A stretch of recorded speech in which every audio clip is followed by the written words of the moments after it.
Hello, hello, hello. Oh, it looks like we already got Taco Friday going. I need to get my tacos if I'm going to have them. That might be why I was craving tacos. Are you the reason I was craving tacos all day?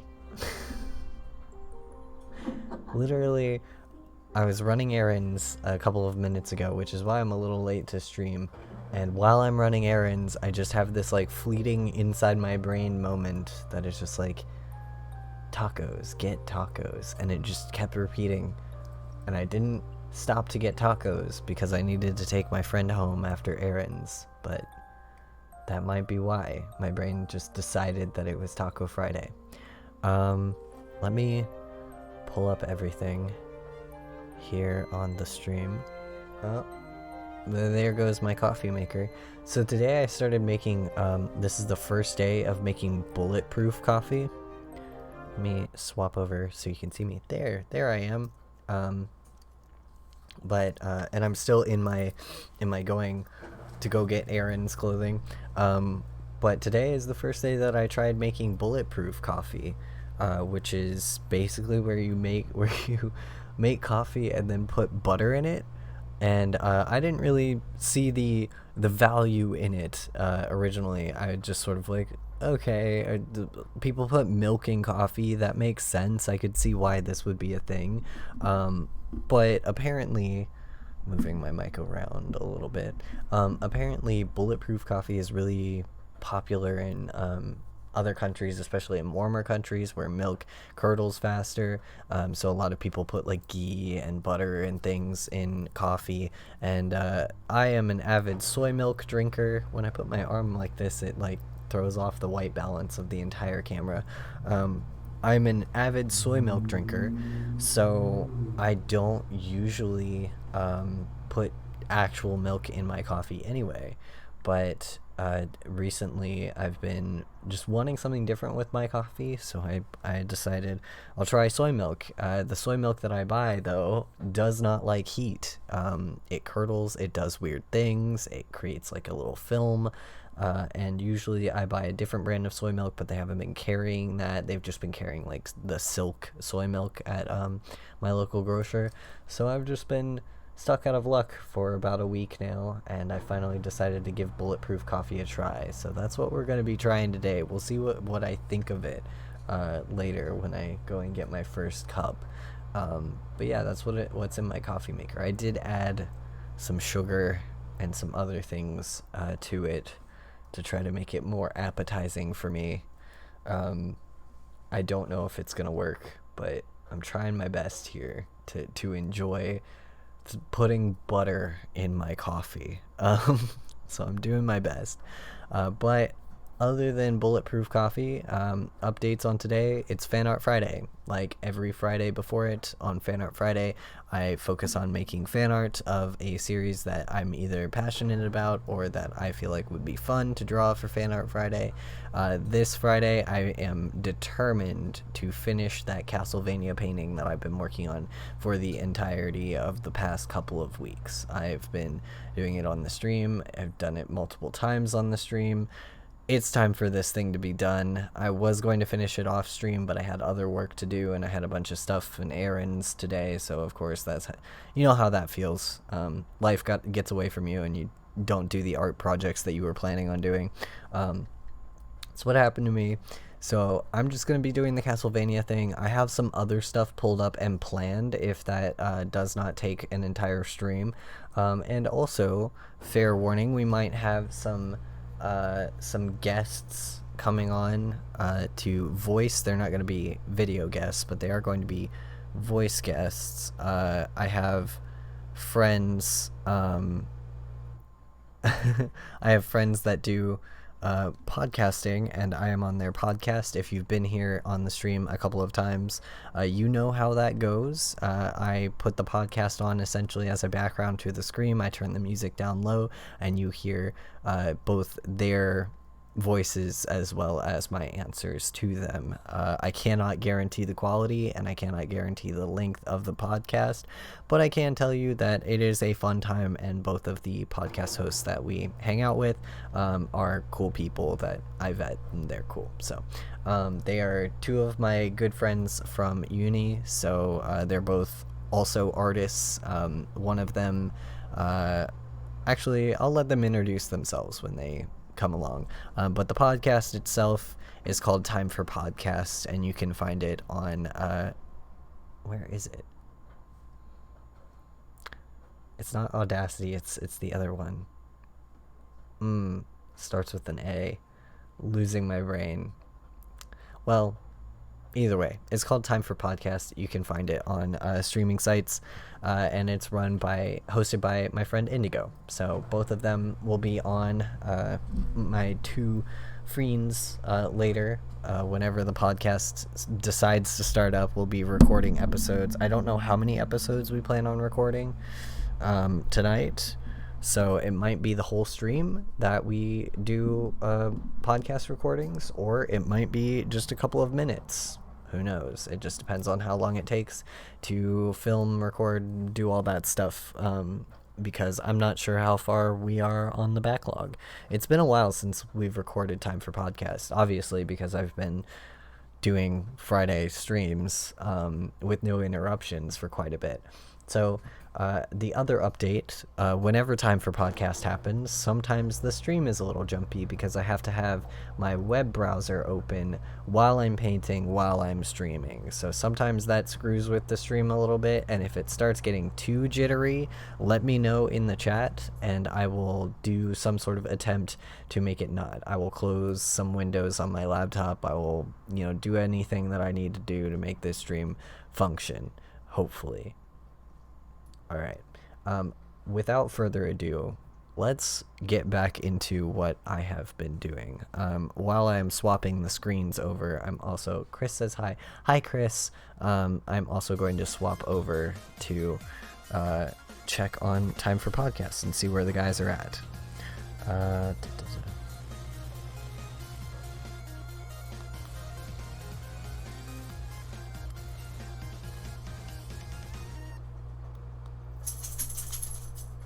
Oh, there's the Hoshi.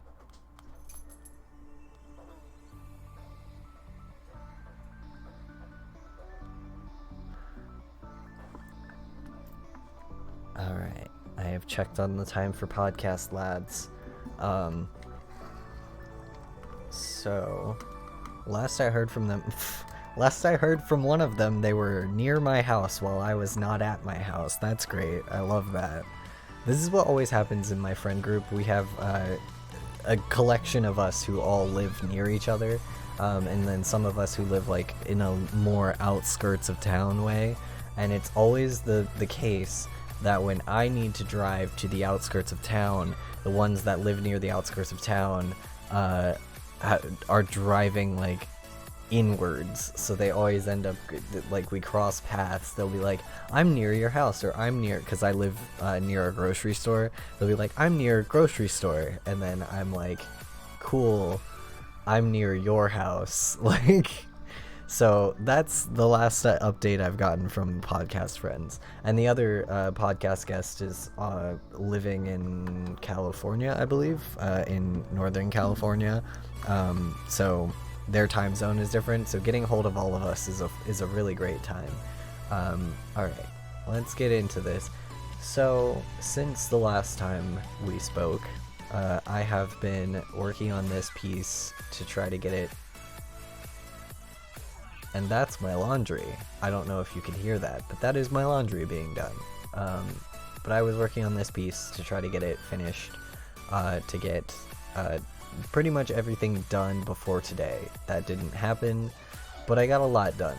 I laid in a lot of the detail work on the parts of the castle. I changed some of the skin tone colors and the hair color of Alucard.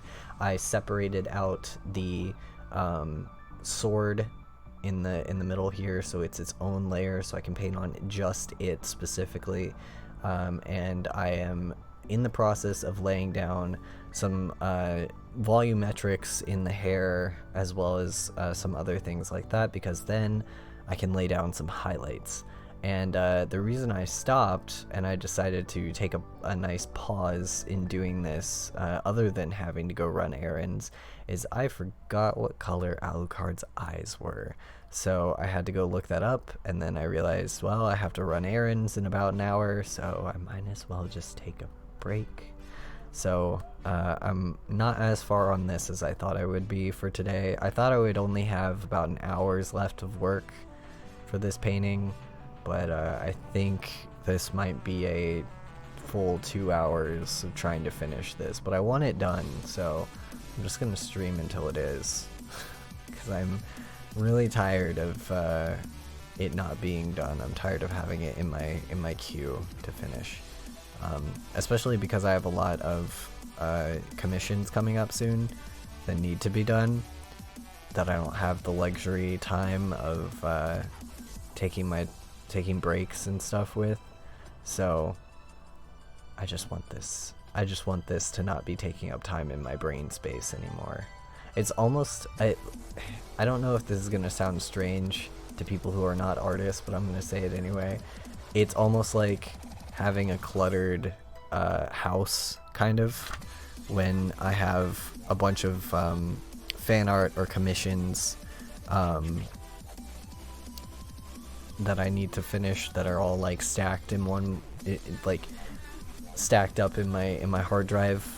Every time I have anything stacked up that I need to work on, it's like having paper actually stacked inside my brain that needs done. It's like if I had this painting as a giant painting inside my head, and it was like blocking a door or something, and every time I needed that door I had to move it. That's what it feels like. And I don't know if that's an artist thing or if that's specifically an ADHD thing or what, but that's how my brain gets after a bit. I can manage a little bit better like that now as an adult, but like I've always had it feel like that. I've always had the sense of just this feels exactly like having a painting that's blocking a door that I need to bash through if I need to do anything that is not moving this painting. So it's time to move the painting. It's time to clean the house, apparently. But hopefully I can get that done today. This is the goal of today. The only sad thing about having my web browser open while I'm painting is that my computer normally doesn't have trouble streaming. It chugs just the ever so slightest bit when I have a web browser open at the same time as I'm streaming, and it doesn't chug the stream, so the stream stays up and relatively watchable. But what it does is it slows the brush speed on my drawing tablets and stuff. Like, it slows the input speed, so my brush tips don't line up perfectly with where I'm placing them, and it's ever so slightly annoying. Like, it's doable. It's not annoying enough that I can't make art with it, but it's just the slightest bit annoying that it makes finishing any piece like this a little difficult. So when the podcast stuff starts happening, I might take like a short break from actually streaming. Like, not short break from streaming, but like a break from painting while I'm streaming, so that I can focus a bit more on the podcast, and also so that I can give the RAM of my laptop a break.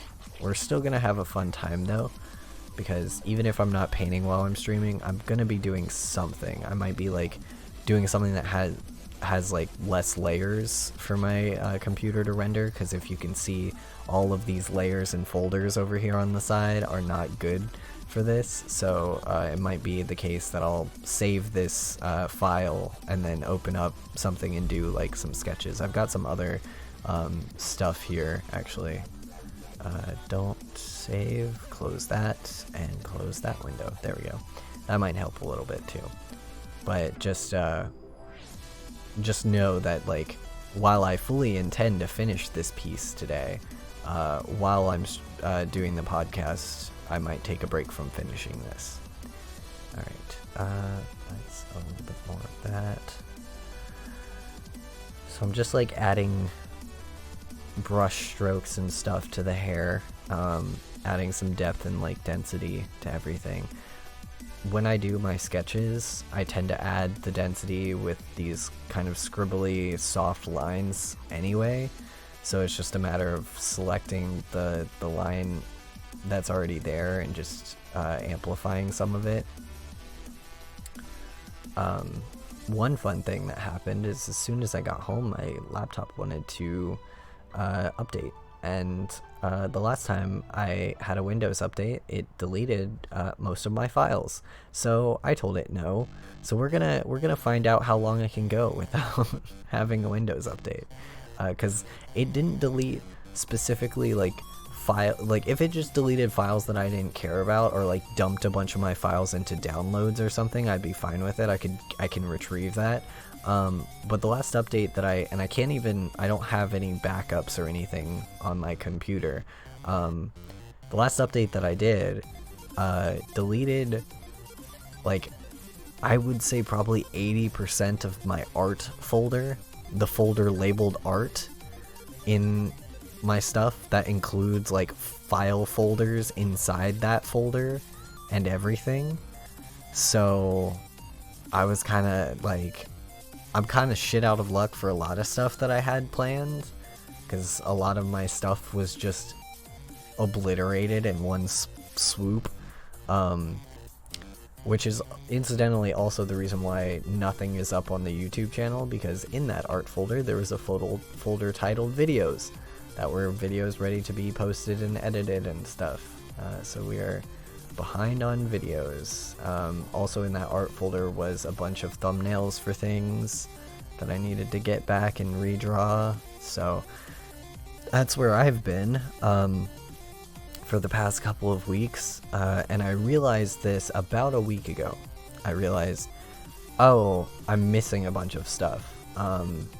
And then when I went to go rectify that, when I went to go fix it, I ran into basically the way to the solutions I ran into were, you're either logged into logged into like a blank user account, and in order to fix it you have to log in as an administrator, and then fix your preferences or something, and then you'll get all your files back, but you cannot keep the files that you saved to the non-user account that you're currently on. So I would lose the progress on all of these projects that I'm working on right now, which is not an agreeable outcome for me. I refuse to lose this entire painting because I want the rest of my art folder back. And then the other solution is just fix it with whatever time machine you use, like whatever disk protection or anything. And like that always makes me laugh, because I'm like, you think I use disk protection on my computer? I haven't done that since I was like 14, and it killed one of my laptops. Killed it. I never use any of those. Like, I know this is gonna sound incredibly I guess incredibly boomer of me, but I never use any of that stuff because I've always had this, I wouldn't call it morality, but this like thing about me and like my art and just things that I create, that I don't like being attached to things that I make and to my art as a whole. Like, I'm a little more attached than I was, but when I was a teen, I would just churn stuff out and I didn't like holding on to it. I'm sure family of mine can attest to the fact that I legitimately would make things and give them to people because I didn't want to see them anymore. And it wasn't wasn't so much of like, oh, this is so nice, I'm making you a thing. It was like, nowadays when I give people art, this is a nice gesture that I'm trying to do for you. But back then it was, take this, I no longer want to look at it. And I would give my parents art because I didn't want to have it anymore. And I still kind of have that mindset. So I've never been one that's been overprotective and like absolutely, you know, I must keep my art sacred. I must have like a save form of all of my hard drives. Like when my hard drive kicks it, I'm just like, all right, all the things that were on it are dead now. I have a MacBook Pro that's in a drawer behind me that still functions. However, it no longer updates, and it's a MacBook, so you know it runs slow as hell. It doesn't update to the cloud. There's a bunch of issues and problems with it and everything. So since it no longer, like, since I don't use it anymore, it just kind of lays there. But there are entire folders of art on that MacBook that I haven't seen in years, that I haven't uploaded anywhere, that no one has ever seen, that no one will ever see, because I'll never open that MacBook ever again.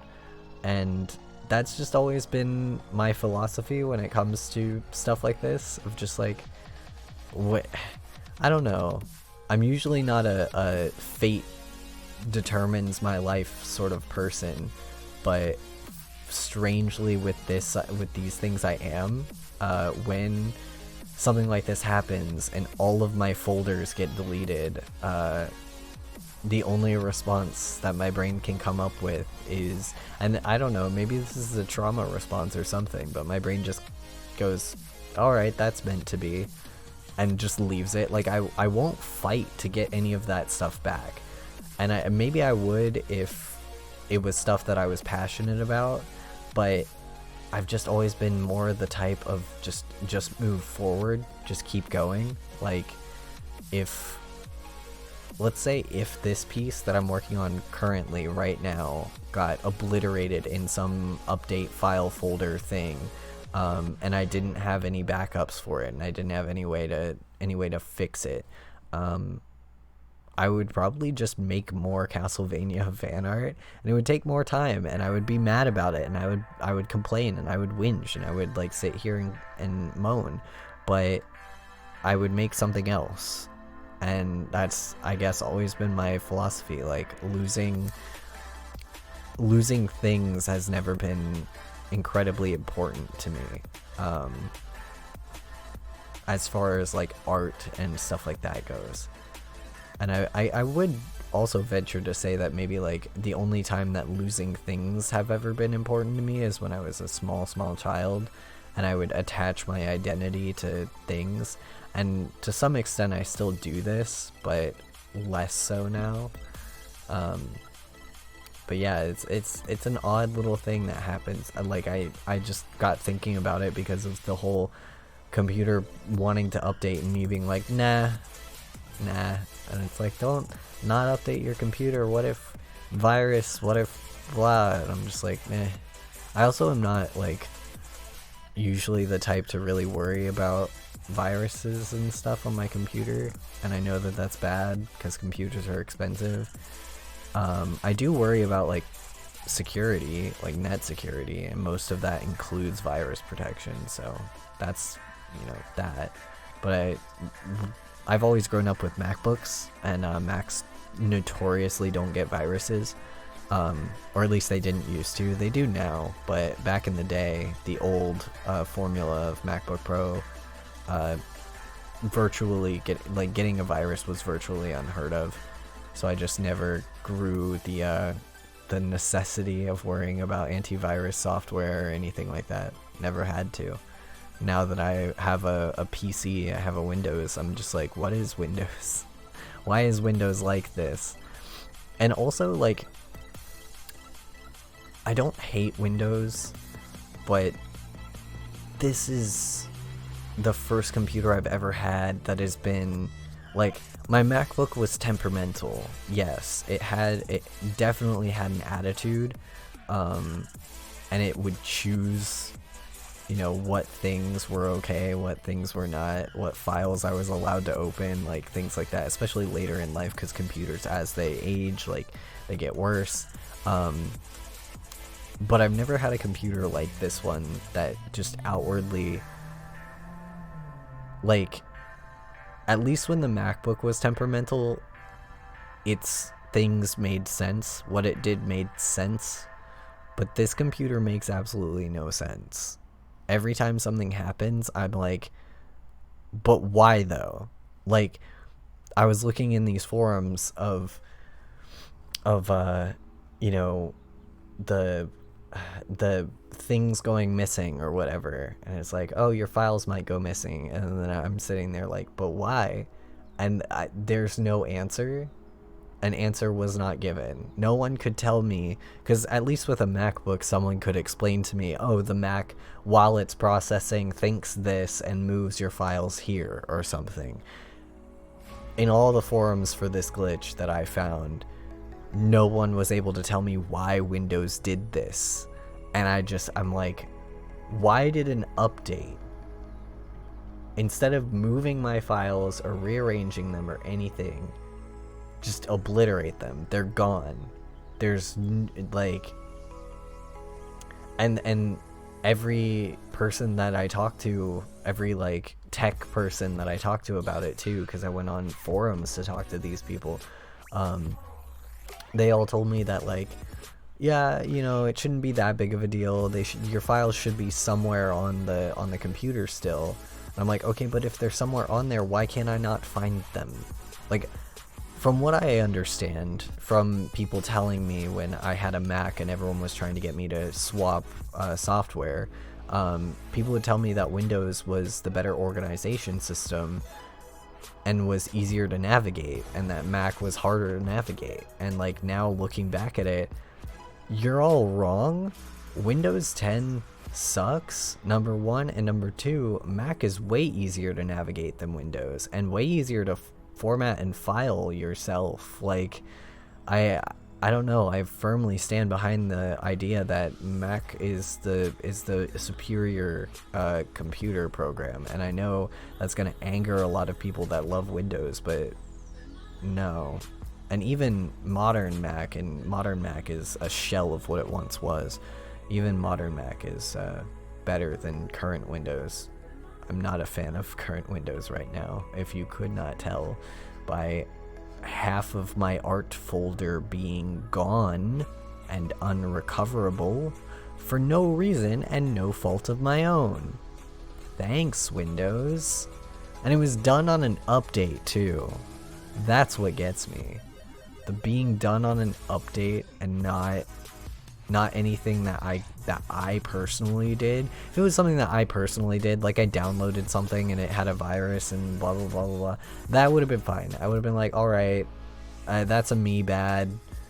I'll take the L and I'll, like, you know, get some antivirus software or something, some better antivirus software than the ones I have, like. That I'm fine with. But no, the fact that, like, it was Windows themselves who made this update, and they were like, we'll roll it out, it's fine, and it deletes half of your files, and I'm not the only one that, like, encountered this either. That just, Windows. But yeah, so that's a recent thing, and it's not anything I can fix. If it was something I could fix, I would have fixed it already. But I went and looked, and people were just like, yeah, if you've saved files to your current situation at all, you'll lose those saved files trying to recover the other ones. And I thought about it, and I was like, well, I have all of the art that I've posted to Twitter. I have all of the art that I've posted to my website. I have all of the art that I've posted to Tumblr. So I've had everything that I'm proud of. All of that I can re-download from my social media. So I'm not that pressed about it. Like, I lost a bunch of sketchbooks, and I lost a bunch of planning stuff that I'll have to redraw. But, like, other than sketchbooks and planning, I didn't lose anything. It's not like I lost, like, huge paintings. I lost, all in all, I think file-wise, I lost maybe 3 paintings. Like I lost the original files of them. But I still have the updated like social media files, and then I think I lost more than 3 with the updated files, but then like lost like actually gone, I don't have an updated social media file for. I lost 3 full paintings, and then quite a few sketchbooks, but loss happens, I guess.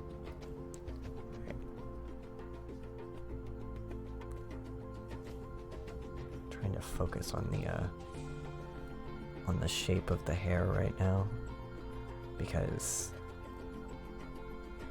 like I was saying when I was doing this earlier, Alucard's hair shape is really important to make him not look like Dracula, because Dracula has a very pointy hair shape, and Alucard has more of like a rounded hair shape, like his mother. So trying to make sort of the more rounded vibe here.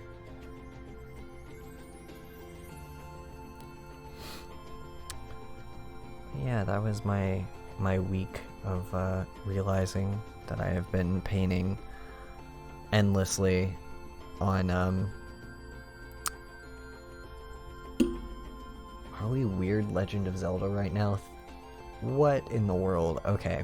But yeah, I found out that I was painting endlessly on this painting, and if I went to go retrieve the other ones, I would lose this one. And I'm not ready to sacrifice current progress for trying to save those past paintings. As far as I'm concerned, they're kind of useless to me. I've already posted them, and like anyone who hasn't seen them, that's your loss.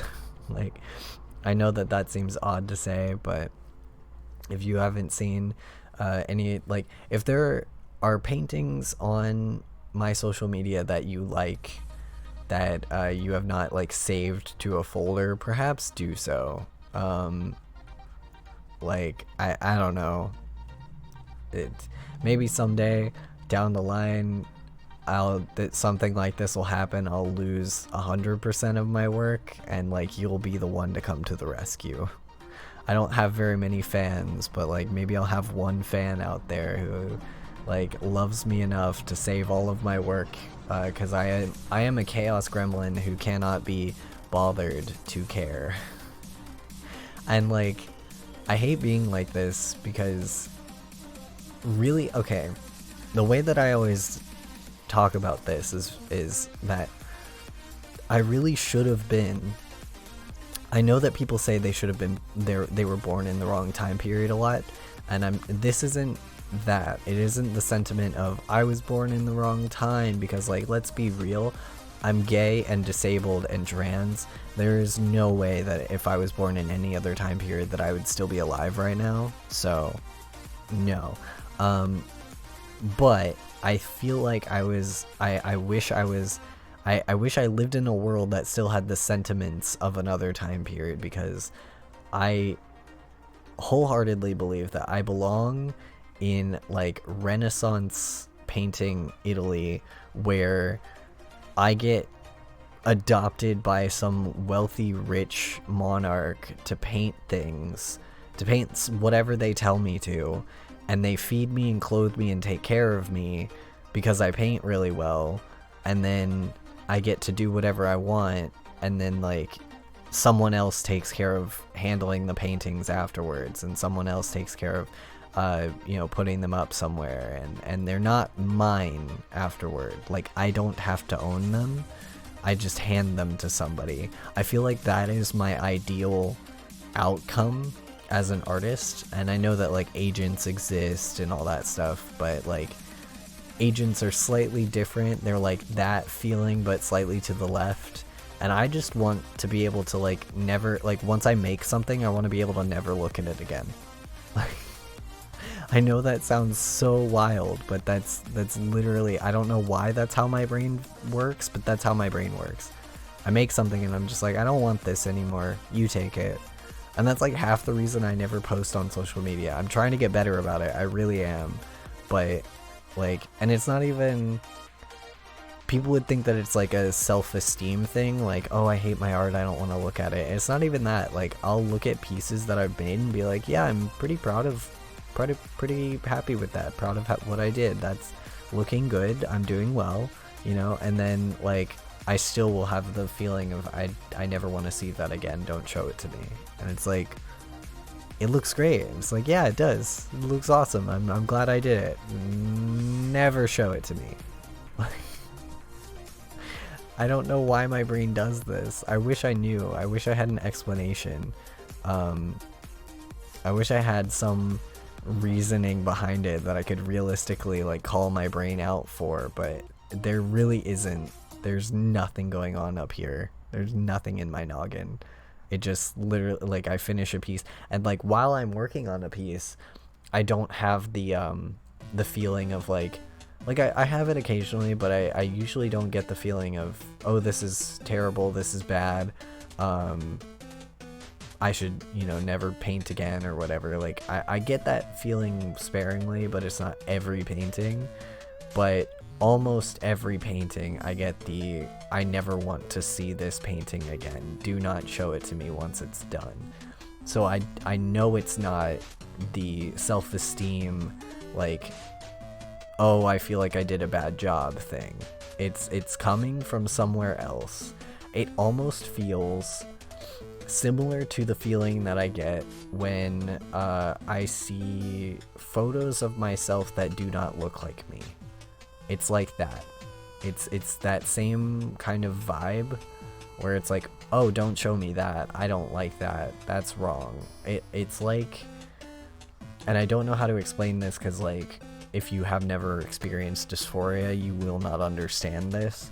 But it's, for someone who hasn't experienced dysphoria, it feels like if someone were to take your face and lasso tool your features, so like to select them and just move them slightly to the wrong degree, or enlarge them or shrunk them or tilted them just ever so slightly, not much. It still looks like you. You can still be like, that's my nose. Yes, correct. Like that looks like my nose, and that's most definitely my hairline, and that, you know, like all of those things are still visible to you, and you can, unless you have the other thing that I have, which I'm very bad at recognizing people, but like if you as long as you can still recognize yourself in the mirror, you can be like, that's me. But like, it's not.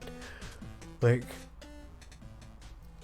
the thought that I always get whenever this happens to me is that is me there, but that's not how I see me. That's not like the me that is in my head that's speaking right now. That's not the me that when I think is me underneath everything. So it's kind of like that vibe. It comes from that same visceral place. It comes from that same very haunting, very deep within me place. This vibe of like, when I finish a painting, never show it to me.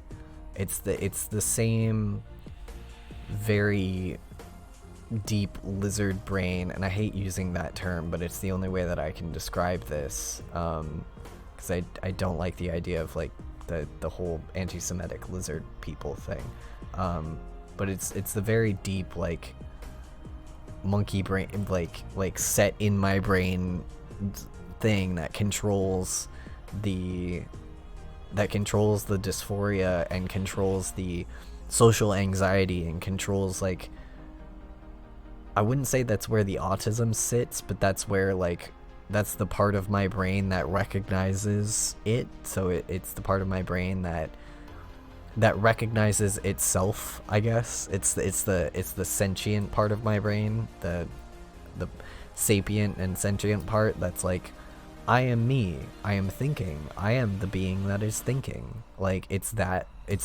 visceral area of you, and from there's this voice that just always, whenever I make anything, is like, don't like that. That's wrong. Don't like it. Don't like looking at that. Let's not. And it's not even, that's bad art. Because if it was bad art, I'd just be like, shut up. I worked hard for this. It's not even, like, it's like, that's beautiful art. Don't like it. Don't like it, though. Hate it. Don't like it. Don't look at it. Like, and I don't know why. I've also never met anyone else who has that same feeling, because every time I talk about it, it's always people who have the self-conscious, like, self-critical voice, and like, that is understandable. I can see why you would have that, and I get that occasionally too. But this is a different voice than that. This is a coming from somewhere else kind of voice. The kind of voice that, like, when something happens, like when you're in your house late at night and you hear a noise, and there's this like primal back of the brain part of you that, like, not the scared part, but the back of the brain part that goes, something's wrong about this. Like, it's that little, like, squinty part of the back of the brain that tells you when something is wrong. And for some reason, after I've made it, it's always after, it cannot be during, it's always after I have made a piece, that part of my brain activates and goes, something is wrong. And I can't shake it unless I just avoid looking at my own art. Like, I don't know why. I really wish I should really be in some sort of psychology study, honestly. Like, some psych student, do a paper on me, please. Because I can tell you, my brain is wild. It does some crazy, crazy stuff. And, like, I say crazy not in the derogatory way. I say it in the, this is so interesting kind of way. And I know a lot of people have really interesting brains. I get that, and I'm sure everyone's brain is perfect. Ooh. Gosh. Everyone's brain, I love how I yawned while saying that. Everyone's brain is perfect the way it is. I'm not saying that my brain is like messed up or anything like that. It's just interesting to me. I want to know why my brain does this. Like, I really do. I want someone to study me so that I can have an answer. Because as of now, the only answer I can think of is that somehow, some way, I'm triggering some fight or flight reflex in my brain without knowing that I am.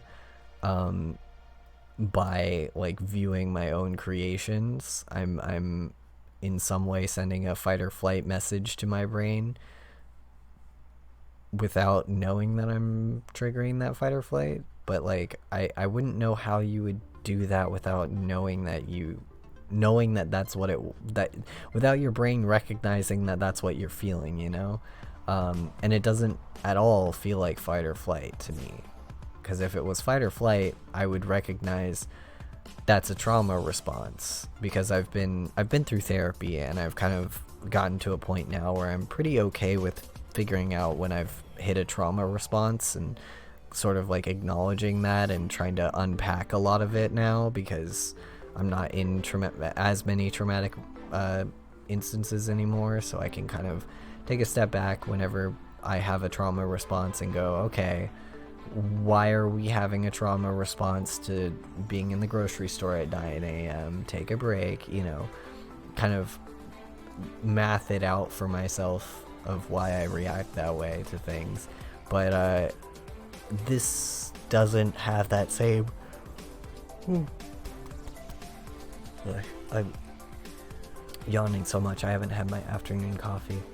But this doesn't have that same thing to it, so I can't just write it off as like, oh, this is trauma, because, like, it doesn't trigger that same response. So I don't know, it's just wild. getting pretty close to being done with the hair. I just have to lay in a couple of more of these defining parts.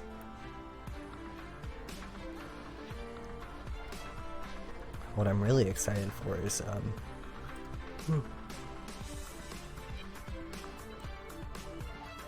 gosh, I'm really excited to do the finishing touches on the skin, because right now obviously it looks pretty strange because I just have like the base color on there, but I kind of want to do a new technique for painting the skin on this, so can't wait until I get to that because it's gonna be a fun time. I'm trying to learn some new painting stuff lately, and trying to like expand out my techniques a little bit, so cannot wait to try out this new technique for painting the skin, which is why I did the whole gradient that I did on here to set that up, because normally I wouldn't really do a gradient like that for my backdrops. I mean, I would for a backdrop, but not as much for the backdrop color of like someone's skin tone. I would usually go in with just like a standard tone, usually like a light brown, and then paint from there, usually going in with the highlight color, which in this case would be that weird off green, and then from there adding in low light color and all that stuff to help everything blend.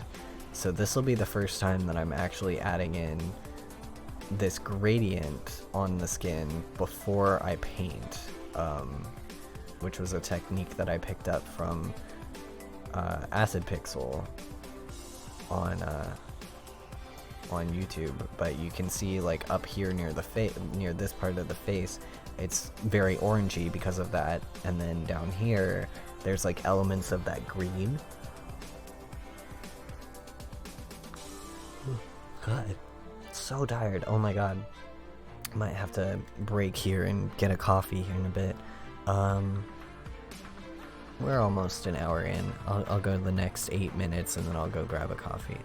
But yeah, it goes down to this like green that's in here, in the skin on this side, and I want to use that as our low light colors instead of using just like one straight color. I want to go in with the kind of odd gradient tones to get those low light colors, because I think it's gonna have a more of an impact with the gradient that's already going on in the background, and the two gradients kind of meeting in the middle a little bit at the end. I think it's gonna really make a lot of these parts of this pop. Also, I realized I don't need to do that because I have this sword on a separate layer.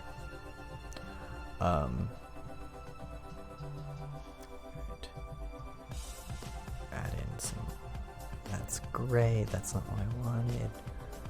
Add in some just strands in here with the line brushes.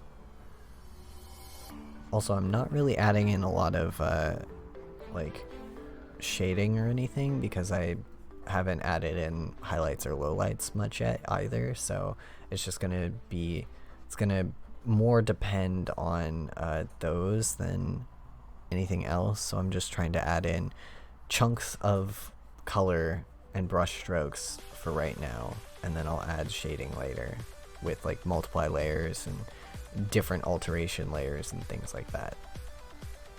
I find that working this way is slower, but the result I like a lot better, so I decided to keep up with this, even though it is going to make finishing this piece much slower. But this is how I did the backdrop, as you can see, with the same exact brush that I'm currently using as well.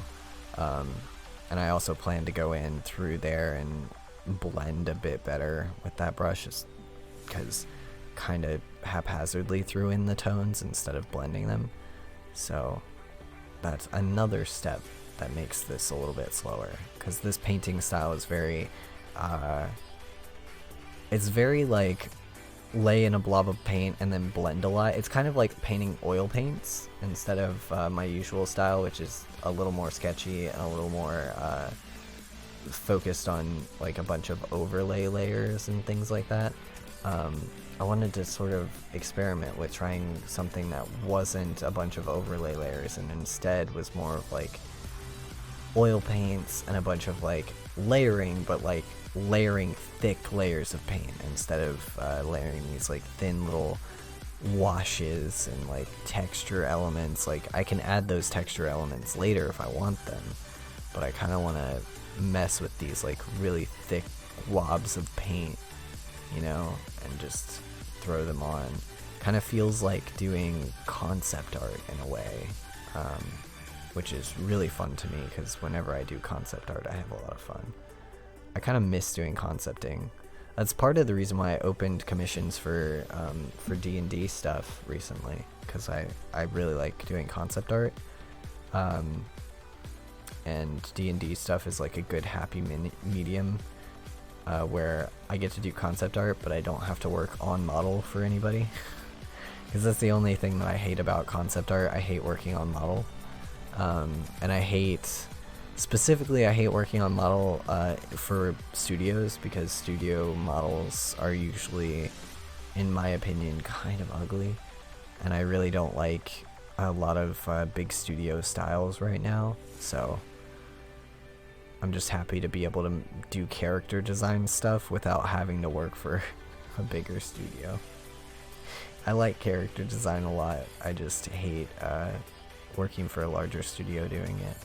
Smaller indie studios I love working with them because they're usually more open-minded, but larger studios are just sort of like, you not draw the eye exactly the exact same way that the artist that drew this 30 years ago drew it, well, screw you, you are bad at art. Like, it's just, oof. And that's not to say that like big studio places all treat their artists bad. Some of them don't, but some of them definitely do. So, but yeah, I like the chance to kind of have fun with this and like give it a more like oil painty, washy kind of feel, more concept art vibes, I guess. I feel like that's super fun to do. Kind of laying in some more darks in here. I don't want to darken the hair portions too much, because I don't want them to fade so much into the background, but I also want them to still fade a little bit as they go down. But I can also always go through and do the select color gamut tool. That's one of my favorite tools in Clip Studio, period. Being able to select like a range of colors with one click. Genius, absolutely genius, because then I can just select all of the blues in my piece and be like, okay, everything that is currently blue, it's all too warm, shift it one slider over or whatever. Perfect tool, absolutely perfect. Helps with color grading, helps with like getting stuff to look good on print. Like, so nice, so good. Alright, that looks pretty nice. I'm gonna finish up this tendril piece that's hanging in front of the coat, and once I'm done finishing that one up and adding more texture and depth to it, I think we'll be good to take a break and go get that coffee.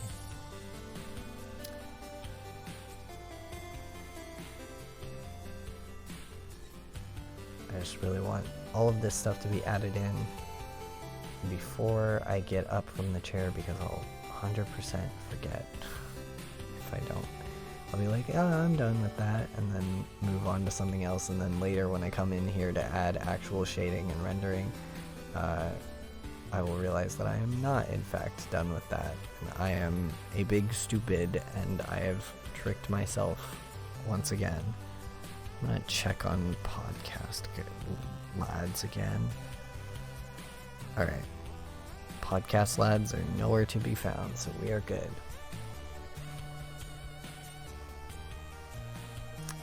Okay, so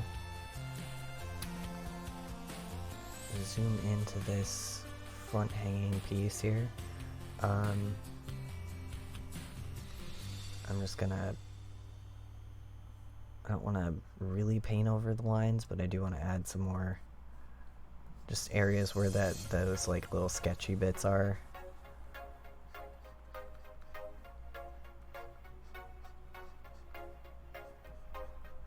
That way there's places to blend. There we go. So that is adding in the first like tone gradation in the hair. Just making it a little like mesh a little bit more. I think from here, let's see, what should next step be? I'm thinking probably the skin, because we've got a couple of layers here that have to do with the skin. I think if I go here and make a new layer, I can work on some skin stuff while I am here. So I really want this like off blue to be a bounce light for the skin. So the way I'm going to add that, I think, is I'm going to grab this trusty pen brush that I always use, and oh, that's actually not going to work. Okay, because it looks like I have another layer there. Okay, that works. Yeah, I'm just gonna grab this trusty pen brush and kind of like add in this bounce light, and I kind of want it to go the underside of a lot of the features. So the underside of the skin, I'm also going to add it to the underside of the palms, underside of like the fingers, just anywhere where there's a little bit more of like a brighter tone. And that should fix up some of the shading with those, and also help bring it into the background a bit more without... I'm trying my best to do this piece without making the colors muddy. That's the worst worry that I have with this is when you're using the color palette that I am currently, which is orange to this like off blue kind of teal color, there is so much of a tendency to go muddy with the colors, and I feel like even back here some of it started going muddy, so I might have to fix some of that a little bit later. But there's such a tendency to do it that I'm like trying my absolute best to avoid it when I'm adding in these colors. Also, I'm going to use, see what color layer looks like. No, what about overlay? No, that darkens it.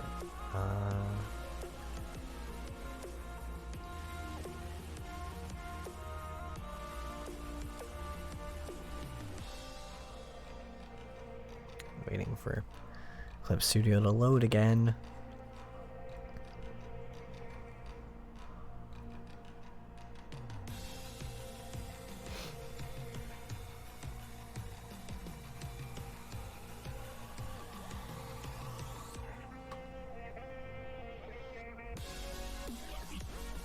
Oh, come on, Clip Studio. I know you can do better than this.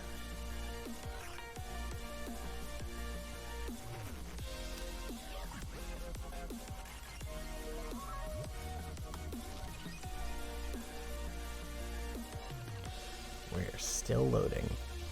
Alright, well, I'm gonna leave Clip Studio to load for a second while it decides to save all of my progress, and I am going to go get a cup of coffee. So I'm gonna BRB. I'm gonna leave the filming setup up, but I will turn the microphone off so you do not have to hear me fumbling around my house like a idiot, and you also won't hear the Hoshi jumping around and jangling a lot, hurting your ears. So I will BRB. I'm gonna go grab my coffee and I'll be right back.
Alright, I'm back. Happily stated that bulletproof coffee is a good thing. Um, it's not bad. Feels a little weird to be dropping a butter object into your coffee. Um, like literally just like a little pat of butter into your coffee, and there's like, it's kind of oil like sitting on top of it, but no more than like milk would, I guess. Also, bulletproof, like, it sort of has this, coffee on its own has like an astringency to it, and it smooths that out a little bit, like the acid smooths slightly. And if this makes it so that I will drink a little bit more of the several cups of Maxwell House that I make, then so be it. Because I've been looking for a way to, I have like a coffee maker that's one of the 12, 12 cup coffee makers. It's huge, and it's like a family coffee maker. I inherited it from my father, who drinks coffee a lot, so like, no surprise there that it is several cups of coffee. And whenever I make coffee, I always feel bad because I make too much. Usually I'm making like at least enough cups for a, like, usually my like limit is about 10, and I will drink off of that for a good 24 hours. And I know that sounds like horrible and you shouldn't do that, but that's just the way that I normally drink coffee. Because if I try to make only 2 cups, it doesn't really work in the coffee maker I have. So I just make a lot in the morning, and then it's like, oh, I'll just reheat it when I want more, or I'll fridge it when it's, when I feel like I need to.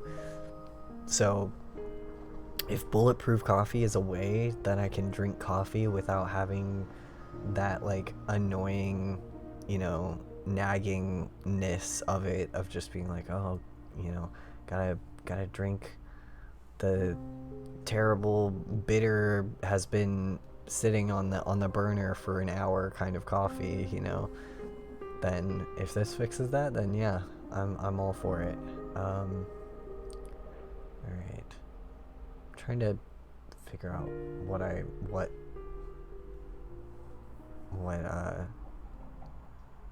thing I should do here. See, I kind of like making it a color layer and kind of just softening it, dropping it down a bit for at least this portion of low light, and then I'll add more as we go.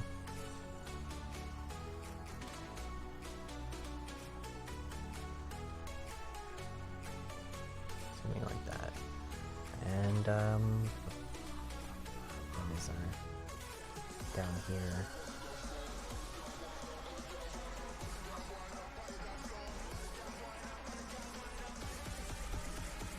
And then the highlight is going to be probably one of the oranges up here in this moon.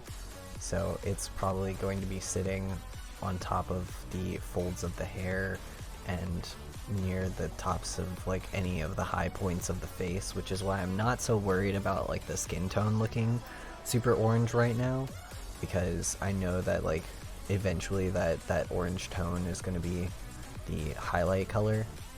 So I'm really just adding in the low light wherever that tone is not really going to reach. Just mellow it out a little bit.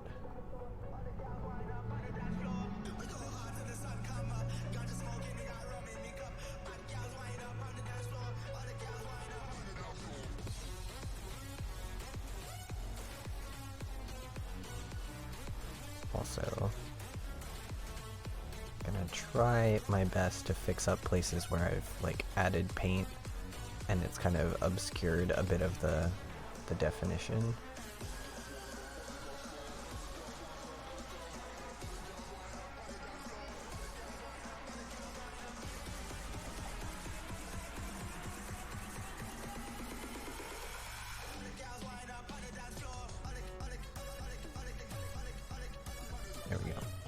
Let's see, what is our next thing? I'm trying to add in all these like lowlights and highlights and stuff.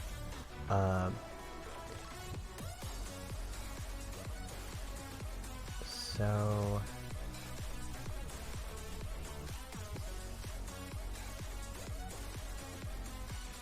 if I go with the very soft light that's coming off of there, I want there to be fog. I haven't like painted it in. I've painted in some of the clouds, but if I go with that very like softer light, then there would be some like soft light, low light under here from that fog, and some on under the lips, some right here.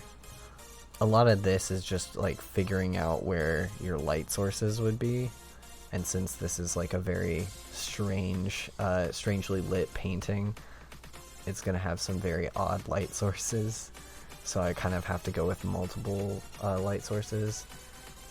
So we've got the moon up there in the top, and then there's some other ones that are like the like below the mist and things like that. So just trying to follow those. I'm also going to break out a couple of my new brushes here. These are concept art brushes, and I like them a lot. They're very square, so they work really well for the current stuff that I'm doing with the castle in the backdrop. So I've been using them mostly for that. Using them mostly to do architectural building things. They work really well to blend stuff out. They don't really add a bunch of brush strokes or anything. They just sort of like blend, which I like a lot. Take this blendy stump brush, add this.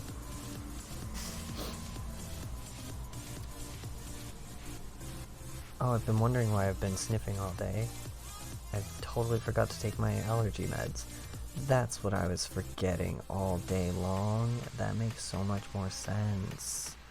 All day I was in the car with a friend, and I kept saying, I'm forgetting something, and I don't know what it is, but I'm forgetting something. I'm forgetting an errand that I needed to run, or I'm forgetting to grab something I needed to grab. I was like, did I forget to grab dinner? No, I have dinner at home. Did I forget to grab food for the tarantulas? No, I did that earlier in the week. Like, and it just like, I kept having to go through stuff, and I couldn't figure out what I was forgetting. And now I have figured it out. I forgot to take my allergy meds, and now it's too late. It's too late to take them, because if I take them now, I will end up they kind of make me hyper, so I'll end up super jittery the rest of the day. I say as I have like a cup of coffee next to me, but that's a different jittery. That's a I will actually function and be a human being jittery. This is that, like, the allergy meds are like anxiety jittery, which I don't know if I can deal with when I need to finish stuff today, so I guess I'll take them tomorrow. God, it sucks. Forgetting your meds sucks, even if it's just allergy meds. And my allergies make my ADHD so much worse. So that makes a lot of sense of why I couldn't remember what I was forgetting, because the allergies were making my ADHD bad. I don't know if anyone else has that, where your allergies affect your ADHD, but for me, it definitely does. My allergies play with my mental illness. They play together, they're friends. They make me forget things. If my allergies are really bad, I turn into brain soup, and I am unable to function for a couple of days. And that's like the most severe allergy reaction I get usually. Other than like if I eat a food I am allergic to, then those are really bad. But like, I don't usually get the lung allergy reaction, the like closed lung, unable to breathe. I just get like the sniffles, my eyes itch, and then I lose ability to think. And it doesn't come back until I've either taken an allergy med or avoided the allergen entirely, which does not work when you live where I live, which is 1, allergy central, and 2, I'm allergic to oak trees, and I live in the live oak capital of the planet. There are live oaks everywhere in this city. They are a celebrated tree. They're the tree of the city. So I live in the worst place possible for my allergies, my specific allergies. So like every spring, every February to like June, my allergies are horrible.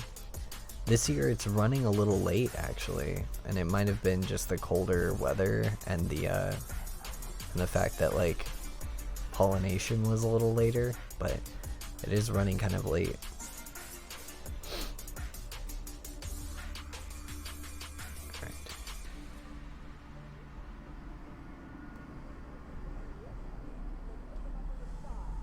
Alright, there's highlights and lowlights on the face.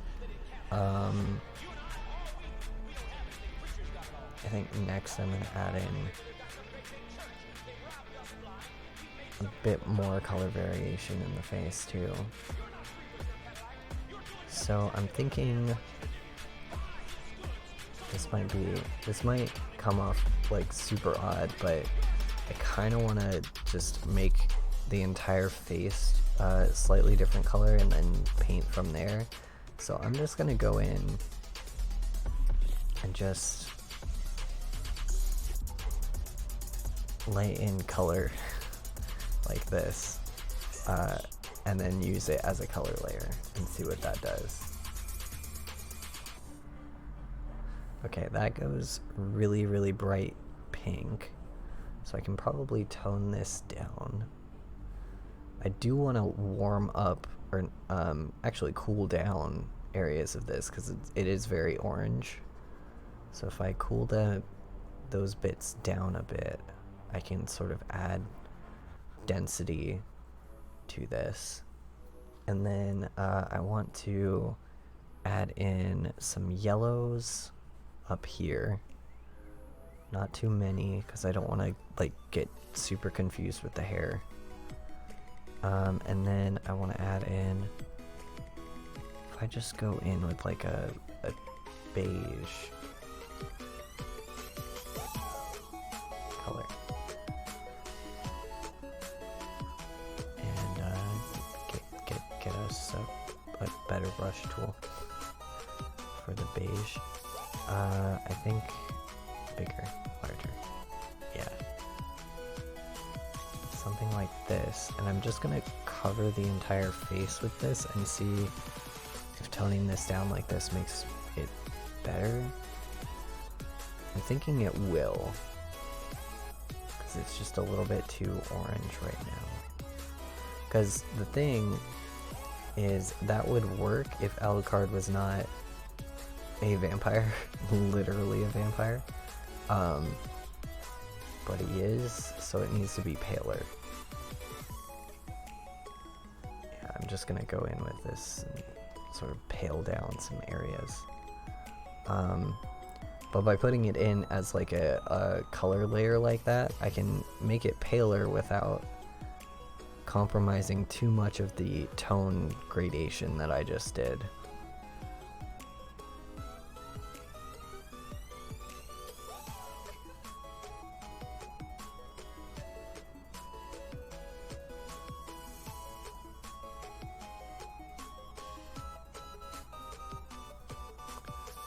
And I know I gave him ridiculous nails, but those are staying. I like them.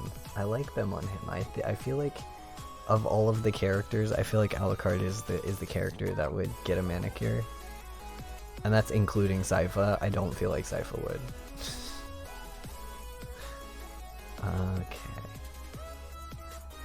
just like gently toning this down. This hand doesn't need it as much because it's got the green instead of the orange, but it did need just a little bit of toning. And that gives us a more realistic kind of skin-like tone here, which is what I wanted it to go with. And then I can go in with this and sort of carve out areas for more saturation.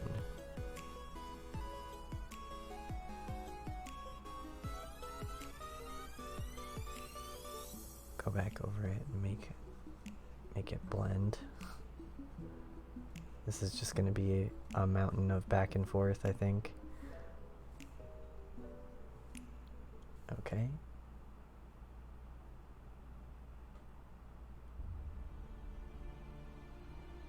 Going into like 40. I feel like that's a good rate, and then I can just add highlights and shadows. Yeah, that looks pretty good. Alright, so in this part right here, the figure looks incredibly dark, and so does the background. Once I get done with the costume stuff and the sword, all of that will be made a bit more clear, because the next step after doing the costuming is to do the like highlights and lowlights.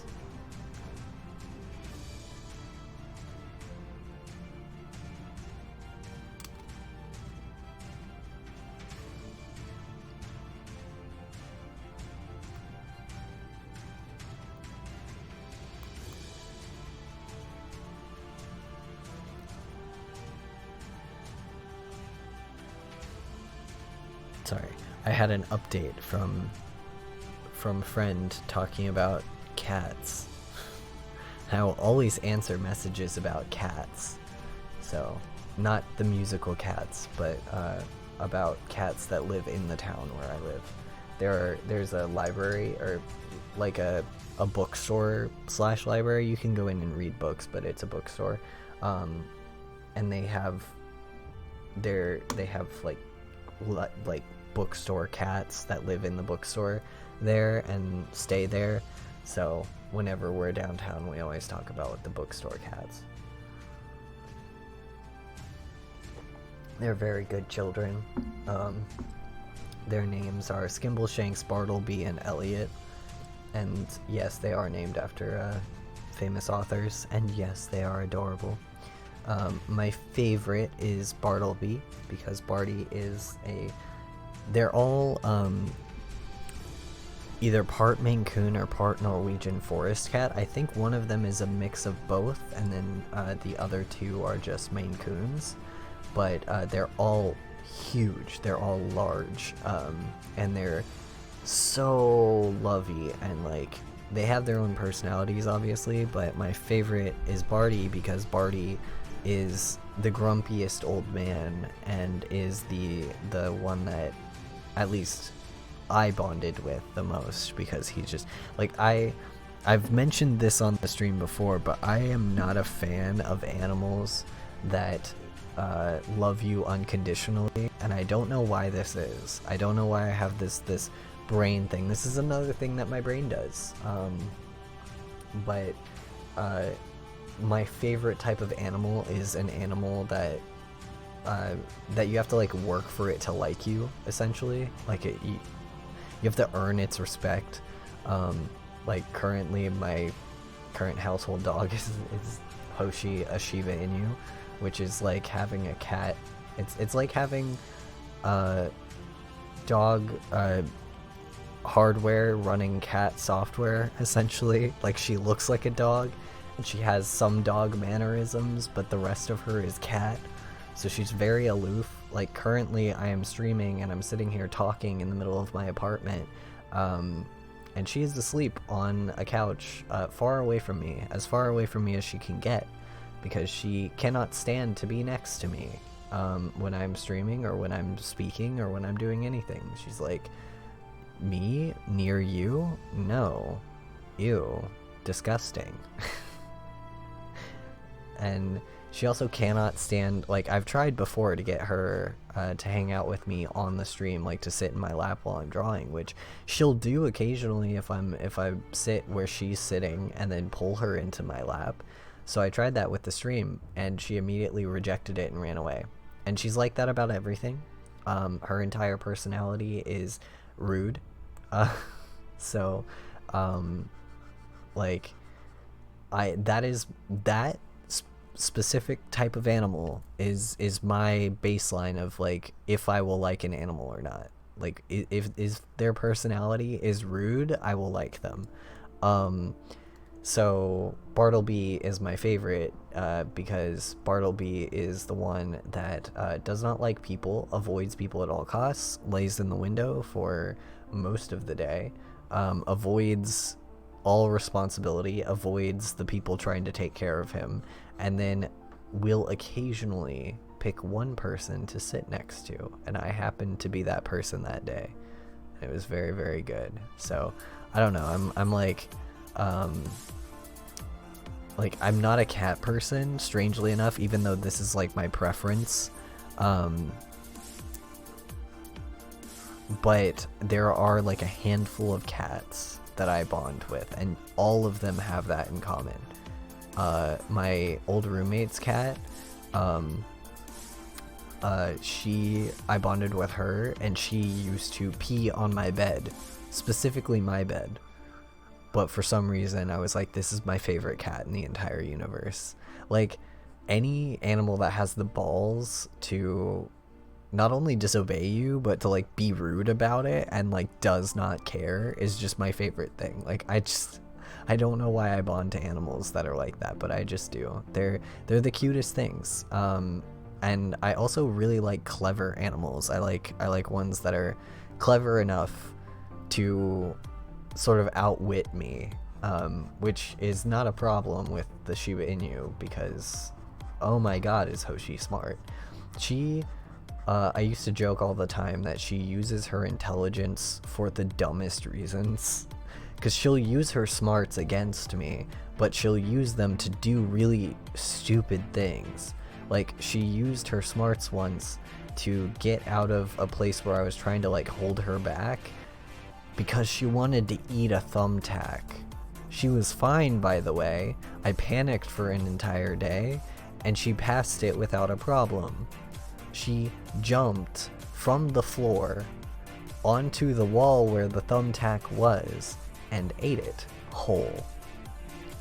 And that's what she uses her intelligence for, is to get away from me and do stuff like that. It's never to do anything actually smart. Although, one actually smart and cute thing that she does do is she picks specific toys for people. So if anyone ever visits me, they encounter her, bringing them a toy that she has chosen for them specifically, that she will not choose for other people. And she assigns you that toy and expects you to play with that toy whenever you come to see her, which I think is a very smart thing to do and is very, very cute. So she does have her like smart for smart's sake moments, but like for the most part, I like her. I love that her intelligence is used for the dumbest means necessary. Like, how can I do the most stupid choice in the most intelligent way? It's very funny.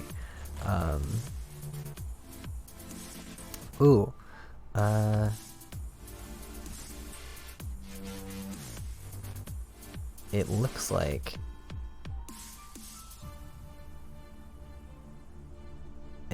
podcast is about to happen.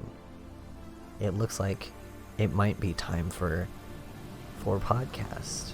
It looks like it might be time for podcast. Oh, I'm excited. Okay. So if you weren't here at the beginning of the stream, and you have no idea what Time for Podcast is, Time for Podcast is a podcast that a friend group of mine runs, and I occasionally am a guest on. I say occasionally because we haven't really been updating it recently, but it's a pretty standard podcast. We just kind of talk about whatever we want to talk about.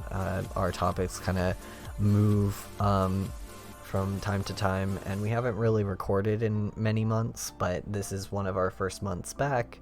So two guests are usually on, or two people are usually on the podcast with the podcast starter, and it's usually always us three. my friend Moses and my friend Indigo. They're both great people, love them to death, and they're friends of mine from uni. So they're people that I've known for, I mean, at this point, I went to university in 2012, so like 9 years. I mean, maybe less than that because I probably met them in like junior or senior year. So like maybe like 4 or 5 years. But I've known them for a while, and they're good friends. And the way this is going to work is I'm going to put the podcast on, so you will be able to hear them. I'm going to turn the music that I have playing on all of my streams off so that you can hear them kind of like unfiltered, and so that they're not hearing my music. And then you will be able to hear both of our responses. I cannot guarantee the quality of the sound, however, and it's probably going to be recorded in better quality over on Time for Podcast, the actual place where we upload it. So I will link that if need be, but that's how Time for Podcast is going to work. And we are going to get into it here as soon as they send me the link. So I'm going to open up all of my windows that I need to do that. So it's going to be a couple of minutes of me not drawing on not doing a draw right now, so that I can have all these windows open. And it might make the stream a little bit jittery too, and if it does, I'm sorry about that.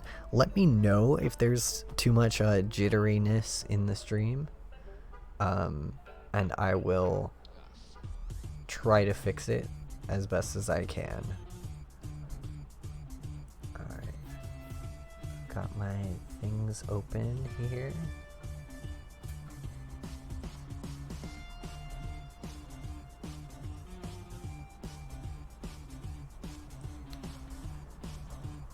Open all of my files.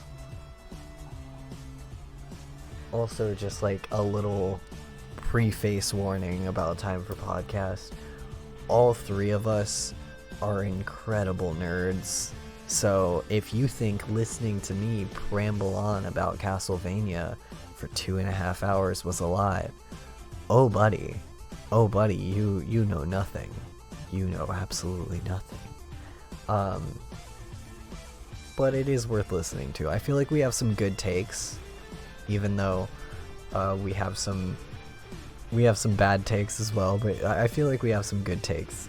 We've talked about anything from Hamilton to like how to ethically do activism in a post-capitalist society. Like it is, it's a good time. So yeah, I'm gonna be sitting here waiting for Time for Podcast to start while drinking my coffee. Oh boy. Yeah, that's not bad at all. It goes down smoother than actual coffee. I'm glad about that.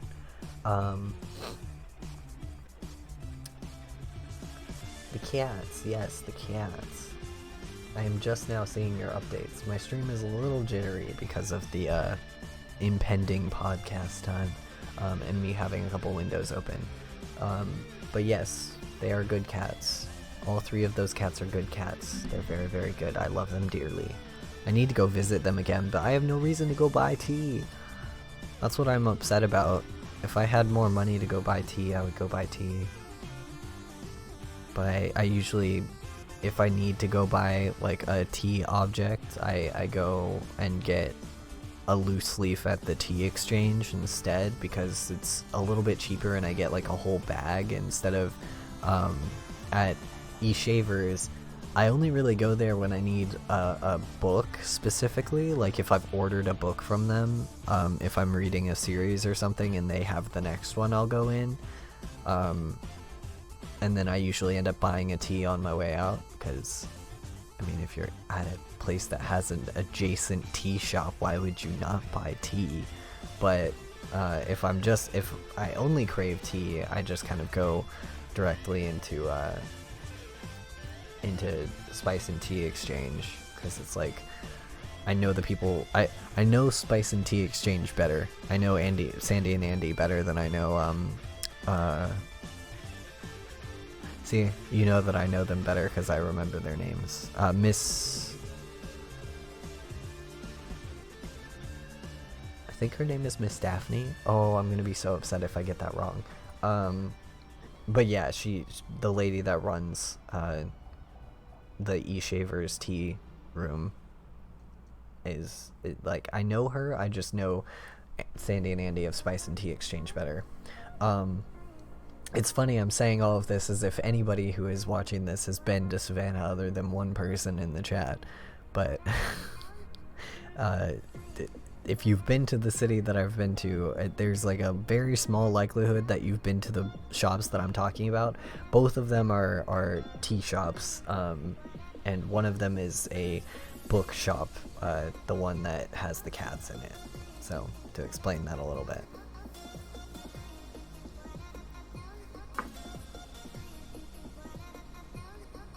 Currently, in the Time for Podcast chat, we are talking about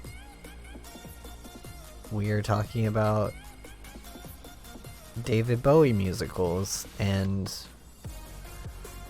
Sponge Man musicals. Oh no. Sponge Boy Me Bob. Oh no. And Ethan Slater. Okay, that one I agree with. That one's fine.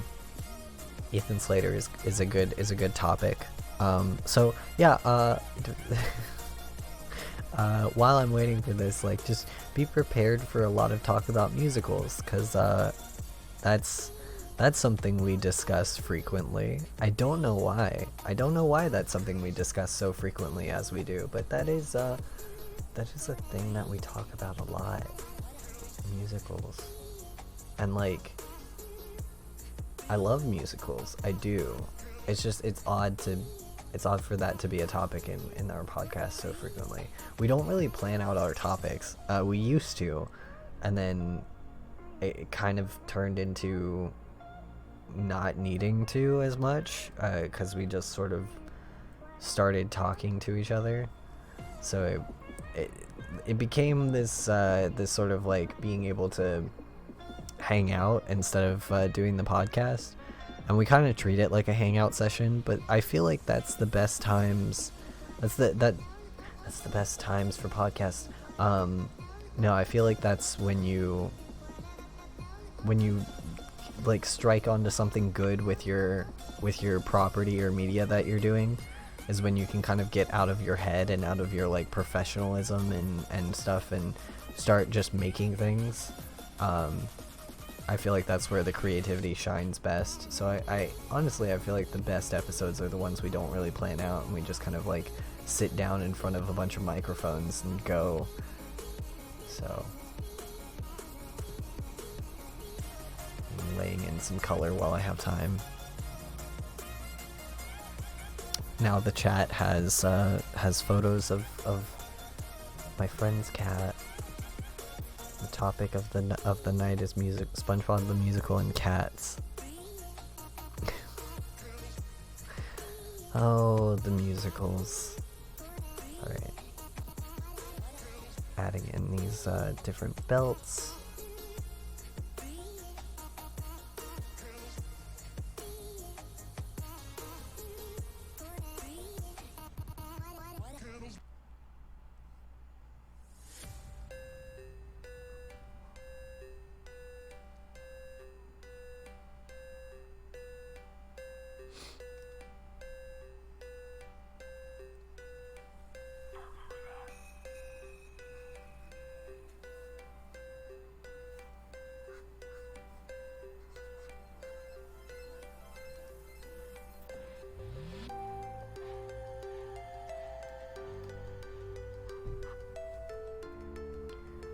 I'm gonna do a thing that I always do when I'm working on something, which is making the black and white so that I can see what this looks like in black and white, so that I can tell my contrast layers and everything like that from each other. So from what I'm looking at here, I need to darken the cloak, lighten the hair, the face, the hands.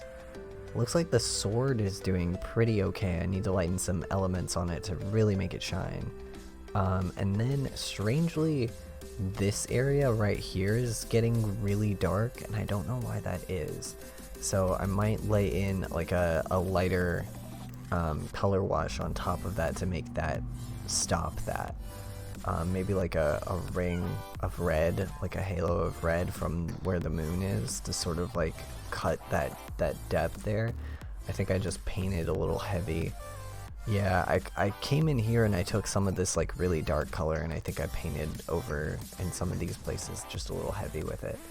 But that's helpful to see. Usually when you're like struggling with rendering a piece, it's good to put on a layer that just shows your brightness and contrast and everything, so that you can kind of see where you need to add in a little bit more. Alright, and now I think I'm gonna darken the cloak now that I have done that. So I'm gonna pick out a good paintbrush for this. Maybe this one. Go with like a deep green.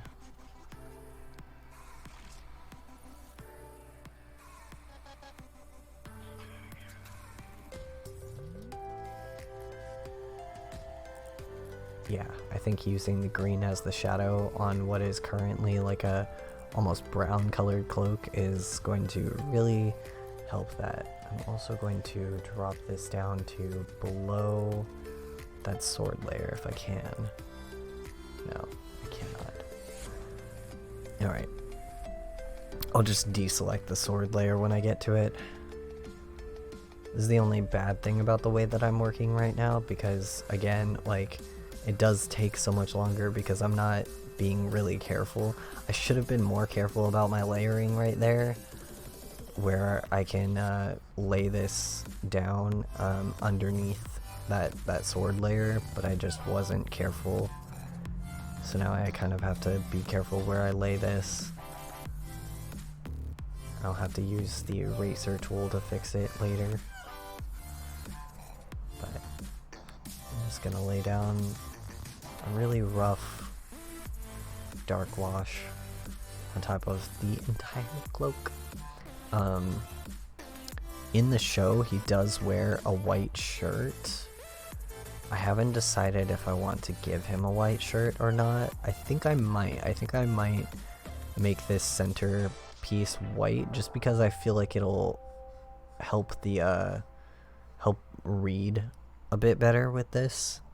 Because currently, looking at it, you kind of get a little lost from the sword bit to the rest of this, to like the cravat right there.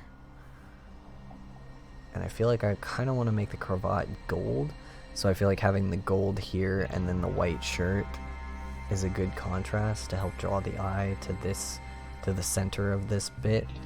Otherwise, you might get a little lost in all of the sword and the hair and all of that stuff. It's a lot of line work that kind of gets, you know, pushes everything to the backdrop. So, I'm gonna just very quickly lay this in, and then I can use the selection tool to fix this. Actually, I'm gonna erase everything right now, and I know that's gonna sound counterintuitive, but I think I have a layer already that is just the cloak. If I'm wrong, I'm happy to be wrong, but I'm pretty sure I do. I'm pretty sure it's this. Okay, that's the cloak and the face? Hold on.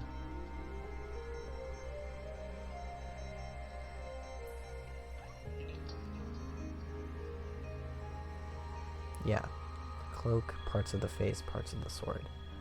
Alright. Let's try this again.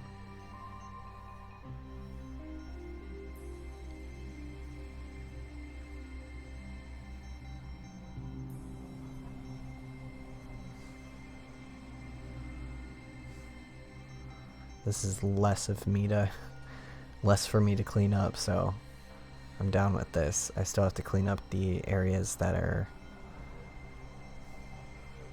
up there, like the hand and the part of the shirt and all of that, but yeah, that works. Okay. Let me get out a good brush here to sort of soften a lot of this. I was waiting on the link to the podcast, but I think the guys are still setting everything up, so we're still waiting. Which means things are going a little slow. Now I'm waiting for Clip Studio again. We are now on the 42nd layer of this painting. Oh my god. I'm gonna have to merge some of these layers together eventually so that they're not taking up as much space in here. I might have to do that when the podcast starts. Like, figure out which layers can kind of lay on top of one another and not have an issue.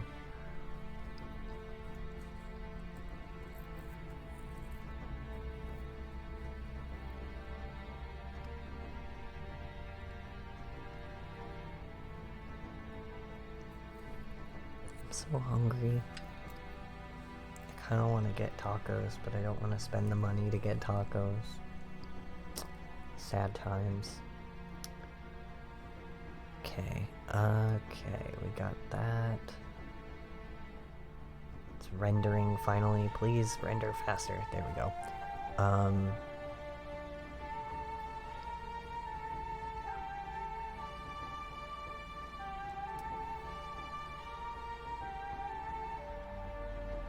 There's the layer with the hands. Okay, that's it. That's not it.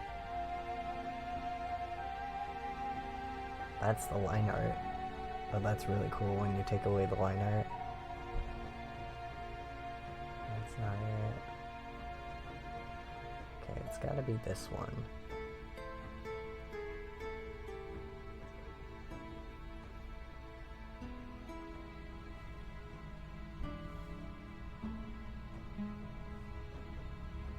Alright, that's better. And I think from here I just have to use the straight up eraser tool, because I don't think I actually set this up so that I could use something else. So yeah, we're just gonna go in eraser tool and all. I'm gonna go with, what is a good brush for this?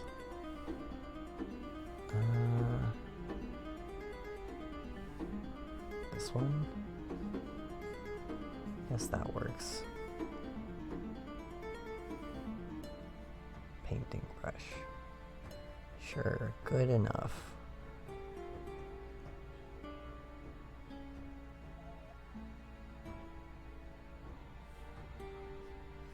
Oh boy.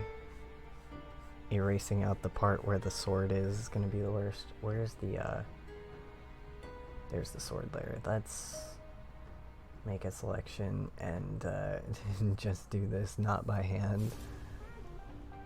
There we go. Perfect. Exactly what you wanted.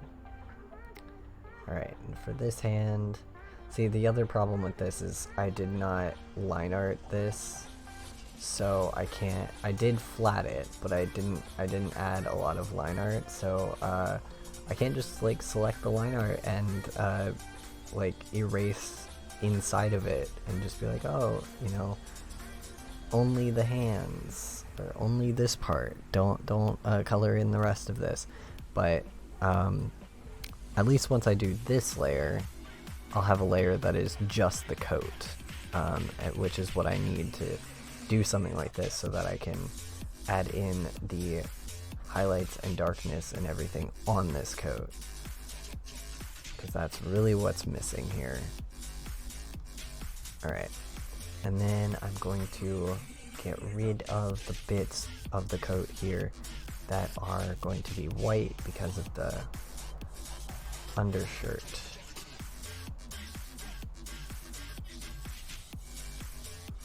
Also any parts that are overlaying on top of the hair. Okay, so undershirt here. It actually would probably start up here. So let's grab a denser brush here and a slightly bigger denser brush. And I'm just gonna omit any bits here.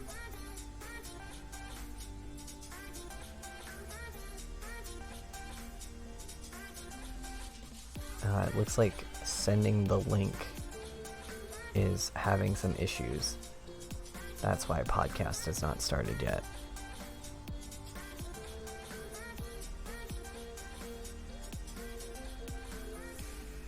Technical podcast difficulties. Okay, I've gotten the link now. Alright, so I'm gonna finish this bit up here, right here on the shirt, and then we will head over very quickly to time for podcast, which means we're not going anywhere. We are sitting right here. I'm just going to be opening the file on it, or opening the link on a different screen, and you will never see it. It's magic. So, okay, there's that. So from this point on, I will not be explaining what I'm doing. You will just have to watch me as I am painting. If I continue painting, if I don't continue painting, it's because the podcast is slowing down my computer too much. So I will be on here in just a moment. Let me copy the link and send it to myself.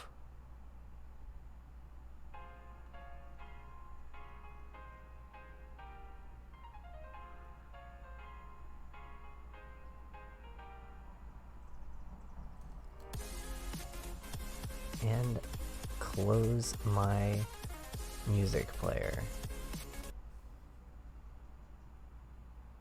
Turn up my mic just a little bit so that you will be able to hear me and be able to hear them, I hope. Let me know if it does not work, but I'm pretty sure this should work.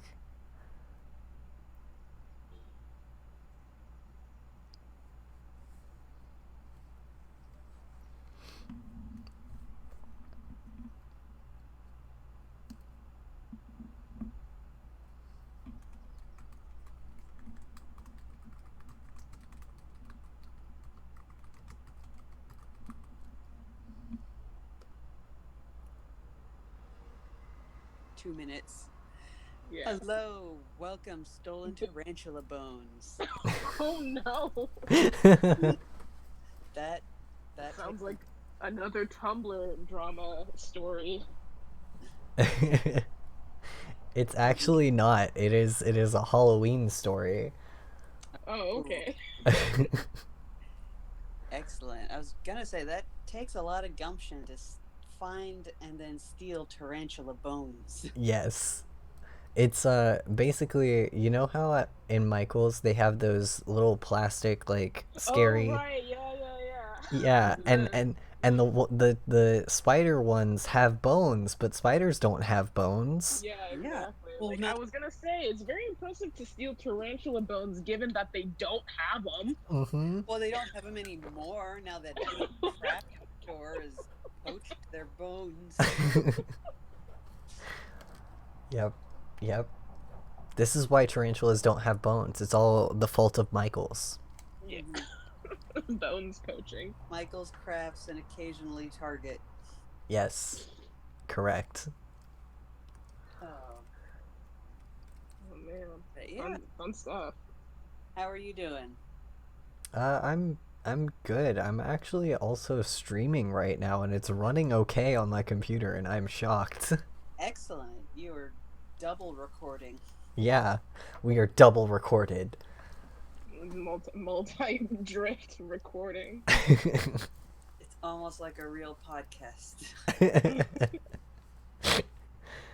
Are you on stream recording this? Yeah, I am on I'm on Twitch stream recording this and also doing art, and I was like in the middle of art stream, and then and got the like, oh, we can do podcast now, because I figured I would stream until podcast time, and then I was like, well, I might as well see if I can do like art while I podcast, and if I'm gonna be doing art, I might as well stream. So What is your Twitch again?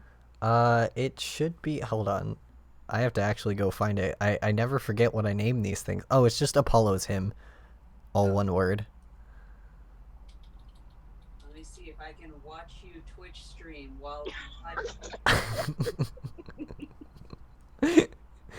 You should record the Twitch An screen. Ouroboros of podcasting streaming. Yeah, I can open up OBS and yep, there you are. There I am. There's me. Greetings, friend. It always logs me out, and it's like, who are you? You're the same person that always logs on this computer.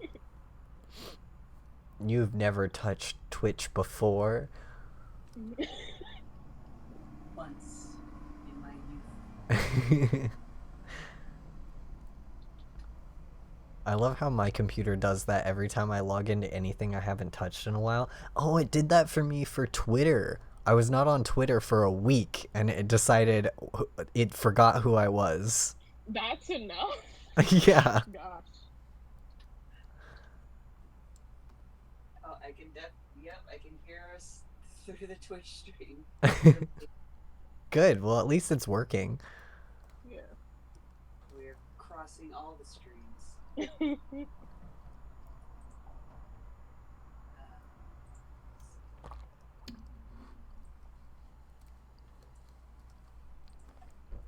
need to verify my login.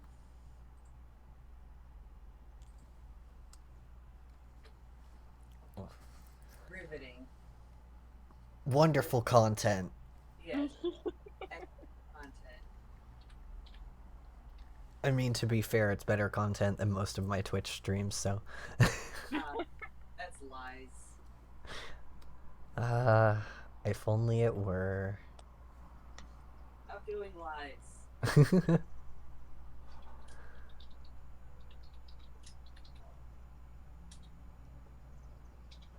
I should probably turn you guys up. I usually have music on in the background, so you guys are at the volume of what my music normally is. So I should make it so that other people can hear us.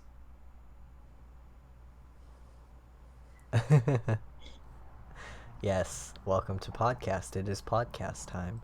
I already semi-introduced everyone on the stream because I was like, this is going to be a weird time where I'm podcasting at the same time as streaming and drawing. So if you haven't been here before when this happens, this is what's going on. So everyone already knows, but...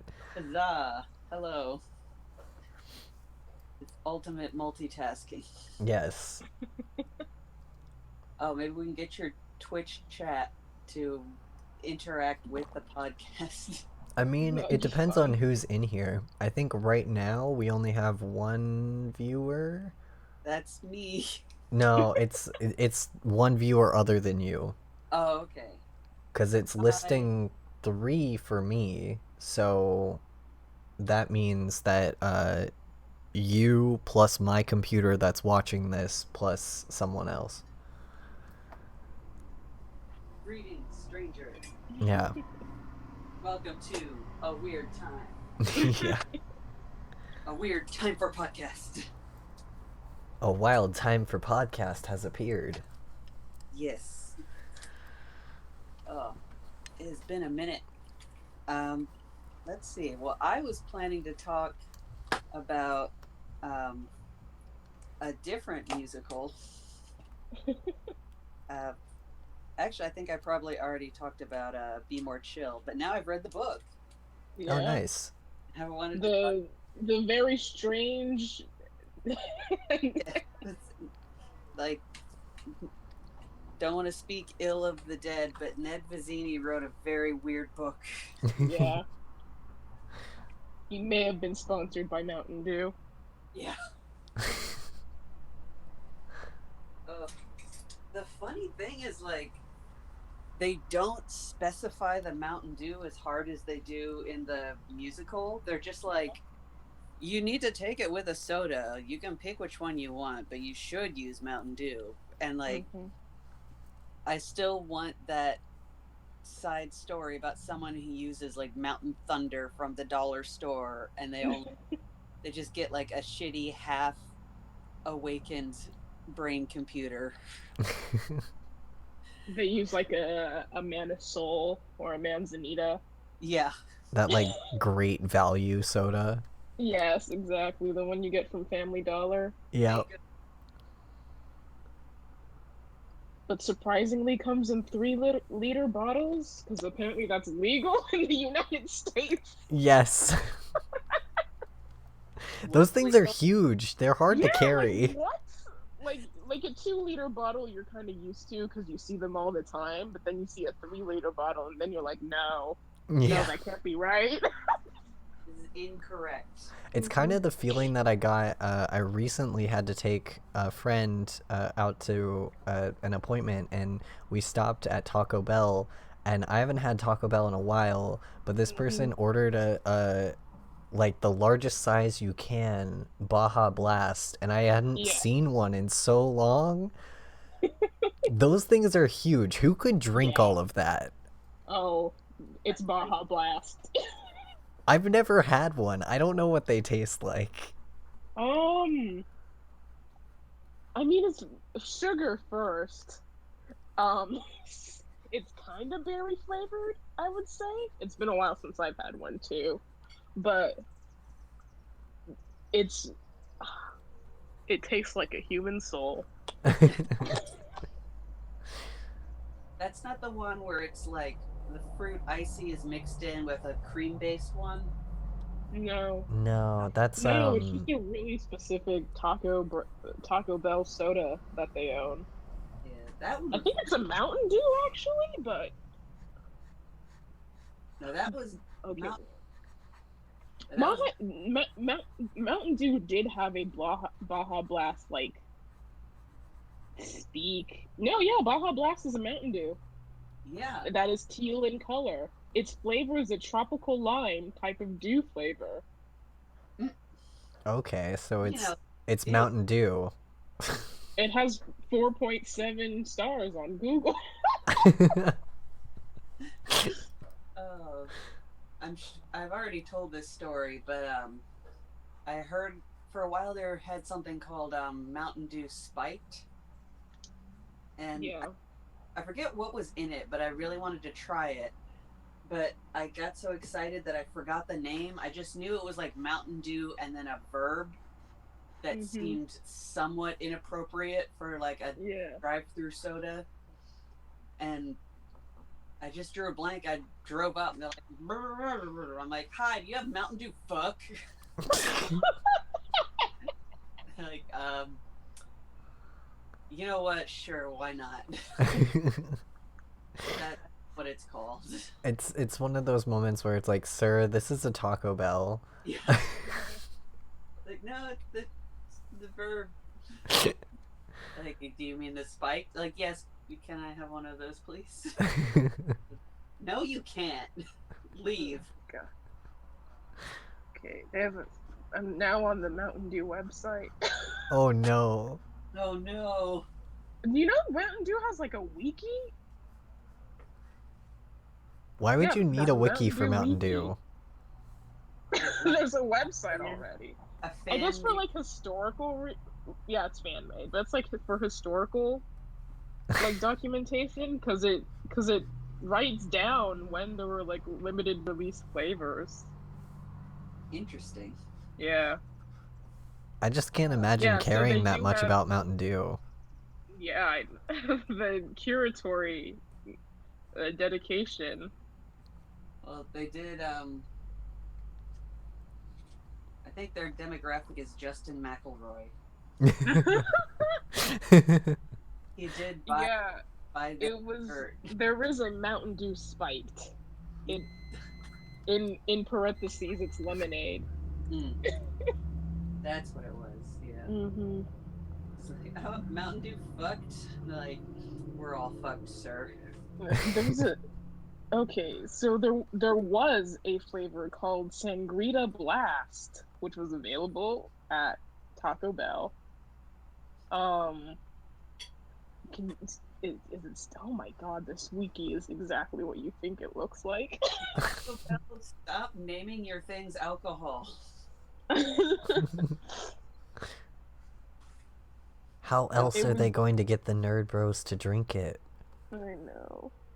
I do like the vibe, though. They're just like, yeah, we know.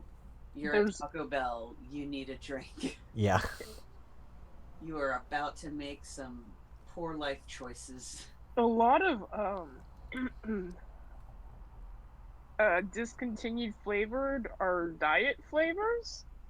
Um, so and they become very funny because they have the word diet in front of it. So there's Mountain Dew Diet Whiteout. Okay. As a drink. Is that like light reverse racism? Let's see. It was chosen by fans of the Democracy promotion. No. The what? I reject this reality. It is foggy white in color, as its name suggests. Oh, I hate that. Oh, no. Fans of the competing flavors referred to Whiteout as Sprite Out, mocking its flavor profile as being similar to Sprite. Oh boy, you do not want to anger the Mountain Dew fan base. Oh boy. But why is being similar to Sprite bad? Sprite's good. Yeah. I guess just because there's a Mountain Dew Pitch Black, or there was. I guess because it's just like this is a different soda. You just made not Mountain Dew. Yeah. Yeah. I could see that being irksome. Yeah, I mean, I could see that. Mountain Dew is a lemon lime soda. There's tons of lemon lime sodas. Yeah. True. Maybe they just had strong anti-Mormon sentiments. Yeah, the Pitch Black was a grape Mountain Dew. I can't imagine that was good. Oh. Upon Backed learning... by popular demand. This is the Mountain Dew podcast now? Oh no. Are we just doing what is the segment on Mabimbam where they review bad foods? Munch Squad? Yeah, we're just Munch Squad now. Oh no. Dollar store Munch Squad. It'd be cooler if we were things I ate at Sheetz. Yeah, that's a good one. Yeah, that is a good one. I just have to say, I still have your stream running, and it's very fun to be like talking to you and then look over and just see your face, and you're looking at me. Aww. You just live in my computer now. Hi, Mom, I'm waving at you. Hello, I will wave back. It'll be delayed, but you'll see it. Yay. Oh, you know? We need Moses to start streaming. I can just dual stream it. Like, there's my point. Yeah, I could start Night in the Woods again, and we could do that. We should do that for like the next time, though. Play through Night in the Woods together. Yeah. Oh, maybe that should be.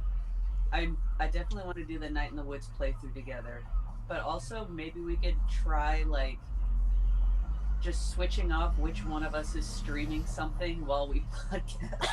Yeah. Yes, exactly. Yeah, and we could play other like games that are. We could even play like multiplayer games too. Oh, that'd be pretty fun. I still haven't found like enough people to play the Among Us with. Oh boy. Are you in the Among Us in the game chat? I am not. But you should be in the. I think I invited you to the game chat.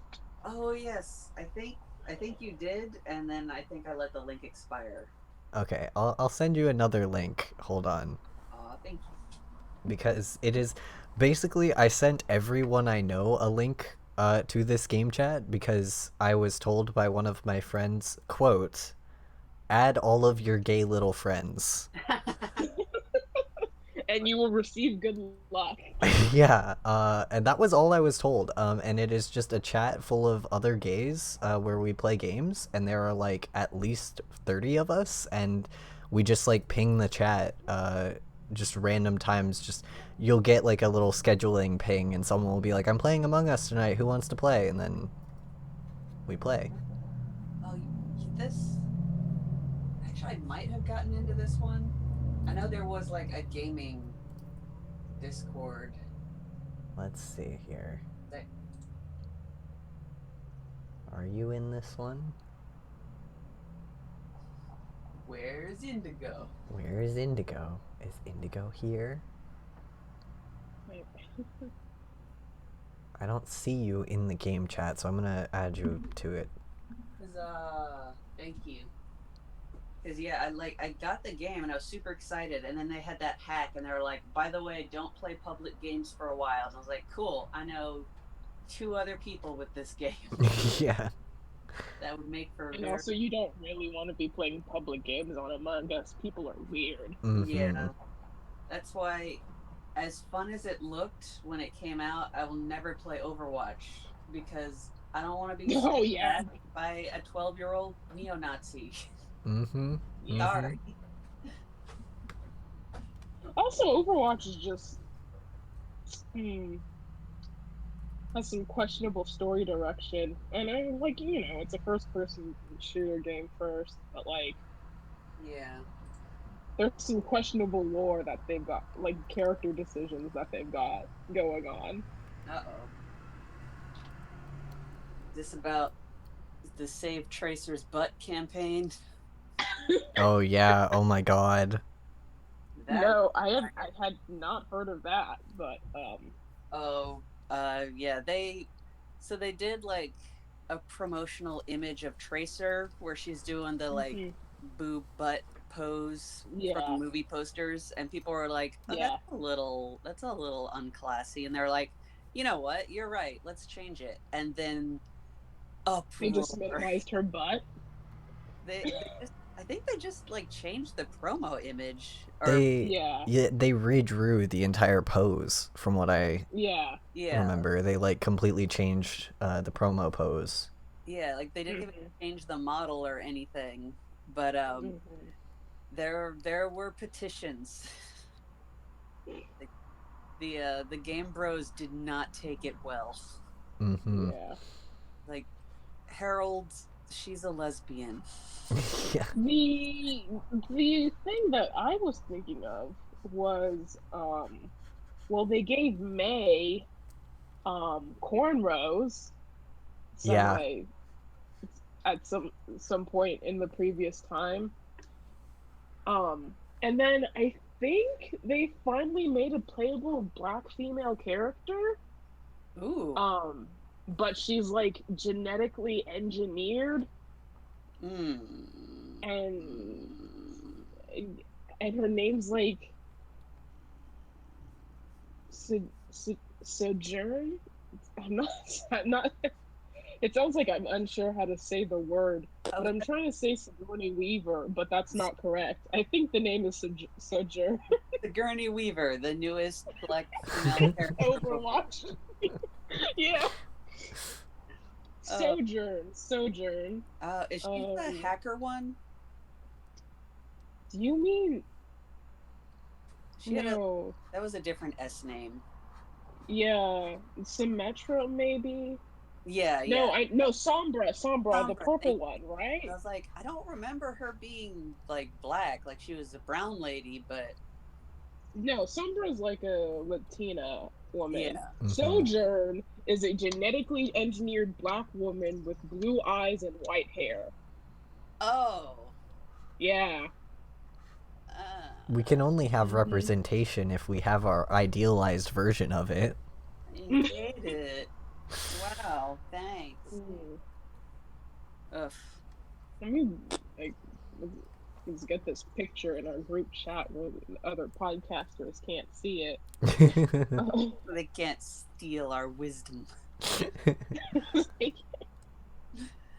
Oh yeah, Moses, are you in the game chat? Would you like to be in the game chat? I'm not in the game chat, but I don't know. Among Us makes me anxious. We play other games too.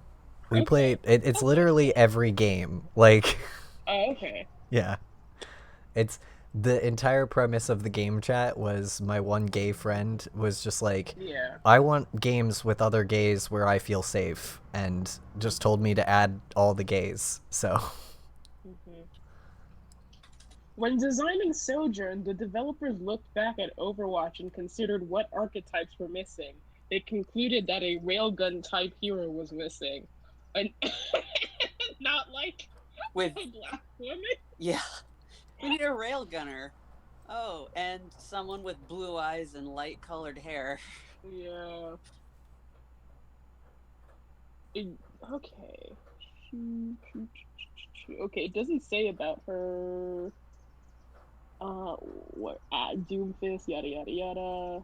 Suggested strike commander. She's yada yada yada. Nothing about her explicitly being genetically engineered. But like, she's an. Wait, nope. Here it is. At some point, she received cybernetic brain upgrades.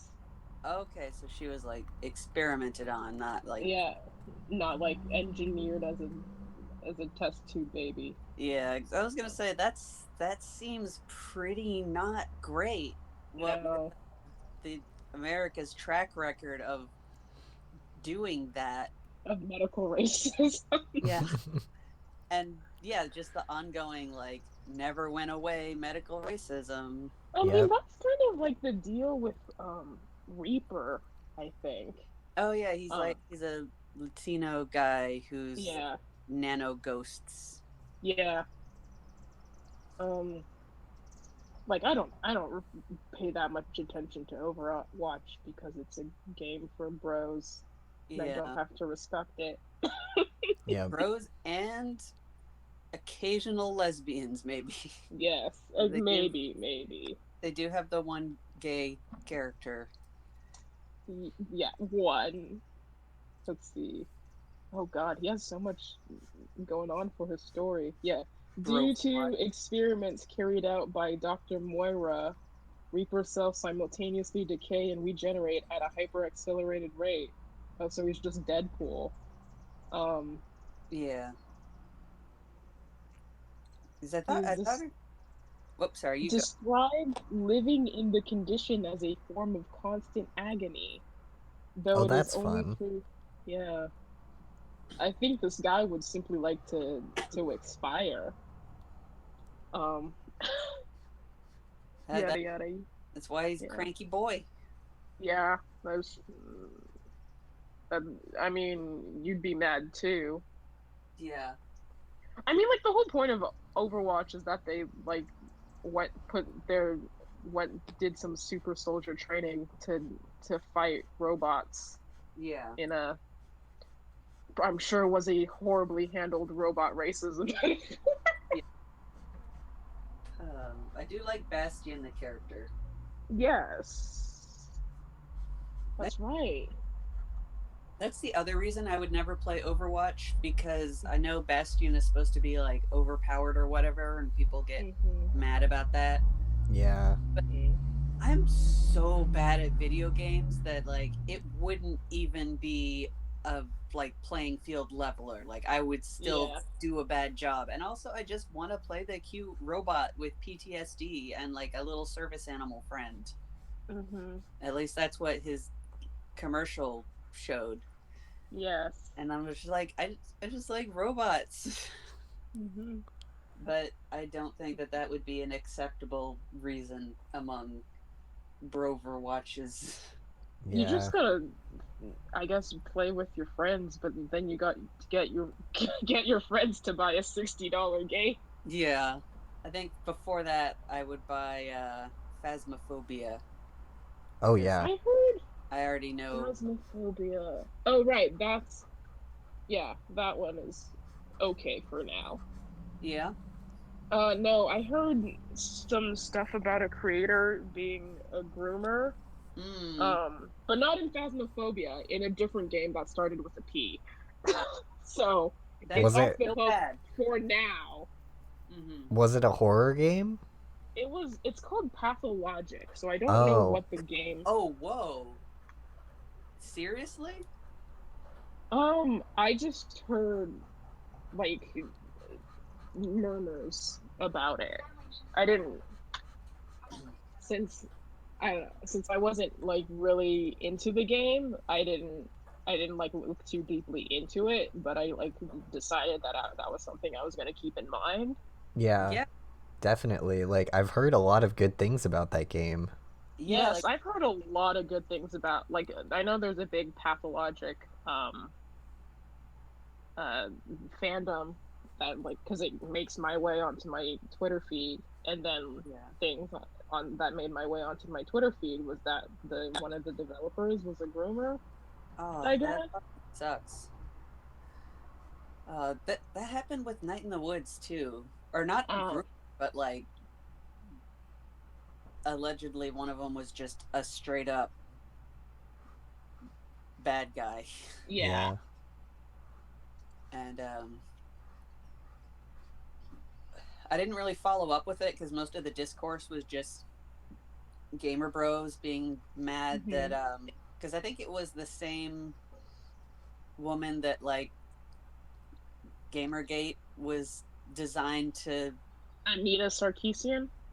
No, no, no. That started with them, but then it was like Zoe Q. Loftus. I think it was a Q. Hmm. Zoe Quinto. No, that's Zachary Quinto. Like, It was a Zoe. It was a Zoe. yeah, it was like a this her angry ex. Like there Hmm. were receipts of him trying to work up people to like come after her because she was a games journalist, and they were like, Hmm. oh, she did sex to get to where she is today, and it's like I don't know, man, maybe she just likes video games. Hmm. And anyway, I don't want to get Yeah. into that.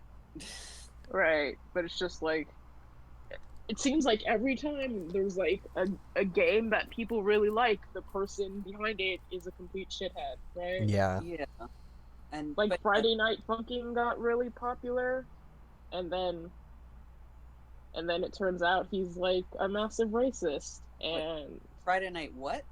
Funkin', Funkin', Fun. Okay, It's all right. Thank Friday Night Funkin'. I was like, that's my favorite Mountain Dew. It's like what was Friday Night Funkin'? Friday Night Funkin', yeah. It's like a Newgrounds game. It's a rhythm game. It's a rhythm battle game. Okay, gotcha. Oh. Oh boy, but yeah, Yeah. yeah, I didn't follow up. I don't know what happened with the allegations of the developer from Night in the Woods, but it was like this Hmm. woman who was targeted by Gamergate was Yeah. like, yeah, I got attacked by this person, and so a lot of folks were like, well, she's she's just the villain of video games, so we don't Mhm. believe her. Yeah. And that's when I stopped paying attention to the discussion. So I was just, Yeah. don't like it.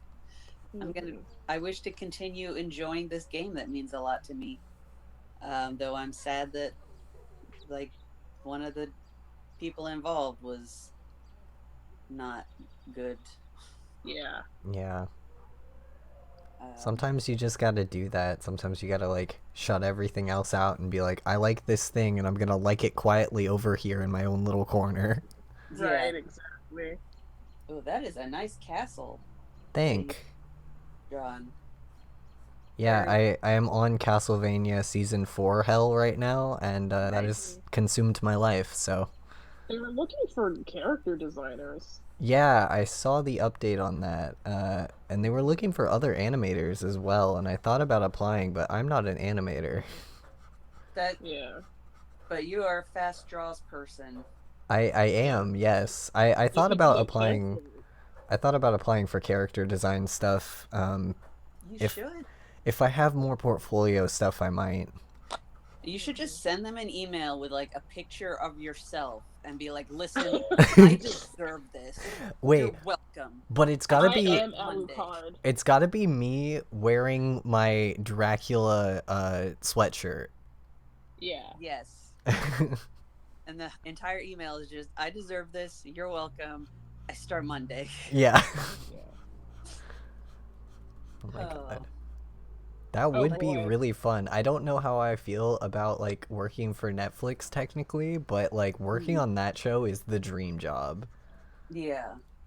No, that would be very good, and like you would definitely be good as a very Castlevania savvy person. Yeah. Yeah, I think also your designs are would work really well for them. Yeah, But yeah. you, you draw a good Dracula boy. Yeah. Yep. That's kind of my genre. Yeah. Oh, Yeah, I looked at their post and I was like, wow, I cannot do that. I Yeah, get tired when I make art. God. it's something that was really interesting to me. Season 4 came out, and they hired a bunch of animators for season 3, actually. So, like, I knew that season 4 was going to have some new animation talent on it, and Yeah. I think they're being really loose with them staying on model, which is really cool to see in such a like big budget kind of show, you know. yeah. Yeah. Like a driven thing. Yeah, like they're like there's a lot of really experimental animation happening, and I could actually see when one of the animators from season like 1 was animating a sequence and then a new animator would take over. Like you could see the switch, and it was Oh. so beautiful to see because it's like I saw these scenes, like mostly the older animators I think worked on battle scenes. So it Hmm. was like a battle would happen, you'd have this beautiful, very like in season 1 there was a lot of very sketchy Dracula scenes that happened where he was like in wreathed in fire and stuff, and there would be a scene similar to that with a similar sketchy vibe, and then it would switch over to a beautifully animated like regal castle scene, and it's like this is a different animator, but like I love it. Oh, that's so cool. I love it. Yeah, it was so That neat. you love to see it. You love to see it, especially with big budget television. Like big budget TV is not usually that loose with their models. Yeah, Yeah. absolutely. Uh, that reminds me, my parents got me to watch Mitchell's versus the Machines. Ooh. Ooh, that's a good one. Mm-hmm. Yeah, like very very visually stimulating. Like there's a lot happening. Yeah. But yeah, I really enjoyed that. I like the good robot boys. Hmm. What was it Deborah and It's Eric and Deborah Bot 5000. thank you. They're very good boys. Yeah. Yep. Very And good. Very, very good. I mean, that was actually animation in that movie is super great. yeah. Well, I mean, I think Pretty- isn't it like the Spider-Verse people? Yeah, it's the Mm-hmm. Spider-Verse people. Yep. So they really pushed what they learned in Spider-Verse and like really like um really were like bending the I guess expectations of what you would see Yeah, from like a 3D animated film because they use a lot of 2D animation layered on top of it, which yeah, Yeah. is really cool. And I think it really fits like the main character. yeah. I 'Cause she's love. like a Sorry. film kid. Mm-hmm. And she does like all her special effects and everything. So she's like drawing stuff in. She's using like really old methods of Yeah, film. it'll like cut to an After Effects ass puppet segment or Yeah. thing. Hmm. Yeah, I love that aesthetic. Like every time you got a close up of the characters, you could see like the little lines that they had added on, Hmm. and it was just like chef's kiss. So good.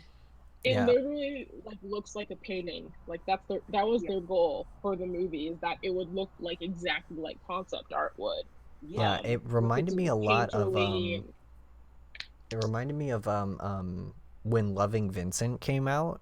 Oh, Like, yeah. clearly not made in the same way, because Loving Vincent's whole thing was being made out of oil paintings, but like just the way that the animation in that movie moved was very similar. Yeah.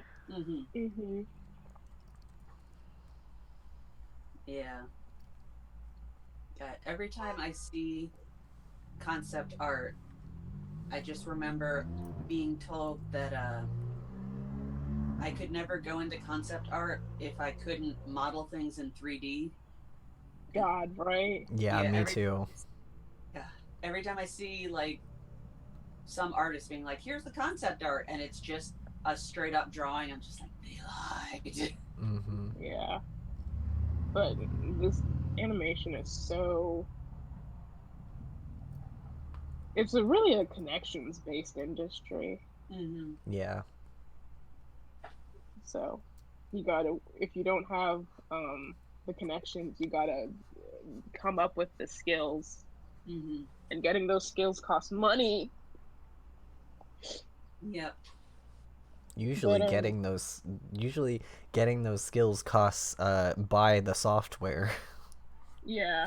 That's also that's the money part. Yeah, because like it doesn't really, I've noticed with animation, and this is part of the reason why I avoid the fuck out of it, because I can technically animate in Clip Studio, but like it's just not recommended that you should. Yeah, like every time I try to animate anything in Clip Studio, I'm like, this is like pulling teeth, and this is horrible. And it's like, well, it would be 100% easier, and I would make things 100% faster if I had the software. Am I gonna do that? No. No. Yeah. Actually, the best interview I ever had, because I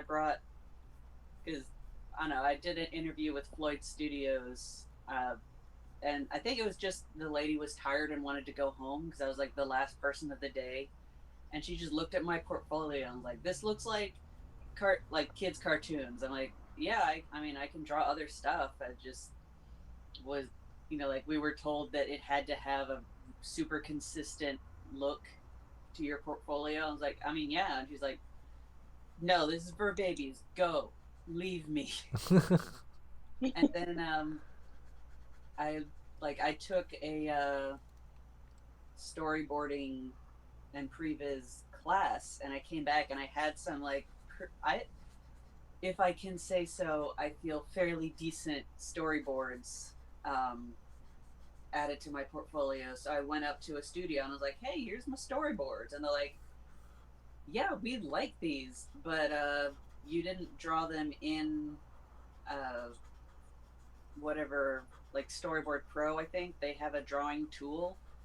They're like, yeah, all of our stuff has to be drawn in the program. So, like, if you come back, like, hit me up with something you drew in that program, and, we'll talk. And then I never got around to doing that. That's extremely comical, because, like, the quality of your storyboard should matter more than what program you did it in. Yeah. I guess it was just like, he wants to. There's people out there making animatics with Photoshop Elements and Windows Movie Maker. Yeah. So it's about your storytelling and not like whether you know the program. Because like you can teach people how to learn the program. Yeah, like the proprietary software thing is such a problem in any art industry.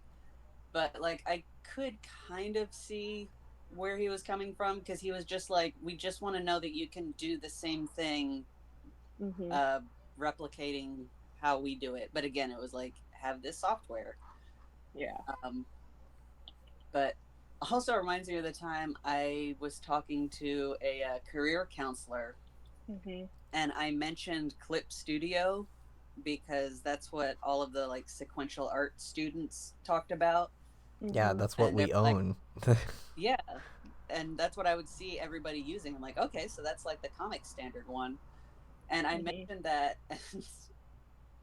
because I was in illustration. The person's like, I've never heard of that. Sounds unprofessional. And I'm like, I think he means doesn't sound expensive, because Yeah. It's $25 on a good day. Yeah. Which is a lot of days out of the year. Mm-hmm. Yeah, like they have lots of sales, and that's really cool. But yeah, it was definitely that doesn't sound like anything that we have a brand deal with. Go home. I actually would, like, when I was in my illustration classes, since I have illustration as a minor, I would go in and not tell them that I made something in Clip Studio. I would lie and say I made it in Photoshop. Nice. Because I was like, it's the same thing. It's the same thing. It's just like, it doesn't have the bullshit that's not related to drawing. Yeah. And it's 100 million times less expensive, and they put it on sale 5 times a year. And yeah. Not only that, but also, like, Clip Studio, because they save space on stuff that's not related to drawing, they have so much other tools that are good for drawing. Like, yeah, like their 3D assets are incredible. Yeah, and the whole asset library that you can get for free. Like, you can just go and download brushes. Yeah, and the whole, like, you can set up a thing specifically for making a series of images. Like, you start a book, and like, even if you're not making a comic, that's super handy for like whatever you're working on. Sequential illustrations, or like you want to do related diptychs and triptychs and stuff. Like, yeah, it's like these will all be bundled together. Yeah. I mean, I like Clip Studio Pro. I will say that they are cowards for trying to hide from their original name of Manga Studio. Manga Studio. They're like, oh no, it's like they Clip Studio doesn't. Where's the clip coming from? It's from animation. They changed it to Clip Studio when they added animation as a thing. Oh yeah, because they also had Anime Studio. Yeah. Cowards. And that was a clunky ass program. Yeah. I have good news. It is still Manga Studio in France and Japan. Nice. So it depends on which version you download. Yeah. It'd be weird if they changed it in Japan. They're like, ew, we don't want to sound Japanese. We don't want to... Because, like, when Clip Studio became Clip Studio, it was at the point where, like, a lot of artists were being influenced by anime and manga, but older artists were like, no, you can't use anime and manga in your art. Yeah. So, because they were cowards. Yeah, and xenophobic. God, remember the days in comics.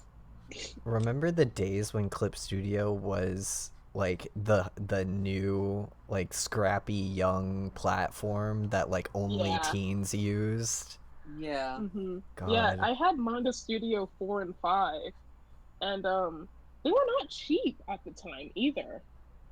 Because you had to like buy a whole disc and everything. Yeah, they were $30-something, I think. I remember getting your software on a disc. Sure could use that again, frankly. Yeah. Because the subscription model sucks a lot. Yeah, I really like having a hard copy of, I don't know if it's Clip Studio, but I think there are softwares where they're like, if you want to pay extra, we will send you a DVD with the stuff on it. Yeah. They're like, yes, please. I'll throw $20 down a hole just so that my ancient ass can feel more comfortable. Digital only software. It's not that digital only is bad, because it's actually like pretty useful if you don't want to, like, I don't know. I like some aspects of like being able to digitally download a service or a good. Digitally download a good. It's when it becomes like a subscription Yeah, and then you're like paying an obscene amount for it. Yeah. that's never good. But yeah, I'm all for digital download. It's just that I think it's purely a generational thing, honestly. Like I Yeah. just have this sense of unease if I don't have a hard copy of it. Yeah. Well, Like, that makes sense because they will take it away from you. Yeah. yeah, true. Judging by what Photoshop did, they definitely will. Yeah. Never mind, it's still valid fear. Oh. I just remember when they started doing that, when Photoshop was like, yeah, we're gonna make it subscription, and I was like, I have never hit the delete software button so fast in my life. Yeah. Like, I was like, friendship ended with Photoshop. Yeah. I was a paint tool side person anyways. Me Because too. Photoshop before like it became a subscription base was already like really expensive and I was a child. Mhm. So Yeah, and you could get paint tool sci for free if you knew the right people. I remember loving Paint Tool Sci, and Oh, it's great. I miss it so much, and I stopped Mm-hmm. using it because it didn't work for years on Mac, so you couldn't. Yeah, exactly. I switched to a Mac and I couldn't use paint tool sci anymore. Yeah, they've fixed that now, but it's like now I'm so Mm-hmm. used to Clip that like Yeah, I'm not gonna exactly. change.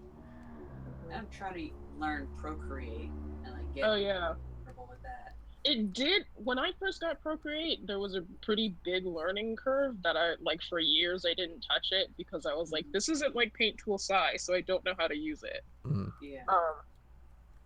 Not that like the interface was really hard, but like the blending engines on the brushes just weren't up to like what I was used to being able to use, I Yeah. guess. So I got what was basically a free version of Clip Studio. It was called Metabang Paint. You can still get Oh it yeah, actually. Metabang is great. Like their watercolor brush is like chef's kiss, you know? Yeah, Mhm. I It's actually I super made a brush that mocks that brush. Mm-hmm. It just bullies it. Yeah. It's Yeah. just it's literally the same exact brush because I loved the Metabang watercolor blend brush. Yeah. Yeah. That was a really good brush. Yeah, and so I just It was in Clip I just was like like Clip doesn't it has okay watercolor brushes in some of the mm-hmm. assets, but it doesn't have like great ones. Yeah. Their oil ones kind of mimic it a little bit better, but Mm-hmm. like when I first got I don't know, when I first got Clip Studio, it was it was not as heavy as it is now. So like the brush options were still pretty limited. And or maybe I'm thinking of when it was still Manga Studio. I know I loved inking in Manga Studio. Yeah. Um yeah, I would sketch in like Photoshop Elements and then I would bring it to Manga Studio to ink and then I would bring it to Paint Tool Side to color. Mm-hmm. I should get back to nibs. Like, Oh, like the actual dip pens and stuff? yeah, 'cause that used to be like my whole entire shit. Is I would Yeah. like, And then SCAD ruined you. yeah, Yeah. literally just one professor was like, "This is shameful," and Yeah, that's literally all it takes. yeah, and then I just stopped inking, and then like my advisors would be like, "Oh yeah, you're the ink guy. Do send me ink stuff." I'm like, I haven't touched a dip pen in like 2 years. I don't Yeah. think you're gonna get the results you're expecting. Yeah, like I don't know what a pen is anymore. Yeah, I mean, I do still I use like Muji pens or Muji pen refill knockoffs as Yeah. Mm-hmm. as long as it's waterproof. Um, I do the scribbly sketchings. I always use the Tombow pens. Tombow pens are my like go-to mimicking nib pen ink like pens. Yes, I love Tombow. It just reminds me of I got owned so fucking hard by one of my friends once, where I think I like had just gotten some Tombow pen that I brush pen I really liked, and I was telling her about it, and she's like, "Oh yeah, I remember that." from my anime face. Yeah. Yeah. This is like the nicest person on the planet. This is like if the Dalai Lama came up to you and he was like, "Oh yeah, I remember when I was into that during Bruto phase." And I you're remember like, that. "Oh no, Mr. Rogers just fucking slammed me." Oh. Yeah, I have dip pens. They're around. They're on my desk somewhere. Yeah. I just don't do a lot of traditional stuff anymore because like it takes up space. Yeah. Yeah. It's I really want to get back into it. I bought myself palette paper and a cheap ass set of brushes from Michaels because I was like I'm gonna paint again eventually. yeah. I got myself some watercolors. I'm like, I'm gonna try to paint ever. But yeah, like I go back and forth. It's like if something's in color, then I just want to do it digitally because I'm That's a lot more effort to do it traditionally. Yeah. yeah, and like just I don't have the strongest color theory. Like I work in black and white a lot, and that for me. And when it's time to add color, I have to like look up a ton of references and like make a set palette. But like, there's just something so satisfying about traditional art where you can just like sit down and do it.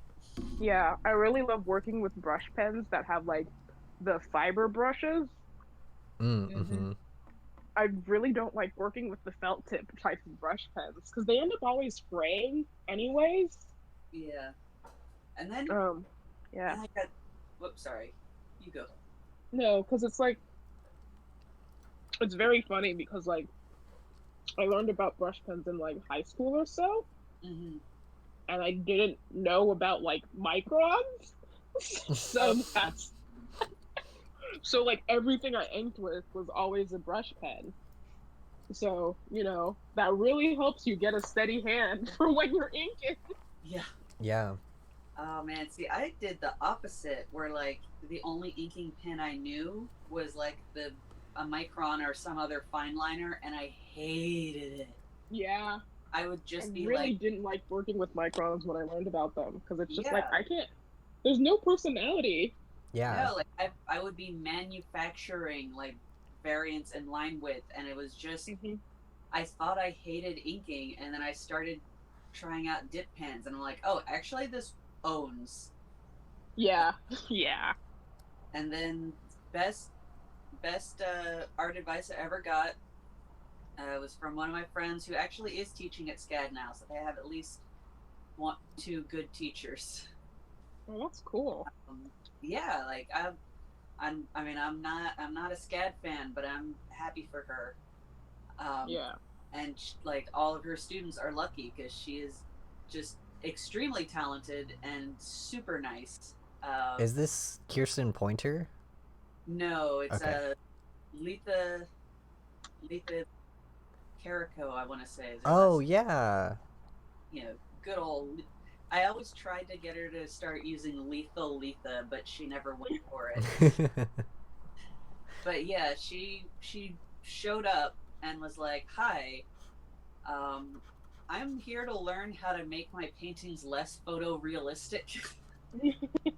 But also is like most humble person you'll ever meet. So like she never had that art kid ego.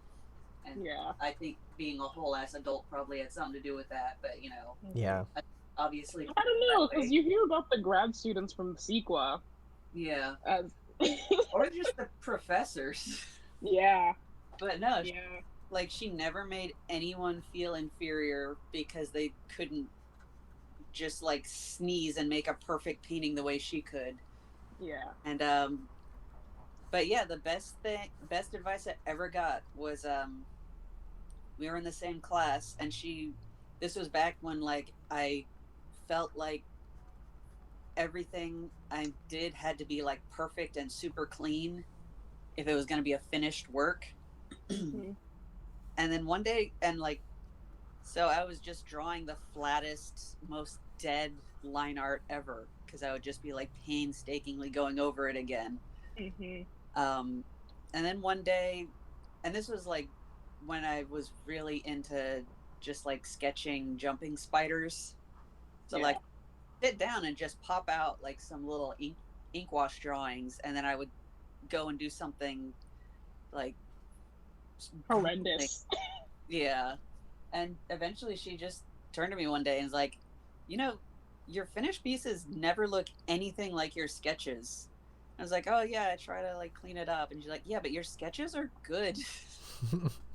I mean, she didn't say it in those words, but she's like, no, like it looks really good. Like you don't need to try to fix it. And I was like, holy shit, you're right. Like that could be the aesthetic I go for. And then I just started like art can be whatever you want. Like I remember Rashad has really sketchy lines in his line work, and they capture a lot of energy.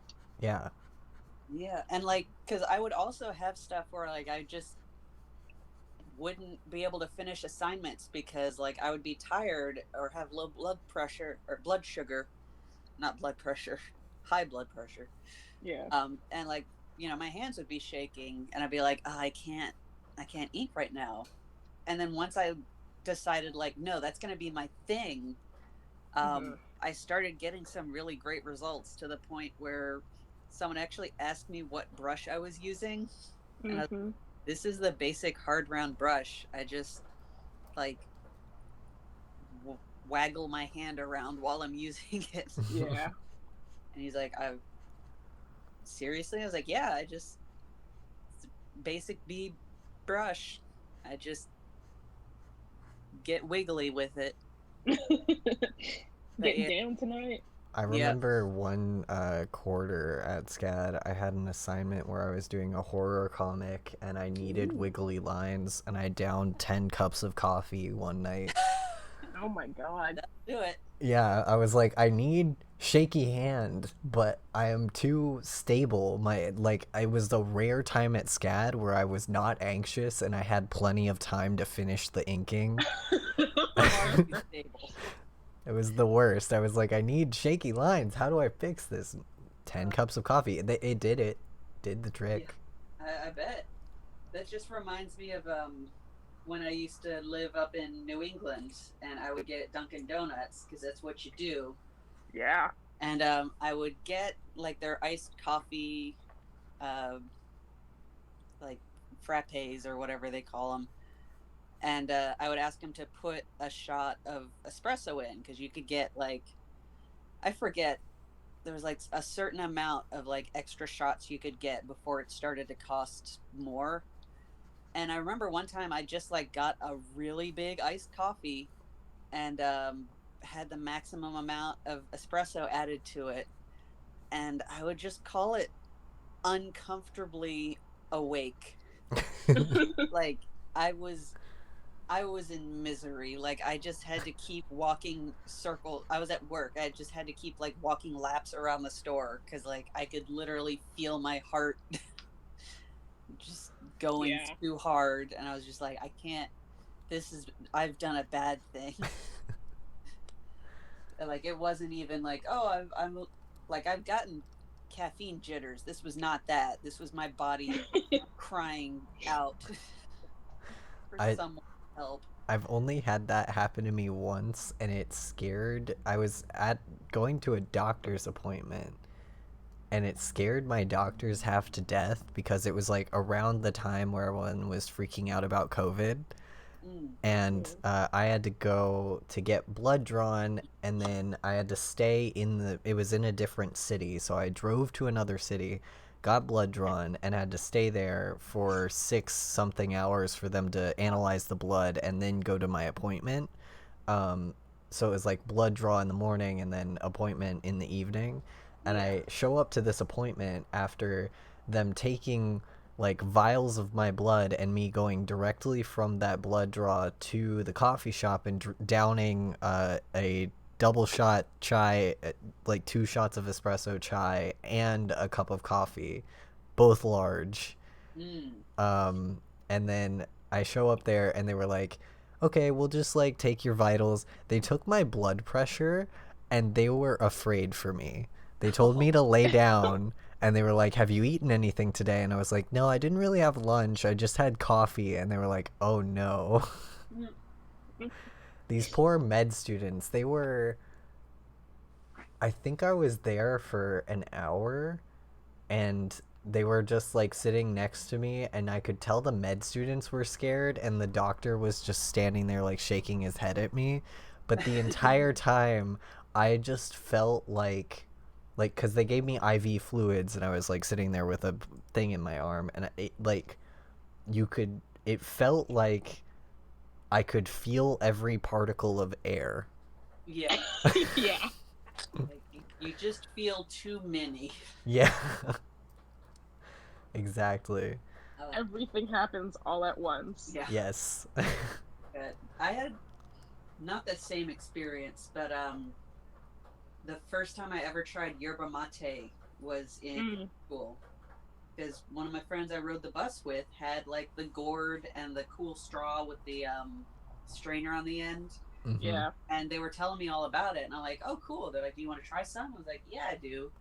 And then that was the day that they were having a blood drive, and I think part of this was also just me being an anxiety, because they were like, it was the weirdest thing, and I'm sure I've already told this story before, but because there were like, I don't know, there were like 2 or 3 different countries where like if you've been there in the last few years you couldn't donate blood, and like some of them were, I honestly for the life of me can't remember what countries it was, but it was like there were these 2 places in Africa where if you had gone in the last year, like you weren't cleared to give blood, and I had gone with my dad to Cote d'Ivoire, and because he had to go to a conference in Yamoussoukro at the same time that my mom was going to, I think, Kosovo, somewhere. She was going somewhere that was like more, like less bring your kid friendly. And so they were like, we don't want to leave you at home for a week, so you're just going to go with your dad to Yamoussoukro. And I did, and it was chill, and I like got to, I was writing a research paper on the AIDS pandemic, because back then I would just do all of my papers on stuff that was common knowledge in my house and never actually learned how to research till I got to college. Yeah. Because then I would show my teacher the paper and they'd be like, you forgot your sources, and I would take it to my parents and they'd be like, oh yeah, here's a book I wrote about that, you can just cite that. Life hack. Yeah, it was amazing. Just have parents that are experts in a field. Yeah, I've done that once with my mother. Yeah, it was good times. It worked until I actually had to do research, and I was like, how does this work? Yeah. It works pretty well unless your parents' expert field is education. Fair. But yeah, I got to interview like the first lady for my high school paper. And not like the newspaper paper, just an assignment I had. I was like, oh, I'm gonna do mine on, oh no, this one was about the deinstitutionalizing childcare, because again, that was just a thing that like was talked about around the dinner table, and so I was like, yeah, I know some stuff about that, and so I like literally got to talk to a head of country person for my fucking 10th grade English assignment. But yeah, anyway, so I mentioned like, oh well, I went to Cote d'Ivoire, but that's not either of the places you said, and just the nurses were just like, Wow. Yeah. Pull out this giant binder of every country, and they're like flipping through it, and they keep saying under their breath, like, Africa. I'm like, dude, it's just Cote d'Ivoire. Like, it's not. I wasn't out and like in either of the two places. Like, I was on the other side of the continent from those. Yeah. But yeah, sorry, I think I cut you off, Moses. No, there's a decent handful of countries in Africa that, like, if you go there, they're like, no, we don't want your blood. Yeah. And yeah, it's bad, but like, just the concept of Africa was so buck wild that they're like, we have to double check this. I'm like, I really don't think that I went to, like, and I was in like the capital area in Yamoussoukro, which is actually a very weird town, because basically it was made, I want to say it was the capital. It was like a center of something, and it was basically just like the hometown of whoever was in charge at the time. And so it was like this very small town place that had like a city infrastructure. And there was like $1 billion cathedral that's just out there, and this big hotel, and then you can just like go outside and you're just in the woods. This was not a like, the decision to make this a central location was very much personal bias. Yeah. And not because of its location. Anyway, they did that for so long that when they tried to actually, they finally gave up, and they're like, fine, we'll take your blood, your weird Africa blood. And then they took my blood pressure, and they're like, whoa, it's way too high for you to donate blood. And I'm like, oh. So it was too high? Yeah, and I think it was because I had like, it was either because I was so anxious sitting there for 20 minutes thinking about getting stuck with a needle while they were like, whoa, Africa, man. Africa. Or it was because I had like a bunch of yerba mate while waiting for the bus. It could have been a combo of both. Yeah, I'm pretty sure it was both, but just like at the time I was like, fucking mate. I drank so much yerba mate when I was in SCAD. Oh god, yeah. I like ordered like a pallet of yerba mate from Amazon.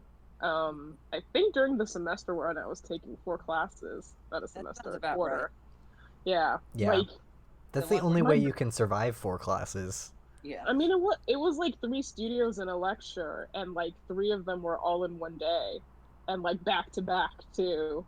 Yeah. So I had to go from Heyman's to Molly to the architecture building, and then 8 a.m., 10 a.m., and then I don't know what comes after 10 at 2 p.m. Afternoon. The afternoon class. 10. Death. Yeah, that would be 2. Yeah. That would be the 2 p.m. class. Yeah, the 2 p.m. class. You were just like legally dead for 2 months. Yeah. Yeah, like I didn't leave my dorm unless it was to go to class because I was working all the time. I fell asleep during my architectural history. Oh no. And I was like, well, gotta let that one go. Yeah. But yeah, no, like I drank like maybe 50 yerba mates. Oh boy. More than that, probably, realistically. I feel like it was 2 or 3 a day. Like, I could smell my body changing from how much caffeine was putting inside me. Oh. a chemical compound that's like super close to caffeine but isn't quite, or something like that. I think Oh, it is caffeine, but yeah. it's like a derivative caffeine that's like plant Yeah. caffeine. It's like super Plant-based caffeine. caffeine. Yeah. It's like it's the same sort of caffeine that's in tea, Yeah. but Yeah, it's like but just more. Very more, yeah. concentrated, yeah. Incredible caffeine. Beyond caffeine. Yeah. But Oh yeah, boy. But yeah. yeah, that was quite a quarter. Um Yeah, it was. it Like worked really well until like midterms, and then I was like, oh yeah, now the heat is on. yeah. Yeah. I remember I came over to y'all's dorm and it'd be like, Hmm. "Oh, hi. Hi dorm mates." And then Hmm. they'd be like, "And that's Moses's corner," and you'd just be there with 1,000 yard stare, like Yeah. dead silent. Yeah, I think it got to the point where like other people had to buy my groceries for me because I didn't have I, time to go to Kroger. I definitely did. Like I would stop by with like not Nakeds, yeah, it would be like the the juice. yeah, like not a smoothie, not vitamin water, but it would be like a vitamin fortified juice. Yeah, I'd bring that and like instant noodles so that you would have something solid to eat yeah, and like vitamins. yeah. Yep. And Oh, that was my life hack. Is like I need solid food if I'm gonna be like staying up late, but hmm. I also like I want to be able to eat fast, and Yeah. most fast options aren't good for you. So I would just like I'll eat some trash and then Hmm. just drink a nutrient slurry, and works Just out great. It works pretty well. I mean, I got three A's and a B that quarter, so Dang. yeah. And I was not gonna do it again. No. yeah. Once you do it once, you don't do it again. I did that one time having 3 studios and a lecture. Hmm. Does not work. No. Yeah. Imagine if it was like four studios, because at that point I was running out of lectures because like they'd all been filled in when I transferred, and I'm like, oh wow. So I was doing like mostly studios, Yeah, like me most of my too. time Like at SCAD. I when I started at SCAD, I started as like I didn't transfer. I started as a freshman, but I had so many AP classes that they Yeah. counted for college credit so that Hmm. I didn't have to take I when I got to SCAD, I didn't have to take any maths or Right. any Yeah. English or like one of the social sciences I didn't have to Yeah. take. Which was kind of a weird feeling, Yeah. if I'm honest. Yeah, I mean, I remember going into my like cuz there was that whole thing of like a buffer year for freshmen where they didn't go Yeah. into their like major classes until Studios. Yeah. yeah, but like I went into my studio major class like sophomore year of my of freshman like or the second quarter of freshman year, Yeah. and I remember being in like a studio class with a bunch of sophomores and juniors as a freshman and being like, Yeah. "Hi guys, Yeah. It's me. I'm baby. it's me. I'm baby. I'm good at the arts," and then Yes. they'd all be like dead inside, like. Yeah. I will surpass all of you. Yeah, it was really funny because I my first like studio class in my major in Sequa was with Brian Ralph, and I just happened to like Brian Ralph did not like very many people, and I just happened to be a person that he ended up liking. I did not like him, but Mm. like strangely from my very first project in his class, he liked me, and so I could kind of do no wrong in his eyes, which is why a lot of people didn't like him because he was kind of he did favoritism a little bit. Yeah. And like that's I'm trying not to badmouth the professor, but Brian Ralph, you know this is true and have admitted this. So I'm not like but like so when I first met him and like we first the class started and everything, the first assignment we had was some sort of we had to bash two genres together, and I don't remember what one of them was, but I know the second one was sci-fi, and immediately it was like the hard eyes emoji, and like he was like, you can do no wrong in my class, and like all of these sophomores and juniors were just like, I don't understand, I've been here for 2.5 years, and I'm just like, I'm baby. Like, you cannot fathom the depths of my power. yeah, and it wasn't even that I was good. It was just that like my stories were interesting and Brian Ralph liked me. Nice. Like, I admit my stories in that class were trash and my art was even trashier, but like the fact that I got a professor to like me was just like what, and then it never happened again. Too queer. Yeah. Yeah. God, learn how to draw boys. Yep. I don't. God, I don't remember learning how to draw anything. Illustration. It's a very weird program. They just tell you do the assignment and then you do it, and then they tell you you did it wrong, and it's like, okay. You have 2 weeks to do it more better while doing your finals. Yes. Right, exactly. Yep. I try not to railroad, but can I talk about the book with the musical? Yes, talk about the book. Thank you. I'm very close to the microphone right now. So am Serenade I. us with the musical. Okay, so I don't think we've actually done this while recording, but I listened to the Be More Chill soundtrack and I got really into that. And then I did not watch a bootleg of it and really enjoyed it. And then, okay, so the thing is, I don't typically watch bootlegs, but when I do, I try to buy merchandise equivalent to the cost of a ticket, plus whatever like hat I would have gotten if I had gone there myself. So like I feel like I sort of gave them the same amount of money. Yeah.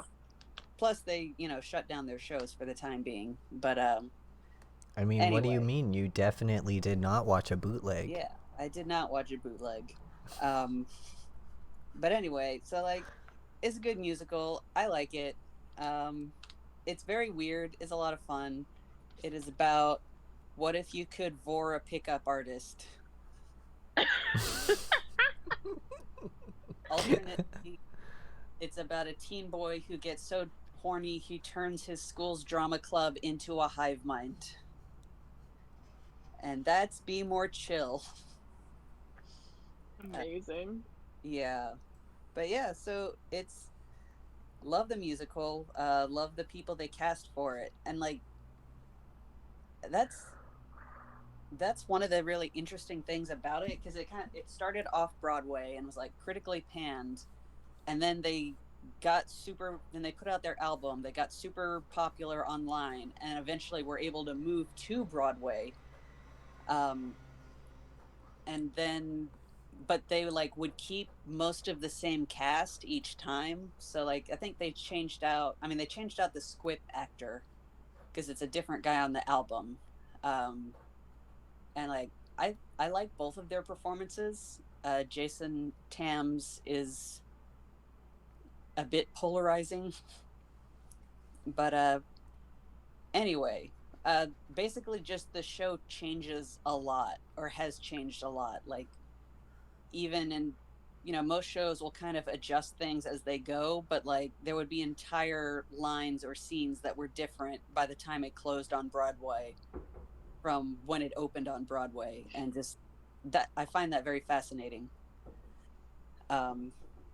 Anyway, brief rundown of the story is based on a book by Ned Vizzini, which I'd never read.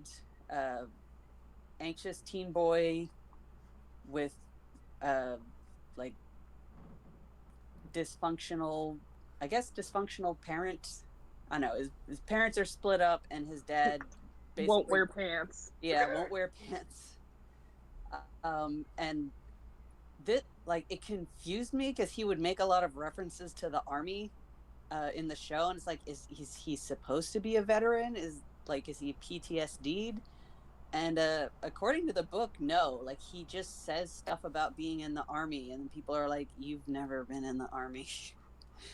So if you consider that canon, He's one then of those dads. yeah, he's just like, "I'm army tough." um, but yeah, so he finds out about an a black market supercomputer nanobot thing that you can eat, and you have to drink Mountain Dew. And then the quantum computer moves through your blood until it embeds in your brain, and it tells you what to do. It tells you how to be cool.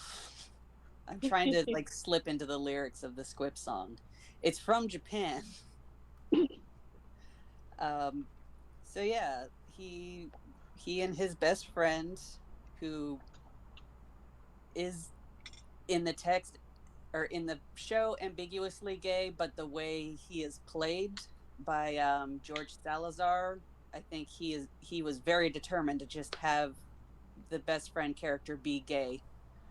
Um, and so he and his friend go to the mall. They get one of these things. He takes it.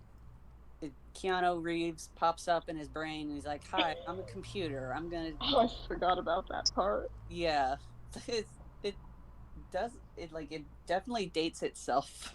Yeah. Um, but yeah, it's I like mean, you're Keanu Reeves is still popular. I just don't think he'd be popular with like teenage boys anymore. yeah, and like it's very interesting because it does raise questions about the localization, because the the name of the computer is a squip, and it's an Mm-hmm. acronym that's in English, and Yes. all of the options you can get for like what your brain avatar looks like are all like Americanized.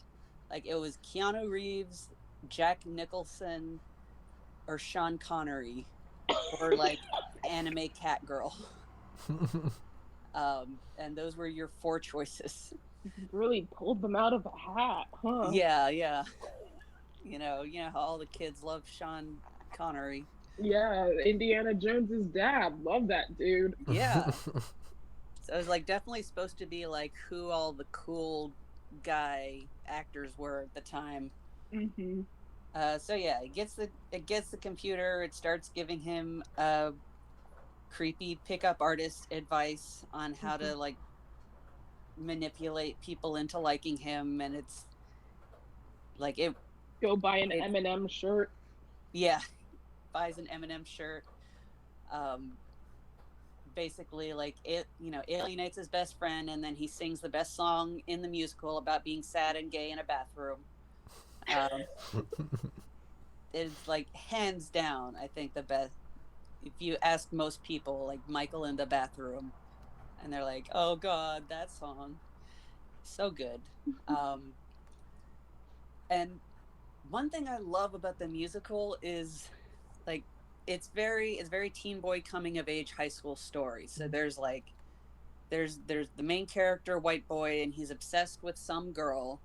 But like the scene where in the opening number where he like sees her and he starts singing her name over and over again, and then like the chorus picks it up, she like does a somersault onto the stage and like does this really like intentionally ridiculous like modern dance where she's just like she finds some chapstick on the floor and puts it on, but she's like doing it as a ballet, and then like other people come up and like lift her up and twirl her around while this is happening. Like, it's very much poking fun at that, like, here's the girl I'm obsessed with trope, where she's just doing regular ass stuff.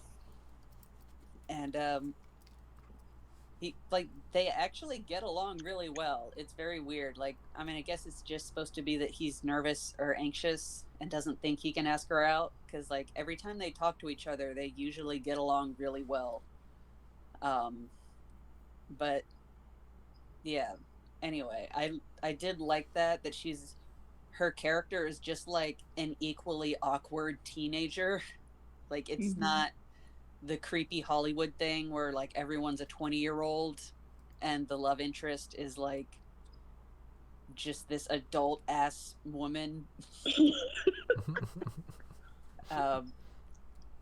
But no, like this was just, I think most of the cast were all actually kids, and like she wasn't one of the popular girls, so I don't like, the whole thing is so weird, like, and that's kind of the beauty of it, is like none of the story has to happen if he had just asked her out, but he's like, oh no, she's out of my league and she's just a drama nerd.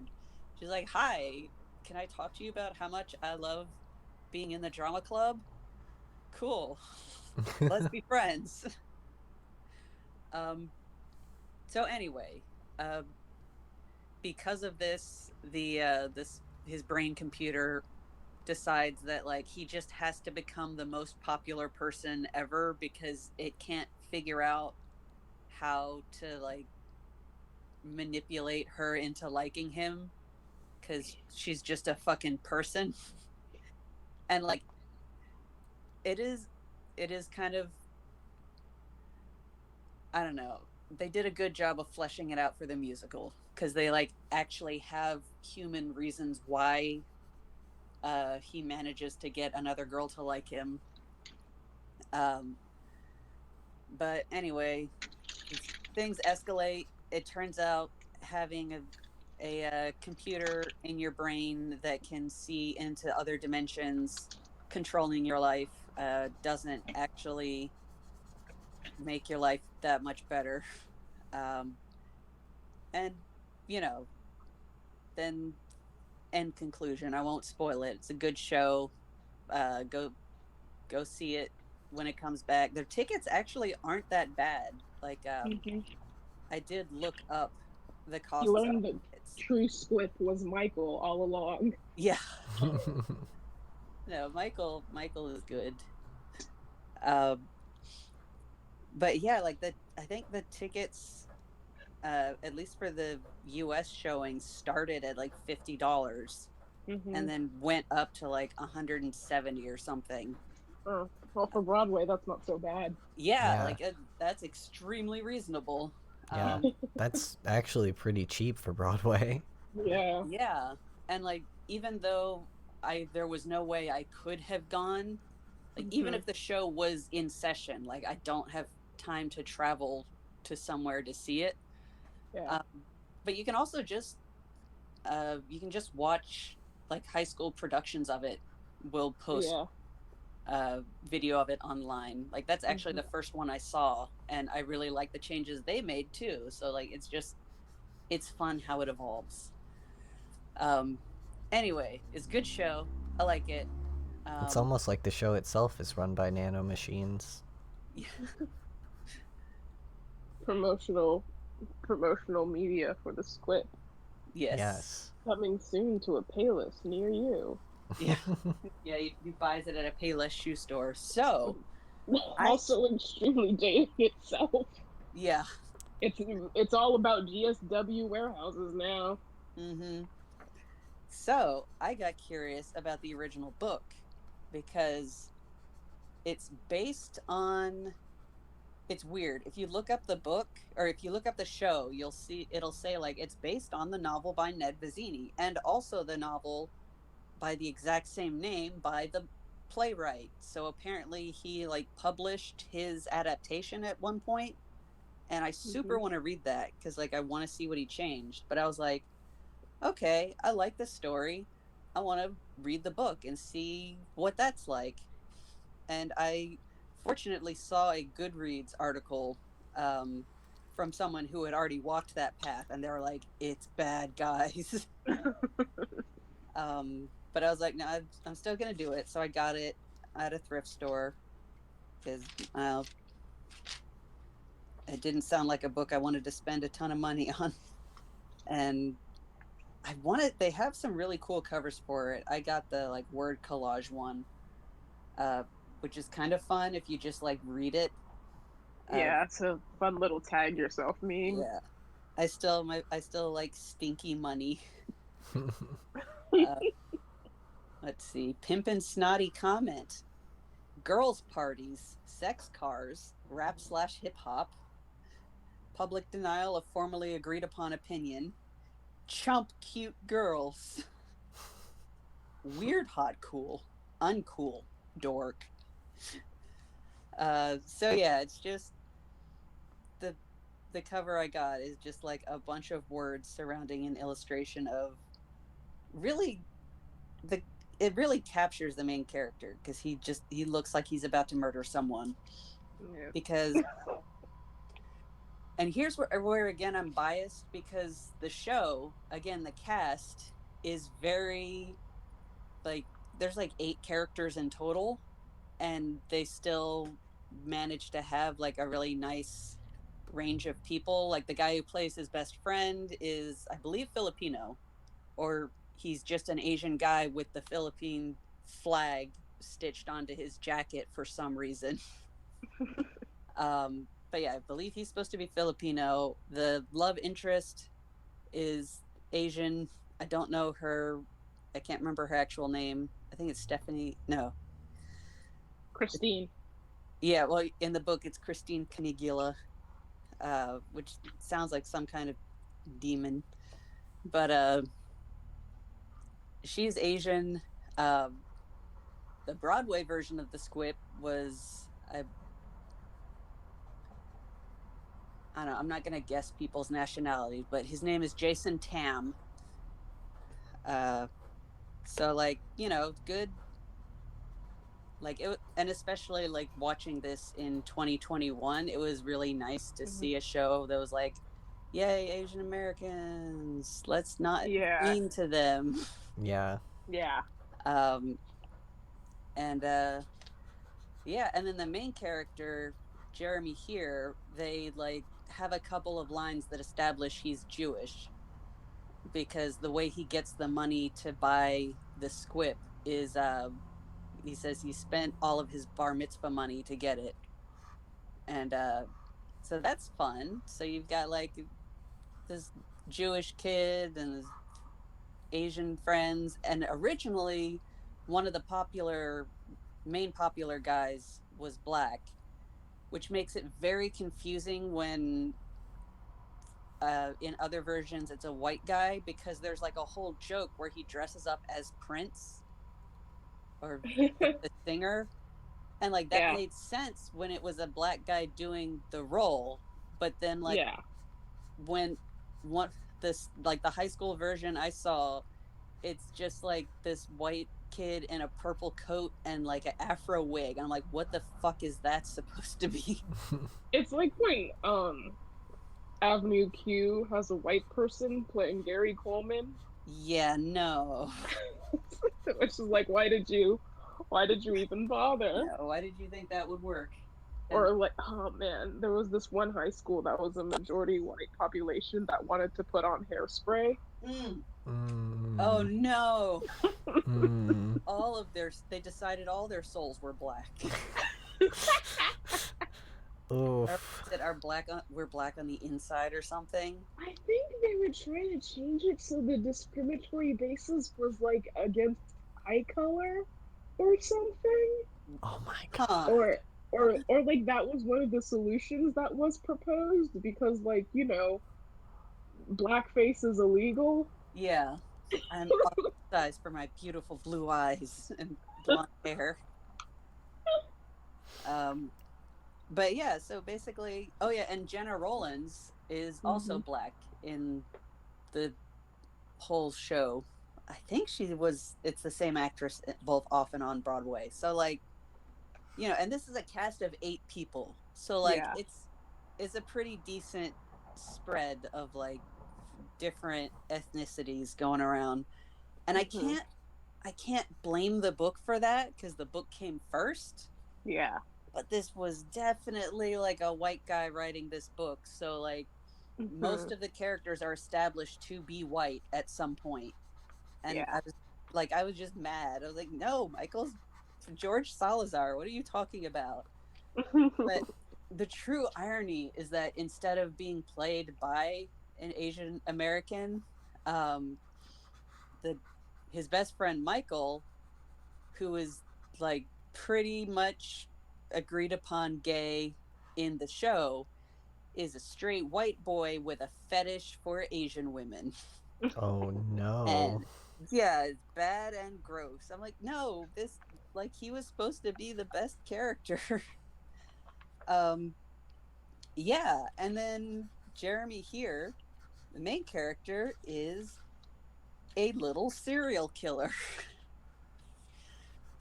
One his fun quirky trait that he has is he keeps spreadsheets of every time he feels like he's been slighted. Calls them humiliations, every perceived slight. uh Let me see. Oh, here's a passage. They're taking roll in class, and his name is Here, so he feels too embarrassed to say Here when his name is called because the people will laugh at him for having a funny name. And so instead of rolling with it, he just always says present while everyone else says here, and people still laugh because they're like, haha, he can't say here. So, it's lose-lose from his perspective. Yeah. Like, I do not remember high school being like that. I remember I remember people trying to change their name for fun whenever we had a substitute. Yeah, exactly. Like, Yeah. roll call was not this serious institution. Yeah. But yeah. Let's see. Oh, here comes the fun part. The part that has been stressing me since they started taking attendance in 5th grade. That was in parentheses. I can't say here in response to my name. It confuses teachers.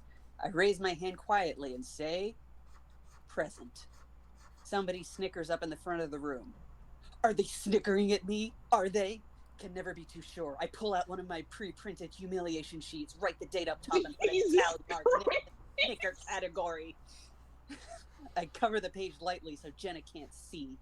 Then I retune my ears to listen for copycat snickering. So yeah, he straight up keeps track of every time he thinks someone is maybe making fun of him.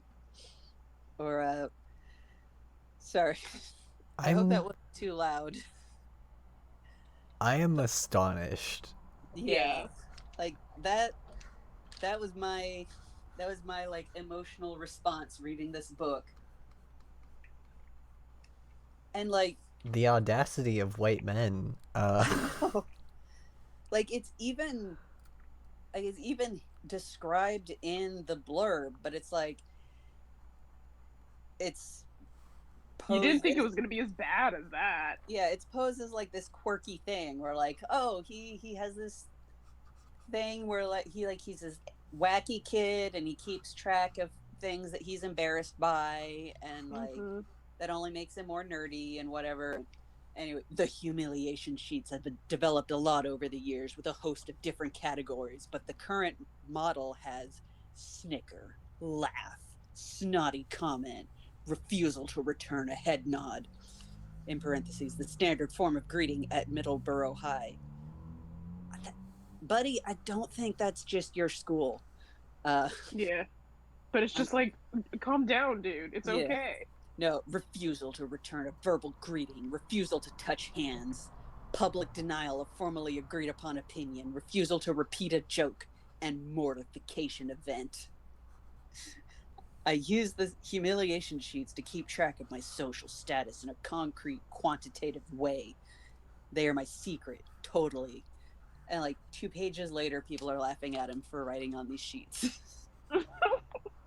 But yeah, so he sounds like a fucking serial killer who's just about to go. And he mentions that a few times. Like there's a part where he's watching some show on MTV and he doesn't like it. And it's kind of amazing. Like I don't know if it's self-aware or not self-aware, but he's describing this like dating show where I guess like the people on it get embarrassed or whatever. and he's like, this show just humiliates young men. I mean, they also have episodes that are like lesbian couples or he just talks about how like it's not always focused on the guys, but he's like, but no, this show is the worst. And there is a line.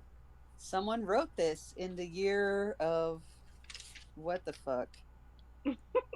Look up in 2004, and I know I'm sure I'll find the line eventually. But he basically says something to the effect of like, I wish I could shoot up my school just so that I could have the excuse of this show being my breaking point.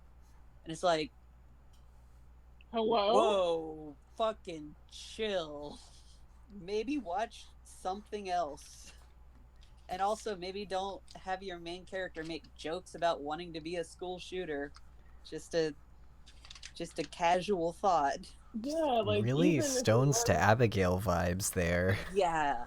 No, he sounds like a Onion Boy character. Yeah.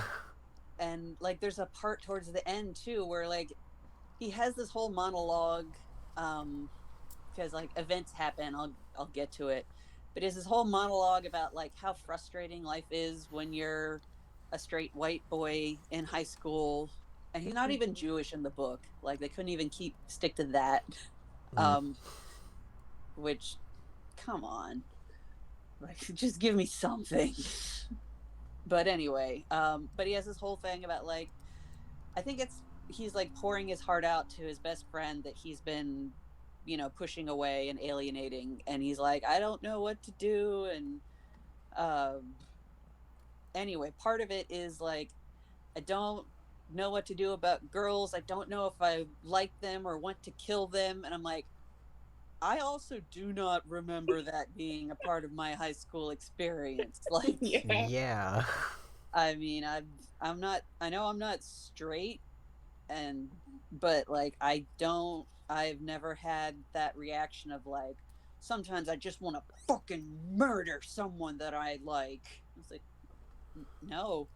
I mean, and just like in general, not like, oh, I could just throttle my friends for doing a prank at me. It's just like women. Yeah.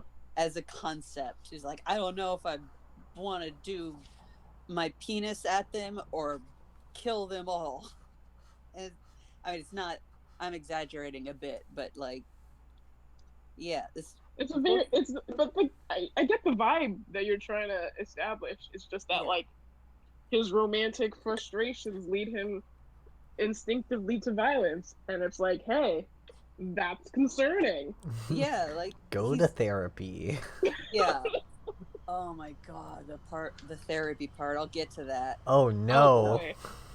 Yeah, it's not great because like the whole time I'm like, oh my gosh, this kid needs therapy because this is like not cool. This is not a likable protagonist, and I mean that's fine. Like you can have an unlikable protagonist, but like when most of the other characters are also not likable, it becomes difficult. And the Squip, honestly, who is like very much played as sort of the antagonist of the musical. Like the Squip comes off as the best character in this book because, like, I mean, aside from like the creepy, gross pickup artist stuff, which I partly blame on the fact that like it gets all of its information about Earth from watching MTV. It's, again with the branding, like I don't know. This like, book was sponsored. Yeah, but yeah, I sort of in my mind I compartmentalize it because just this version of the Squip is so likable that I'm just like, no, it's Jeremy's fault. Like he would have different advice for a good person.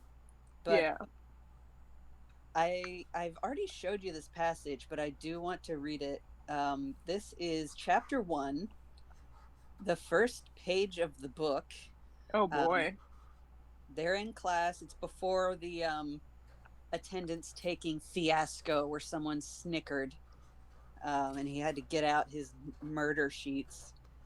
But anyway, he's listening to the girls talk. Oh yeah, it's weird. Um, Jenna Rowland is the coolest girl in class, which is math. I love that it specifies what it is.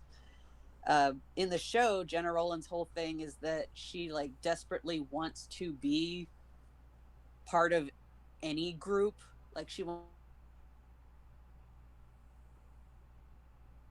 but like really she just wants to be part of an in group. So she's like constantly gossiping and telling people stories that they want to hear about people they don't but then Yeah. like alienates her from everyone else. And that's interesting. That's an interesting character. And in this, Jenna Rowland's just a character, but she is apparently the coolest girl in class, which is math. So Jen is telling a story, and here it is. I don't know why it took me that long to find part of a paragraph on one page, but anyway, he's talking about Jenna talking about someone else, and he says, "In fact, when I think about it, Jenna never talks about her family or TV or when work is due or the ins and out of procuring concert tickets like most girls. You know, how girls only talk about family, TV, homework, and how to get concert tickets." Hmm. Like Uh, a regular teenager, yep. but only girls. I was just like, where, like, that, as far as I know, that's not even like a stereotype. Like, where is that from? It's like, oh yeah, girls just talk about the concert ticket economy.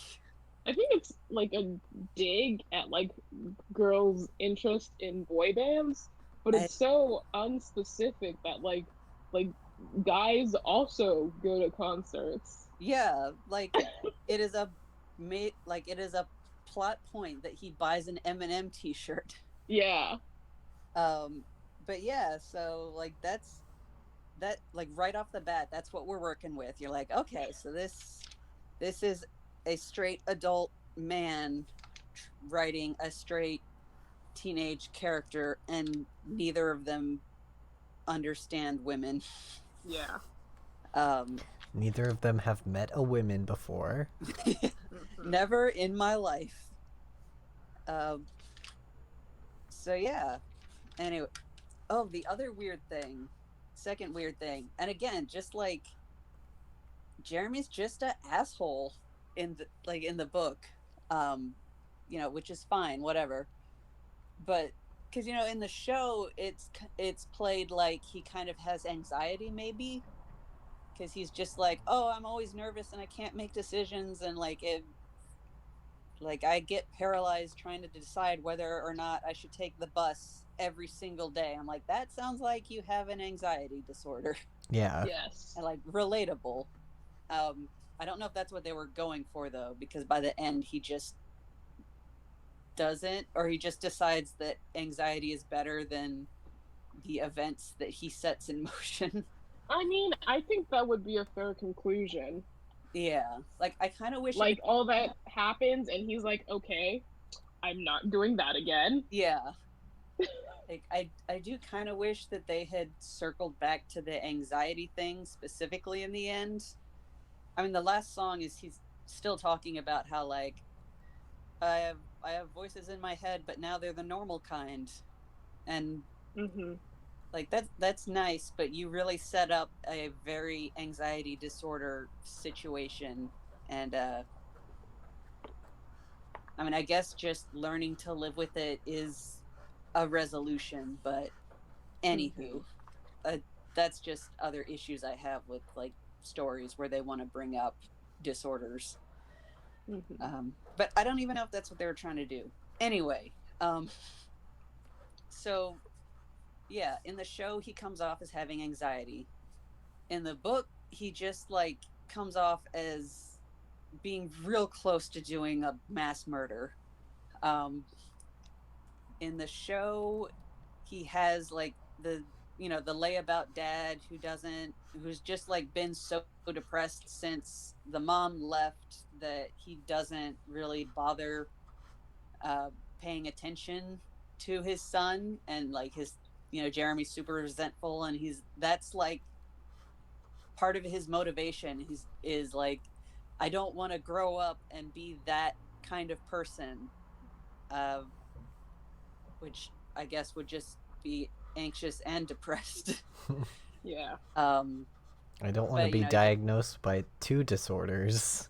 Yeah, but yeah, like basically he resents how his dad doesn't have his life together, and he doesn't like really get that that shit's hard, but anyway, like that's a driving thing. And in the book, his parents are together.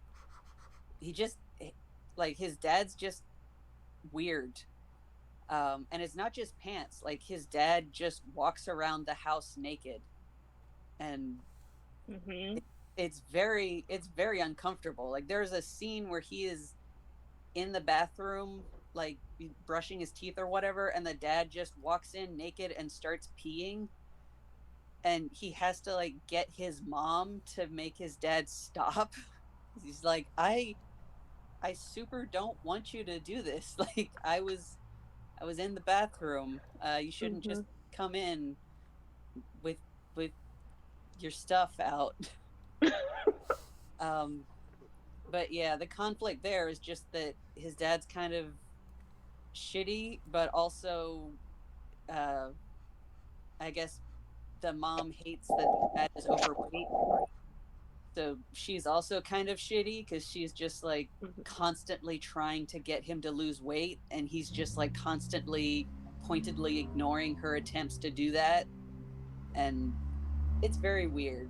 But anyway, he doesn't have the like depressed father whose life is in shambles backstory anymore. He's got kind of a shitty dad.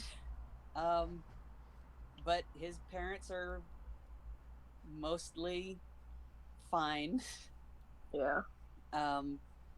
So yeah, that sort of takes away some of the like, oh, okay, this is why you're fucked up.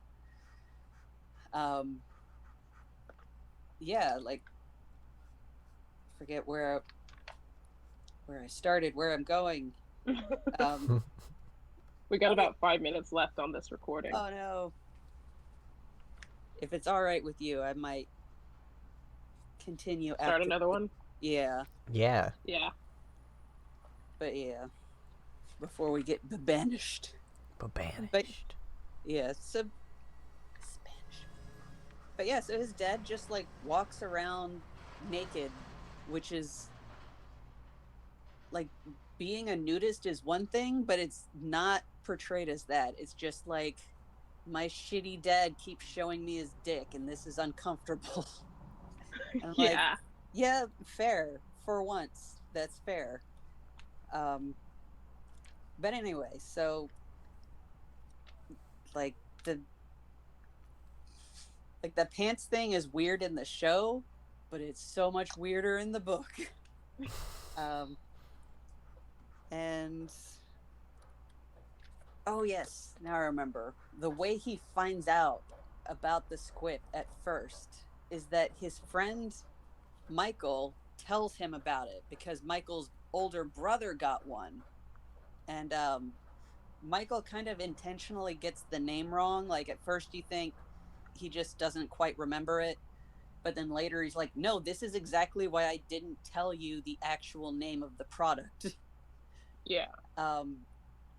But yeah, so like he still has the interaction with the school bully who has a squip, and one day the squip decides to like recruit Jeremy, so he starts being nice to him, and he's like, hey, let me sell you this cool nanobot thing.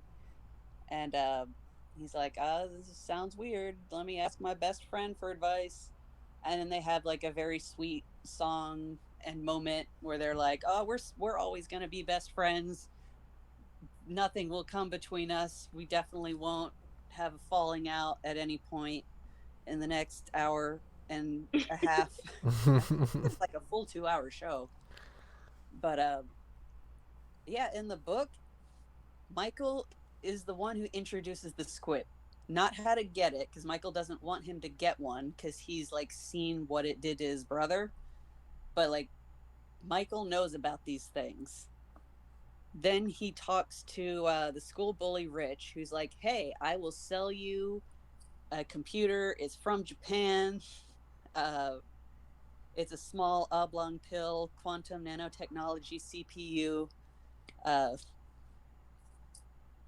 I'm just trying to do the Squip song again. Get the vibes. Yeah. Yeah. And then trying to sell us a Squip. Yep. He's like, "Oh, I'll sell you this thing," and then he like undercuts him and like just tracks down the people who are actually selling it to the bully kid, whose name is Rich. He's actually extremely important. Yeah.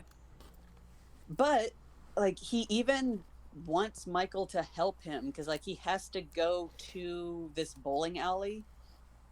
And here I guess we get some like on page not white characters, because there are like characters that are mentioned that aren't white, but like most of the primary people are described as white. But they're like, he's like, okay, there are these two like leather importers, and they're selling this stolen Japanese technology. So, oh no, wait, it was, I think, fuck, I'm sorry, I've just blanked out most of this book. But I think it was actually, he thought, there's like this pair of cousins or whatever that are selling the squips, and I think it's he expects them to be black because they're like from I can't remember the country, but it's somewhere, it is an African country. Cote d'Ivoire. Yeah, they're from Cote d'Ivoire. And then it turns out to be like an Asian guy or something. He's like, aha, I bet you didn't expect that. Oh yeah, here we go. This guy who imports leather from Ghana,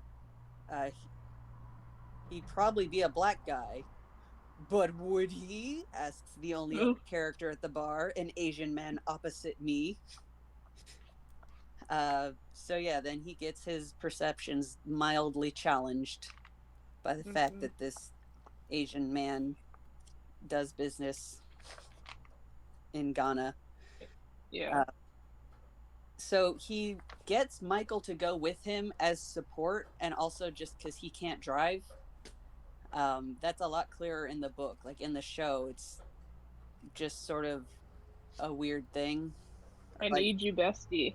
Emotional support to buy this computer. Yeah, like that's more how it comes off, and or that's how they play it. And in the book, it's like very much just he can't drive. He doesn't have a learner's permit, and that's why, like in the show, there's a part where the dad gets super mad when he finds out that Jeremy borrowed his car, and you're like, all right, I mean, I get that that was wrong to do, but I don't quite get why it's such a big deal. And then you find out like, oh, he doesn't know how to drive.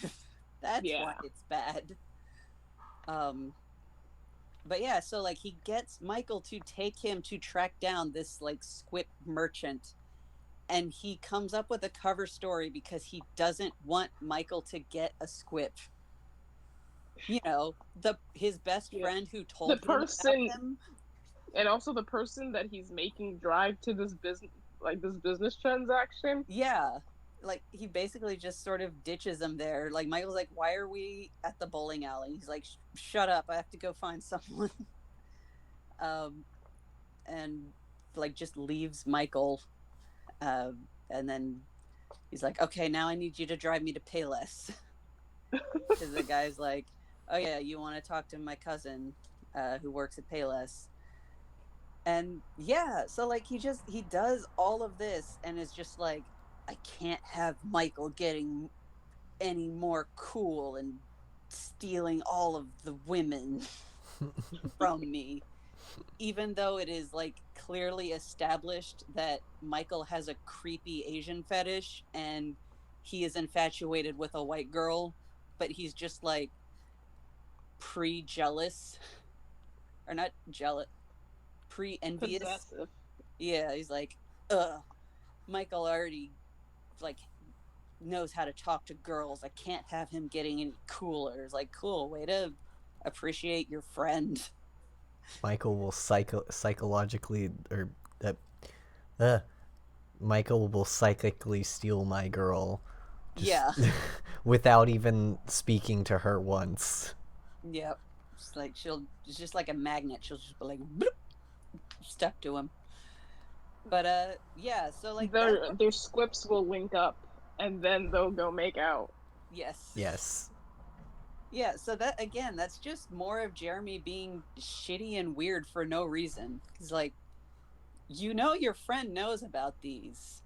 So like the only reason you're not telling him is that you don't want him to have it, which is a real departure from the first production of this musical I saw, where I don't know if this was in the original, but the version I saw, there's actually a part where when they get the squip, Jeremy wants to split it with Michael because he's like, oh, you helped me get this. I think you should get half of the glory. And then Michael's just like, no, I don't want to fuck with that.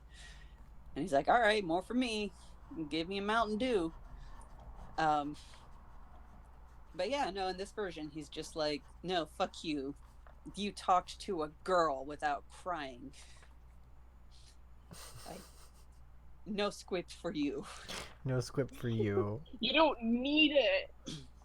Yeah, basically. He's like, he doesn't need to be cooler. He's like, he's your friend, like, though. If he wanted one, he would already have it. Like, just fucking talk to your friends. Guy friends don't talk to each other. Yeah, they don't talk to each other or about concert tickets. Yeah. I love they that. They hoot and they holler. Yeah, they just yell. Yeah, I love that it's going back to that one part. I love it's like the ins and outs of procuring concert tickets. Like all girls have an intricate knowledge of like the black market for concerts. Like they all know which scalpers to avoid. Yeah, they all know a guy who knows a guy, or a girl, I guess. Only girls can be part of the concert market. Yeah, it's only female. It's an all-female market. Yeah, it's such a weird fucking trait to assign to like women. I'm sure you're right that it's supposed to be like a boy band thing, but anyway, still really specific. Yeah, it's very specific. Jeremy's just a weird, shitty kid. Oh, and because he's not Jewish and doesn't have bar mitzvah money to spend, he tricks his aunt into thinking he wants to spend time with her, and then he steals her Beanie Baby collection and sells them on eBay.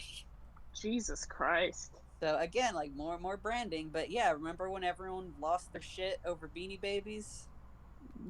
I've heard of that. I don't particularly remember. I'm pretty sure it was pre-2004, but yeah, so I was a child. Yeah. It was a while ago. I remember there being like the last vestiges of it when I was a child. Yes. Well, since I am the echo of the ghost of some bones, I lived it. Yeah. But yeah, it definitely wasn't in the early 2000s. But I guess it's kind of mentioned that just like she just has them, so I guess it's still post Beanie Baby craze, but they're still super valuable, which I don't know, maybe they still are. They're not. They never were. No, they weren't. Ugh. They never were. They're like a precursor to cryptocurrency if cryptocurrency were plush toys. Yeah. These are non-fungible plushes. Oh. Get a God. Beanie Baby and cut down a tree. Cut down 8 million trees. It hurts so much that cryptocurrency is one of the only ways to make bank on art now, because it's just like, oh my God. It's not worth it. It's so not worth it. Yeah, no. It's like, oh, you want to set a species of macaw on fire? Yeah. Here's your $5. And also, like, unless you are already, like, making money with art, you're not gonna make money on NFTs, on crypto art. No. Because, like, the people who are buying crypto art don't value art. They value the fact that they own the art. Yeah. Mm-hmm. And, like, they don't even own the art. No, they own a URL. So, like, if that site ever goes down, they just blew like $50,000. Yeah, like they own the concept that someone decided this JPEG was worth $1 million. Yeah, like it is the weirdest, just like ready to topple market I've ever heard of. I cannot believe it has not already toppled. I know, like, it's so fucking like weird. I want it to go away. Yeah, you and most of the rainforest. Yeah. All of the polar ice caps. That is the most immediate moment where if I see anyone on my Twitter feed, any popular artist that I follow mention that they are starting an NFT chain or anything, I'm just like, unfollow, banned, leaving you forever. You will banish them. You don't like at this point, people are like, oh, but you know, like, what if they immediately retracted? It's like, no, at this point, you shouldn't even do it. Damage. Yeah. Did they like lengthen the amount of time you can do a video for, or not a video, but record? A recording. Sometimes we've gone over 2 hours, but yeah, we're gonna ride this pony till it drops. Yeah. Yes, we are. Yeah, but like the non-fungible tokens, it's just like, I don't know, because it's just like an art gallery with extra steps, and those extra steps include setting the Amazon on fire. Yeah. Yeah. And like, you can just commission someone. Yeah. For less money. I mean, or like, you could like buy their PSD files or whatever. Like, yeah. Like, that's already the thing that annoys me, is that's already a thing in doing contracts for art, where like if you want legal right to the art, you can buy the copyright. Like, you can purchase the actual like files that it was made from, and that is an extra charge, and it's usually really expensive. But like, if you're spending millions on cryptocurrency, you can already afford that. Yeah, right. Like, when people work for hire, that's a non-fungible token. Yeah. Of art, except it didn't cost the electricity consumption of Argentina. Yeah. Yeah. It's like, people just want to do it because it's a thing. Yeah. Like, it doesn't make sense. Also, who is buying crypto art? Tech bros. Yeah. Yeah, exactly. Like, fucking someone paid hundreds of thousands of dollars for a GIF of Nyan Cat. Yeah, exactly. People are straight up just stealing art. Yeah. And making it NFTs. Yep. Yeah. Well, there was the Oscar NFT that I heard about, where someone just fuck all that. But yeah, he got a $50 model to Chad. But here's the thing, he didn't even pay for it. Like, he stole it. He didn't? No, I think he paid for it. But the model that was stolen like where he paid for it, the person who put it on the site stole it from someone on ArtStation. Wow. So Yep. he bought stolen art, put a gold filter on it, sold it as an NFT that the Oscars distributed, I guess, and then they don't even give Chadwick Boseman the fucking Oscar.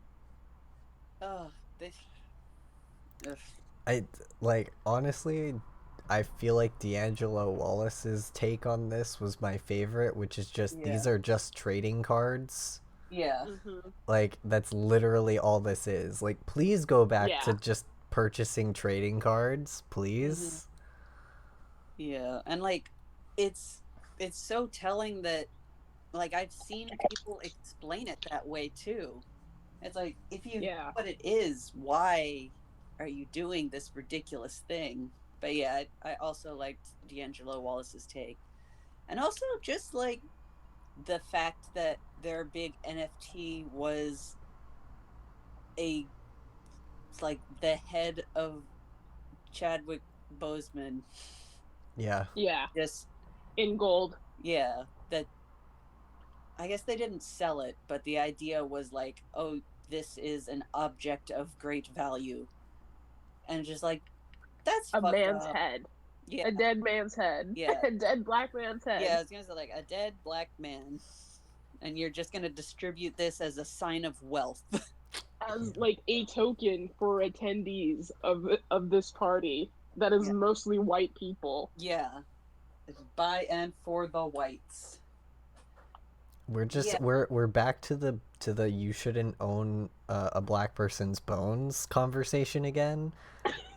Like we just circled back around to the exact same conversation of just, this is morally wrong for many reasons. Please stop. It's so fucking exhausting. But yeah. Like they made NFTs of like art of George Floyd and Breonna Taylor, I believe, too. Not the Oscars, but like the crypto artists. Yeah. Yep. Like that's not a tribute.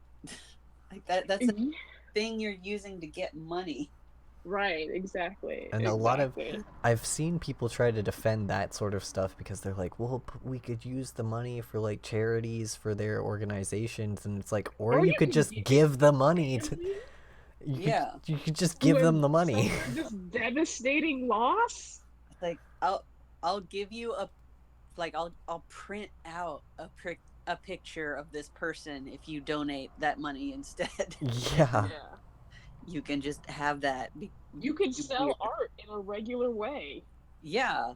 And like all of that is super like weird and gross. But the thing about Nyan Cat that like really just points out how absurd it is that like the person who made Nyan Cat like specifically said because you know when it blew up and you know other people were making money off of it and he wasn't, and like he specifically said, you know what, I released this into the internet, like I'm fine with it, it's no longer mine, like it belongs to the people, right? And like that was super chill of him because people were definitely making money.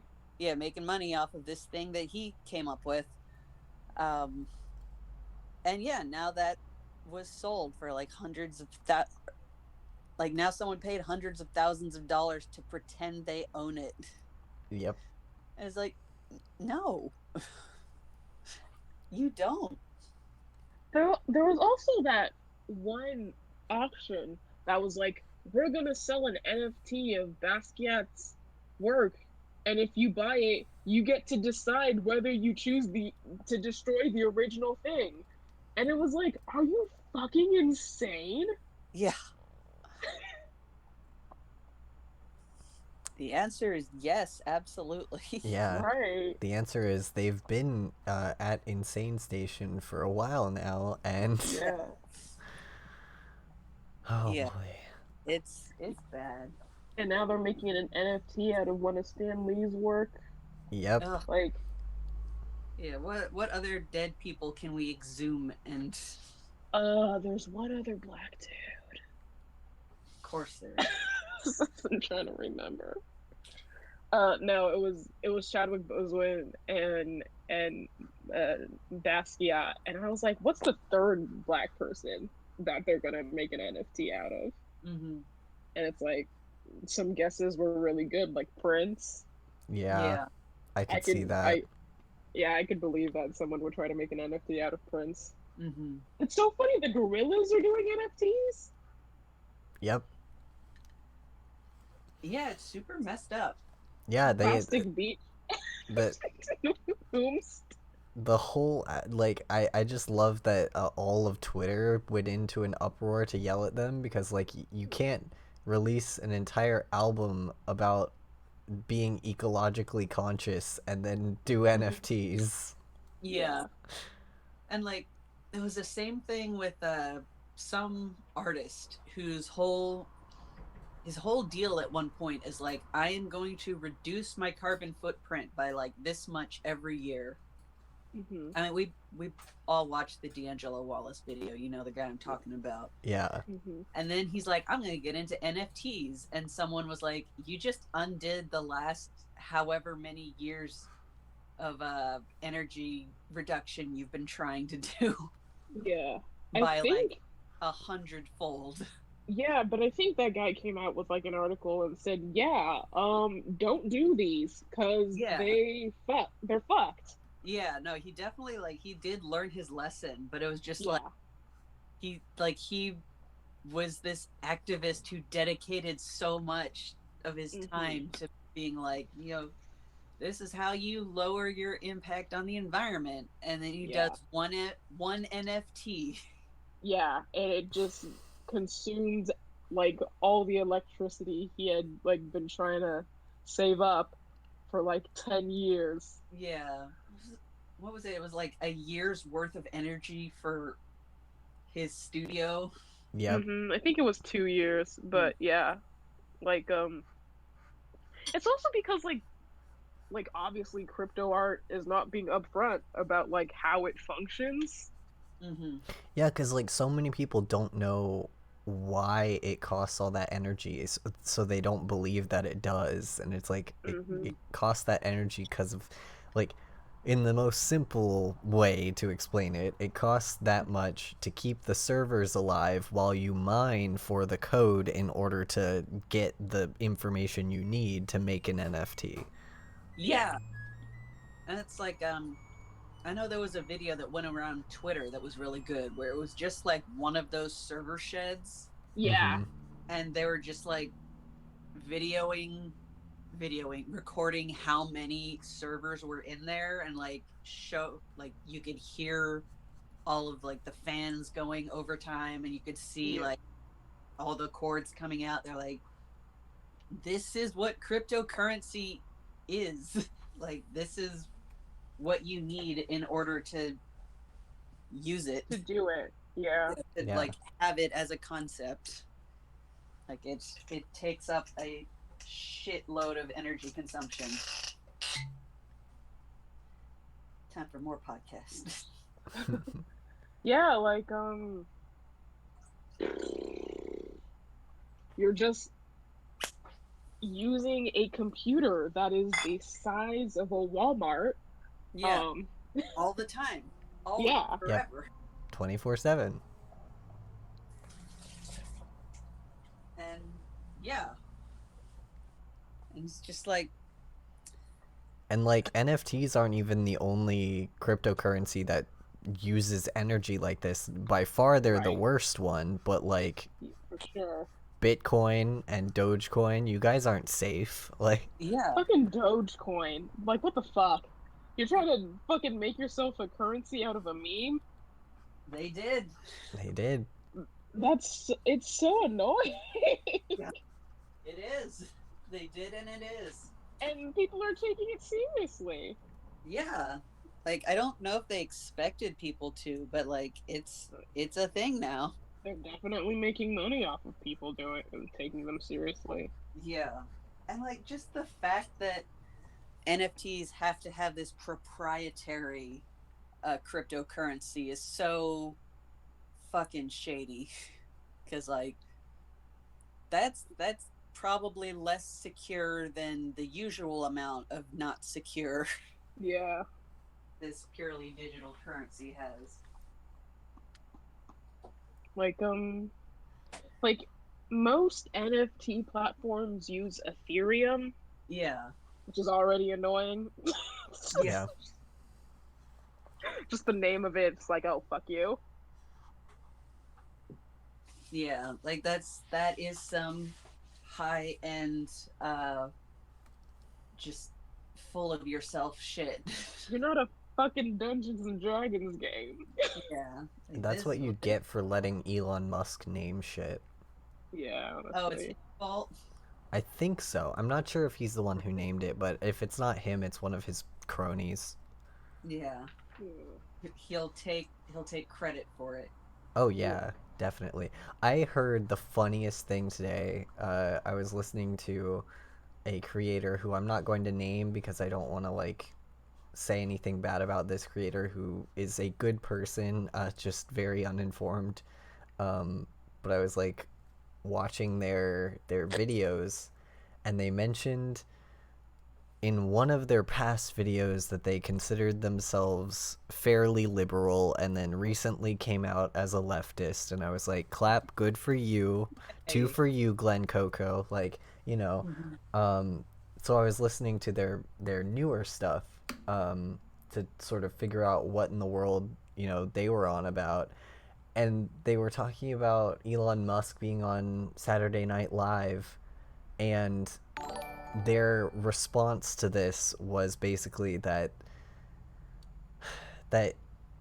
yes, Elon Musk is kind of bad, and Saturday Night Live was kind of mortifying. However, he like Teslas are a good thing actually. And I was like, oh, you honey, welcome to leftism. You need to learn some things. Like, I know you just got there. There's gonna be a steep learning curve. Yeah.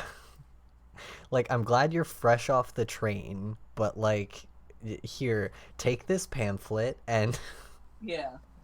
Rule 1: no good billionaires. Yes, exactly. You cannot ethically hoard that amount of wealth. Yeah, and like even just even if Tesla was a good idea actually, which it's not, but even if it was, Elon Musk had nothing to do with that. Yeah. He did not make the cars. He also was not in charge of making them run. He also has no idea how they function. And every portion of the proceeds and everything are they just go into his pocket. He knows nothing about Tesla. His parents were apartheid emerald barons. Yeah. He's not a God. We need to end the concept of like the male genius. Yeah. Public intellectuals bother me so much because like a real intellectual would not have time for that bullshit. Yeah. Like, I mean, like, Stephen Hawking was chill. Yeah, but Stephen Hawking wasn't a public intellectual. He was only forced into the public because everyone was astonished by the fact that this person with this horrible disease could actually do things. But like, he also just learned how to have fun with it. Yeah. Because I remember, I think, kind of accidentally stole a book. A teacher lent it to me, and then I ended up changing schools. But like, I remember reading A Brief History of Time, and he has like he's funny. And I think he had like there was a CD-ROM adaptation of it. Because again, I'm old. So a CD-ROM was like this thing on a shiny disc, and you put it into your computer, and it would like turn into a game or some sort of interactive experience. And that's what we had. We had rocks, sticks, and CD-ROMs. No one knows how the old magic worked. Yeah. But yeah, I remember like I also had the CD-ROM of A Brief History of Time, and he just talks about the whole like original concept of that Europeans had, or someone had, of like the world being flat on the back of a tortoise. And there's this whole skit of like, well, what's under the tortoise? Like, oh, another tortoise, obviously. Yeah. And I think the next bit is like, since an infinite stack of turtles doesn't seem quite feasible, let's look at what could actually be going on. Oh no, we lost Moses. Oh no, we've lost Moses. No. No. Okay, I'm gonna end this recording and then just restart another one because I'm concerned. Yeah, it might be the recording deciding that it's time to it. The recording is like, you have not ended. 2 hours has gone by. Yeah. Way to banish the black guy first. Yeah, rude. This is not a horror movie. I know we talk Yeah. about those a lot, but This is unacceptable. All right. Well, solidarity banished. solidarity banishment. I will see you in the next recording request. Yes. Farewell, friend. Farewell I will for continue to a few. watch you on my computer. Cool. Sorry, I talked over you there. But all right. Now we wait for recording requests. It seems like we had the Moses got the banishment, which is sad. I'm not sure if I explained banishment, but I'm hoping that it makes sense for anyone who is still in the chat this late at night. There, the banishment happens when we are recording and someone gets booted out of the call, and or we boot ourselves out of the call because it is the end of the night. So that's what's usually happening. It's a thing that we talk about on the podcast occasionally. So let me look at all of my things. Okay, cool. We're getting the new link now, so we will join in. I'm saying we quite a bit. I'm using the royal we. I'm not many multiple voices, as astonishing as that would be. Although I do want to get a voice changer to eventually do that. That would be fun.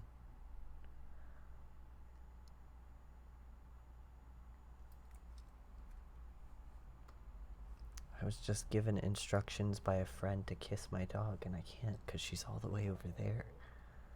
Alright. What should we be today? What should our new name be?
setting when you get kicked out.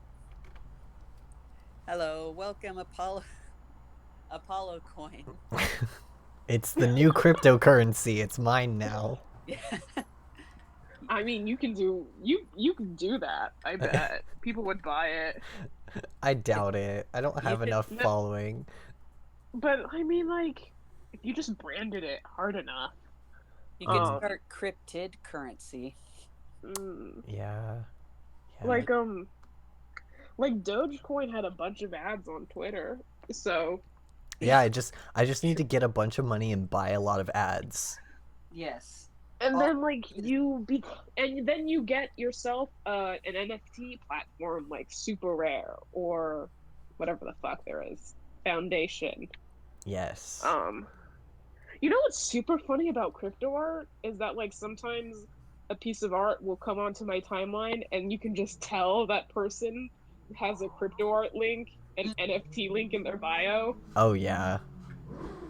It's just It's got like it's so a vibe to it where you can just it tell. has like some surrealism like to it. Like this like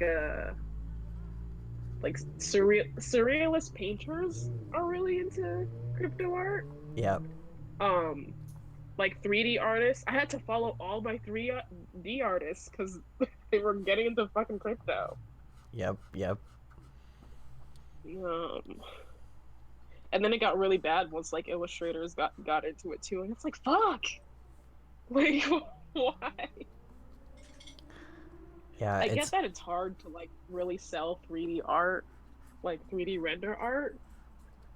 Um, so I get why like the 3D artists would get into it because it's like, oh, here's a decent way to make money, not knowing that they were responsible for environmental destruction. And then like big name artists in the comic industry and the illustration industry got into them too, and it's just like, well, you don't even need this fucking money. yeah, that's the thing that gets to me the most is like when it's artists that don't need the money and it's like I'm not going to fault like a small artist doing it because they realize like hey, no one buys illustrations anymore. Like, yeah, Yeah, that freaking sucks. Hey, welcome to my boat. I don't yeah. fault like small artists for that, but like I don't know, big comic artists who have their own books and shit, like Mm-hmm. you don't need The art cryptocurrency. director of Spider-Verse started doing crypto. Yep. Um, it's weird when companies do it too, because it's just like you want to make $5 million off of one person, Mhm. It's and then it's the same vibe as when companies started like collecting the what's it called, the stuff for small businesses when COVID hit, and like oh yeah, big companies, freaking McDonald's was like, we're a small business that's struggling. It's like that vibe. yeah. No, Let's you're eating see. almonds. Also, hello. Hello. You have consumed your almonds, Yes. and then what else is there? Um. That one dude that makes like those weird videos of him like stabbing balloons and whatever else, like breaking pasta. Oh yeah, the oh man, what is his name? The guy who It's makes like the rudimentary machines. yes, that guy. Yeah. Also crypto. Yep. It was really funny and devastating when the guy who painted banks on fire got into crypto.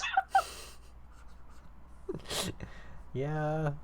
Oh. It was just like you don't see the irony of your work, do you? Not at all. Not at all. I Mm, mean, to be yeah. honest, like I I get it's the same, not same, but it's similar to the arguments that happen often in leftist spaces between like Yeah. leftists and tankies, where it's like you're making the same argument but you're coming to the completely incorrect outcome, you know? Yeah. Yeah. Because there's a lot of people in the world right now who are like, cryptocurrency is good because destroy banks, destroy big government money. And it's like, yes, that, but not this way. Yeah, not like this though. Yeah.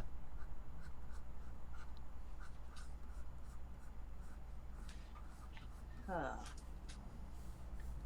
Yeah. Fuck NFTs. Yeah. This is an anti-NFT podcast. Yes. NFT bullying only. think like the only like other person I've seen who responded, yeah, okay, I'll stop doing that. When they were told NFTs were bad was Chuck Tingle. Oh, Because he was like, I'm gonna make an pounded in the butt by an NFT book. And everyone was like, no. Chuck, no. And then he was like, okay, yeah, I'm like looking into it more. And it's like, yeah, fuck this shit. What the heck? Also, it's okay, it's really wild to me, right? Like, Hmm. none of this is happening like spontaneously. It's not these artists that are saying like, "Hey, I want to make this thing an NFT." Like I know how the art world works. It's Hmm. a publisher behind them saying this is a good idea for your career, which means that the Yeah. publisher was told by somebody to say this. Yes. And that just seems very creepy and shady to me that all of these artists are now like NFTs sound like a good idea. It's like I'm normally not a conspiracy theory person, but the fact Yeah. that this exploded so quickly and that artists Hmm. were like had no idea what the behind the scenes of NFTs were, it was like they were just told by someone random on their team that was like, "Hey, this is a good plan." Like, Yeah. seems shady. Yeah. Well, I mean, yeah, that makes a lot of sense. It does remind me of I actually recently fell down a YouTube white boy rabbit hole because I kept seeing references to Danny on D'Angelo's videos. I'm like, okay, who the fuck is Danny? Why is everyone just so familiar with some guy? Hmm. Looked it up and I was like, okay, I like these videos. And then he has two other friends that are very similar in their content. But uh, sorry, what were you saying right before that? Oh, I was saying that like the publishers like Oh, had um, something to do with it maybe. I was on that vein of just like yeah, there's someone behind here telling these artists to talk about NFTs. right. Yeah. It was I think it was actually Danny Gonzalez's friend Drew Gooden. He was also Yeah. a YouTuber who talked about I think he was talking about like marketing and just as an example, he was like oh, I think he was talking about YouTubers all writing books and Hmm. how it seemed like suddenly they're like once you hit a certain point you have to write a book if you're a YouTuber. Mm-hmm. And Yeah. he was talking about it and he's like, most of these people have agents that all like lead back to the same three management companies. Yep. Yeah. He gave the example of like, do you remember when it like all of the sudden a bunch of YouTubers decided to go on tour at once? Mm-hmm. Yeah. It was because they had an agent who was like, this is the best thing for your career right now. And so like if you extrapolate that to like illustrators maybe having some sort of like if not agent Agent. then industry contact or manager friend or something Yeah, who's I mean, oh yeah, this is real big right now. yeah, I know a lot of illustrators. At least the few that I know who do have agents are all from the same agency company. So like, Yeah. it's a common thing because like having an agent, um, depending on what kind of agent and for what, usually is low cost, minimal cost, and usually unless you need like a lot of work, and usually that agent will have somewhere up to like 400 clients depending on what they do and like what their specific talent is and everything and what they like are looking for. So like it does make sense for like an agent or somebody in that pipeline to be the little like fly in the ear to be like, Yeah. hey, NFTs, make it a thing. Mm-hmm. Definitely like just if anyone in the artist representation business decides it's gonna be like repeated to a whole bunch of different clients. Yeah, and also Yeah. just it I don't know, something about that once I like had that thought, and I thought about this while I was watching the D'Angelo video.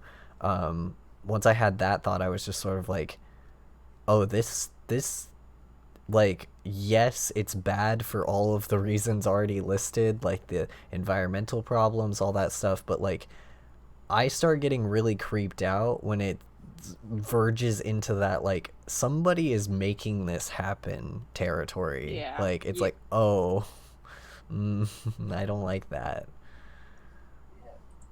Yeah. I'm fine with any conspiracy that doesn't like circle back to insert minority is to blame. Yeah. Yeah. Yeah. Like I don't think this is a minority is to blame conspiracy. I think this is a somebody is making this happen because it's good for their bottom line, and like the people that I would point to are the people on the top of the food chain right now. Yeah, exactly. Yeah, no, that makes a lot of sense, and that does track with what I recently heard in a YouTube video about being a up and coming content creator. Yeah. So, if it is all right with both of you, I would like to read a little bit more from the Be More Chill book. Yes, please. Please give me the weird off-branded onion content. Yes, because we haven't actually gotten to the squip yet. Oh my god. Like I said, the squip, aside from being a horrible pickup artist, is the best character in this whole story. And it's from Japan. It's a gray oblong pill, quantum nanotechnology CPU, and the quantum computer in the pill will travel through your blood until it implants in your brain and it tells you what to do. It's from Japan! Did it. Sorry, I've been trying to get the lyrics to the Squip song right this entire time. But yes, so he makes his friend Michael drive him all around. He steals Beanie Babies from his aunt and sells them, and goes to the Payless and finally gets himself a squip. And it's interesting how different the scene is, because like in the musical, like I mean in both versions he takes the squip almost immediately, and in the musical he's like with his friend out in the middle of the mall when he starts having this like horrible reaction to his brain being invaded. But in the book he's just still in the back room at Payless, and this guy's like, yeah, you can just sit here until you're done having brain problems. But yeah, one of the first things that surprised me was so part of the story for both just Be More Chill in general is that basically a thing called the squip exists. School bully suddenly starts being nice to the main character because his squip wants him. Rich's squip wants Rich to convert Jeremy to having a squip, basically. So he's like, oh yeah, now because apparently he only was bullying him because his squip was like, that guy sucks and you need to make fun of him in order to be cool. And he's like, oh, my squip just decided that we're cool now. So Rich offers to sell him a squip for like $600 or whatever, and then he asks where Rich gets them, and he's like, oh yeah, there's this guy at Payless or from Ghana, whichever version. And then he undercuts Rich and like goes there, and part of the joke is that he finds out it's actually a lot cheaper than he thought, because they're like, yeah, $200 or whatever. And he's like, oh wow. And when he goes back to school and realizes he has a squip, he's initially like, Jeremy's like, oh my god, he's gonna know that I went behind his back, and after I agreed to buy it from him. And then that's the first time his squip links up with someone else in order to like get him to not beat him up. And in the in the musical, it's just played as a joke because Rich is like, oh, okay, yeah, no, I'm over it. I mean, I did really need the money because I'm having a lot of problems at home, and like my dad is an alcoholic, and I just like, I'm trying to do something to put food on the table. But whatever, ha ha ha. And audience laughs. They love it. In the book, the first thing the squip does, aside from making him get an M&M shirt, is make him give the rest of the money to Rich. And so, like, right off the bat, the book squip is like, oh man, that's super nice, because the squip knows how that Rich needed the money. So he's like, oh wow. So book squip is just straight up a guy trying to give advice to this horny teenager. um but yeah, like, I will admit, I liked that part of the book better, where he does give Rich the money that he promised him, because he like had so many $100 left over, and knows that like the squip knows that Rich needs the money, so the squip's like, give him the money so you can be friends. And then he does, and then they are friends. We nominate Book Squip for the actual protagonist of the story, and well, there is a, I will admit, like, I don't think this is a good book, but it does do a really interesting thing at the end. I think I already like mentioned it before, but I'll go into it again. But yeah, so let me flip through. So he gets the squip, and the squip shows up in his head, and it does make him, I think it starts immediately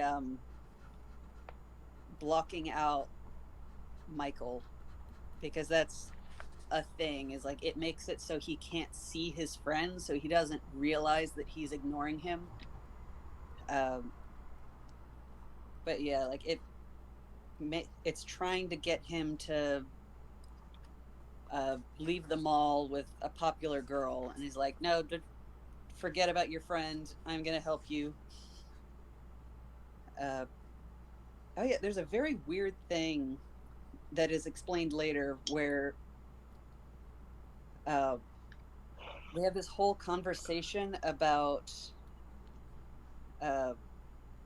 Jeremy doesn't want to curse in his thoughts, and the squip's like, why? That's weird. And he's like, I don't know. I have a feeling that Christine will be mad at me if she knows how much I curse.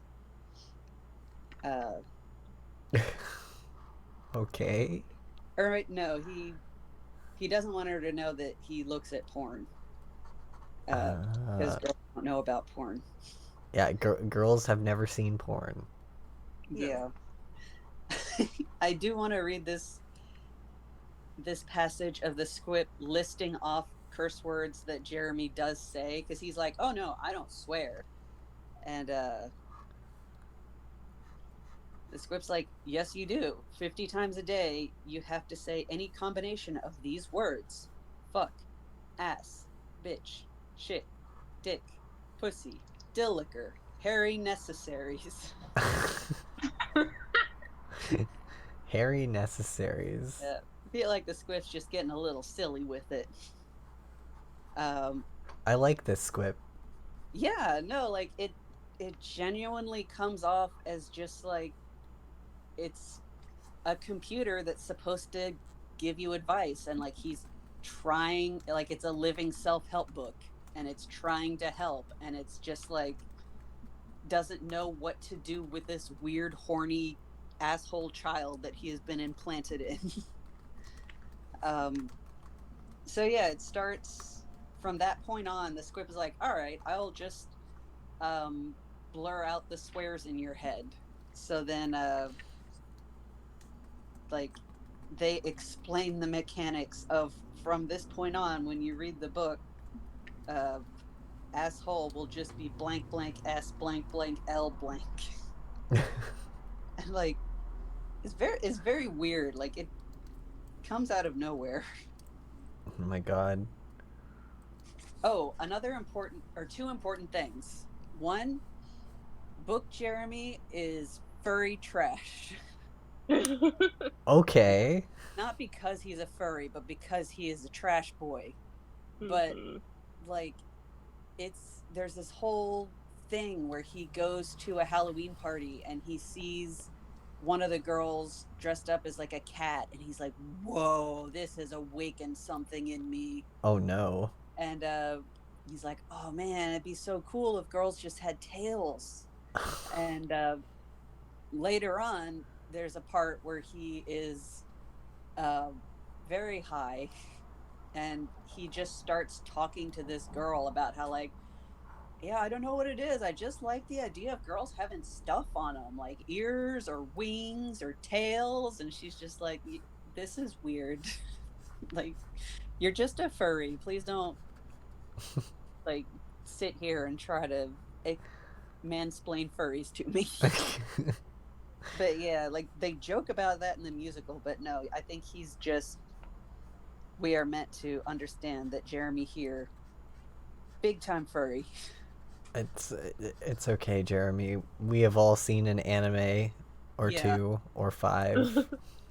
Yeah, which, again, not shaming furries. I just thought that that was kind of a funny thing.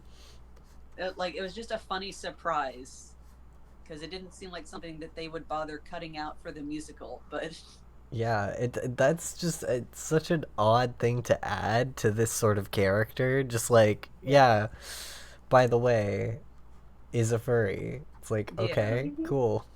like, it never goes into it, and it's like that like half awakened kink state where he's like, I don't understand why I like this, but let me talk in length to a girl who's trying to make out with me about how I think it'd be cool if she had cat ears.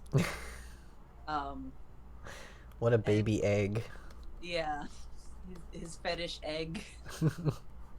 So presumably he will go on and live a happy, fulfilling life of drawn cat girls. But the other thing that is in the book, and not, I mean, there are many things in the book that were left out of the musical for good reason. But Yeah, I mean, I really don't want more school shooter content, please. yeah, no, thank you. And like, especially not just for character flavor. Like, that's bad. That's a bad taste in character. Yeah. This is not a relatable teen experience. Flavor of rancid. Yeah, no, thank you. But yeah, like a weird.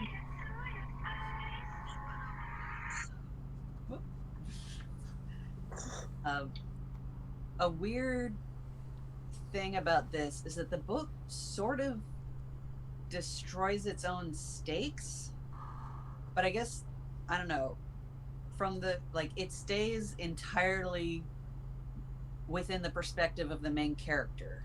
And because in the musical, the once the squip starts linking up with people, then it convinces Jeremy to try to, like, get other people to ingest squips, and he's trying to, like, create a giant hive mind so that he can just, like, force Christine to like Jeremy and, like, also become a massive supercomputer and take over the world or something. I think in the musical it's like reach his full potential. But in the book, they just established that squips are a thing people know about. They're made by Sony. They just haven't hit the consumer market yet. They're just beats. They're just beats. Yeah. Beats by Dre. They're beats by Dre. Squip by Dre. Yeah. But like, so yeah, the whole concept of like oh man, what if one of these things goes bad and like starts linking up with a bunch of other people's squips and like taking over, um, is just sort of an inevitability, because in the book it's like, yeah, in a couple of years everyone's going to be able to have one of these. Like this is just gonna happen.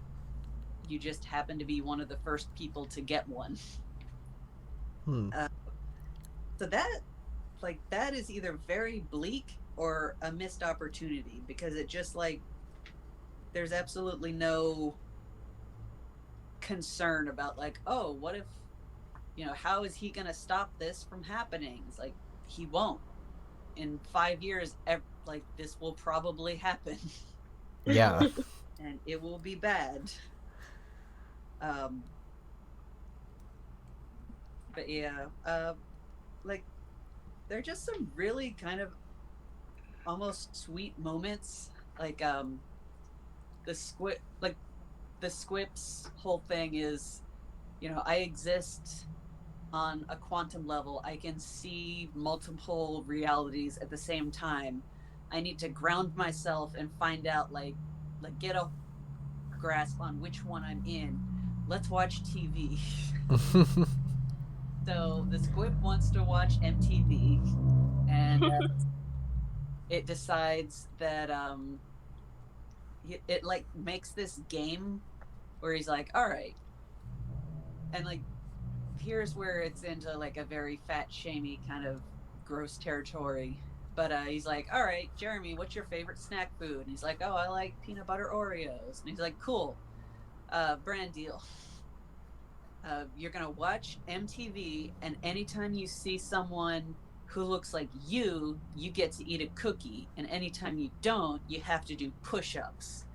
And he's like trying to make this point of like, you have to be fit, and also like build a negative association of self-loathing with this food that he likes, which is fucked up. But then later on, like he just starts working out regularly, and he talks about how like the squip will tell him jokes, uh, and just entertain him while he's working out, which I just found very adorable. Like the squip basically is a much better parent than his parents. Yeah, that sounds like a good workout buddy. Like, Yeah, he's like, nah, he just like he gives him encouragement and tells jokes so he doesn't like realize, or not so he doesn't realize he's tired, but just like to keep him in the mood to keep going. yeah. um but yeah. It's not a workout buddy that would work for me, but it is a workout buddy. Yeah, no, like I thought that was super adorable.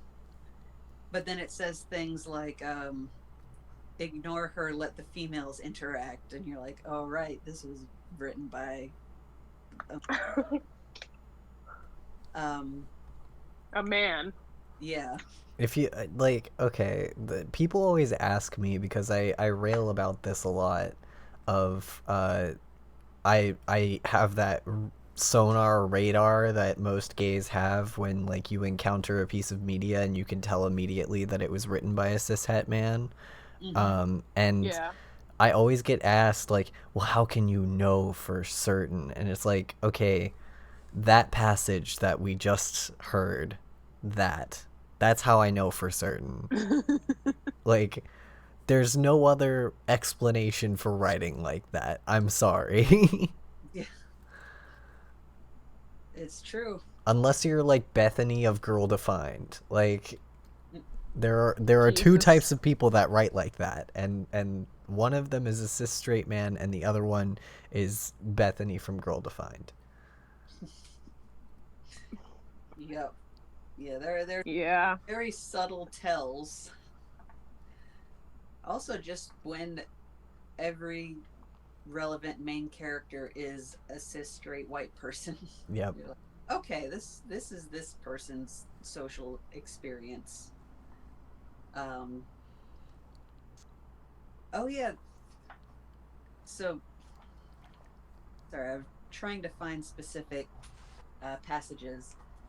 This is part of his conversation when he's first talking to one of the squip dealers, and the guy is basically like, oh, I think he's trying to prove how good squips are, so he shows him a bunch of photos of himself like winning money at a casino, and just take in this prose. uh, I know in casinos it's all done with chips. I'm not doing the voice, but he has piles of chips, red, white, blue, yellow, stacked up like freshly unveiled games of Jenga. People talk like that. Women with large breasts surround him, and their breasts are feathered like peacock breasts. And they smile and pat his hat, the same one he's wearing now. So I'm confused about the peacock breasts. Yeah, like, well, he's really deep diving into the furry thing. Yeah, like just coming back to that, but like he's just describing casino showgirls, but he's just like, they have large breasts, feathered breasts, like the breasts of a peacock.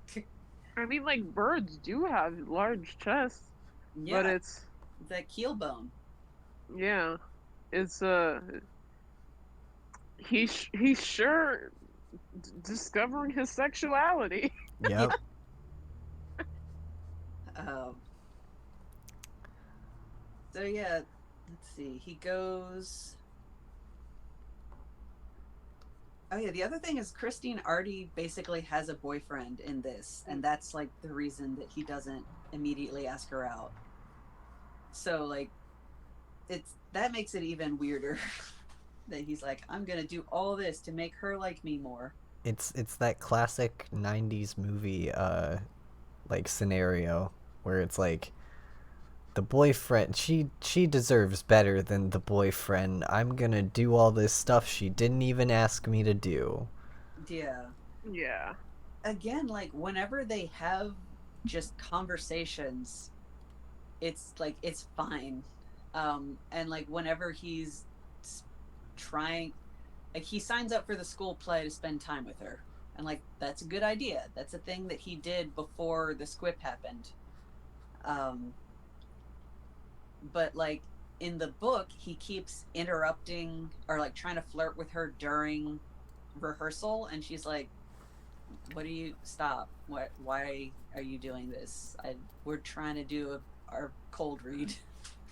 Like he just doesn't get that she doesn't want him, like she likes talking to him, but not while she's trying to do theater. And that is going to basically be a main thing later on. Oh yeah, another thing is that he can just tell the squip to turn off and it will, which was not a thing in the musical. So again, he can just, so like everyone's gonna have these squips eventually, no matter what. So there's nothing he can or should do, and also he can just turn it off if he doesn't want to listen to it.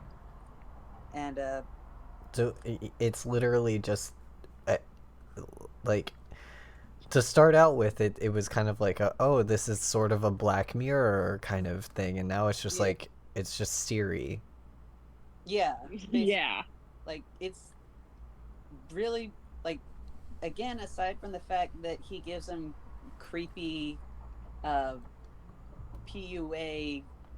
advice to talk to girls, like the squip just comes off as like a mildly frustrated adult trying to help this child. Oh god, I just like opened up to a random page and it says oh yeah, the squip talks a lot more like a person too. So the squip says, she's with this guy Jake right now, so what you have to do is position yourself for the inevitable fallout when they break up. He's like, gotcha. So you need to be very cute. Check. Also, Jeremy, you can't play with your testicles through your pants ever. Again, just like this somewhat disappointed computer dad in his brain. It's just like, stop it. Stop touching yourself. Put that down. Put it away. There's a time and place. Yeah. So yeah, he goes to this big party with all the popular kids, and unlike the book, or unlike the musical, he actually does want his friend Michael to, like, he tries to bring him back into his new social circle, and the Squib is like, no, that's your trash friend, you don't need him. And Jeremy's like, no, I want him to come, like, he is my friend, I like him. And the Squib's like, all right, fine, cool. So in the musical, it's like this really poignant moment where Michael shows up, and like, he has been researching squips to try to help Jeremy, because Michael is a good boy, and once he realizes that his best friend is like acting super off and ignoring him, he's like, oh shit, he got a brain computer and it's fucking with him. I better find out everything I can about this to make sure he's safe. And so he shows up, and he like tries to warn him, and he's like, no, there was this person who went insane because he was like, he couldn't get the squip out of his head, and he was obsessed with it, and it just destroyed him. And Jeremy's like, it sounds like somebody is jealous.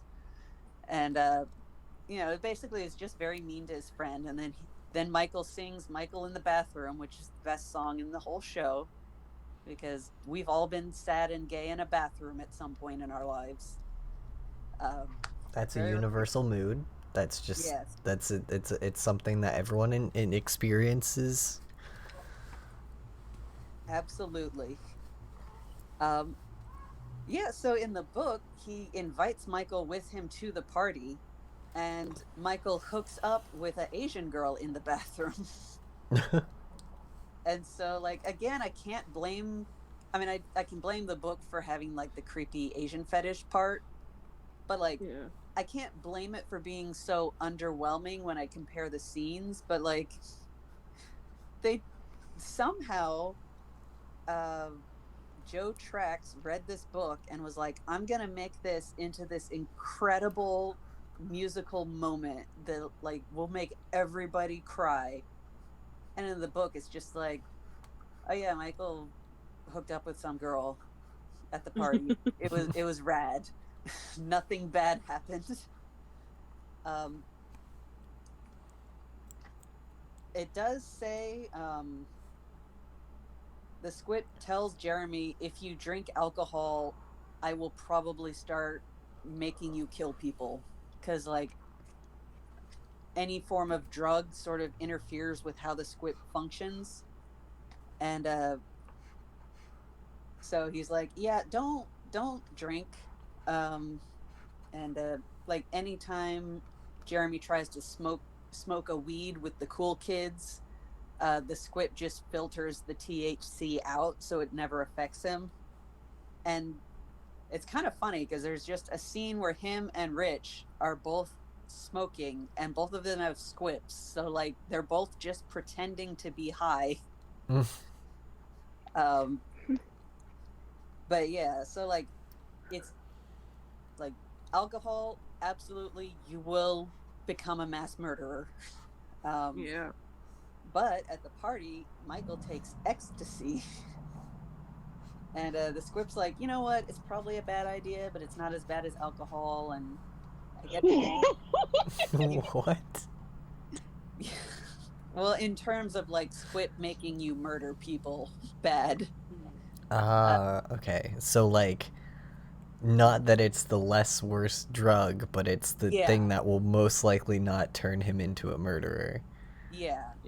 Absolutely. Exactly. Because at this point, he's just like, I want girls. And the Squip's like, all right, I'll get you girls. God. So I'll get you some bitches. Damn. Yeah. With peacock boobs. So it it starts setting him up with just a series of increasingly popular girls at his high school, and he's like sort of dating, I guess not really dating, but he kind of hooks up with Brooke for a bit, which is the girl that he does date in the musical. But this, like, when they're at the party, he ends up not having sex with Brooke because he's just super high and talking about how much he likes tails. And she's like, all right. And then her boyfriend like shows up and chases him around for a while. So he doesn't have sex with her.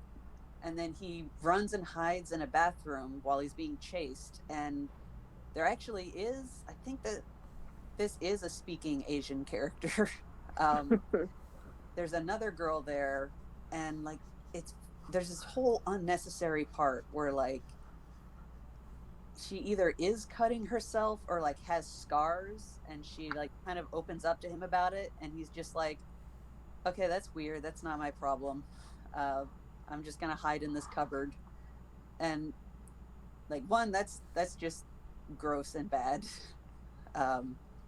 Not great. Like, you didn't need to include that, and you didn't need to have your character act that way. But apparently the idea was that she was feeling vulnerable, so he could have had sex with her, because eventually wow. yeah, like it's bad, guys. But The eventually pickup artistry is strong with this one. yeah, like I said, like, I love the Squip as a character except for the pickup artistry part. But basically it's quantum lined up like this sequence of girls at this party that Jeremy could potentially like, it's like the Squip talks like, most of the time it talks like a person, but then it's like, you can copulate with this female and then establish a rapport. It's like, you know what a girlfriend is, guy. Like, you're a super intelligent computer. Anyway, so Jeremy stumbles through this party high on ecstasy, which just makes the Squip speak Spanish. Which is honestly really funny because he's being chased around and he's super high, and the Squip is just yelling insults at him in Spanish. He's like, no, you fucking idiot, listen to me. Like, I just went and looked it up, and he's like, kick him in the balls, asshole. So yeah, the Squip is very unimpressed. And I thought that was gonna be like, there's a very tense conversation they have where the Squip is like, I used my massive interdimensional brain to like set up all of these situations where you could have had sex, and then you went and talked to this one random girl who's not even that popular. And he's like, yeah, it's because that's the girl that I like. And he's like, you didn't explain that to me. Like, the Squip just gets so fed up with this boy. He's like, if you just wanted to date one person, you should have told me that from the beginning. He's like, all right, I guess I forgot. I stole a bunch of stuff to get this Squip to date this girl, and then didn't tell him I wanted to date the girl, I guess. That's some real, like, teenager planning things out logic. So, like, yeah, for real, it doesn't make sense, but like, I've been a teenager before. That's exactly what you would do. That's in line. Yeah. But so yeah, reading it, I thought that was gonna be like when the Squip kind of turns on him, because like it gets super mad. It's like, I did so much to get you to this point, and then you just like walked away. And he's like, yeah, I wasn't interested in any of them. And he's like, then what are we doing? I'm trying to find the therapy part from after the party, but basically they go to the party, he gets super high, and then he talks to Christine, And oh yeah, and then they see Rich, and Rich is like genuinely stoned and like talking, like they're joking around with each other, and like Rich is throwing pillows and ashtrays at him, uh, and they're just like being buddy buddy, and he doesn't realize till later that it's like, oh no, that was just Rich, like that wasn't Squip Rich, that was him because he was stoned, and his Squip could only speak Spanish or whatever. um but let's see. Oh yeah, then they have to. The Squip tells them they have to leave the party. Uh, oh no, wait. There's a really weird part where so like the weirdness about gender stereotypes is not entirely limited to women, um, because there's this really bizarre explanation for like the angry boyfriend who's chasing him around the party. Eventually, he loses him and like loops his way back into the house, and then like from that point on, the guy that was like trying to murder him before is like, okay, now we're cool. And then there's this like aside of like, that's just how guys work. Once you have bested each other, you like, they can no longer be mad at you and you're friends now. It's Yeah. like, I don't, press X to doubt. But yeah. No, that sounds how men write, like how men write each other. Yeah. Yeah. Like Like, that's not at all how actual men work, but that's how men wish that they worked. yeah. Yeah. He's like, and apparently running around a house outside and then sneaking back into a party counts as besting somebody. Yep. Uh, but yeah, so now he's friends with that guy because he defeated him in a battle of wits, uh, by hiding in a bathroom and Battle being, of wits like a pillow fight. yeah, basically. So I wanted to just mention that weird bit. So like, there's your male gender stereotype for the day. But anyway, Squip tells him they have to leave the party very fast. So he's like, okay, but I'm talking to Christine and I have to bring my friend home because I actually care. Like, I don't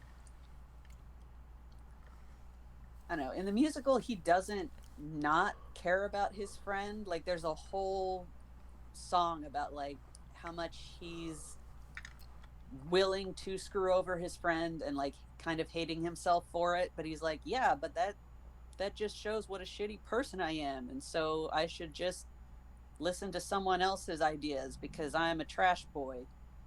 And like, so yeah, he does, like, he's mean to his friend, but they try to explain it in the book. He's just like initially mean to his friend, but then he's like, come on Michael, I'll get you all the Asian women you can leer at.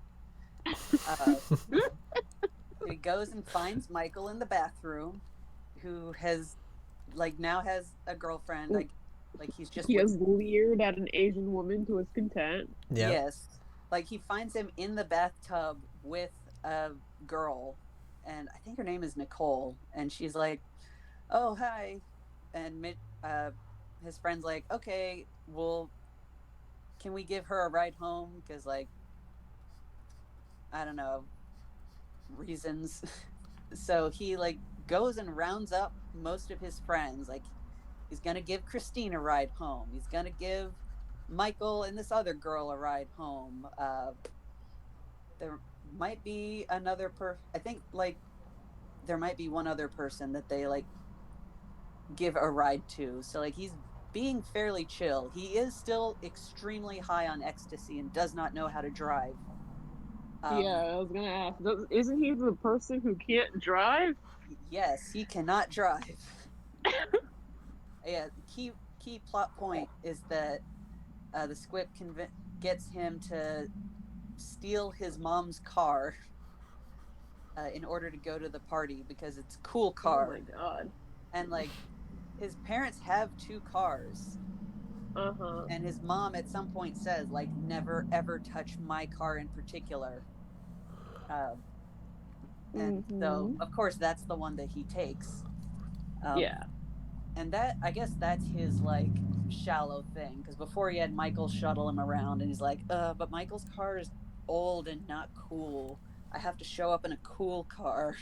So they have this whole, like, heist where Michael has to hide his car and, like, help him roll his mom's car out of the garage. Or not garage, but just driveway. So anyway, Jeremy has a car. He is driving. He is very on ecstasy. And so he drives them home. Oh, wow. Heavily inebriated. And, like, because before the squib was like, oh, I will just help you drive. And, like, again, it's one of those kind of sweet things where, like, the squib is teaching him how to drive. And, like, this is the sort of thing one of his parents probably should have done by this point. But, you know, Yeah. whatever. He has a new dad now. Like, I'm wondering, in all of this, does his parent know what is going on with, like, the squib at all? Oh, I am getting to that. Oh no. Boy, sir, I have this whole time I've been stalling while I randomly flip through trying to find the fallout of the party. So yeah, like they established that he is drunk or whatever you call being on ecstasy while they're driving. Like he keeps going too fast. What?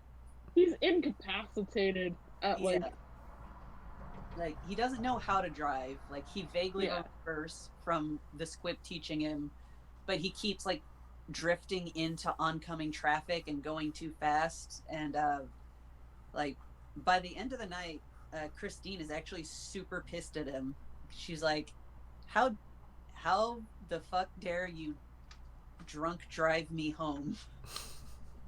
Because I think they're like having a conversation, and she's like, can we not right now? Like, you almost hit a fire truck. Damn, dude. Let's see.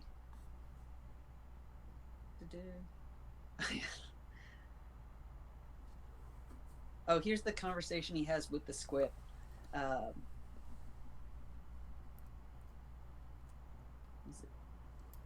yeah, he takes the drugs to get a girl to like him because obviously. Yeah. Mm-hmm. So the squib is like, what? Let's see.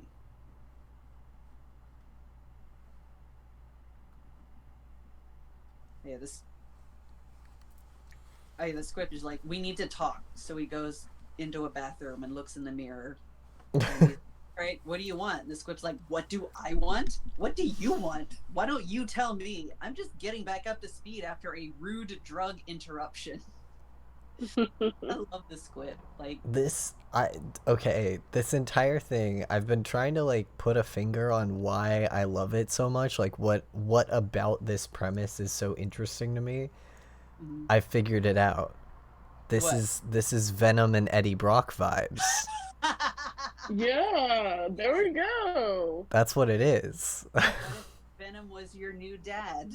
Yeah, like what if Eddie Brock was worse than he is? Because he's already pretty bad. You just make him worse. Yeah, he's already pretty awful. Yeah.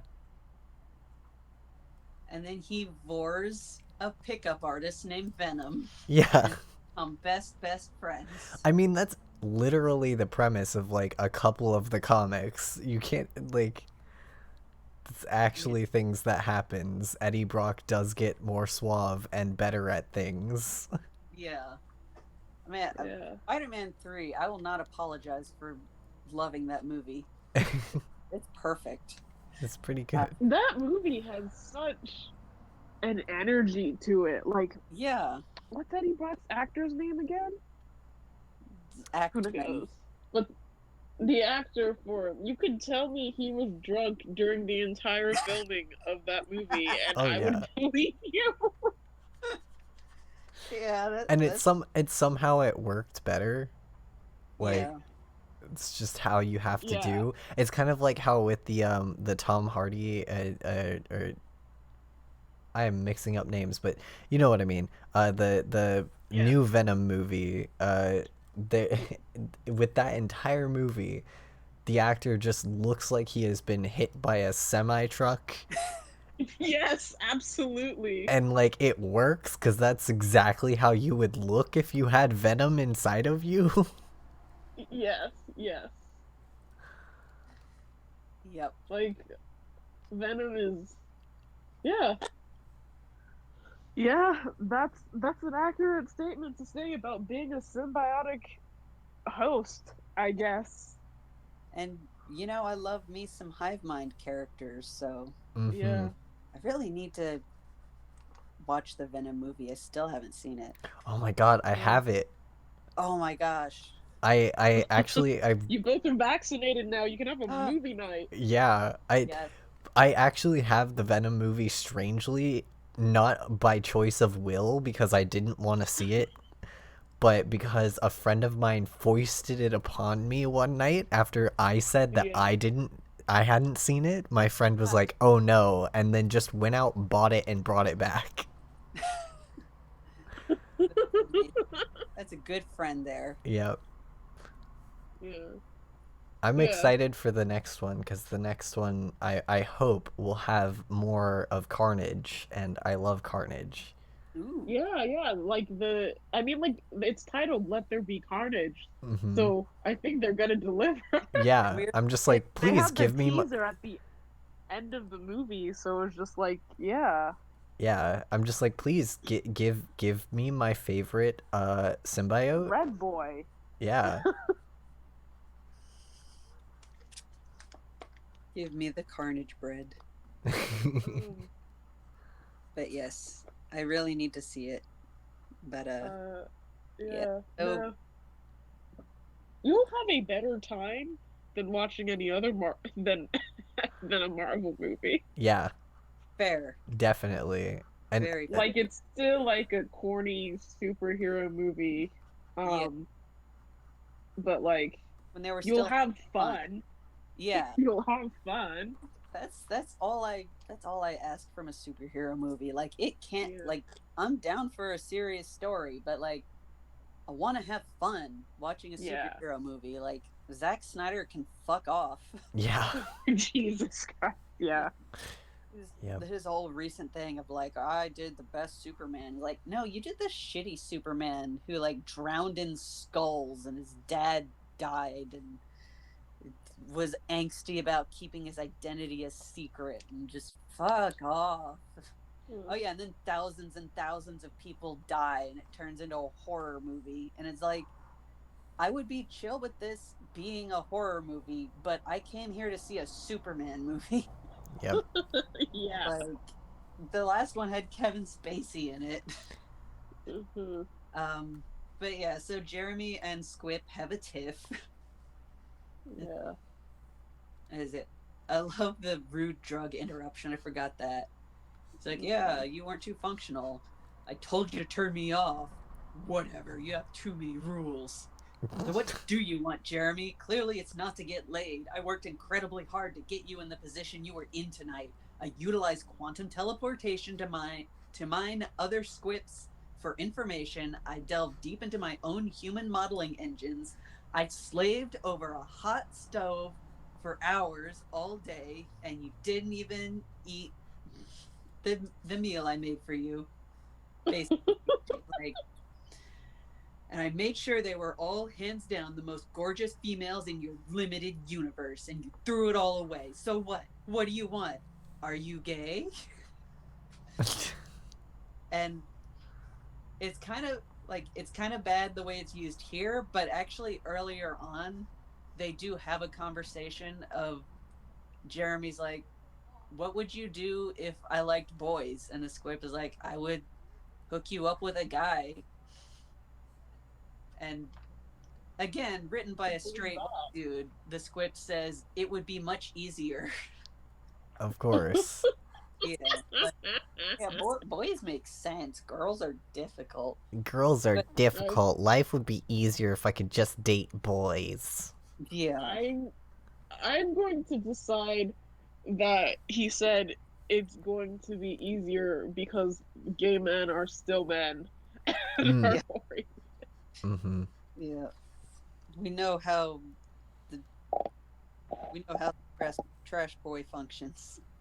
But yeah, I did like that touch where I can't remember how it comes up initially, but Jeremy's just like asking the squib, like, would you still like Help me. if I was gay? And he's like, yeah, I would just hook you up with some hot dudes.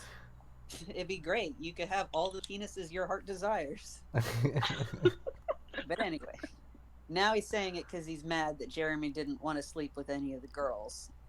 Right, Yeah. because it's an insult, but only at the right times. Yes. Yeah. Unfortunate. Oh, 'cause I blame Jeremy. Before this, Quip was fine. Let's see. You shouldn't have taken drugs.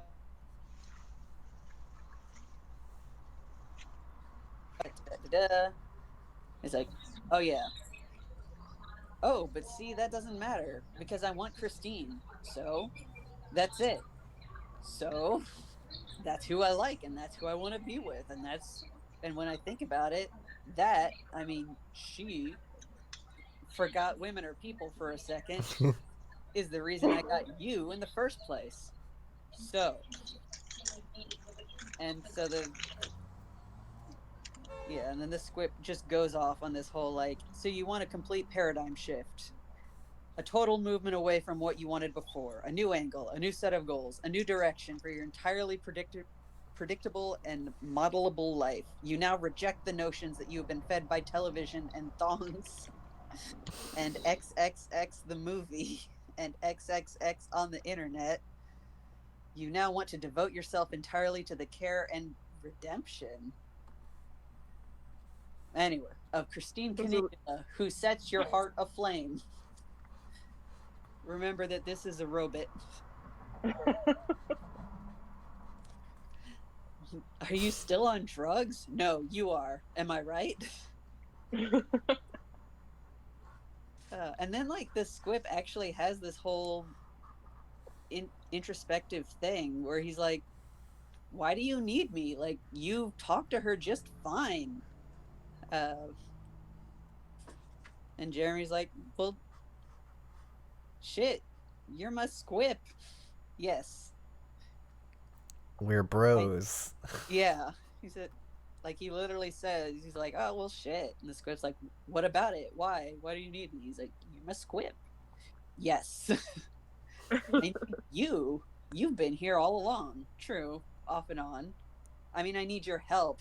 The squip is just like, yeah, I mean, I am here when you don't turn me off. That is accurate information. He's like, no, you're my friend. You're my friend. Um, so yeah. Then the squip comes up with the worst plan on the planet. And that's why I assumed that, like, it was going to turn on him after that point. Oh, yeah, the squip will just, like, razz him sometimes. He deserves a rising. He does, Yeah. yeah. It's like, I know Jeremy is just talking about one of his friends. And it's like, I guess now that I'm older, I'm supposed to call him something else. And the squip's like, well, at least you're not calling him buddy. That's highly undesirable. I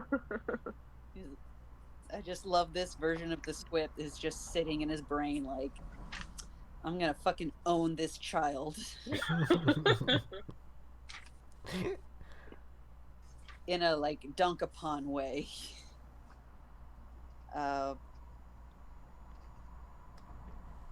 Okay, now they're driving home and he's drunk. Newsflash, the squip declares. I'm conked out in my bed on my stomach with my shoes on. All I want is sleep. But it's the same flatly urgent tone the squip used when Eminem died. Oh, squip kills Eminem. Spoilers. Newsflash.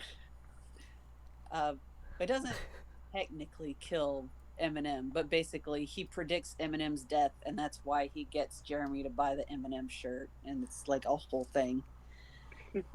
um, but yeah, he wakes him up, and he's like, "There was a fire. Rich got extremely badly burned," which is a weird sentence. There, what? I set up. There was a fire. Rich got extremely badly burned.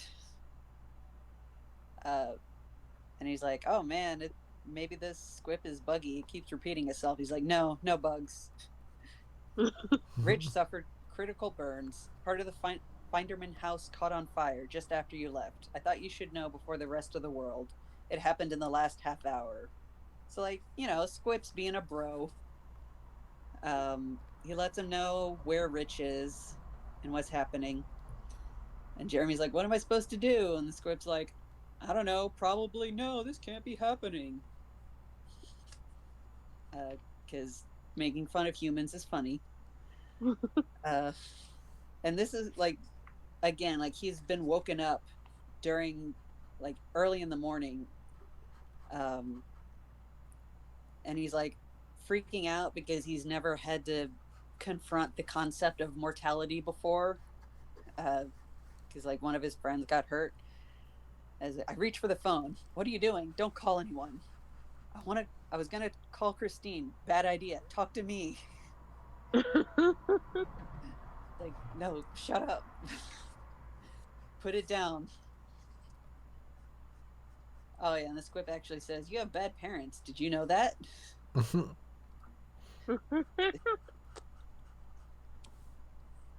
Oh yeah, because like the Squip doesn't really get why Jeremy's freaking out, and he's like, I've never had someone close to me get hurt." And he's like, "You didn't care about Eminem dying?" He's like, "Yeah, I didn't know him." And the Squip is just like, "Ugh, this is not my job. I do not want to teach this shitty teenager about life and death." Please don't make me teach a teenage boy empathy. Yeah, exactly. I don't have any.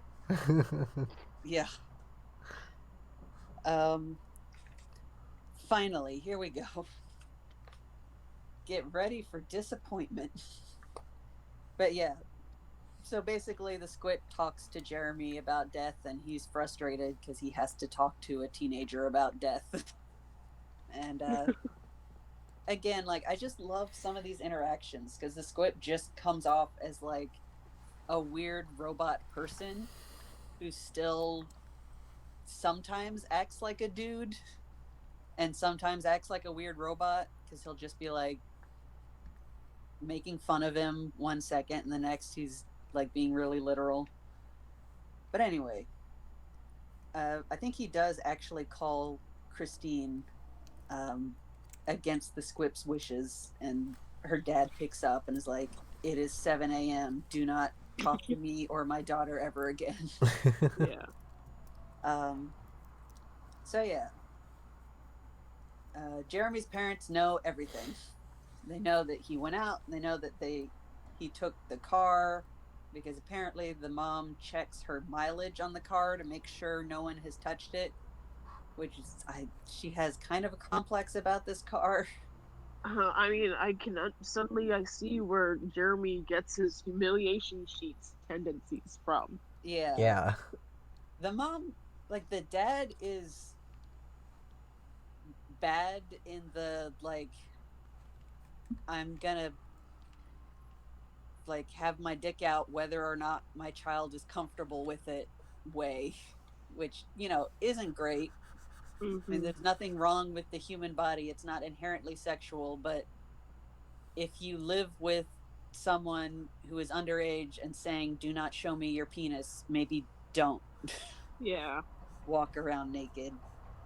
Anyway, but yeah, the mom just kind of sucks. Like, Jeremy sees her as the better parent, but she's always working, and she's just always trying to get the dad to lose weight, and she's obsessed with this car that she has. And like, I think at one point Jeremy asks her for help, and she's like, "Oh, sweetie, I have to do lawyer things." No.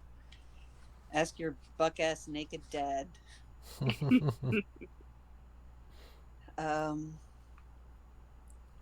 But yeah, so then he like bungles his way through his parents just trying to figure out what's going on.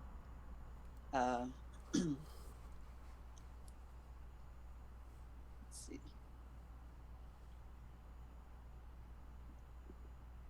Sorry, this is riveting.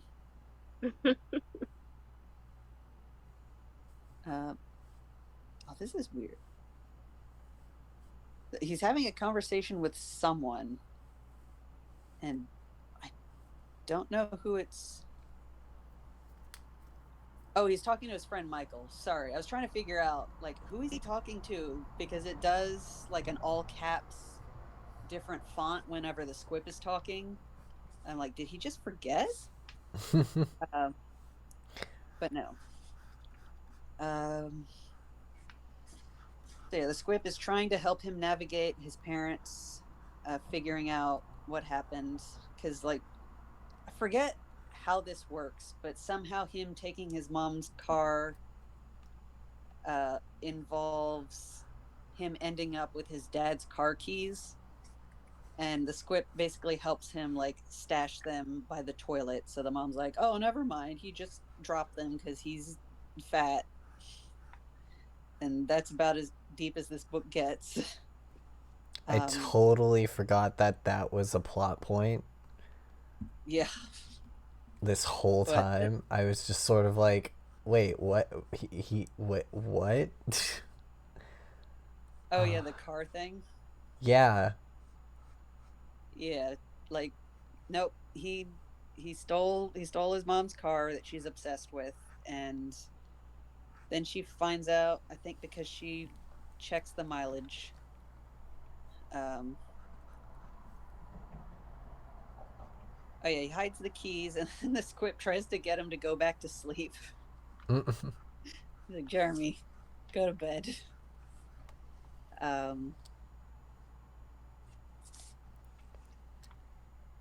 Let's see. He talks to Christine.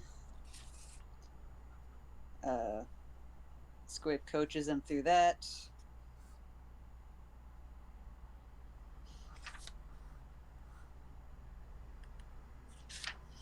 Oh, here's another Squip dunk.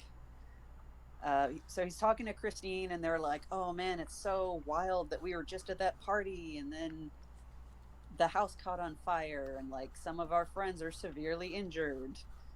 Like, isn't it weird that that's the kind of stuff that saves you from being hurt? She asked. Being tired? Oh yeah, because he was like, I'm tired, let's all go home. Because the Squip is like, you need to leave now. Your mom said you had to go home. And Jeremy says, yeah, life is very random. And the Squip says, like a quantum computer. Yeah, like a quantum computer. Right. Christine says, like, what? Stupid, I hiss at the Squip. The Squip goes, leave me alone. Sorry, I just love that interaction of the Squip trolling this child. Okay, here it is. Finally, his parents have caught him in a lie.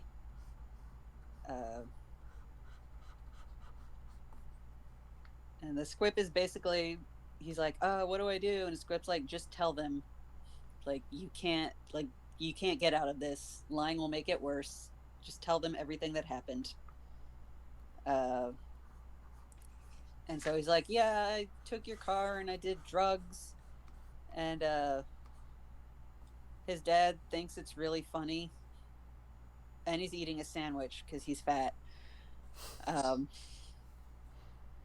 the mom's like, oh, did someone make you take drugs? And his dad's like, oh, ha ha ha, why would someone make him take drugs? And he's like, no, I decided to take drugs to make a girl like me.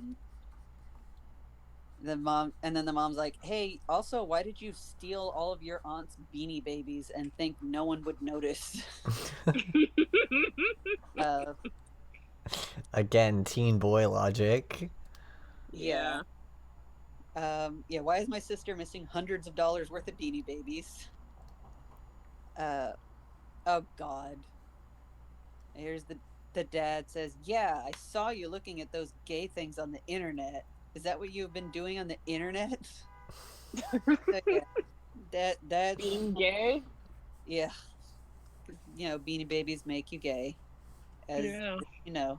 So, yeah, Everyone knows this. the dad's just like this irredeemable chump character that is also fat shamed. Anyway, Yeah, like I'm trying to look at Beanie Babies to see if I'm like correctly thinking of the correct Beanie Babies, and it's like, yeah, these things are like $2. yeah, Mm-hmm. it was a whole thing. Like, and then they had mini Beanie Babies that you could get in McDonald's Happy Meals, and then that was like Yeah. a whole sub market because Mm-hmm. those were even more limited. Yeah. Yeah, it was wild. Like, I got one in a Happy Meal, and I had a friend from my Counterfeit Beanie Babies. uh, Licensed beanies? Oh, like wow, to put up for product placement and stuff. amazing. Okay. But yeah, I knew this girl, and she was like, "Oh yeah, I've been trying to find that one." I was like, oh, "Okay, cool, you can have it." And she's like, "What? What?" I was like, "Yeah, I mean, it's just a Happy Meal toy. I'm not very attached to it." She's like, "Oh, no one else would have just given me one of these." And I was like, "Oh, well, there you go. Sorry, your friends don't just give you stuff." I don't know. Her exact words were like, "I would have to, anyone else, I would have to trade them." And I was like, "No, this is literally just a piece of trash to me. I don't care. You can have it." Anyway, tangent. Um, oh yeah, so basically his mom is like catching him on everything. She's like, "Oh, why does my car have 16 miles on it, and why is it slightly at a different angle now? Because I'm obsessed with my car."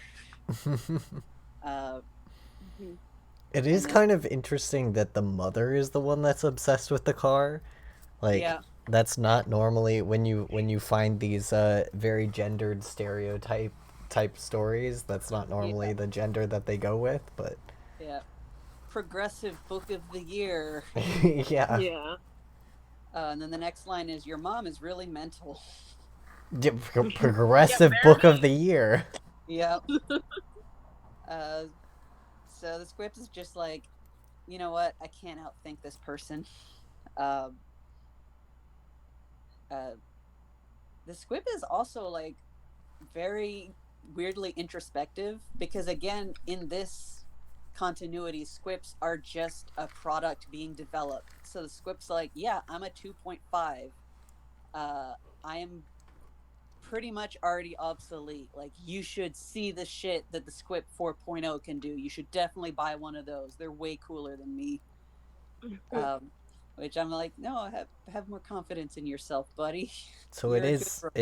it literally is just brain Siri.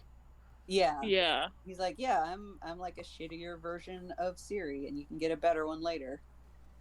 Um, so yeah, the Squip can't outfox the mom. So he's like, all right, just tell her the truth.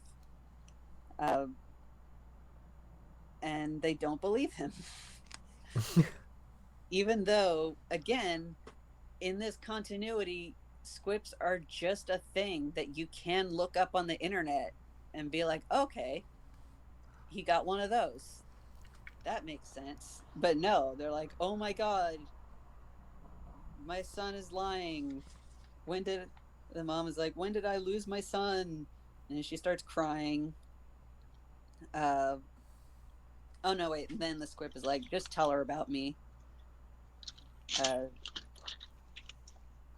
But like, what I don't get is, wouldn't they be able to know if he was lying? Like, they're his parents. Wouldn't they be able to like look at his bank account to see if he paid for this? no, I think he paid in cash. parents are dumb. But yeah. Also, his parents are not the most attentive people towards their child. Yeah, that is true. Also, yeah, he stole his aunt's Beanie Babies and sold them. And I think I don't think he has a bank account.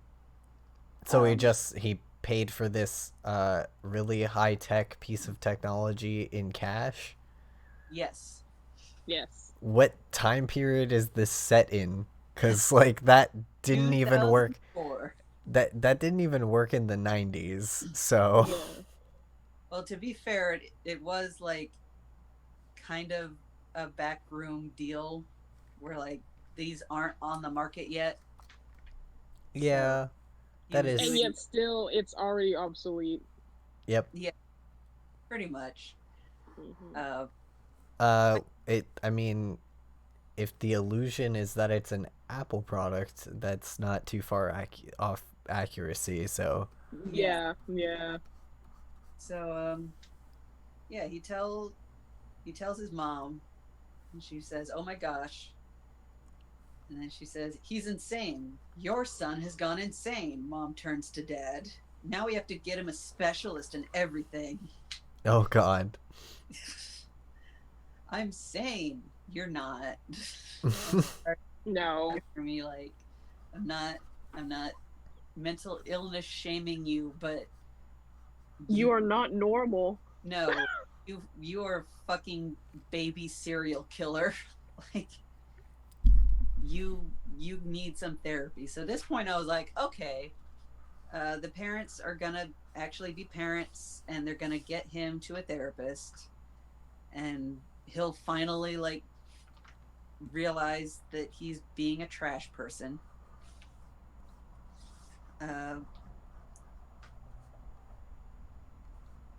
And yeah, they don't believe him, and they don't check. He's like, "No, I'm serious. This is a thing." And then they're just like, hold him and weep because their son is now damaged. They've lost their boy. Yeah. They've abandoned their boy.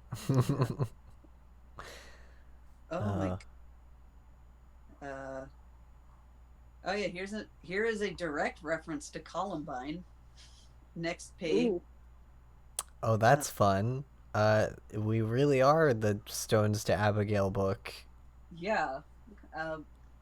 And again, it's like out of nowhere.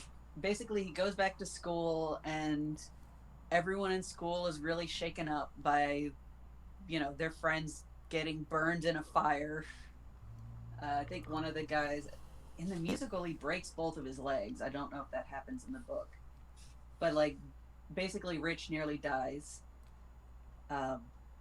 He's in the hospital, and someone put up a banner that says, "We are Middleborough," as like a we'll get through it thing.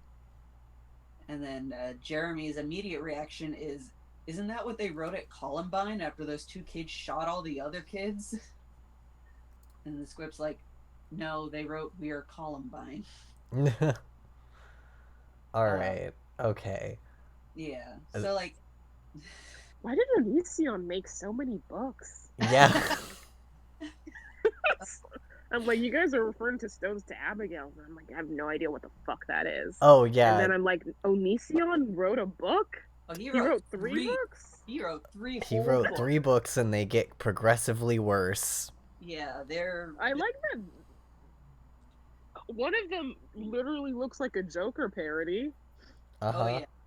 You can just, like, watch the Strange Eons videos about them, and he does a pretty good job of just going through the books and why they're bad. Yeah. There's a lot of YouTubers. Like how Amazon doesn't even tell me what the book is about. Yeah. It's because it's hard to tell. Also, Amazon had to edit those descriptions so many times because of legal reasons. Because of what's in the fucking book. Yeah. Like, there's in one of the books, I forget which one, there's shit that, or I don't know if it's still in there, but at one point there was shit in the book that was so close to real life happening to Greg at the time that like there was a lawsuit filed because there was a secondary thing tacked onto a lawsuit that was ongoing against Greg because what was going on in the book was so similar to what was going on in the lawsuit. Oh yeah. Oh my god. Yeah. So like Amazon can't tell you what's in the book. Yeah, legally. I know mostly what I remember is he always hates his dad. One of them, there's a lesbian who falls in love with him because of course that happens. There's also a dude that falls in love with him, but that dude dies. Yeah. Yeah. I found an overview that I am skimming. This is I'm going to be blunt. This book is a shit show. Yeah.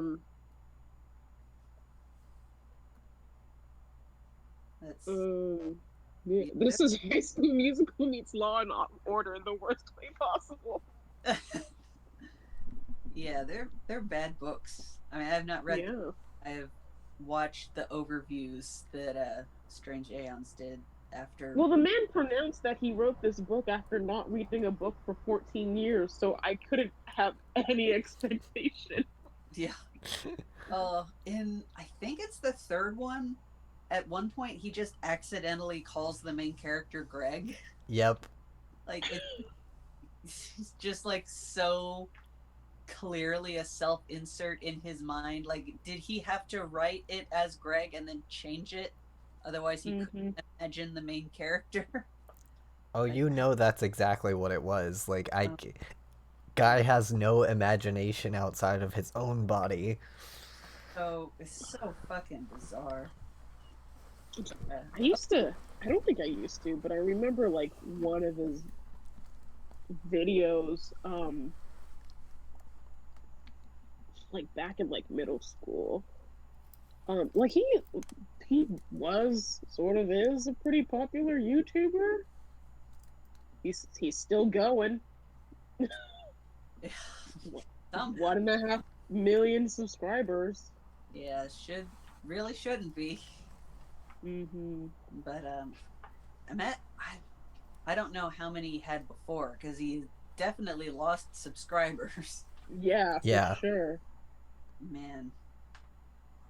So yeah, basically Jeremy is stones to Abigail-ing. He's mad that all of the kids at school are upset about the fire because like they probably didn't even care about Rich or Jake before. Now they're all upset, and then the squib is just like calm. The squib literally says,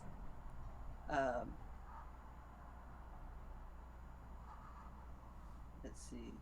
Oh yeah, he's talking about. Oh yeah, there's not a plot point. It's just mentioned that there's a website where students like post nudes of each other, and that's fucked up.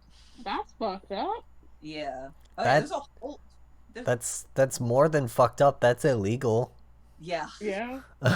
They're illegal child porning each other. Yeah.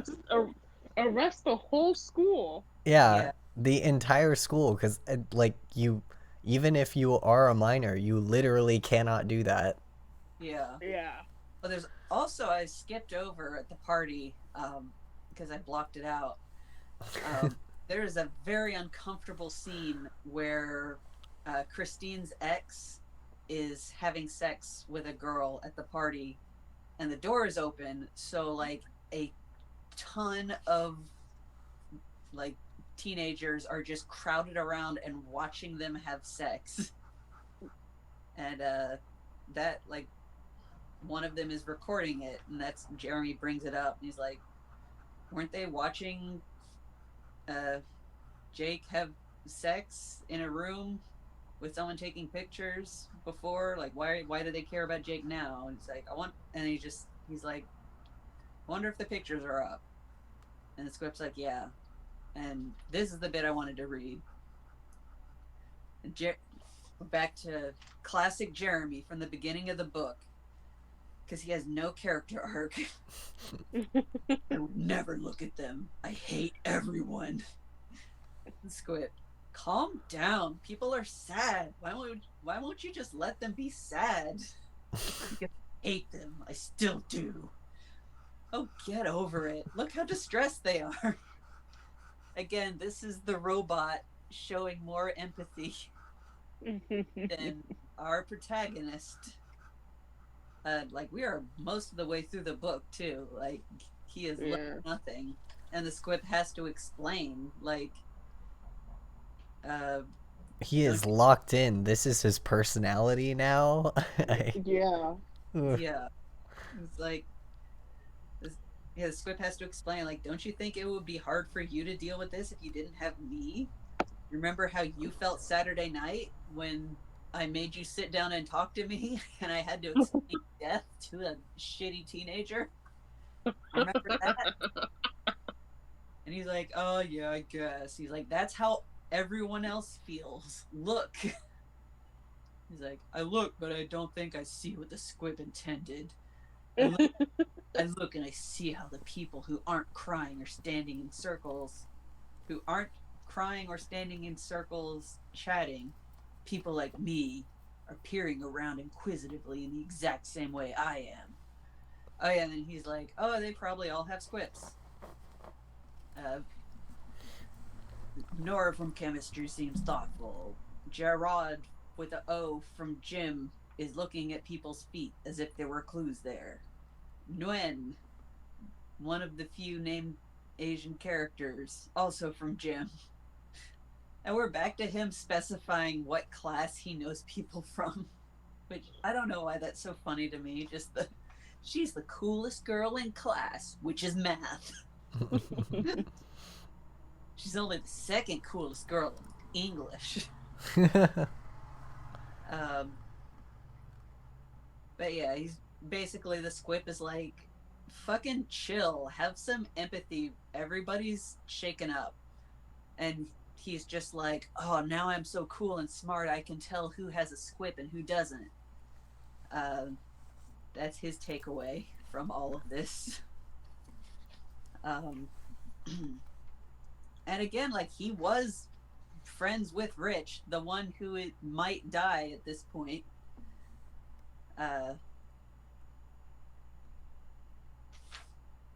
So yeah, he just doesn't care about Rich at all. No. He just like, previously he does have this moment of like, when he realizes Rich was injured, he thinks back to the party and he's like, oh my god, Rich was super high, which meant he was himself and he was still being my friend. My friend got hurt. Now I'm upset. The Squip has to talk him down. But yeah, this book is like, I've cracked the code, I've written it, and just rewrites the entire Blue Spirit arc of the Avatar: The Last Airbender series. Do you think in separate circumstances we would have been friends? Like, just no. No, I don't like you. That's not how bullying works. Yeah. Wait till my redemption arc.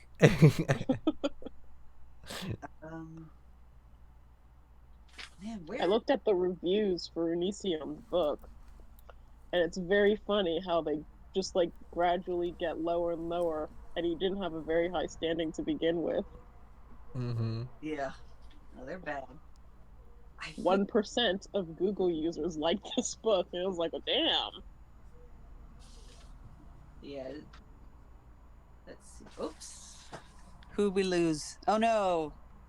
Did we lose Moses again? Yep, the earpods. They hate us. Moses, we're coming for you. We'll come to get you. We'll bring you back. Yeah. We can make you stronger than ever. Whoops, I don't want to send it. There, I'll just... Okay. I tried to send it to the group, but it started just like adding random contacts. I was like, no, I don't want that.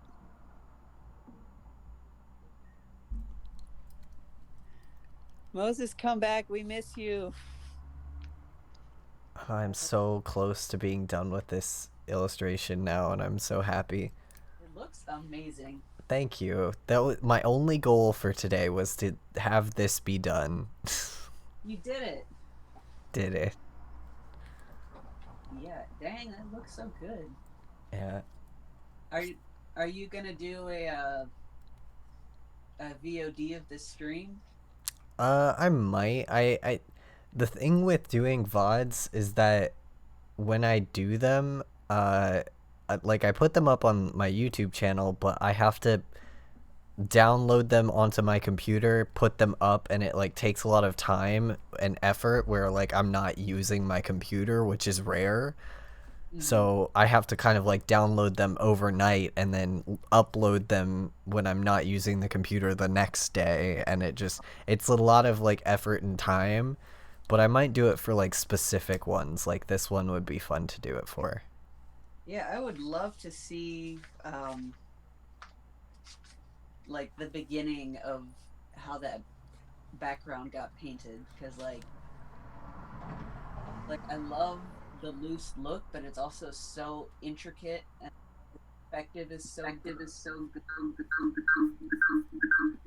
Oh no. Oh no. Oh no.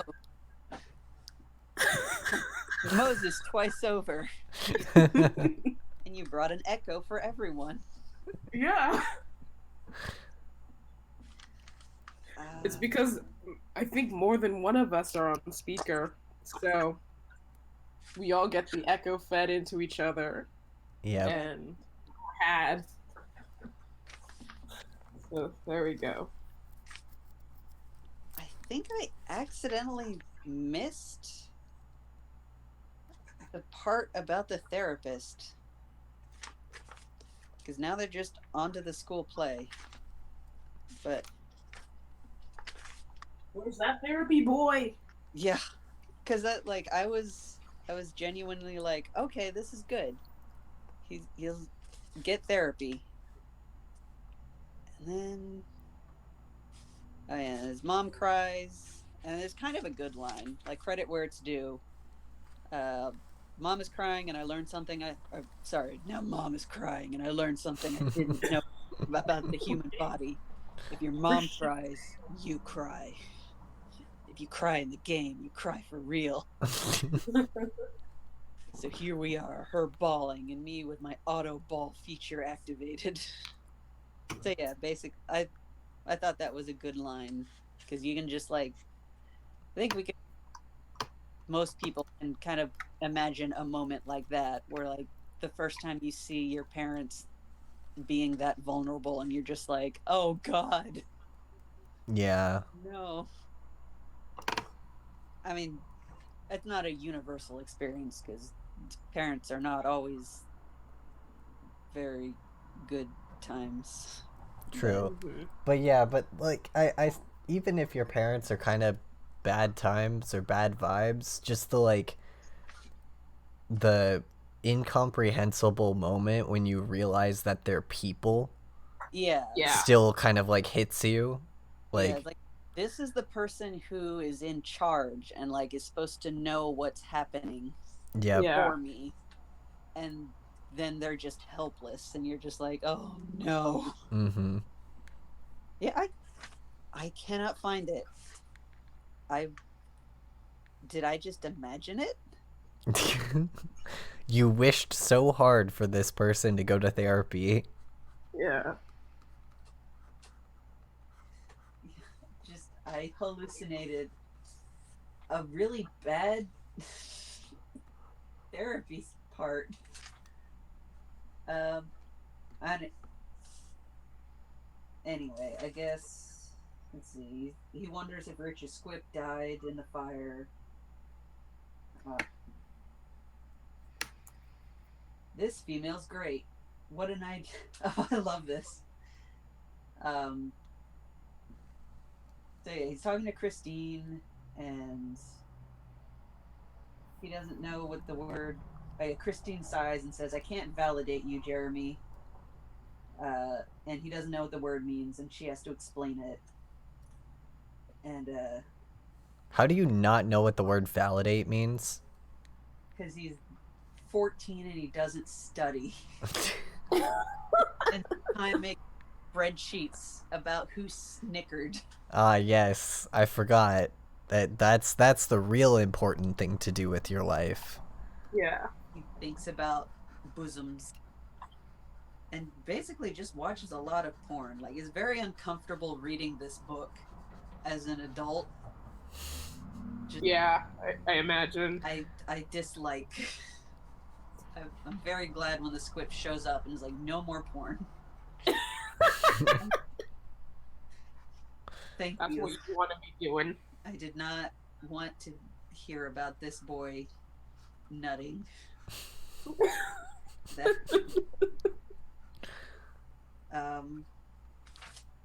I cannot find it. Anyway,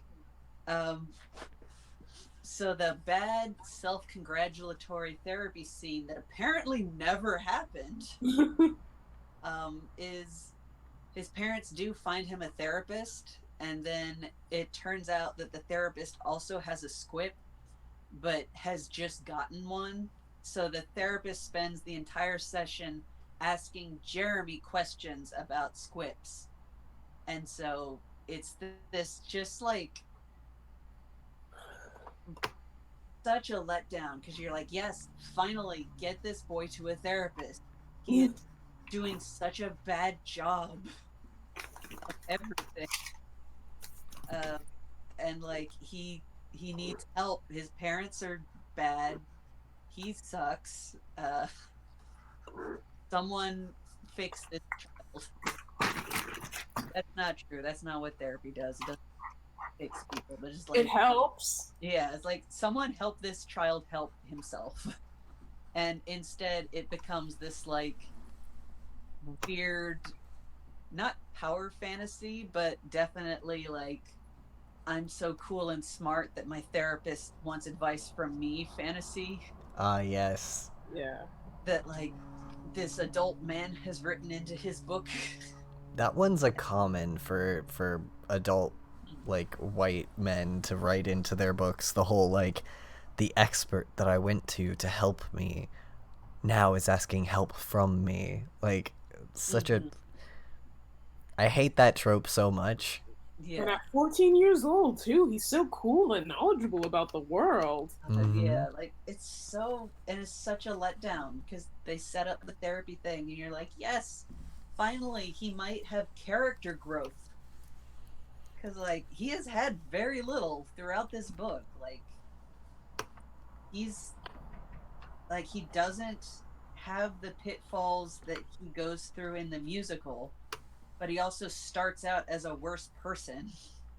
So like he's just stagnating his way through this little adventure of that Jeremy likes a girl.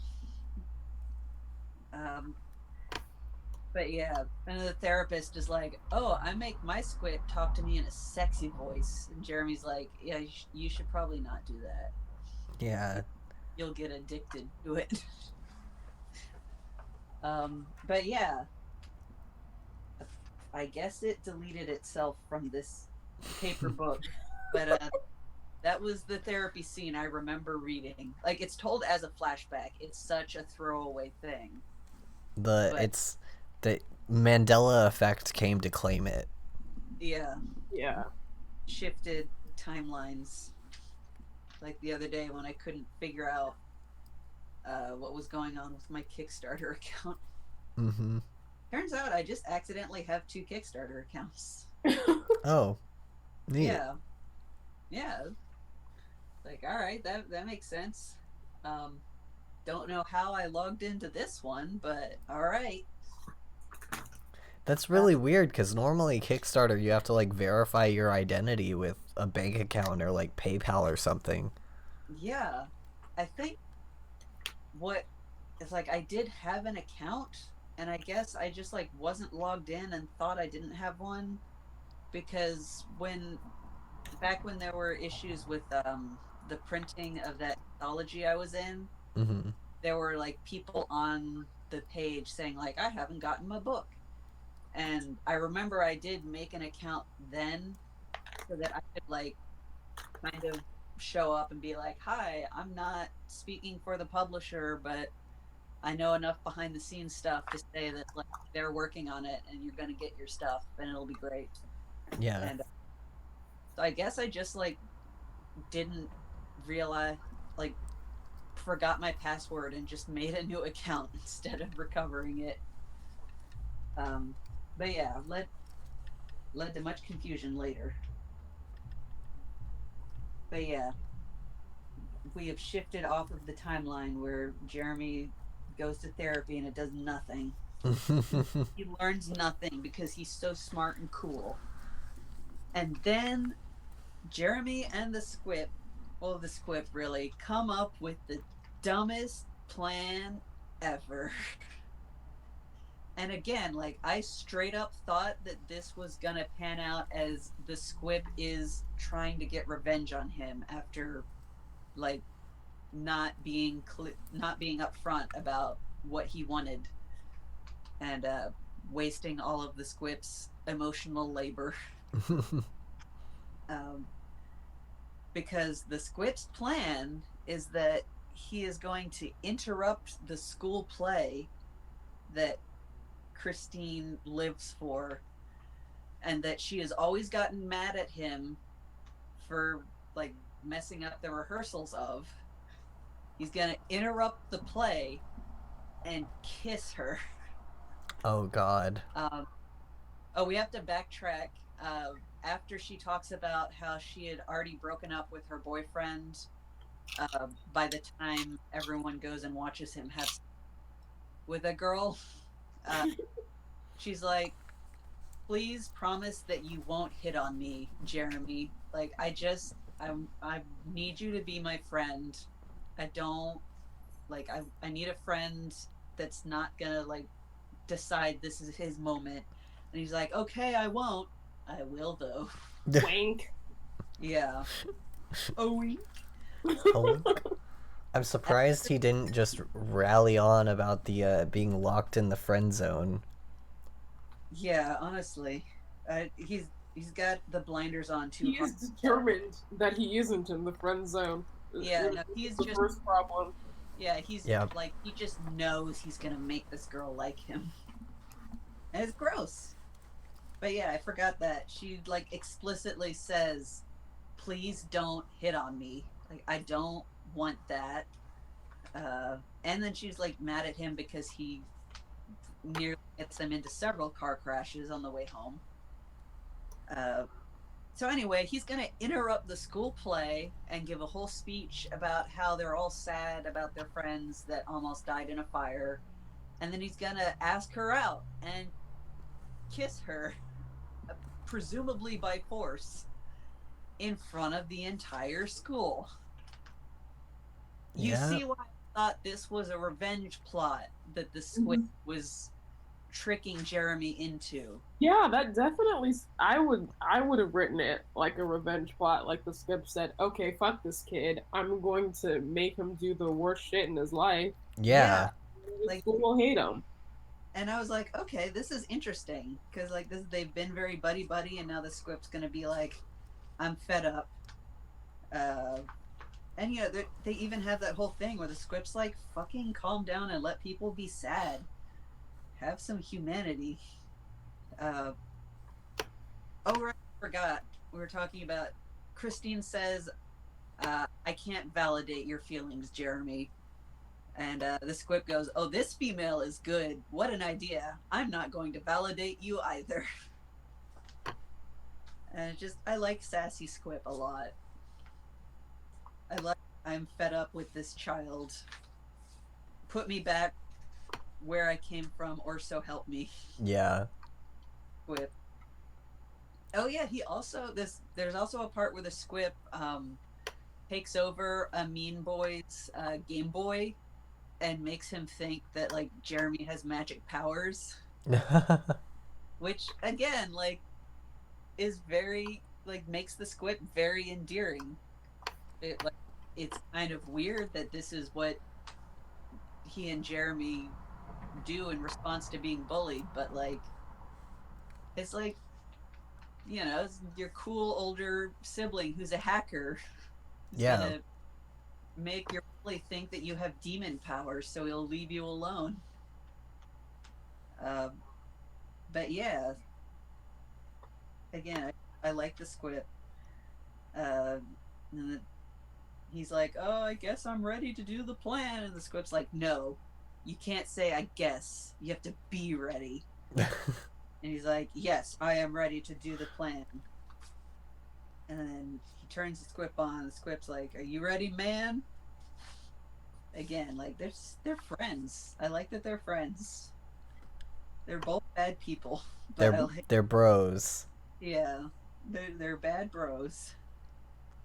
Um, but yeah. Anyway, the squib helps him remember his lines because he never like learned them. Uh, oh yeah, he's like, "Oh, is it fair if you help me remember lines?" And he's like, "We went to Hollywood first, Jeremy.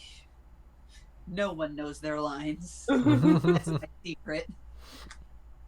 Uh, let's see.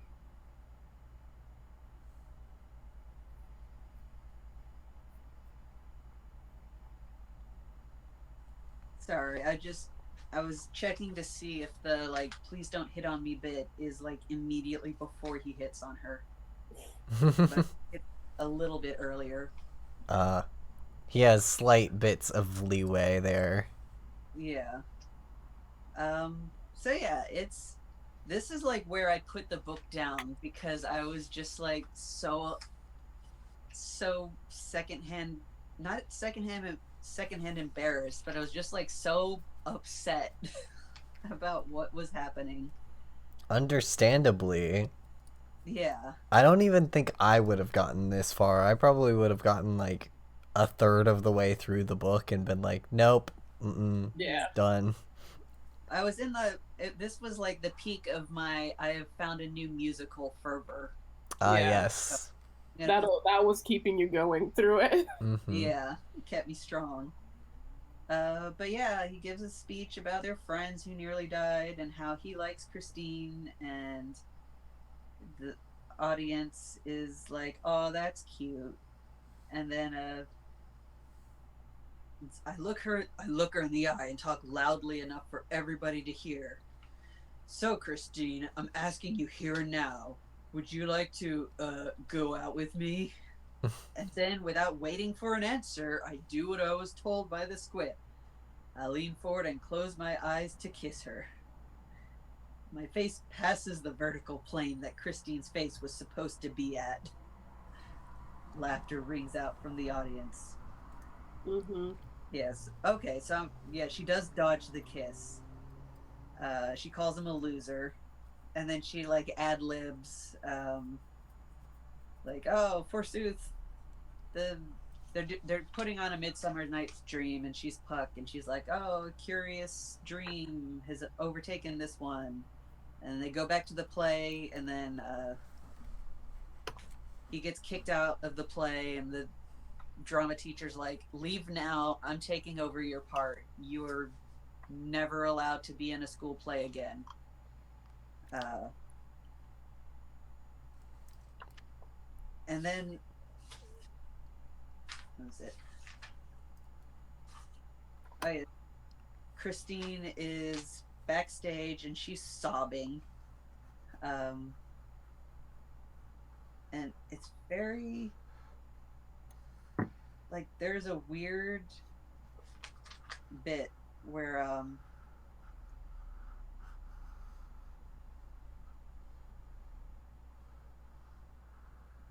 I can't find it, but anyway, she's like, "I would have like," or she says, "Why'd you have to be so dumb?" And she's like, "I almost would have liked that if you hadn't been such an idiot about it." Which is kind of weird because she was like, "Please don't ask me out." But I guess she secretly wanted to go out with him because this book was written by Oh, man. Yeah. Yep. But now she doesn't at all. And the squid kind of freaks out and shuts itself off. And The script's like, I'm not dealing with this. Yeah. And again, like, I thought this was the Squip's plan the whole time, because he's like, oh my god, what do I do? What do I do? And the Squip is just like stonewalling him. Squip is just like, get good. Yeah. Like, get dunked on, shitty child. And yeah, he goes. Yeah, he leaves the school after getting kicked out of the play, and then he like has a flashback to when he was just hanging out and playing handball with his best friends who he hasn't talked to in a while, and he just starts. This is a weird line. I cry like I'm trying to make icicles. I guess it's cold. It's just. I think in reference to like, is it stalagmite or stalactite? Stalactite. They hang down. Yeah. Yeah. So like, he's crying a lot. So like the water on his face kind of like pulls up at his chin and forms like stalagmite formations. Gotcha. Right. I am the man whisperer. Thank you. Yeah, I read that and I was like, that's just a weird mental image. Why? So yeah, then his friend Michael comes out and talks to him, and he's like, oh, yeah, that was a super dumb thing you did. Why did you do that? Don't. Yeah, I still, even though he gets creepified or he was originally a creep in the book, he has a good bit where he's like, you actually thought that if you stopped a play in the middle and told a girl you liked her in front of 300 people, she would say yes. How would you two even finish the play? Obviously you don't. You run away with each other and get married. Yeah. Like, okay, so what if it had worked? You ask her out. She says yes. Now what? You gonna go backstage and make out and then do another scene? And he's like, that's what the cast party is for. Yeah. Yeah, basically. I mean, yeah. That's not incorrect. Yeah. No, so like, again, Michael is a creep in the book, but he's a creep with some sense. Yeah. And if he had just talked to him, he probably wouldn't have done this dumbest thing. And then he just tells Michael that he has a squip. And Michael's like, oh no. When I told you about it, I got the name wrong on purpose because I didn't want you to get fucked up. He's like, oh yeah, you're a gullible guy, just like my brother. You want to be famous. The one he had was an early version. It almost drove him insane. He's like, yeah. He's like, really? It's like, the squib told you it was an earlier version. Yeah. Why are you surprised by this? Yeah. Like, the squib straight up said, like, oh man, the 4.0 squibs are so cool. Wait till you see them. I'm just a 2.5. All I can do is download PUA. All I can do is short circuit your entire brain. Yeah. But yeah, so so this is when Michael figures it out. Again, in the play, he figured it out a lot earlier.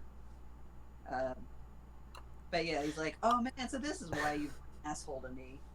I thought you were becoming an actual dick. You had. Sorry, what? No, I'm just laughing. Oh, okay. But yeah, I do like that. Oh, I thought you were just a dick for real. I didn't know you had a squid. Oh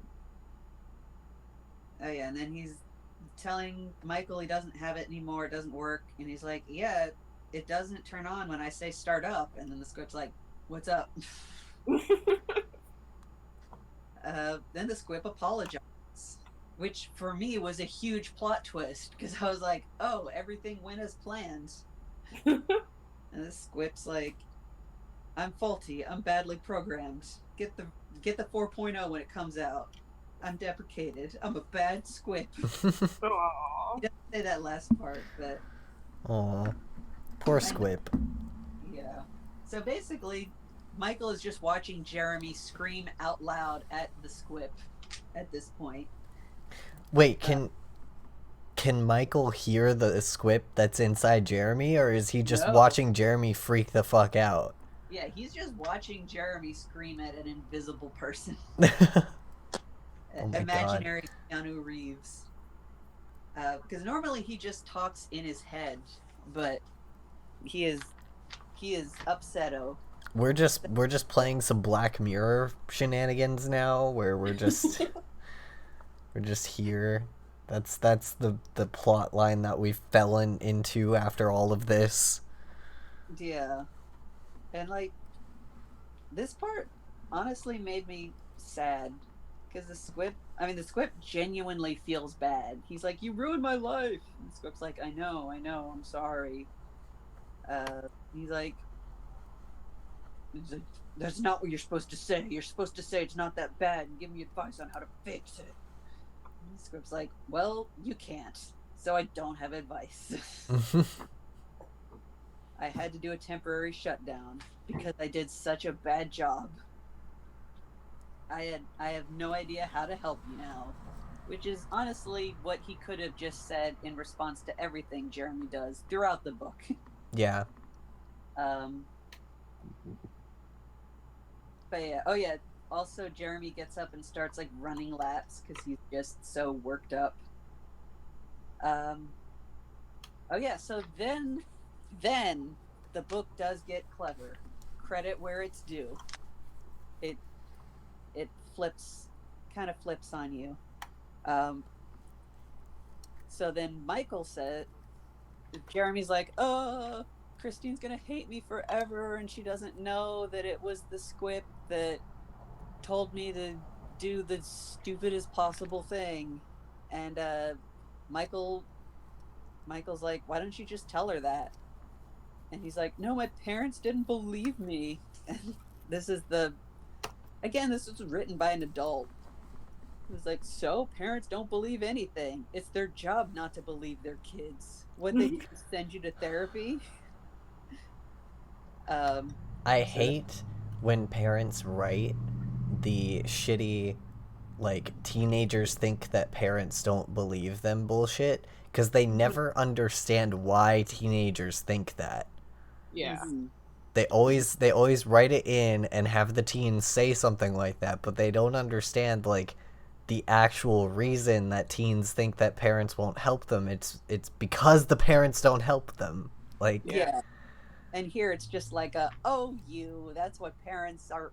That's just what parents are like. Ha ha ha. Yeah, in the same way that people go, oh, women don't leave the kitchen. Like, it's the same mentality of just like, I don't know why this is a societal norm, but I'm just going to repeat it and regurgitate it. Yeah. Yeah. Oh yeah. Neglecting your child is A-okay. Yeah. I mean, the Squip did say he had bad parents. Yeah. Oh, here's his last little serial killer moment.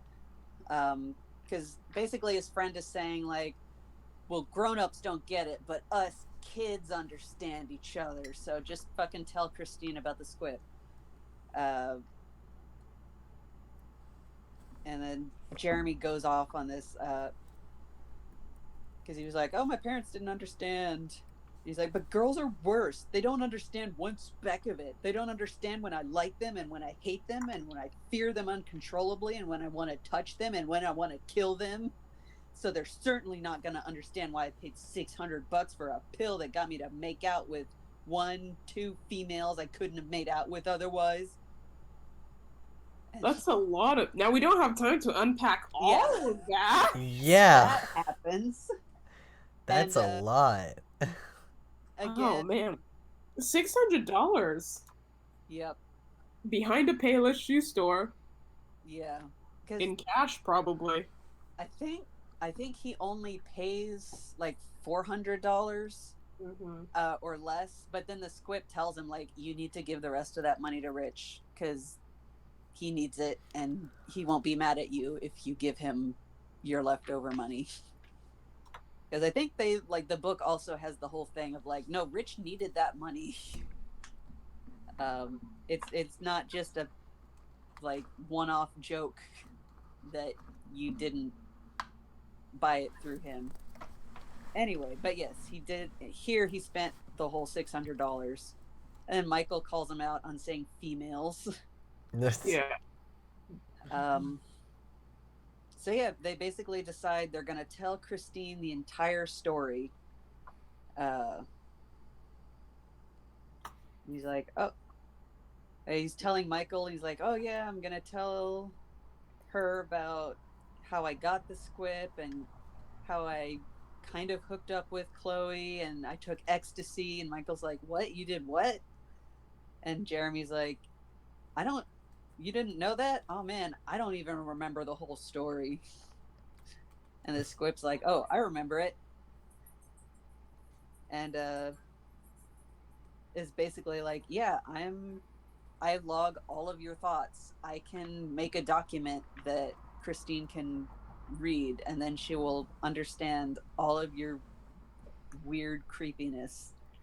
Oh no. Yeah. Skip is still out to get him.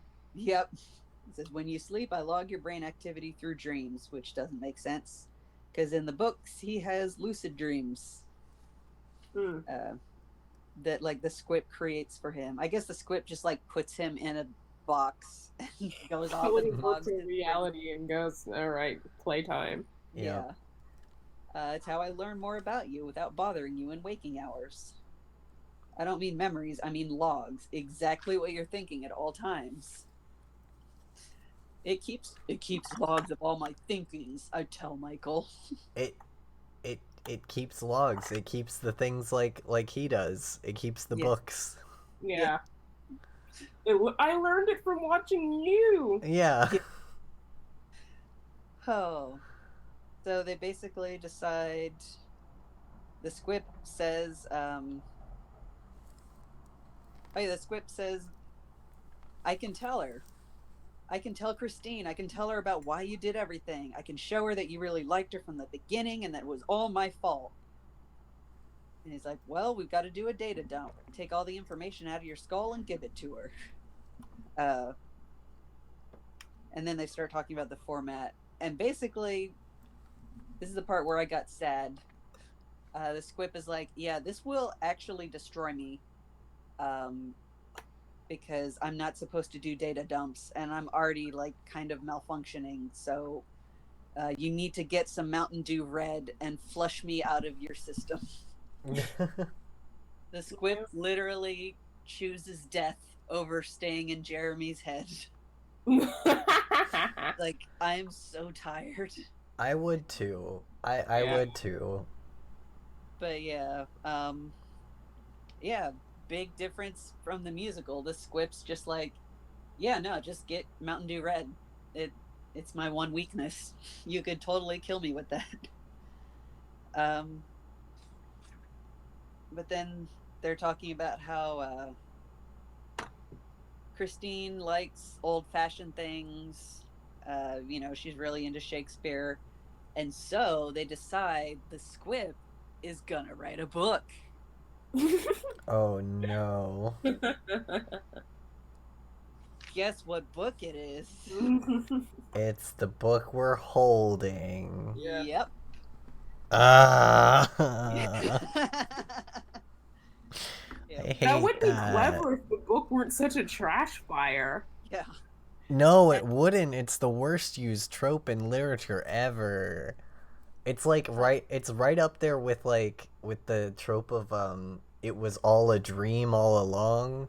Yeah, that one's pretty bad. Like, it's both of those. This is the story that I wanted to tell from the beginning. This is the book that I decided to write. Like, come on. come on, that worked once, and it was Tolkien who did it. Anyone else who does it is just, no, stop, no. One writer can do it well. That's it. Yeah. To be fair, this guy was probably like, if Tolkien can do it, I can do it. Yeah. Yeah. I mean, full disclosure, I did not see that coming, and I did find it kind of clever. It even makes fun. The writer makes fun of himself. And the squib's like, the squib says, writing's not even a real job. Any squib can do it. Nice. Okay, I like that. Yeah, he's like, yeah, no, any stupid idiot could write this book. Yeah, I like the trope if it has commentary. That's pretty funny. Yeah, and then like they get into like, we might want to Christine filter the book a little bit, make it less crass, and so they go back to that like super awkward conversation they have in the beginning about how the squib's gonna like bleep out swear words in Jeremy's head. And you're like, okay, that's why they like have that moment, because the squib just added it in to explain why they cut it out. Except then they leave in the part where they talk about how they're gonna edit the story. Yeah. Oh yeah, this part is awful. He's like, oh, how are we gonna filter it? And the squib says, keep it less crass, work with the cursing a little, present your internet sexual activity at about 10% of its true rate. 10%. Do you know how much this boy has talked about masturbating in this book? Oh my god. No, that's why the squib has to tell him not to play with his testicles. Yeah, I was just gonna say that. Like, no wonder there's that scene where the squib is like, fucking stop it. Swear to God. God, oh my god, 10%. Yeah. Teenage boys, you know? Yeah. Teenage boys. That testosterone is really coming in. And see, okay, this is the thing that also bothers me, is like, I get it, I understand, but like, I now have the testosterone, and it is not that bad, you guys. It's really not.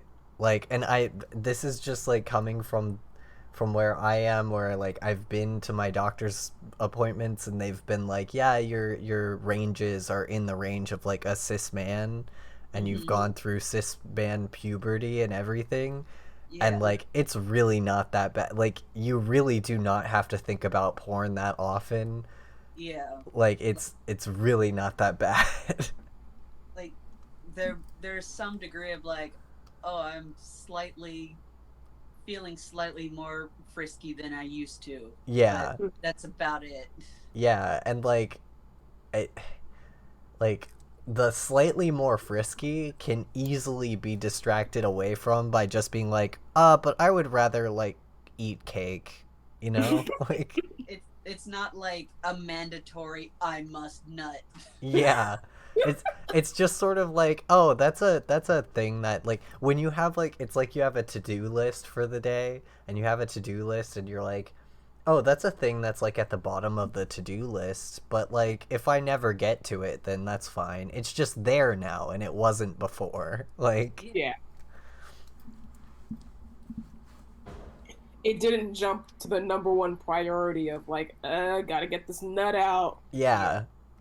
It's just like, if I ever get to a point in my day where nothing is going on in my life, and I have an empty to-do list, and that is the only thing on the to-do list, that'll happen.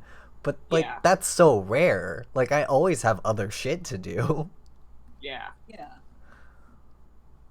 Yeah, it's absolutely like the whole matter just wired that way is utter bullshit. Yeah. They get turned on like a microwave. You just gotta push one button. And much like a microwave, if you don't pay attention to it, it will make an annoying sound. every 30 seconds. Yeah. Yeah. Until you wish you could just throw it in the garbage. But yeah. But then I got sad because the squip's like, you have to kill me.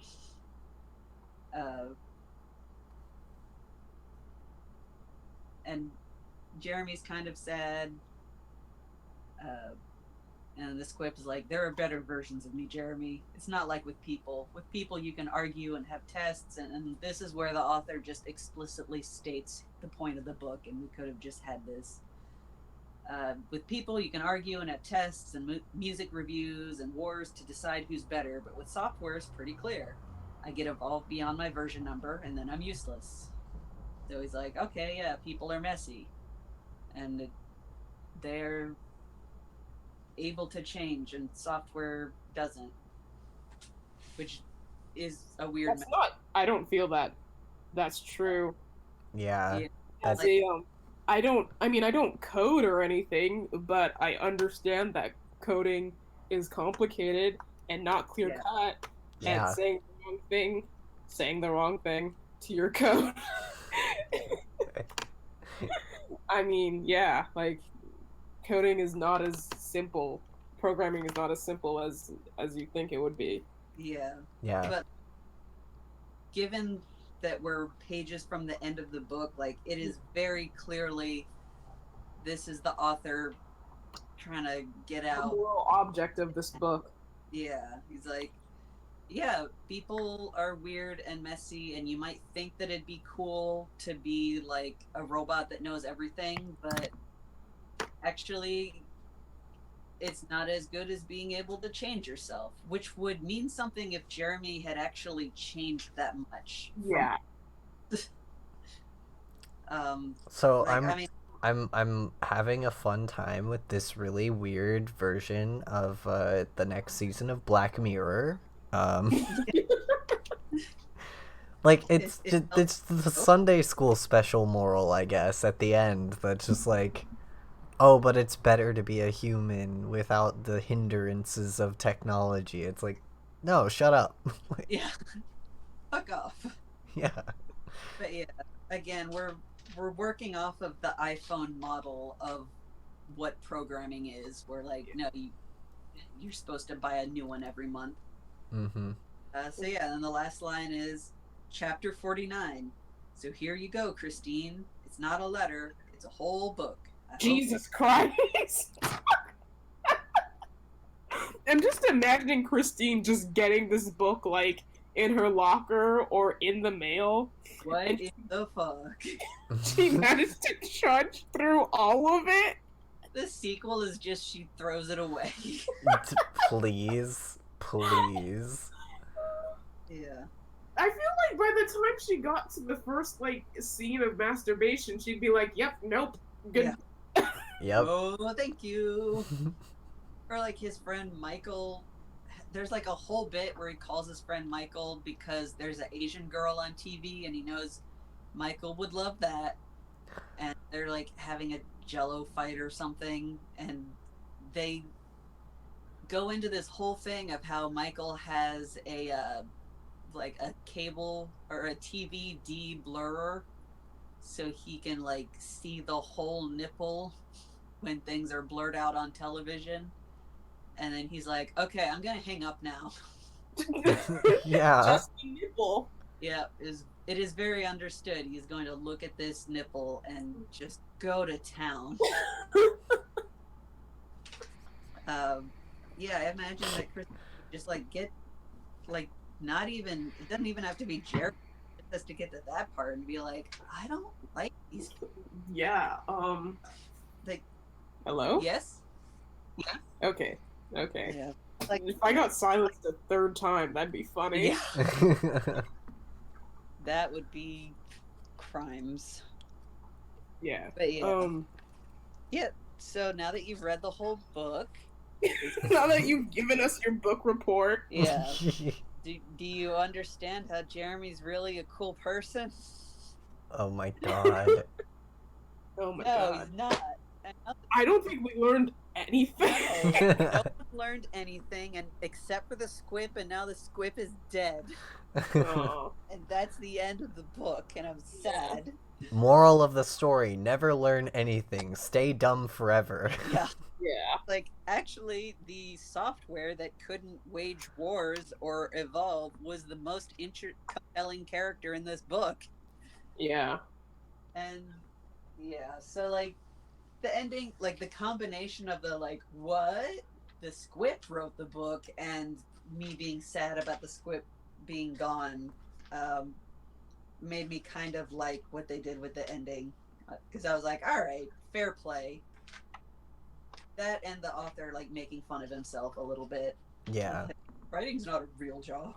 Yeah, no, I do feel like the trope I still am not a fan of, but if you have like some sort of humor added to it, it hits different. It has like a bit of a different vibe to it, as opposed to just like, haha, I am the most clever author out there. I have thought of a trope that has never been done before. And it's like, no, my dude, the most prolific fantasy writer of all time, my dude.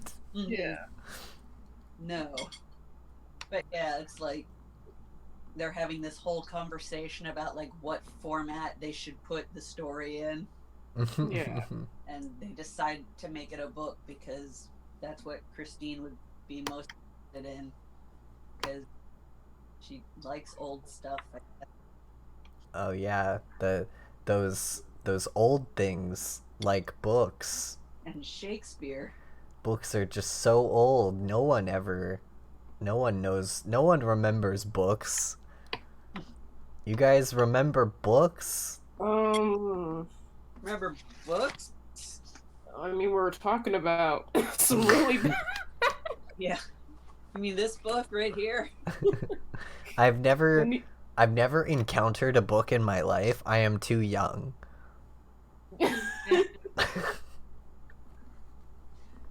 That's gonna be something if paper media finally becomes obsolete, which will be, I feel, a hard feat to do.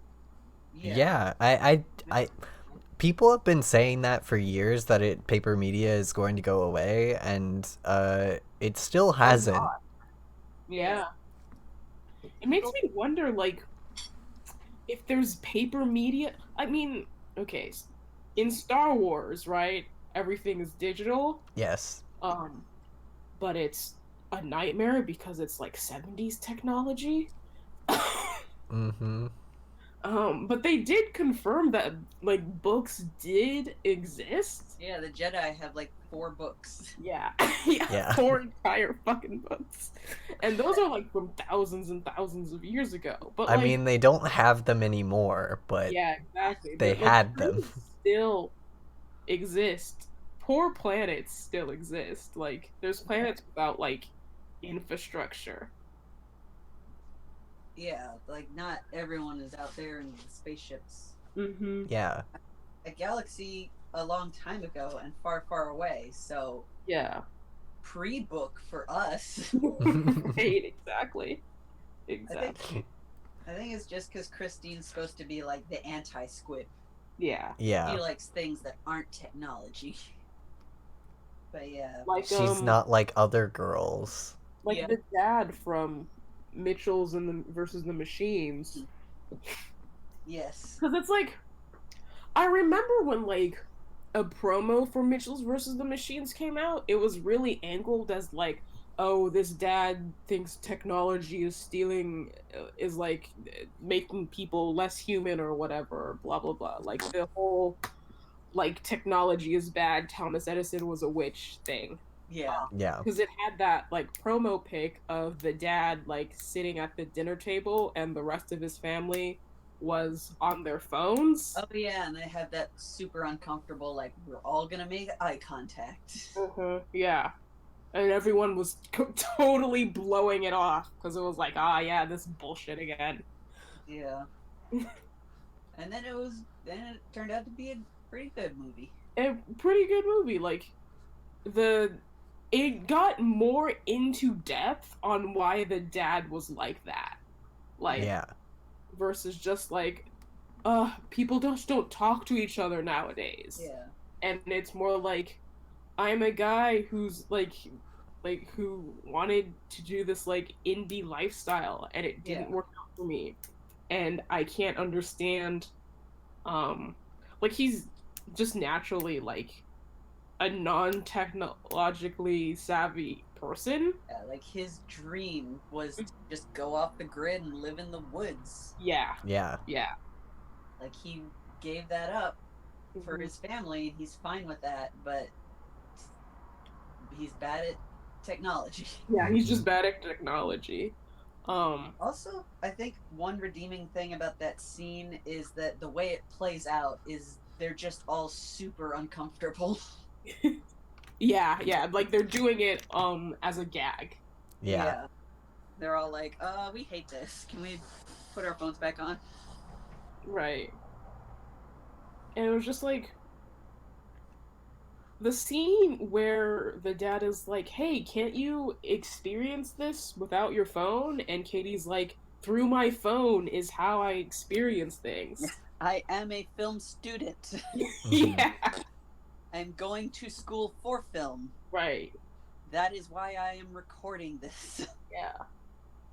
Also, we're in the apocalypse. We might want to record some shit. But also, like, do you not comprehend, like, recording, like, family, like, home videos? Yeah. Because that's basically what she's doing. Okay, but I have like the thing is when I watched it, I sort of related a bit just because like I grew up in like a vibes, right? well, yeah. Well, and also just like I grew up in a really rural place and for us like I didn't get modern phone technology at the same time that like my peers did. So like I technically fall into Gen Z, but like I also have like a little bit of millennial like stakes in me, I guess, because of it's a really weird cusp. yeah, because like I didn't get like phone technology until later. So like Gen Z people, I like when I'm with younger people and like their first instinct when anything happens is to whip out their iPhone. It feels really awkward to me. Not that like I judge them cuz like yeah, you should experience the world in whatever way like you would normally, but like for me that's not my first instinct. So like and it is like a generational difference if you haven't been around that technology and that isn't it's almost like a trained muscle. Like you're trained that like as soon as something happens it's like I'm going to take out my phone and record this, which is why like I struggle a lot with things like TikTok and things because all of that is based on that spontaneous motion of like having your phone out at any moment and like I'm just not trained to do that. So like I don't know. Like I feel like there is some merit to being like can you experience this without your phone? But then at the same time the neurodivergent vibes of like I need to have a filter over my face to be able to experience the world is also relatable as hell. Yeah. And yeah, I mean, I definitely, as a kid, when cell phones were first a thing, I hated the concept of like, I don't want people to expect me to be obtainable at all times, no matter what. Yeah. Because like I didn't grow up with that. Like, you called someone and you left a message, and you didn't feel you weren't obligated to talk to them anytime someone wants to talk to you. And I definitely have had moments where like I realize I'm getting like if I'm on a trip or something and I realize I'm getting really stressed out about taking pictures of things. And I did kind of pare back on that. So I mostly take pictures of Sierra. Though, on the other hand, I did have regrets recently because I was going back through my phone after losing my cousin, and because I had seen her like in a couple of years back, and I was like, oh, I'm gonna find the pictures I have of her, and she was only in like 2 pictures that I'd taken.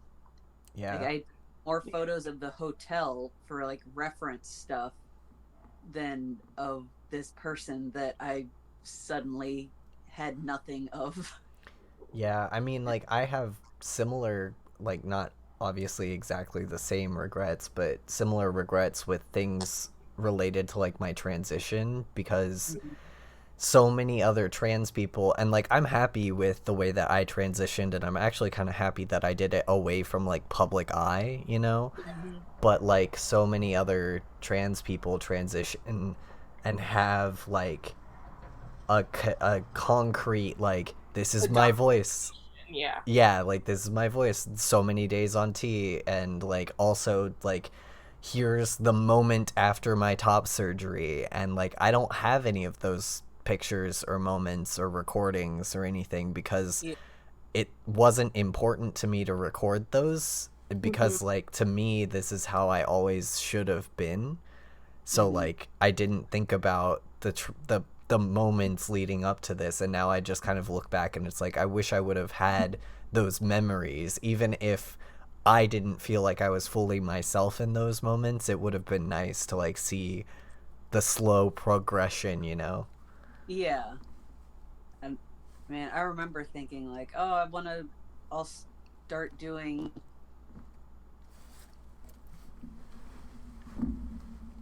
I'll start doing a podcast or something uh, after I start HRT so that I can track the difference in my voice. And honestly, I probably do have just like random recordings of myself, and I can do that. But like, I never did the linear thing that other people have done where they're like, there was one person who would like say the same poem every time and like record themselves doing that. Mm-hmm. And like, then they did a time lapse of it. And I was like, oh, that's so cool. Yeah, like I But feel like I have more regret over like I guess not. It's not so much regret over not like recording any of it. It's more regret over not celebrating any of it. Like yeah. even though I celebrated privately with myself and like had my own happy moments of like seeing my chest for the first time and everything, but like because of the way internet culture is these days, I look back on that and I go, did I even celebrate it if I did post it, you know?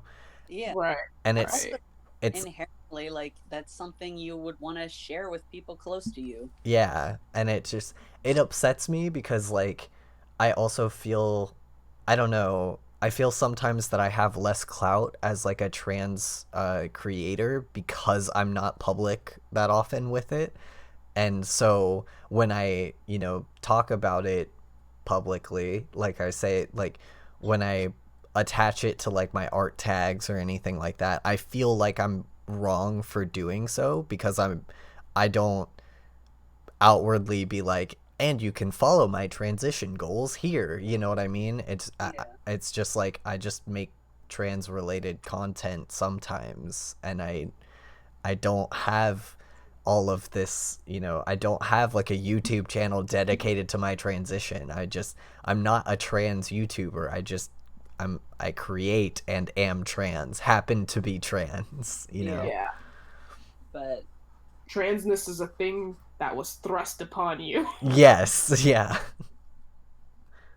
but yeah, I mean, clout's overrated anyway. Yeah. Yeah. Like, You're, being trans is not like a clout contest. Yeah. yeah. And this is not related to you in the slightest, but, like, it does. I do remember, like, when an artist whose work I like would come out as trans, I always did feel that kind of twinge of like they would wait until they were already on HRT and like had top surgery scheduled, and they were basically like, I'm coming out as already transitioning, and like that's what they want to do with their life, and that's fine. Like, if you transition privately, do that. It's absolutely like nobody's business. But then it does result in this feeling of like, I mean, I can be on HRT forever, and I will probably not pass. Yeah. And it would be nice to see more people kind of dealing with that. And again, this is not at all related to like you feeling bad. I don't want you to feel like that. It just reminded me of like all those times, because like I mostly remember seeing trans people online just being like, boop, already did it. Yeah. I completed trans. Achievement unlocked. Yeah. And like, again, I understand that. Like, if you don't want to present yourself in a body that you're not comfortable in, don't do that thing. But Yeah. It's I guess for the other thing too is that like I also feel like I wasn't transitioning because a lot of people have like a weird mentality of when they transition privately, a lot of the time it's like I want to wait until I pass, and for me it wasn't waiting until I pass, it was more waiting until whatever was in my brain telling me that something with my body and my presentation was wrong was quiet, you know? yeah, And like so I had to wait for that. But even now like I'm super out as trans and I don't pass and I don't worry about passing at all. And I still get people who like I will mention I'm trans and they'll be like I would have never known, and I'm like how? yeah. Like Like that's very nice of you, but what the fuck? yeah, it's very confusing. And I'm like, is it just because I'm not like no shade on any of these creators that I mention here? I love you all. If you're trans out there and you make content, awesome. Thank you. Keep doing it. But like, I'm not Sam Collins. Like, I don't, I don't, I didn't pass at 15. Like, I definitely don't pass now and never will. So like, I don't understand. I think some of it might just be people being polite when they realize that like I'm trans, but at the same time it's just sort of don't say that if you don't mean it, you know? Yeah. Maybe just don't say it at all. Yeah. I've never like heard like have I've never met a trans person who was like yes when they were told, "Oh wow, I couldn't tell you were trans at all." Yeah. And like sometimes that's like, yeah, that's the point. Yeah. Um, Also, you're you really can't. lucky to know that right now. Yeah. Yeah.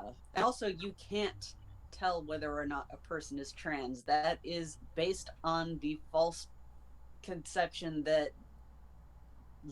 there's a way to look trans, which Yeah. just equates to Yeah. looking wrong, Mm-hmm. basically. Exactly. Yeah. Oh, I can't even tell that anything's off about you. Like, fuck off.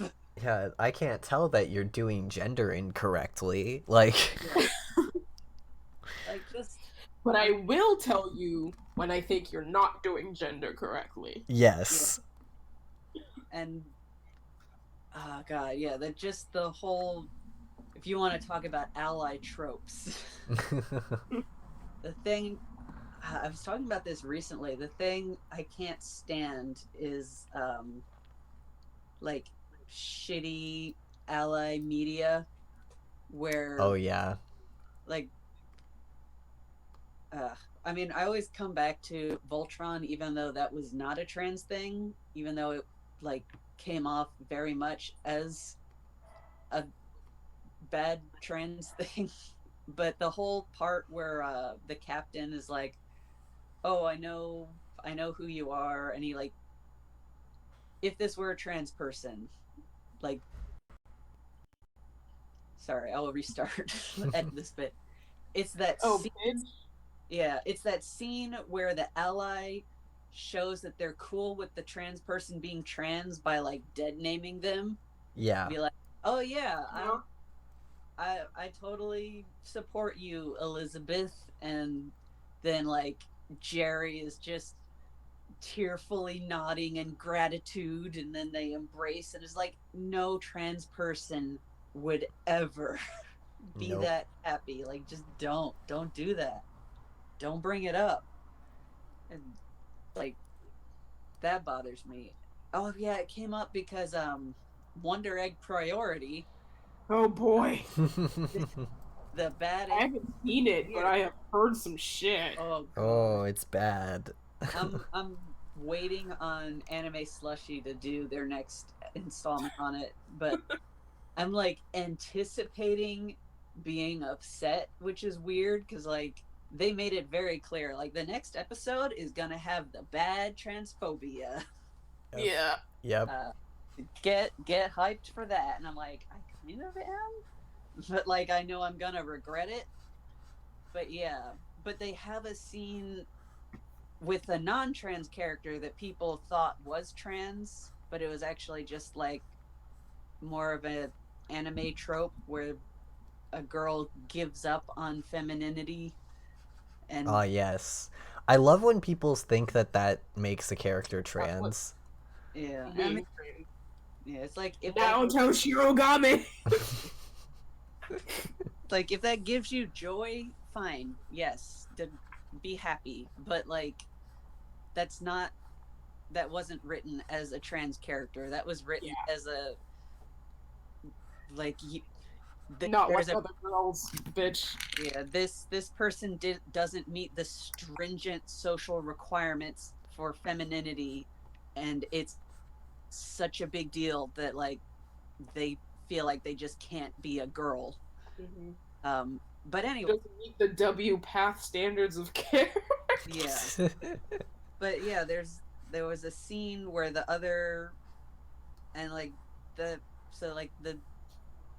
sort of masculine looking girl who is not trans but is like upset about people always thinking she's a guy is being reassured by all the other girls, and they're saying stuff like, oh, you don't even have an Adam's apple, of course you're a girl, you're our friend who is a girl. And it's like, yeah, that's the kind of shitty ally energy that makes me think of those like dead naming things where they're like, oh, nod in gratitude as I point out things that would probably bring up a lot of dysphoria. Yep. Yeah. And that's how you know I'm an ally. It's like, just don't. Just don't try to think that you know how trans looks. That was a weird sentence, but it makes sense. Yes. It makes sense to a trans person. Yeah, there is not a way to look trans. Trans the noun.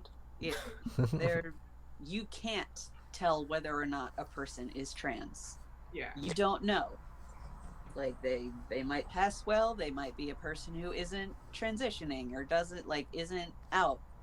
They might there's a million fucking reasons. Like there isn't a trans look because that's just looking incorrect. And also your perception on what a trans person looks like is based in Eurocentric beauty standards. Yep. Yeah. Yep. I can tell that you don't look like the platonic ideal of a European man or woman. Yeah. Therefore, you must be trans, and I can tell. And it's just like, no, that's so gross. And people mean well, but it's so gross. Yeah, it's really the worst. Like it's the meme that I always see around that I'm always like, this is exactly what it's like, because it's this meme where it's like explaining my gender to other trans people. Yeah, and it's like the Socrates and Plato's meme. Yeah, exactly. And I love that. It's so accurate. And then explaining it to cis people is like a mom and a baby like figuring out colors together. Yeah. I love that one. Like, no offense to any of the cis. I do love that meme. Yeah. I love that meme too. It's the reason why like I've gotten a lot of flack for this, but like I do have like it's as a pronoun that I accept, and it's a reason why that pronoun is only for other trans people. Absolutely. And people are like, but why if it's your preferred pronoun? And I'm like, I will never allow a cis person to call me that. Like, they revoked that privilege. It's way too loaded in a cis person's mouth. Yeah. No. I remember a time but I'm not gonna where it was like trans people telling other trans people they couldn't use its pronoun. This is like back in the Tumblr days. God, yeah. Mm-hmm. And it's just like a respectability politics thing. Yep. Like, just like it's a cool ass pronoun. Yeah. And like that's still a thing. Like I know people who have been like unsure about telling me they use that pronoun, and then I'm just like, okay, that's chill. Yeah. And, oh, thank goodness. Yeah.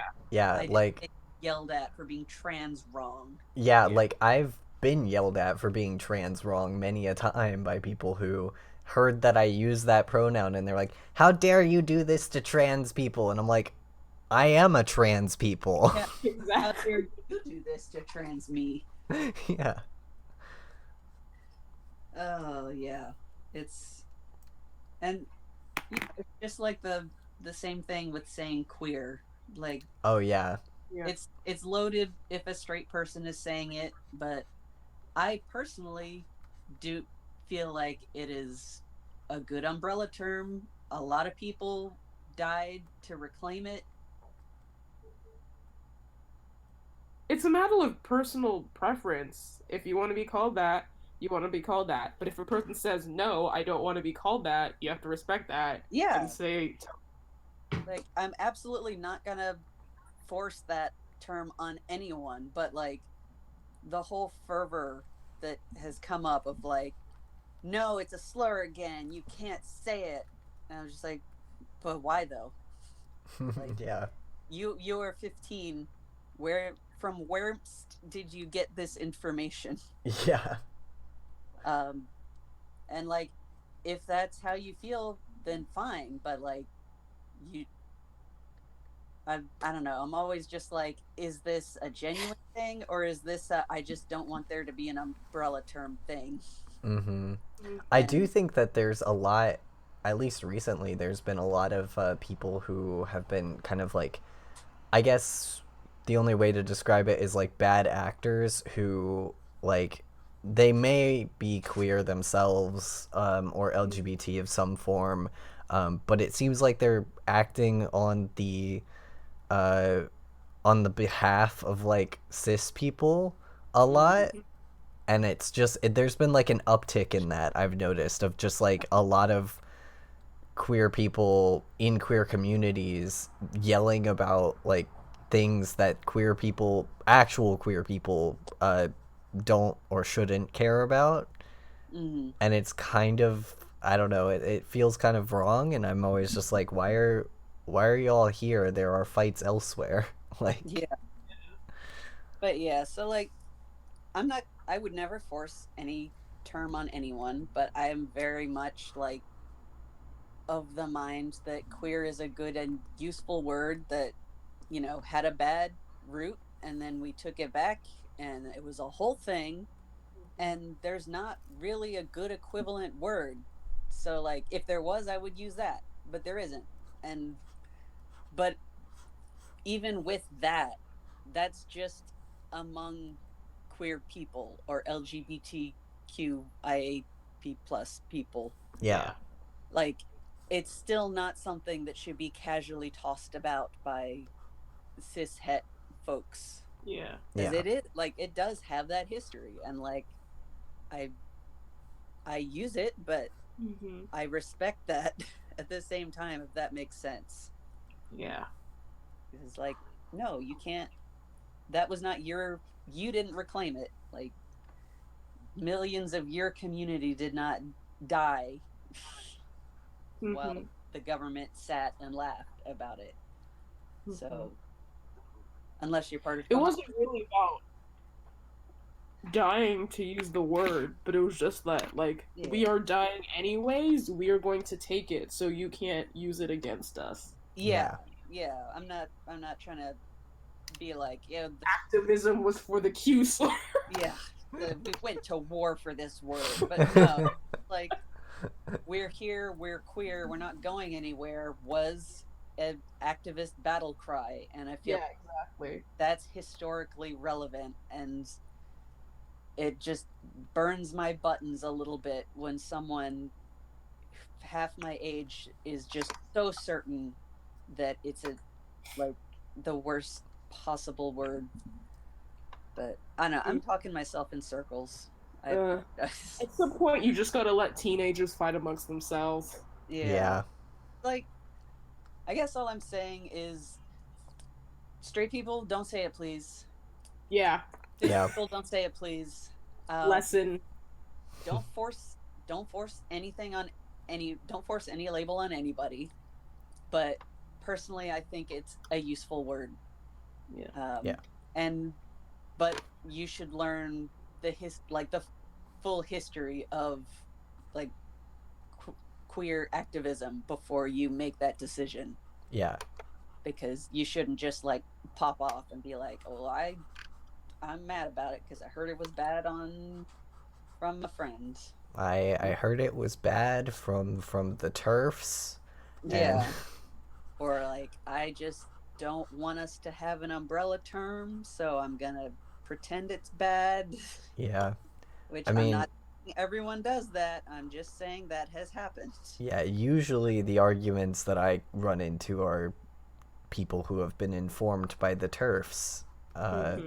Because the TERFs are usually like, we don't need an umbrella term. We wouldn't need an umbrella term if there weren't these ugly transes in our mixed, you know? Yeah. And, like, I definitely, back before I gave up on Tumblr, there was that, like, it was a whole big thing. Like, it was very hip and cool and fun to hate anyone who was asexual or aromantic remotely. And there was a lot of, like, first it was like, you're not queer, and then asexual people were like, all right, our experience is fundamentally different. Here's what we experience. And then it was, you can't appropriate, that's what lesbians experience. You can't appropriate that, you monsters. I'm like, okay, then we do have shared experiences. That's cool. And they're like, no, we still can't. And I was like, oh, I'm pretty sure I'm not straight, though. Yeah. Or at least. But yeah, there was just a lot of arguing and like online and etc. And yeah, there was, I don't know, like, my personal opinion was like, whatever you feel about, like, cishet aces, by, like, being aphobic, you are also hurting queer aces as well. Yeah. Yeah, exactly. Like, your determination to push everyone out is hurting people in your own community. And also, like, go to an LGBT center in human space, flesh space. Yeah. If you can, if it's safe, you know? But, like, there's more to the community outside of Tumblr. Yeah. And, like, a lot of just the rhetoric being used about asexual people is just recycled from when everybody hated gay people and bisexual people. That's right. And now it's also trans people.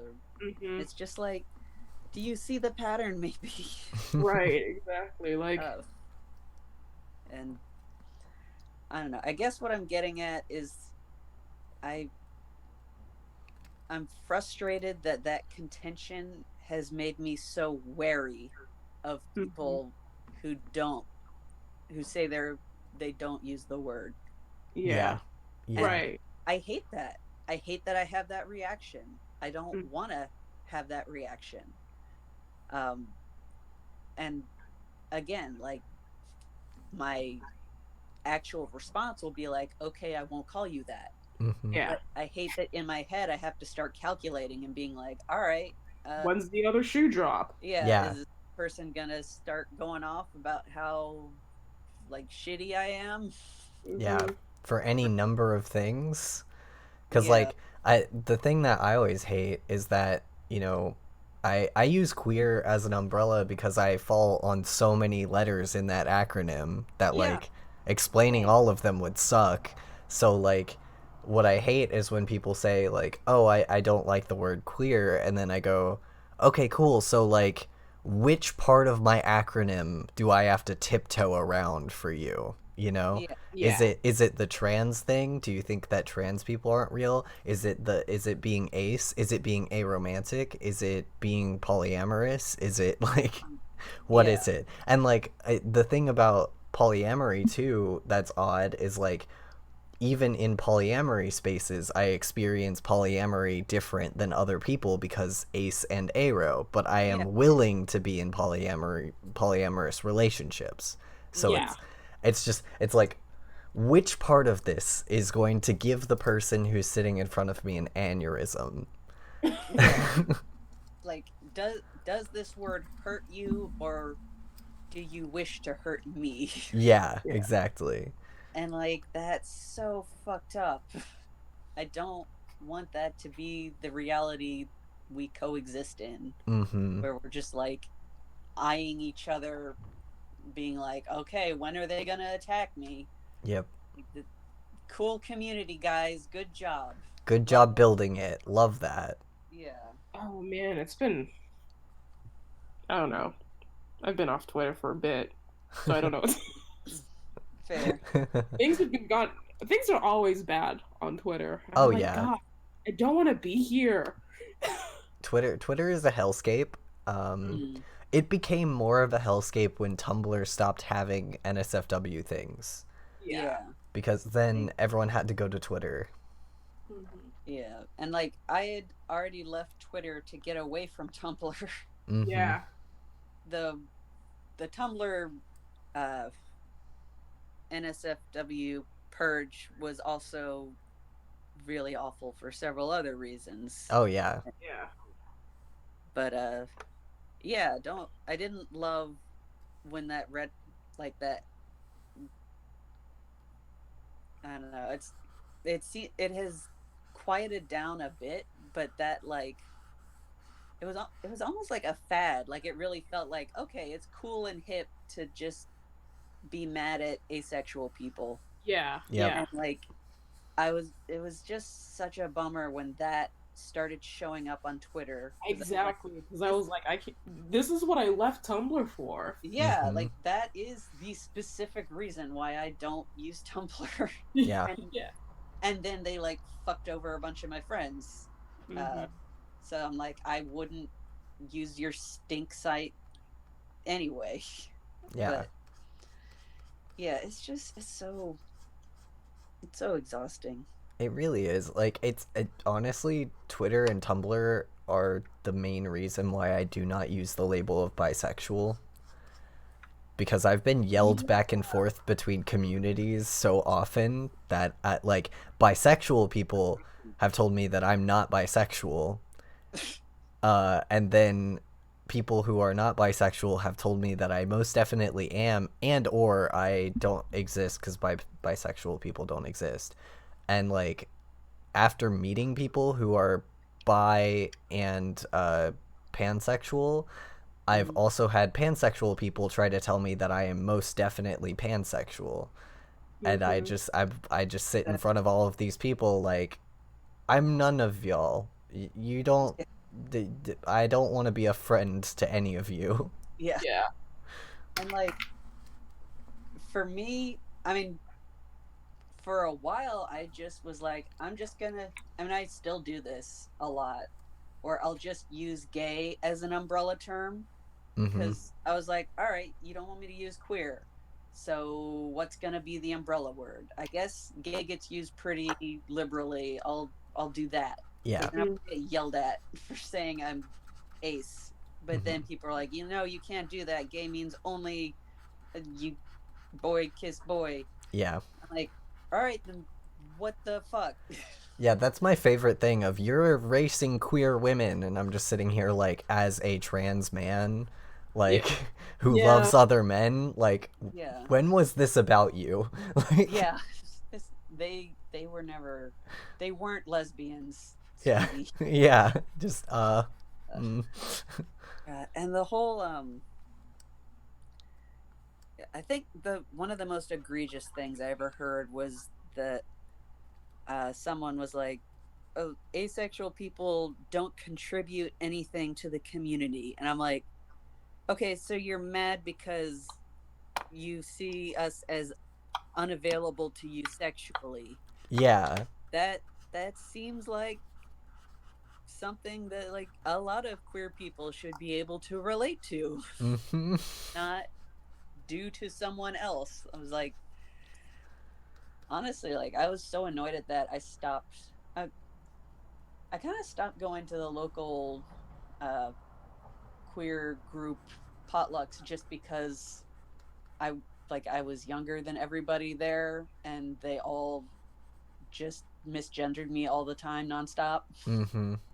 uh, because they were boomer gays. Yeah, they're definitely boomer gays. The last time I was at one of their potlucks was a Thanksgiving one year, Hmm. and I was specifically there because I was super duper lonely and didn't have family to spend Thanksgiving or any holiday Yeah. with, and they were Yeah. having like a whole like bundled together holiday thing where it was like Christmas, Thanksgiving, like all that stuff. Oh, nice. And they were like, "Yeah, anyone's welcome." And I went, and the entire evening I got misgendered, and I was like, "Okay, so bad news, I got misgendered the entire evening, and people had trouble remembering my name.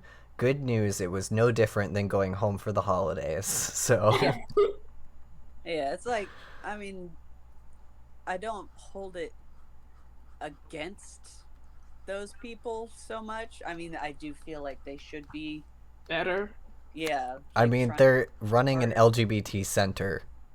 Yeah. Do better. Yeah, Like, yeah, and like there are some trans people that would show up, and like that was always cool. Like I would go and be like, and like I would bring stuff I made from scratch, and like everyone else would bring something that they bought at the store, and like that's fine. But when I heard that person say like, "Oh, asexuals don't contribute to the community," I was like, that is the last time I bake a home cooked dessert for the First City Network potluck. yep. Yep. Take that. That is how petty I am. Yeah. Mm-hmm. You Mm-hmm. try to tell me I'm not queer. I've Or never that you baked a pie didn't thing. bring a fucking cake. Yeah. You didn't contribute. Like, you brought a homemade dessert. Yeah. And I That's try. such an arbitrary rule, I Yeah. guess. And like, I mean, I'm being kind of silly, but I was Yeah. just like, I genuinely did feel that petty and mad about it. I was like, I mean, oh, that's fair. I don't contribute. Excuse me. Like, alright, I'll stop contributing. Yeah. Yeah. Fine. It's See like, if I try okay. to. See if I ever try to make a vegan casserole for you again. Yeah, recently they have started up this like poetry network thing, and they keep Mhm. reaching out to poets in town, and I'm one of them because they've seen me do acts with Melanie before, Mhm. and every time they reach out to me, they're like, "We're opening up like a queer, once a month poetry reading or whatever," and I'm just like, "I'll go, I'll go and read the most acist transist poems that I have." Like, Yeah. Excellent. I am not I have no qualms with going there and reading poetry that would make the boomer queers upset. Um, and if I Yeah. never get invited back, fine. Yeah. That's like for a while You were I just there to cause problems. Yep. ugh. And I know not everyone has that sentiment, but it's exhausting. um but yeah, I definitely did have a period where I would always lead with the fact that I was asexual, because like that was the first queer identity I ever had. Like I wouldn't have been in queer spaces encountering gender stuff without that initial thing of like, oh, this is a piece of who I am. And also just when I realized I was trans and that like I would be one of the good ones, I was like, no, fuck that. I'm gonna always start with like, I am asexual. And that should be enough. Yeah. Because fuck you. But not actually, because I'm asexual. Yeah, I usually lead with polysexual because I don't go with ace because I'm afraid that people will not get the wrong idea, because a lot of people misunderstand what being ace is. Yeah. So I lead with like polysexual because like my attraction model fits that, even though I don't technically have a sexuality. Like it's hard to explain because I also don't feel romantic attraction, but like the people that I want to spend my time with fall under the umbrella of being polysexual. So like I lead with that, and that usually brings up questions of either I've never heard of that, what is that, or like is what, is that a portion of like this other queer identity if they have heard of it, and then I can explain. I like that much better than being like, I'm ace, and then being like, that's not real. Because if I bring up polysexual, it's rare enough that people are usually just like, oh, that's odd. I don't hear that one often. Explain to me what it is, Yeah, and then you have a nice teaching moment. Mm-hmm.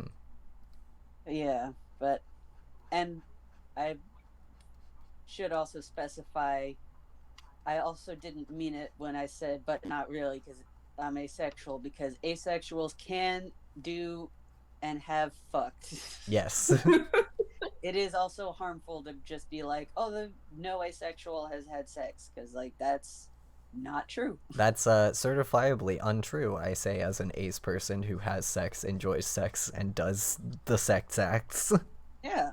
Like I've talked with friends online, and they're genuinely shocked because like just the other day a friend of mine posted this thing that was like a gif of like a dude rolling his eyes while like stuff is happening, and it's like, I imagine that like my ace friends, this is what it feels like when you're having sex, and I responded like, I'm ace, I can verify that that is definitely what it feels like, and that the entire time during one encounter with a partner I was only thinking about wanting an Oreo, and I asked the partner during this act, hey, would you be mad if I ate an Oreo right now? Yes. And apparently that was a bad thing to ask. Oh no. I was just thinking that's winning at life. Right? Like, I was like, that would make this whole situation 10 times better if you could just have an Oreo while everything is going on, right? But apparently you're not supposed to ask that, and that's one of the ways that I realized that I was ace. Is like, oh, normal people don't have those thoughts when they're like sitting there bored, and then everyone else was telling me normal people aren't sitting there bored during this, and I'm like, oh, okay. Fair. Yeah. Oh. But yeah, and it's just like, I don't know. I just enjoy the concept of intimacy. Yeah. Like I will have an enjoyable time if I am being intimate with a partner, because that's just two folks having a good time. And two trucks having sex. Just two trucks fucking. A Mountain Dew having a good time. Mountain Dew fucked. But yeah, like, and then you have the whole like, if you've had sex and you're not asexual, and it's just like, let asexuals define what being asexual means for them. Yeah. Just I inhale through my nostrils forever. Yeah. It's like when people try to dictate that bisexual people are only attracted to two genders. Yeah, it's like, no, like, and I do like, I don't know, I waffle back and forth between using bi and pan, and I It most just depends on what you vibe with. yeah, Yeah. and like mostly I lean more into the bi category just because uh, there is a community with a longer history established, so I can like go up to someone and be like, "Oh, bi stuff, am I right?" And Mm. they'll be like, Mm-hmm. "Yes," for several generations. Not that you can't do that with other pansexual people, but or panromantic people, but also I don't know. I just see it as, for me, bisexual means you can like any gender, but you might have a slightly more narrowed down preference. Yeah. And I know that's completely arbitrary. That's not how other people define it. But for me, it's just like it's a slightly more focused lens. And I'm like, yeah, I'm pretty burnt out on dudes. Yeah, I I would mean, just like, everyone defines bisexuality differently, so, like, it having an arbitrary definition doesn't matter, because, like, yeah, everyone defines it differently. that is the beautiful, that is the beauty of just jargon like that, is it always evolves and everyone has their own notion of it, and they're almost always correct. Yeah, I mean, Unless, that's why I started using polysexual, because, like, it felt the most right to me, because I have a thing where it's similar, where I have like a narrowed preference, and like my narrowed preference is strong enough that I am comfortable saying that like gender matters to me. mm-hmm, um and like a lot of pansexual people that I talk to, at least when I was like trying to figure out my identity, were saying that like, oh, I don't care about the gender, I care about the person. And to me it's like, it's not that I could never fall in love with certain genders or anything. It's more so that like I, as a trans person, want a certain gendered role in this relationship, and I want you mm-hmm. to treat me as such. Gender does matter, because if it didn't, I wouldn't have transitioned. Yeah, Right.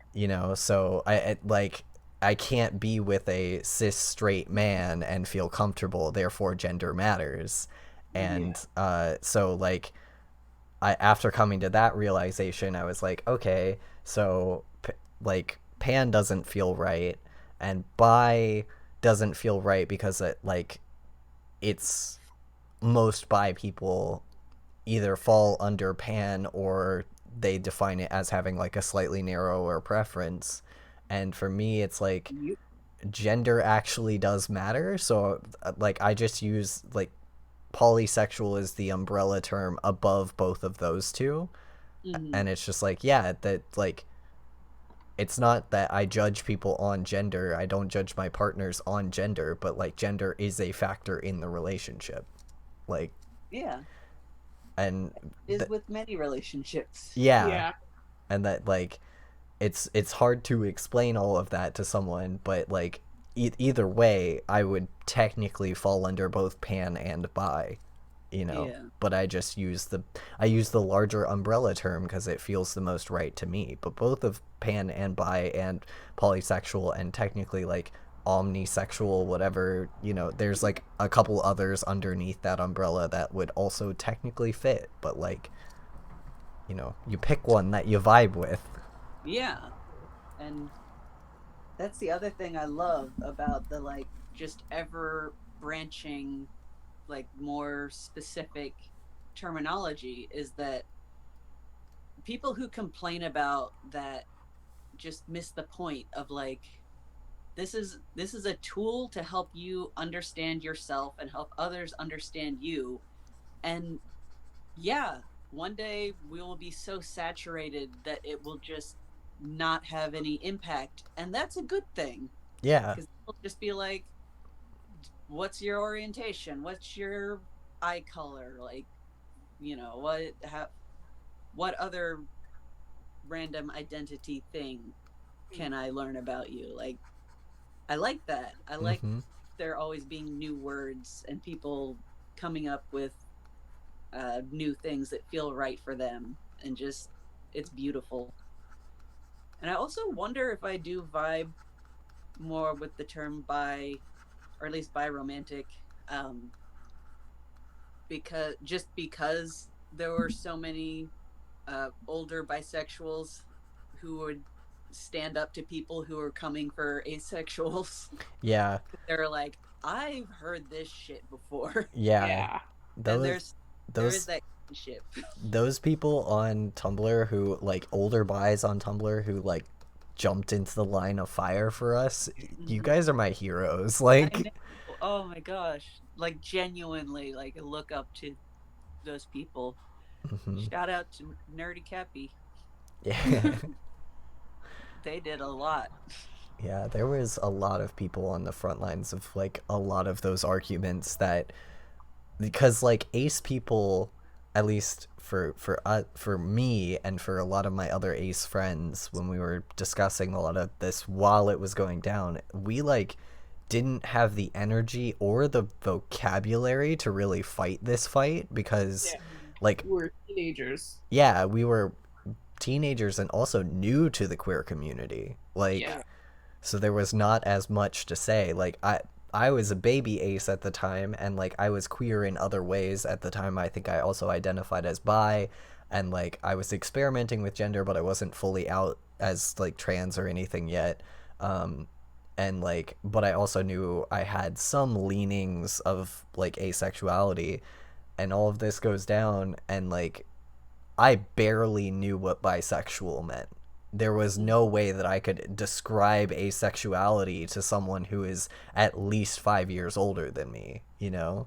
Yeah. And it was just amazing to see elder bisexuals coming down from the heavens. Like, Yeah.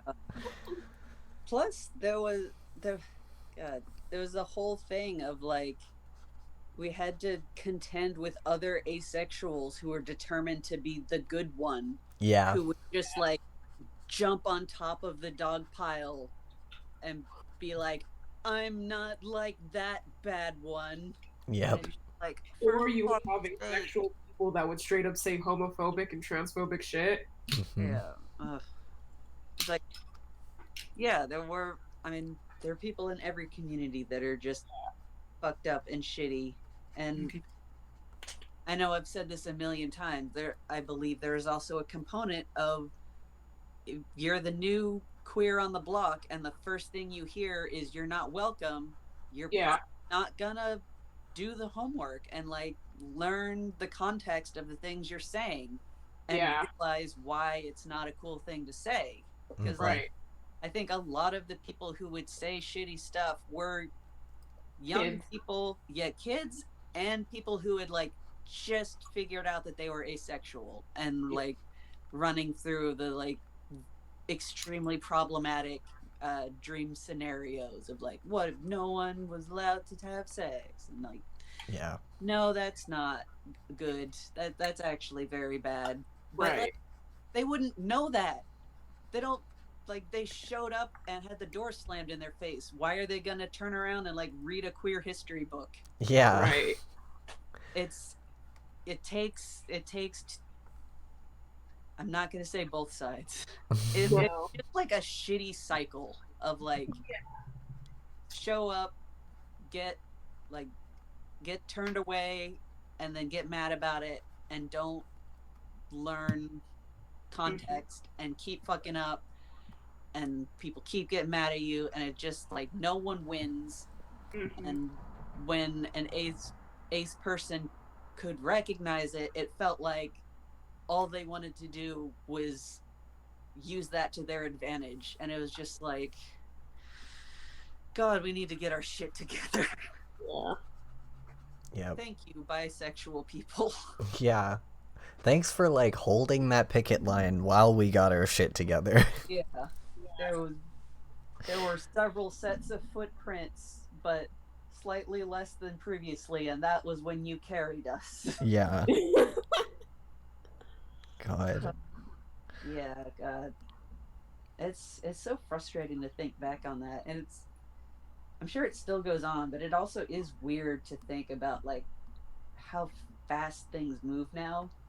Mm-hmm. Because like I do think of that as like an era that happened, and like we're in a different one-ish, and it's like that was like 5 years ago. Yeah. It's like things just keep moving faster and faster, and it's just fascinating. Yeah, I mean, the rise of technology has really pushed a lot of things very far. Like, I'm realizing now, looking at things like TikTok, that, like, if that had been around when I was a teenager, I would have come out as trans, like, so much sooner. Mm-hmm. Yeah.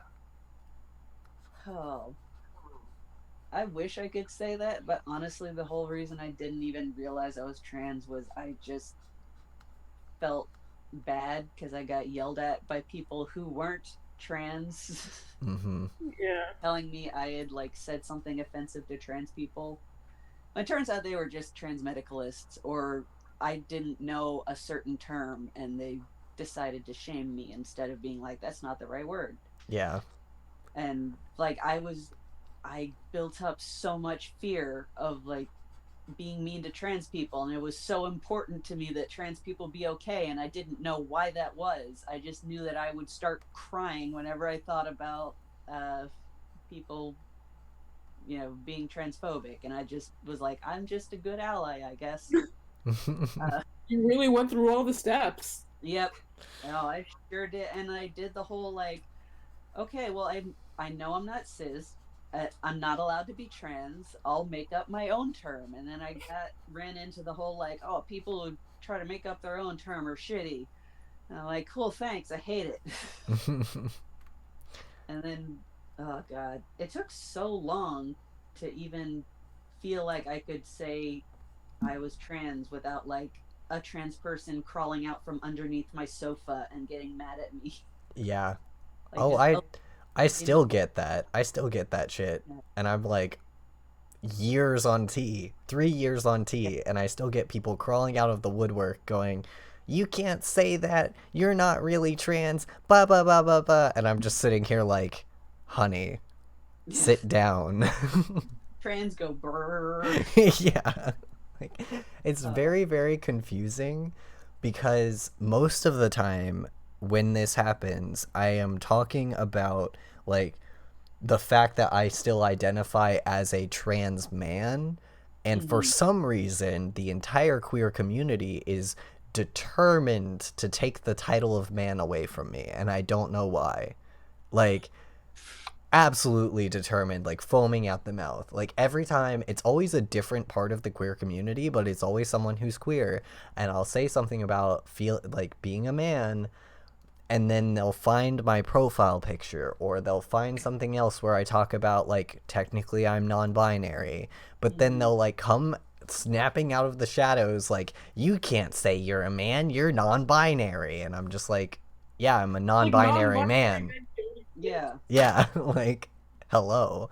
And then they're like, well, that makes you less of a man than trans men. And I'm like, no, it doesn't, because the identity of man is not quantifiable. Like, you are incorrect. Yeah. It's such an arbitrary statement to that toxic masculinity really holding them back, huh? Yeah, really does. Nope. You know you're a dude because if someone bests you in combat, their best friend immediately. Yep. And you know how to buy concert tickets. Mm-hmm. I mean, but I know I don't. Yeah, fair. I guess you go to like a website or something. Maybe. Yeah. I wouldn't know. But yeah, no, I can, and I don't get yelled at as much for it, I guess. But I think mostly I'm either surrounded by chill trans people or cis people who like aren't even gonna get into that. The one good thing about the past couple of years is that cis people have slowly but steadily learned to stay in their lane, at least the well-meaning ones. Yeah. You were saying that at the same time there's like 1 million anti-trans legislation going through many states. Yeah, but like the ally ones have slowly they're like shutting up about it, and I'm like, thank you, please go away. Thank you for your allyship. which is sitting there and being quiet. Yep. Yeah. Much obliged. Just like the I just picture the like when a train conductor caller is having, like when it's like train A is arriving at platform B. It's like that, but like, thank you for being an ally. Please remain seated. Like, Do not cross the yellow line. yeah. You've been listening to 3 cranky gays. But yeah, like definitely, the whole like, yeah, I'm non-binary, but transmasculinity is a thing, and so I can be a guy, but also non-binary. It's not hard. Yeah, and it's the thing that always gets me is that it's usually the I don't know, the acceptance quote that I do get from these people is usually like, okay, you can be transmasculine and non-binary, and then they'll just treat you like femme light. And I'm just like, Yeah. excuse you, Yeah.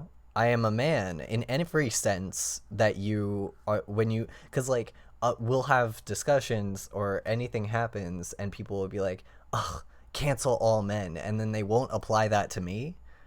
And I'm like, okay, but I'm a man though.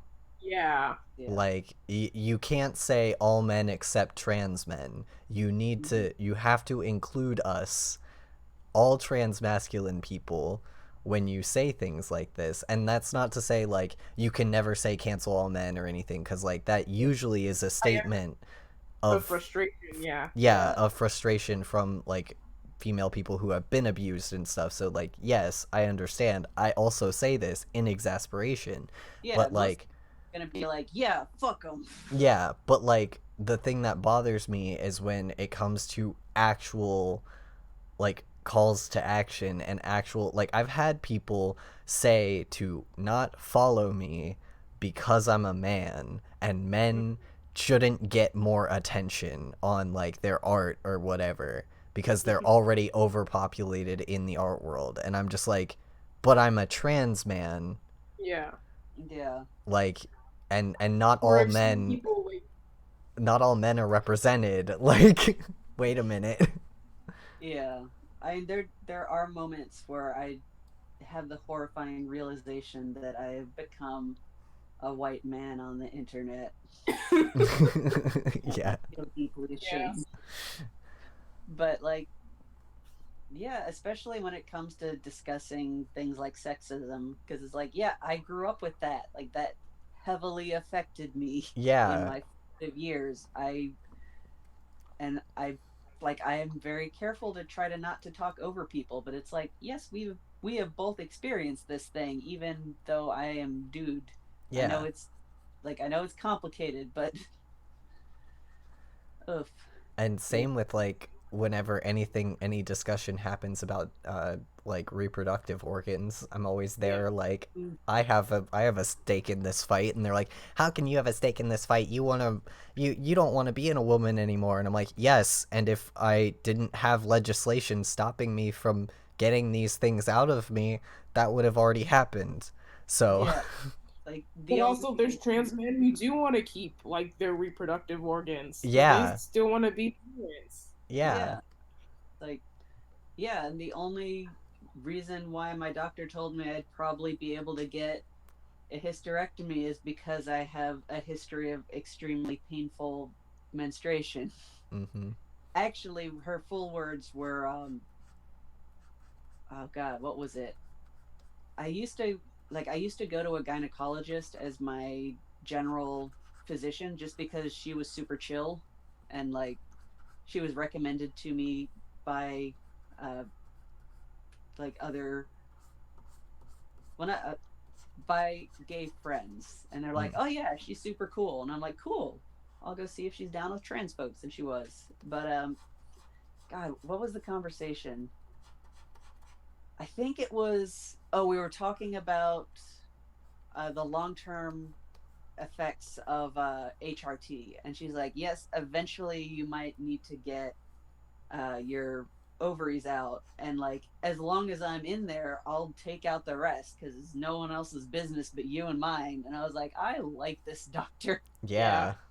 But it was like, it is frustrating because it was because I have a history of like getting really sick from having periods, that like I might have a slightly easier time finding someone willing to do a hysterectomy for me, and like that it shouldn't be the case. What's funny to me about that is that I have that same history, but because I'm diagnosed with endometriosis, which is a fake woman's disease apparently, I can't find a doctor who will be willing to do it. Like, every time I go into any doctor's office about a hysterectomy, they always tell me, well, have you ever had any other problems? And I mention, like, because it's going to come up on my chart, like, I'm diagnosed with endometriosis, and they go, endometriosis isn't real.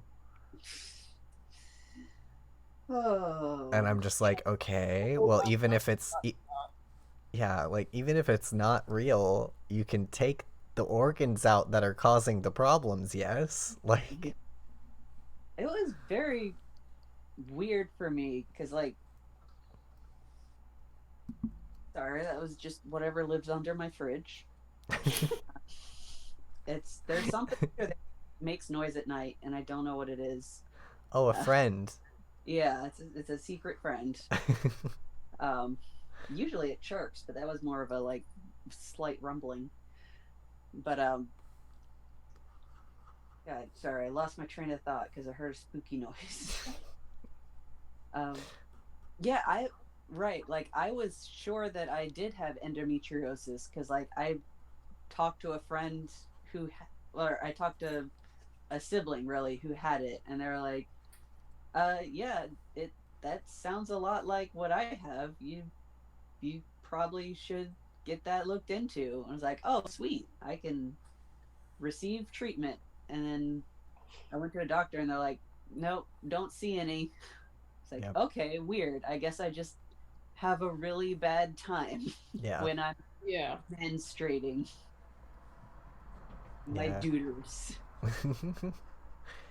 My ovaries are bad. What's weird to me, right, is that if I wanted to get treatment for my endometriosis, the treatment that they will approve is like laser stuff to like laser off the little whatever they're called, carcinomas or whatever that like stick to your endometrium, and they would also allow me to get like other types of cauterization down there, but they won't allow me to get a hysterectomy. They're like, we'll approve the lasers, but we won't approve the hysterectomy. And the reason why is because one of them has 100% chance of making you infertile, and the other one only has like an 87% chance of making you infertile. Yeah. And endometriosis itself carries a 75% chance that you're already infertile. Yeah. And then you can add testosterone onto that, which carries a 98% chance that you become infertile while you're on testosterone. Yeah. And they're just like, but we're not sure if you ever want to have kids. Yeah, what if you someday decide that you wish to become pregnant? I'm like, Vince, not being pregnant is still a nightmare of like pain and vomiting for me. Yeah. I do not want to do that thing. Yeah. Like You'll just steal a baby if you want one so bad. Yeah. I've always said, like, one day when I'm a parent, when I've stolen a child, won it in a game of wits. Yeah. When I've tricked some adventurer out of one, I will. Yeah. I actually watched a movie yesterday where Elliot Page steals a baby. Nice. Good. I want that to be the title of the movie. Just Elliot steals a baby. He just revisits an old role and says, yep, back at it again. Yep. Oh. Stealing babies and making them trans. I am here to take all of your lesbians away. You've lost your lesbian privileges. No one's allowed to have lesbians Yeah, anymore. people really reacted like that when he came out, and it was like, why are you being so weird? Yeah, this is super duper gross. Like, I get you're kind of freaking out that like maybe someone you had a crush on is actually a guy, but like do not reduce people to your sexual feelings towards them, maybe. Like that seems like it should be a no-brainer. Yeah. Don't make it about you. And A lot of no, not a lot of. I just read one article about how an experience that trans men get of being called like gender traitors. Yep. Yep. Yeah. Yeah. It's weird. It's fun. It's a fun time. I've been called that. Yeah. I've just gotten the like it must be hard having that male privilege. And I'm like, I really like I don't have any though. like, Yeah, I legitimately don't. I have like a complex about being super careful about it because I don't want because like I know how much that sucks and I don't want to be that person, but like I don't have it. Yeah. Unless you are perceived as a cis male by other cis males, you're not gonna have male privilege. Yeah. And even then, you have to be a cis, like, heterosexual male because just by virtue of being trans, you're like back a couple of points. Yeah. You know, like you have to be extra cishet for them. Mm-hmm. And yeah, it's just, Otherwise, if they know you're trans, you're just like the cute trans pet. Right. it's weird. Huh. Man. Oh, and now it's back to chittering. I heard that. You did? Yeah. Yeah, I did too. Shit. Gonna try to move the phone closer. Do an interview with this thing under your fridge. Secret fridge friend.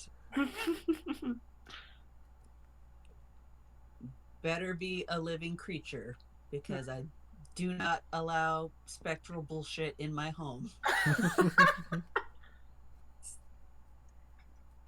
Living humans and animals and plants and bacteria only.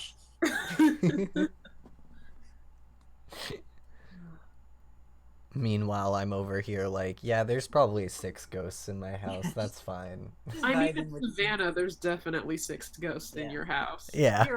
You're always ass deep in ghosts at any given time in Savannah. Yep. Yeah. It just smells like ghosts. Yeah. Yeah. Oh god, it took me so long to. I didn't even figure it out. I think Moses, you told me that the Savannah smell was the paper mill. Yeah. I genuinely thought that was just the smell of bodies. I mean, it really does smell like meat that's been Yeah. lying outside. Yeah. Just that wet meat smell that you can.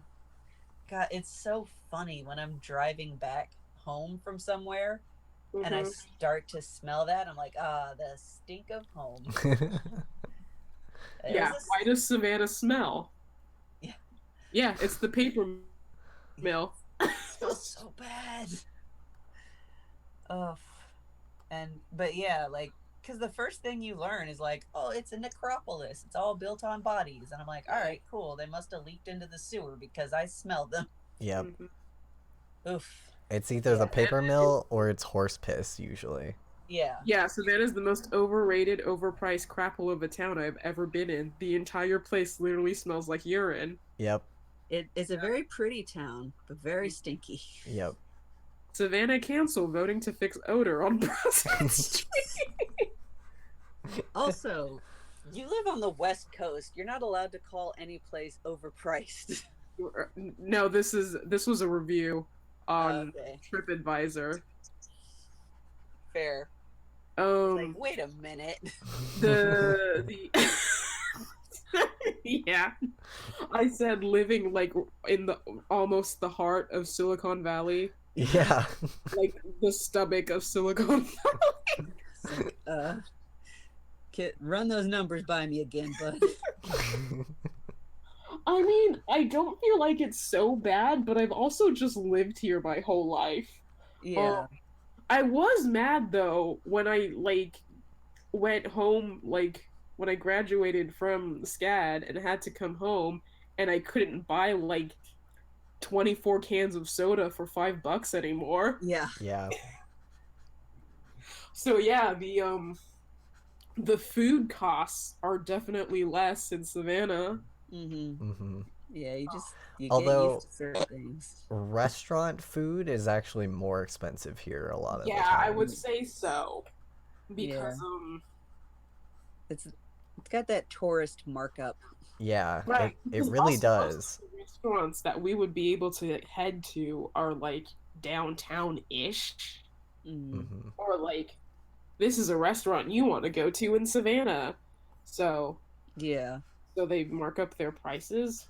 Like the only upshot of being forced out of my home uh, on the edge of downtown is that now I actually live near a bunch of the restaurants I used to order takeout from when I was sick. Mm, Yeah. So I'm like, oh, these are right here. I love this place. I can just go there yeah.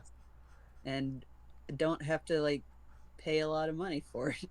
That's why I'm like kind of not as hurt about living a little closer to the Starland district right now because it's like Yeah. I'm technically still in downtown, but like living closer to that like edge of Forsyth Park area looks Yeah. pretty nice because that's where all the shops and everything is moving now.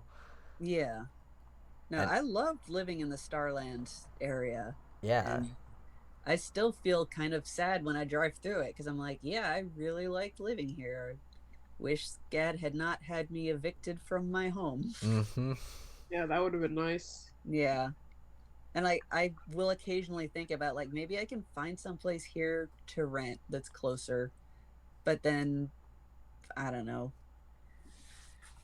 Like usually every time I look at rent in the area that I'm in, it's always too expensive, and I'm always like, I am not giving up the rent that I'm paying right now just for them to mark up the price and do absolutely nothing with this building. yeah. Yeah. Like, And it's like no. I don't have a strong enough reason other than I used to live there and I want to live there, but Mm-hmm. like that doesn't justify the cost of like moving and Sarah having to readjust to a whole new environment Mm-hmm. and probably hiding under the couch for a month like she did last time. Yeah. And I'm fucking I still have boxes that I haven't unpacked or put away. Like I'd probably settle in here if I just did that. But it was just the whole like the fact that I didn't want to move and I had to move for shitty reasons and I just never really settled into my apartment and I just kind of live here like it's a liminal space. Yeah. Fear it Same here. hat. Yeah. Like, I moved into this apartment out of like necessity over Yeah. anything else, and I've been here for like 2 years, and that like looking around, I'm just like, it's cozy, but it is not set up in a like functional like I planned to live here way, you know? Yeah. I just sort of threw all of my furniture in a place and hoped for the best. Yeah. And it's like I got an entertainment center because I wanted a place to put my DVD and overflow manga. And I was like, yeah, I'll get one of those. And now that's just in my den. I'm like, cool, I have less space now Yeah. because I have like a little narrow area between that and the couch, and then that and the boxes I never opened. Mm-hmm. um, yeah, I would really like to do more with that because I feel like I would enjoy my apartment more. Yeah. I Like keep I keep thinking trying to live in it. I'd probably enjoy mine more if I had more space to like cuz I tend to have a lot of like wardrobe issues Mm-hmm. where I like I am bad at, like, I'm not bad at dressing myself, but I am bad at not picking the exact same comfort outfit all the time. Mm. And I want to get better at that because, like, over quarantine it's gotten even worse. Yeah. And, like, I'm realizing that part of that is the way my apartment is set up, that I can't see my clothes every day. So Yeah. rather than venture into the unsafe territory of, like, reaching into the rest of my wardrobe and digging through clothes, I pick whatever is on the hanger that I know fits and looks nice on me, you know? Yeah, no, I do the same thing, and it's not even like a comfort outfit thing. It's just I will cycle through the same clothes, and I'll wash those clothes, and then that's what is most convenient for me to wear. So I'll just wear the same shirts and pants until they fall apart. Yeah, same. And, like, there's a lot of elements of my wardrobe that, like, I want to experiment with and I want to have Yeah, fun with because, like, same hat. I am I am a raging queer. I would like to enjoy clothing. Yeah, I enjoy a fashion. Yeah, but I just, especially over quarantine, I've my fashion senses have dulled so much because I haven't been going out, and also because I've realizing that, like, the way I set up my whole wardrobe situation here is not conducive to, like, being creative with fashion.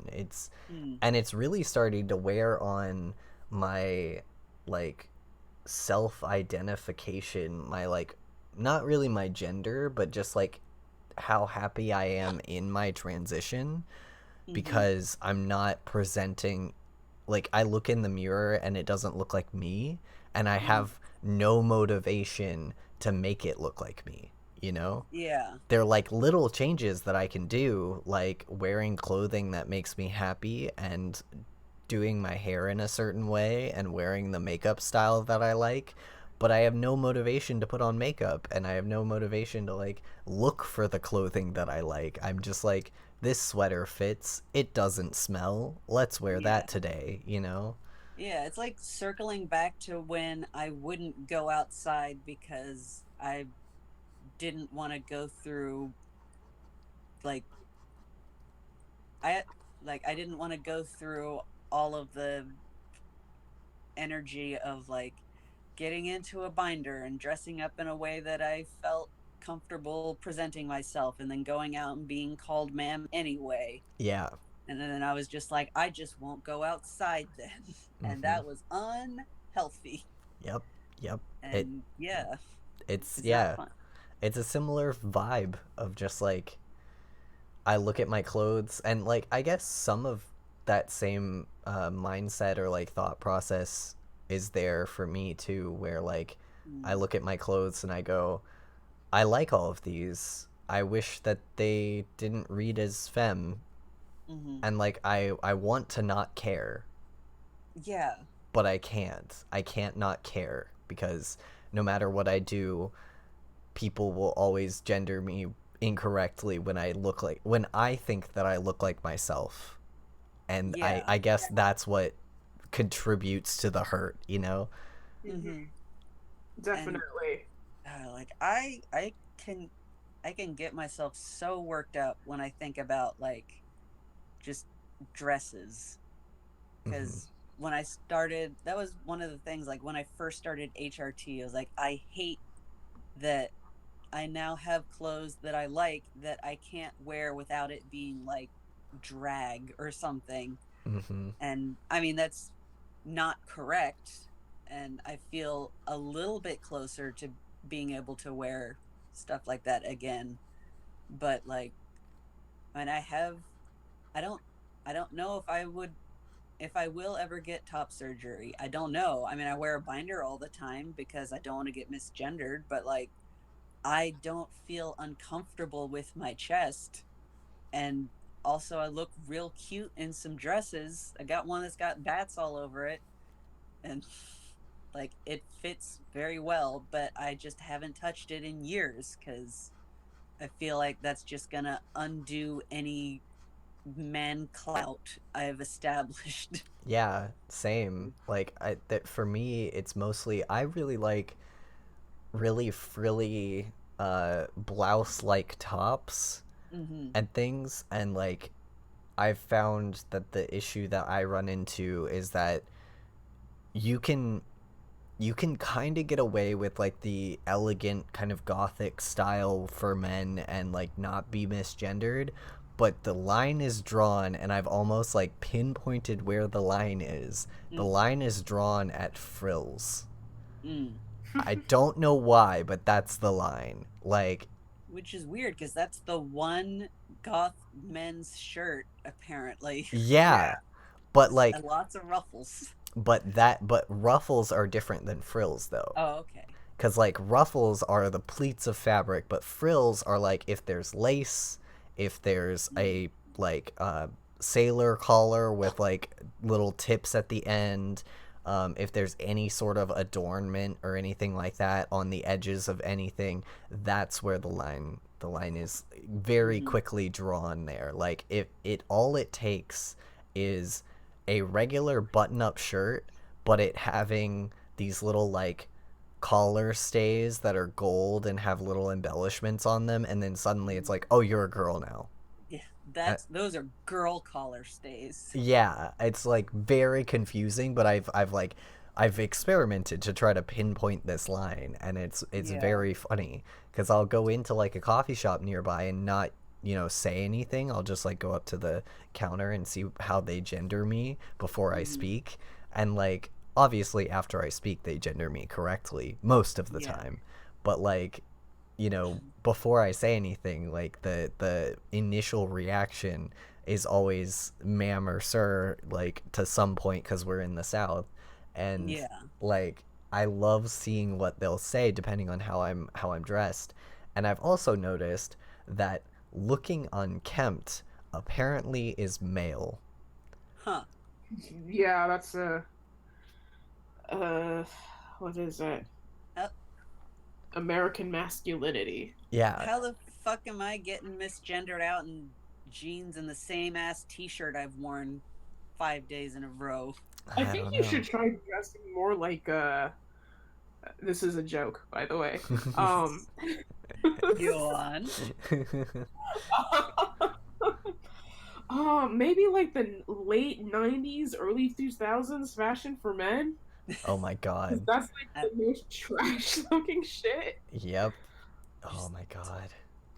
Triple XL flannels and a neon hat. Got it. Jenko jeans. Yes, exactly. Exactly. Nice. The biggest pants you can find. A nice pair of Timberlands. I do have some. Just all denim. Yeah. This is my outfit. Oh. It's unfortunate because I do actually have an outfit made of all denim, but it's a cosplay. Oh, nice. Do you dress as Best Jeanist? No, actually, it's Noctis from Final Fantasy. Ooh, nice. Because his outfit is technically all denim, and no one knows that, and they always make it out of leather, and that's why, like, every time I interact with another Noctis cosplayer, they're like, it's so hard to sew, and I'm like, that's because it's not leather, it's denim. And the only way I know that is because the fashion designer that was hired to make those outfits posted like really, really high def photos of the actual physical outfits that they made to model the game after, and you zoom in and you can see the denim stitching. Nice. How many belts? So many belts. So many. That's some classic Final Fantasy there. Yeah, it's not also, Final Fantasy. It's not a fuck ton of belts. Also, I spent a ridiculous amount of time hand carving tiny little skulls for tiny little buttons that were all over this outfit. Nice. All over it, like on every corner of the collar lapel things, on every point where there's like when you have jeans and there's like those little round nub, pins or whatever they put at the corners. Anywhere that would be, there was a little skull button. Ooh. It was hell. It was hell. I never want to make another one. I wonder what happened with when I moved out of my old apartment. I got a bunch of like skull beads in different colors, and I just stuck them in various places. Oh. And I wish I'd glued one of them, because I had one that was the exact same color as the overhead light, and I just kind of balanced it on top. But like, I crammed a lot of little tiny skulls in a lot of places, and I really hope that at least some of them made it to whoever lived in that space next. And I also wrote a letter, and I thought it was pretty good. I hope that that also made it through, but that is the beauty of that. I will never know. I left my old apartment with a photo, like a painting, like a print of a painting of a man that we had no idea who he was, and we found this photo print in a tiny closet that was inside one of the rooms in the house. That's cursed. Uh-huh. And we named him, and so we left a note when we moved out of that house that we were like, this is Edward, you have to give him offerings every day, you have to be nice to him, and all this stuff. And I'm pretty sure that house is haunted by something, but it might or might not be the guy from the photo. It just it looked like a Goodwill store photo, but like, you know, fun pranks to play on the next person to move in. Oh, for sure. After I moved into my current apartment and got the shit scared out of me the first night because nobody knew that the previous tenants had put glow-in-the-dark paint all over the ceiling. Oh my god. I got a surprise sleeping in a strange place, turn off the lights. Oh, 1,000 eyes. And so then I got some glow-in-the-dark paint, and I painted an eye on the wall of my old apartment right above where the bed was. Nice. Thank you. And honestly, unless they get blackout curtains, they'll probably never find it, because that place like was always lit up. But one can hope. Mm-hmm. But I did the letter thing too. I ended up taping it under one of the cupboards, or like in between the cupboard and the wall. But it was just like, hi, I used to live here and I was forced out and it sucked. But, you know, as long as you're here, here's some advice from when I was in this area. One, you know, there's some really good restaurants like just down the street. You know, try not to contribute to gentrification. Like, you know, there's some really great local stuff if you just look for it. What was some more? Like just general stuff. You know, the ice maker is really loud. Don't worry about it. It's always done that. If you feel like you're being watched like roughly between 2 a.m. and 4 a.m., don't worry about it. Also, there's a really good coffee shop down the street. Yeah. And just like I was very proud of that. Just like, oh yeah, if you feel like something's in the building around 3 a.m., like don't worry about it. It's fine. It's fine. Anyway, it's all fine. The LGBTQ center is on Bull Street.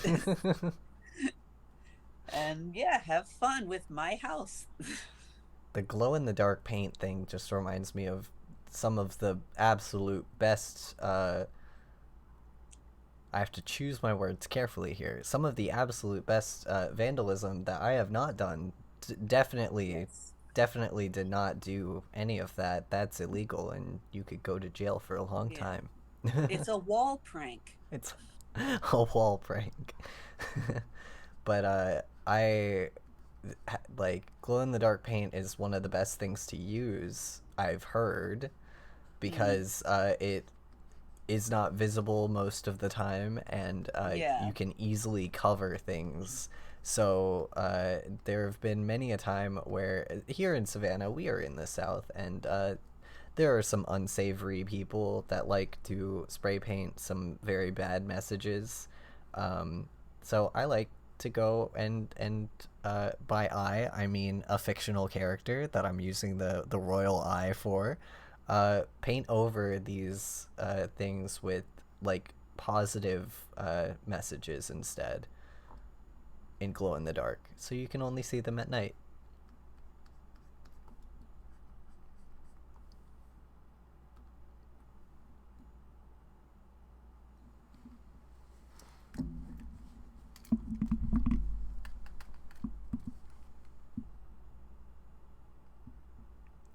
looks like we have been booted. But we have also been streaming for a long time.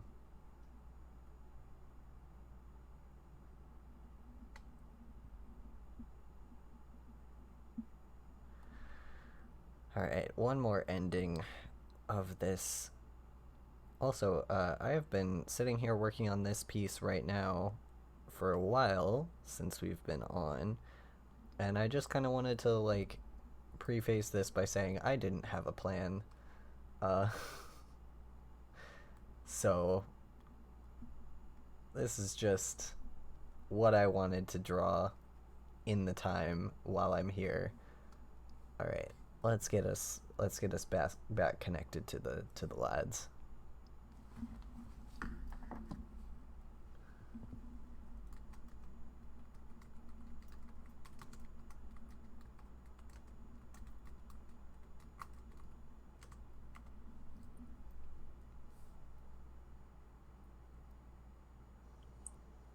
Heyo. Hey. Definitely not vandalism.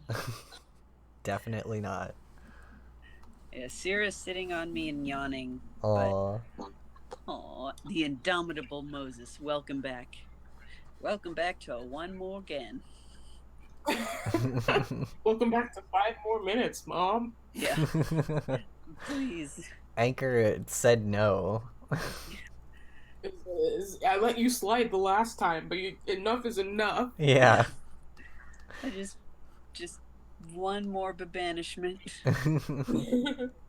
But yeah, I definitely want to hear the end of that story. Yeah. So where did we leave off? He said you can cover a lot of stuff with glow in the dark paint, and you can't see it. Yeah. There's a lot of, we live in like the South, and there is quite a bit of not great graffiti that goes around. And this means that there's often a lot of not great graffiti that has some pretty bad messages toward certain people of certain types. Namely like queer people or POC or So I have a group of friends, and by I'm using the royal I to mean definitely not me. Yeah. My dog Swim. Yeah. But this group loads up with glow-in-the-dark paint and goes around, and instead of adamantly removing any of these messages, because we realized that one, that angers people, two, most of the time they'll just respray paint it in a lot of these areas and there's no reason to remove it, and three, removing it takes longer than doing something else, so police are more likely to find you. During a lot of the like riots and a lot of the other stuff that was happening in other places, Savannah actually didn't get hit that hard by a lot of the protests, but during a lot of the protests, like there were a lot of places where these messages started cropping up. So with glow-in-the-dark paint, we just started spray painting nicer messages over top of them.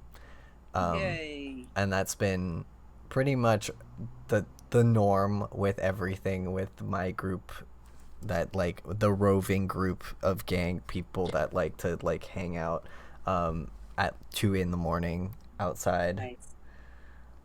It's the best use of my bottle of glow-in-the-dark spray paint from SCAD that I've ever had, so yeah.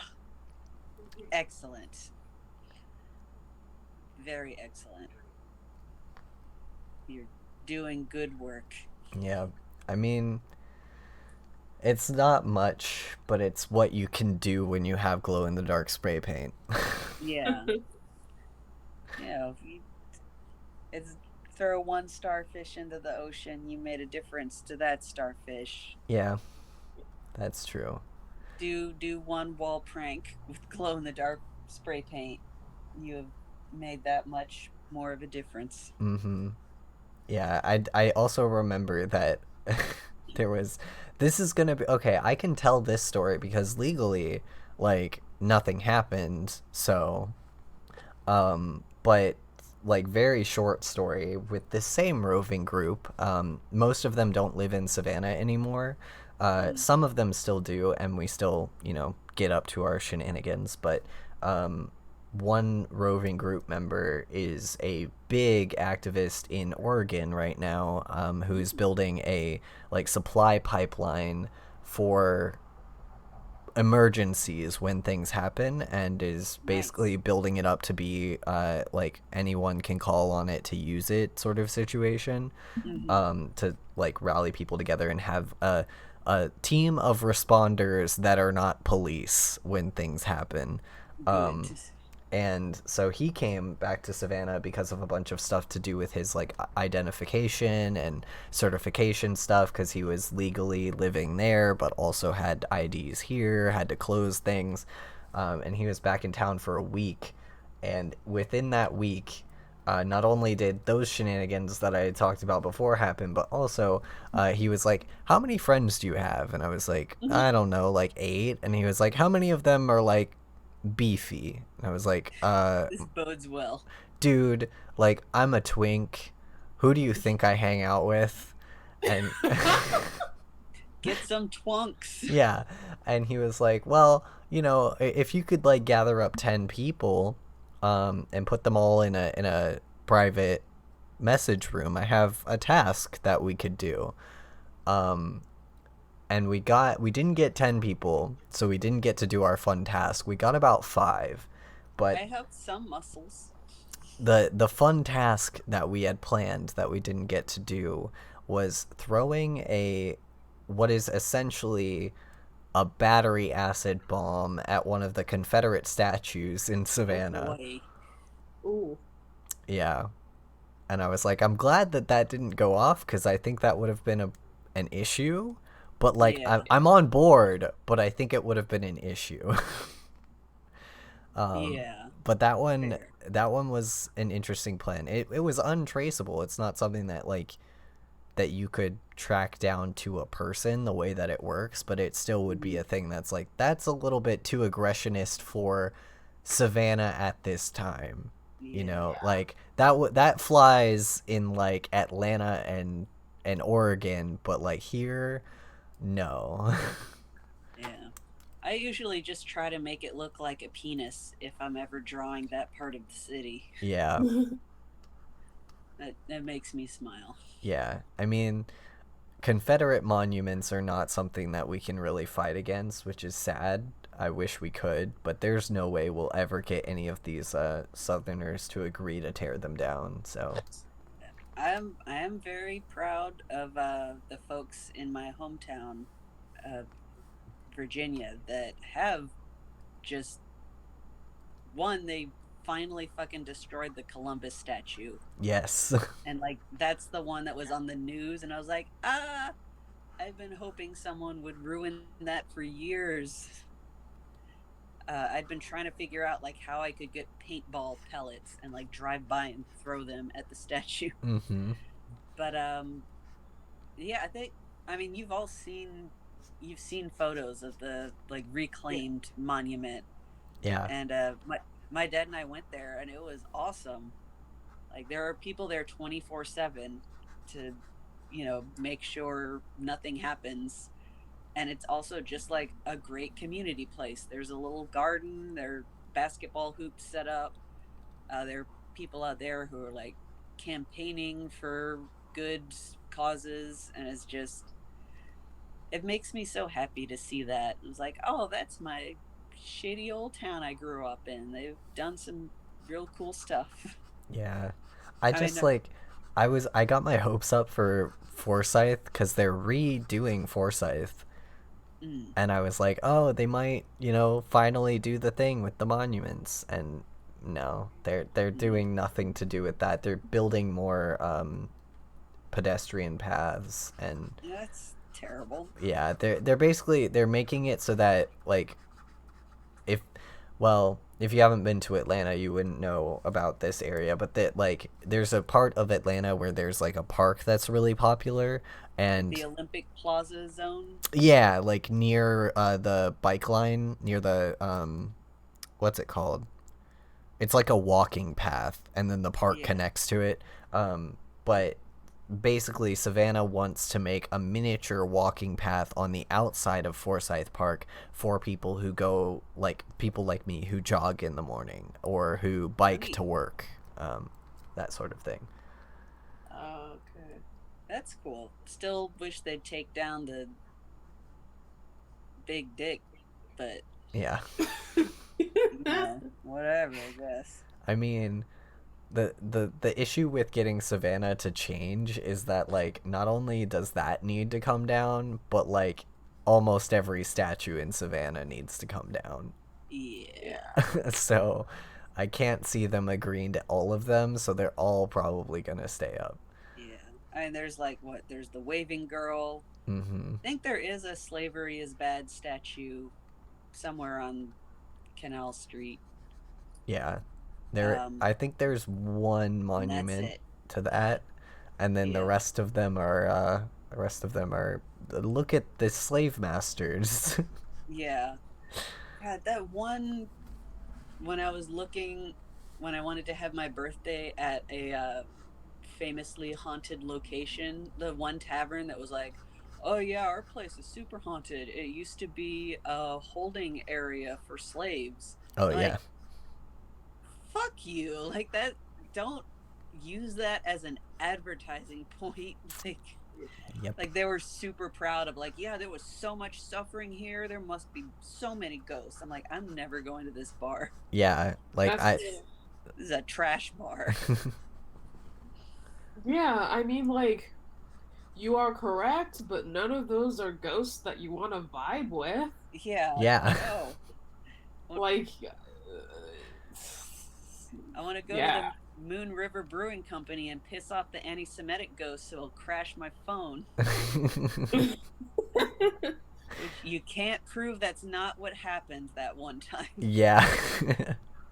I remember you and I, or you were there, Moses. We went and we were like, let's have a sampler flight. Yeah, it was his birthday. Like, we were doing a whole thing out of your birthday, and it's like, let's have a flight of beer. Yeah, and like then a little samples. Yeah, both drunk 22 ounces of beer. Yeah. They bring these like gigantic metal, or not metal, these wooden crescents. Yeah, they did. I was like, I thought a flight was like 5 mini beers, but nope. They brought us 8. Yeah. And then there was no. Like, an extra one that was the spicy boy. Yeah, which was really good. Like, I'd like to have that beer again. Yeah, that was a very good one.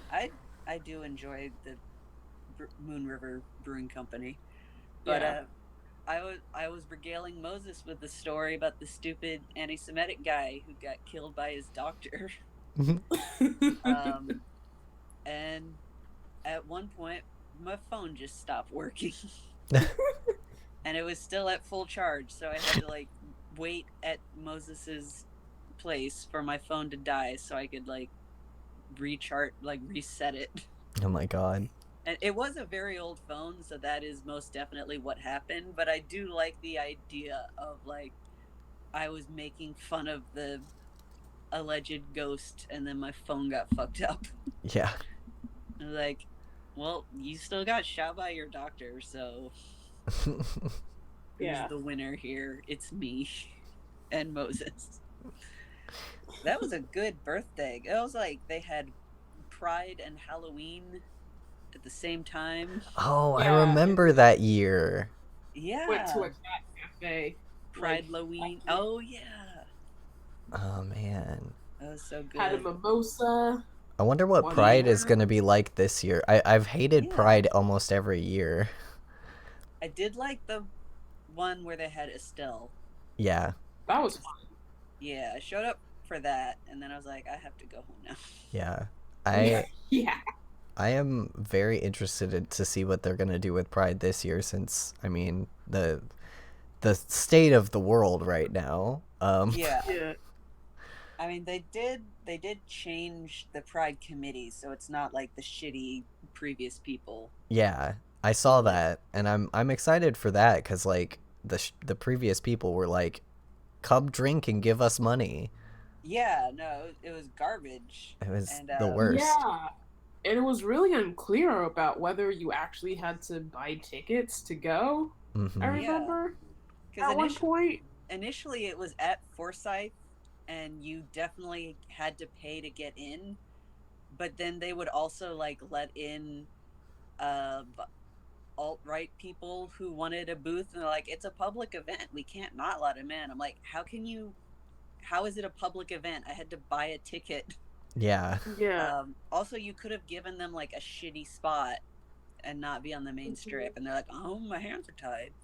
And then they moved downtown and still tried to charge tickets, and it's like, I can just go there. Yeah, like I can just walk into this event. Like, you have no power here. And then it was different people, and I was glad, because I actually did run into one of those guys at one of them potlucks, and my delusions of them being inclusive were shattered. But yeah, it's been so good to talk to y'all again. Yeah, for sure. We're back to our old ways of talking until fuck time. Yeah. Off the clock. Definitely. I will try to keep this up when the next semester starts. I'm gradually getting better at like managing being in classes again. They're very intense and scary. Yeah. Though I will have less time, because we're gonna be doing we have to do like shadow shifts. But anyway, join us next time where I read 2 books and then try to work out my complicated feelings about Ethan Slater's role as SpongeBob in SpongeBob. We all come back with a book report. Yeah. Can mine be a game report? Yes. Okay. Are you gonna talk about the tall lady? So no. Yeah, we can play games while talking about games. Oh yes.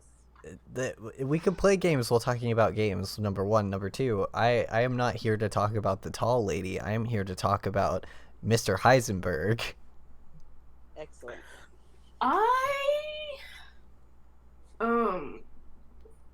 Yeah, we'll save that for next time. Yeah. Sounds like a good discussion. But yeah, we should definitely start the Night in the Woods thing too. And then Moses can stream. Yeah. We'll take turns streaming.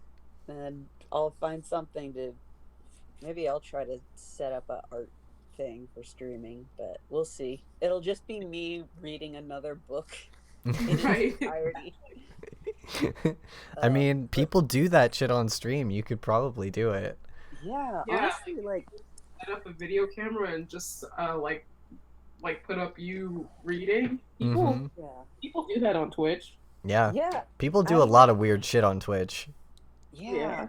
Honestly, like, I'm tempted to actually use my Twitch channel and just, like, do whatever. And the gimmick would be, like, I'm usually doing something I don't know how to do. So it's just watching me try to muddle my way through something. Yeah. But, yeah. Ethan Slater is very handsome. And he does very good slapstick comedy in the SpongeBob show. It's a very wholesome show, but also it is hard to miss the fact that he must have many muscles in order to do these things he does in his children's musical.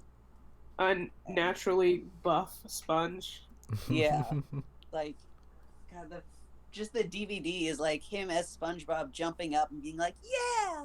But then his arms are just like, I could kill a man. And honestly, that's the whole thing. So I guess I'll just go into that again. But yes, those are my complicated feelings about Ethan Slater as SpongeBob.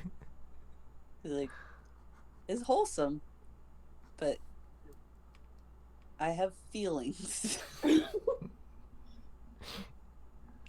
Anyway, on that Good night. On the note of buff sponge. Yes, we're gonna end SpongeBob,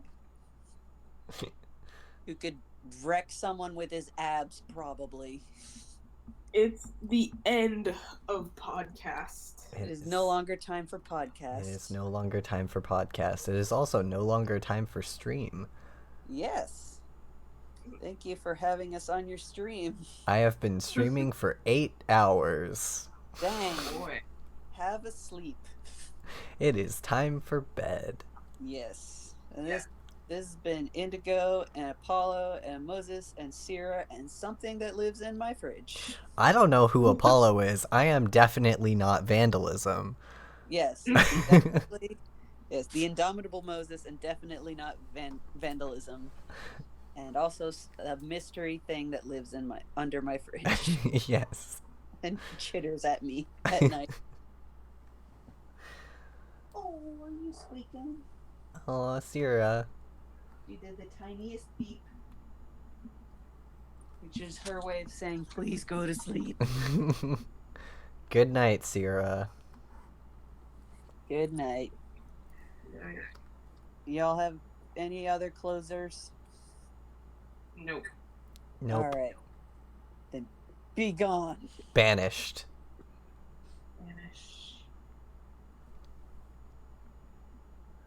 All right.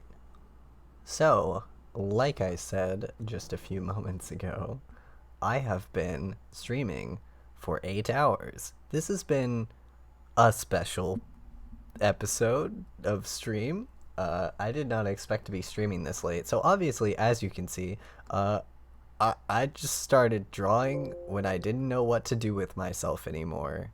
I had no clue what else to make. I wanted to draw some mermaids because it was mermaid. So I drew a mermaid. The CASTLEVANIA piece, I'm not going to call it done until I take a night of sleep and then look at it in the morning, but it's close. Definitely more done than it was beforehand, so I'm a little happy with that, so I'm going to leave it there. And if you enjoyed the stream or you enjoyed our podcast, you can find the podcast on Anchor. It is called Time for Podcast. It's run by my friend Indigo, and we upload whenever we can, but it's a pretty good podcast. We talk about a lot of different things. I think our first episode delves into J.K. Rowling. When it doesn't delve into J.K. Rowling, we go into a lot of different topics, like being trans, being queer, what it means to be a child in this world, just pretty much anything we think about during the night as we're talking. But you might hear the voices of the two podcasters that you heard tonight, as well as mine, on another stream of mine, or we might be showing up somewhere else on someone else's stream.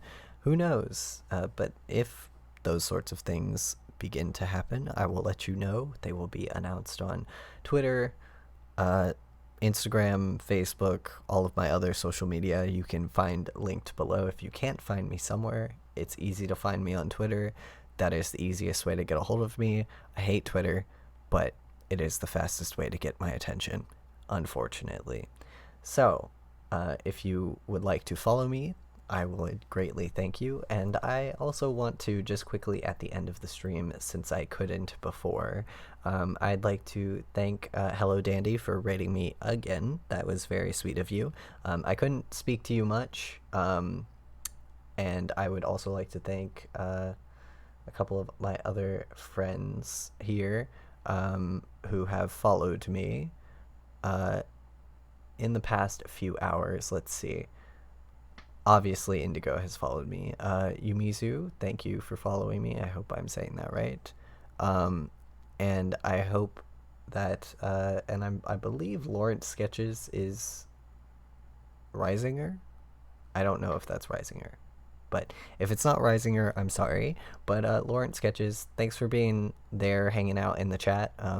Unfortunately, I could not answer you because I was busy doing podcasts, doing art, all of that shenanigans. So whenever I'm podcasting, I won't really be looking at the chat as much. So if you ever drop in here and you hear the other voices speaking, that's a good time to know that I probably won't see, well, I'll see your chat message, but I probably won't answer you. Other than that, I think that's all the other announcements that I really have to give you for tonight.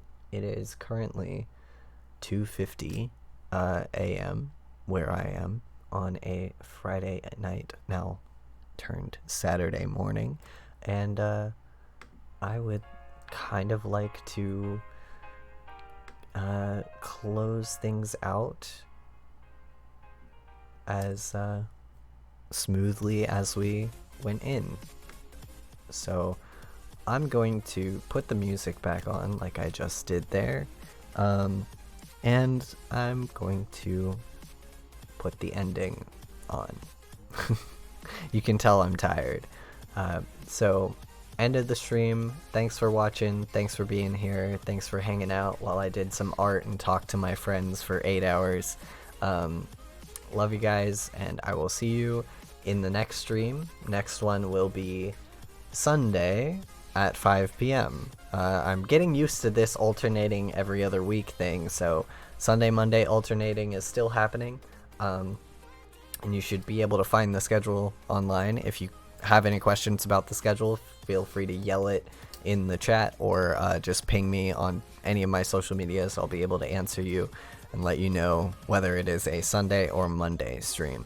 Since it's going to be a Sunday night stream, we're going to be doing comics on Sunday, so I will see you there. Thanks for watching.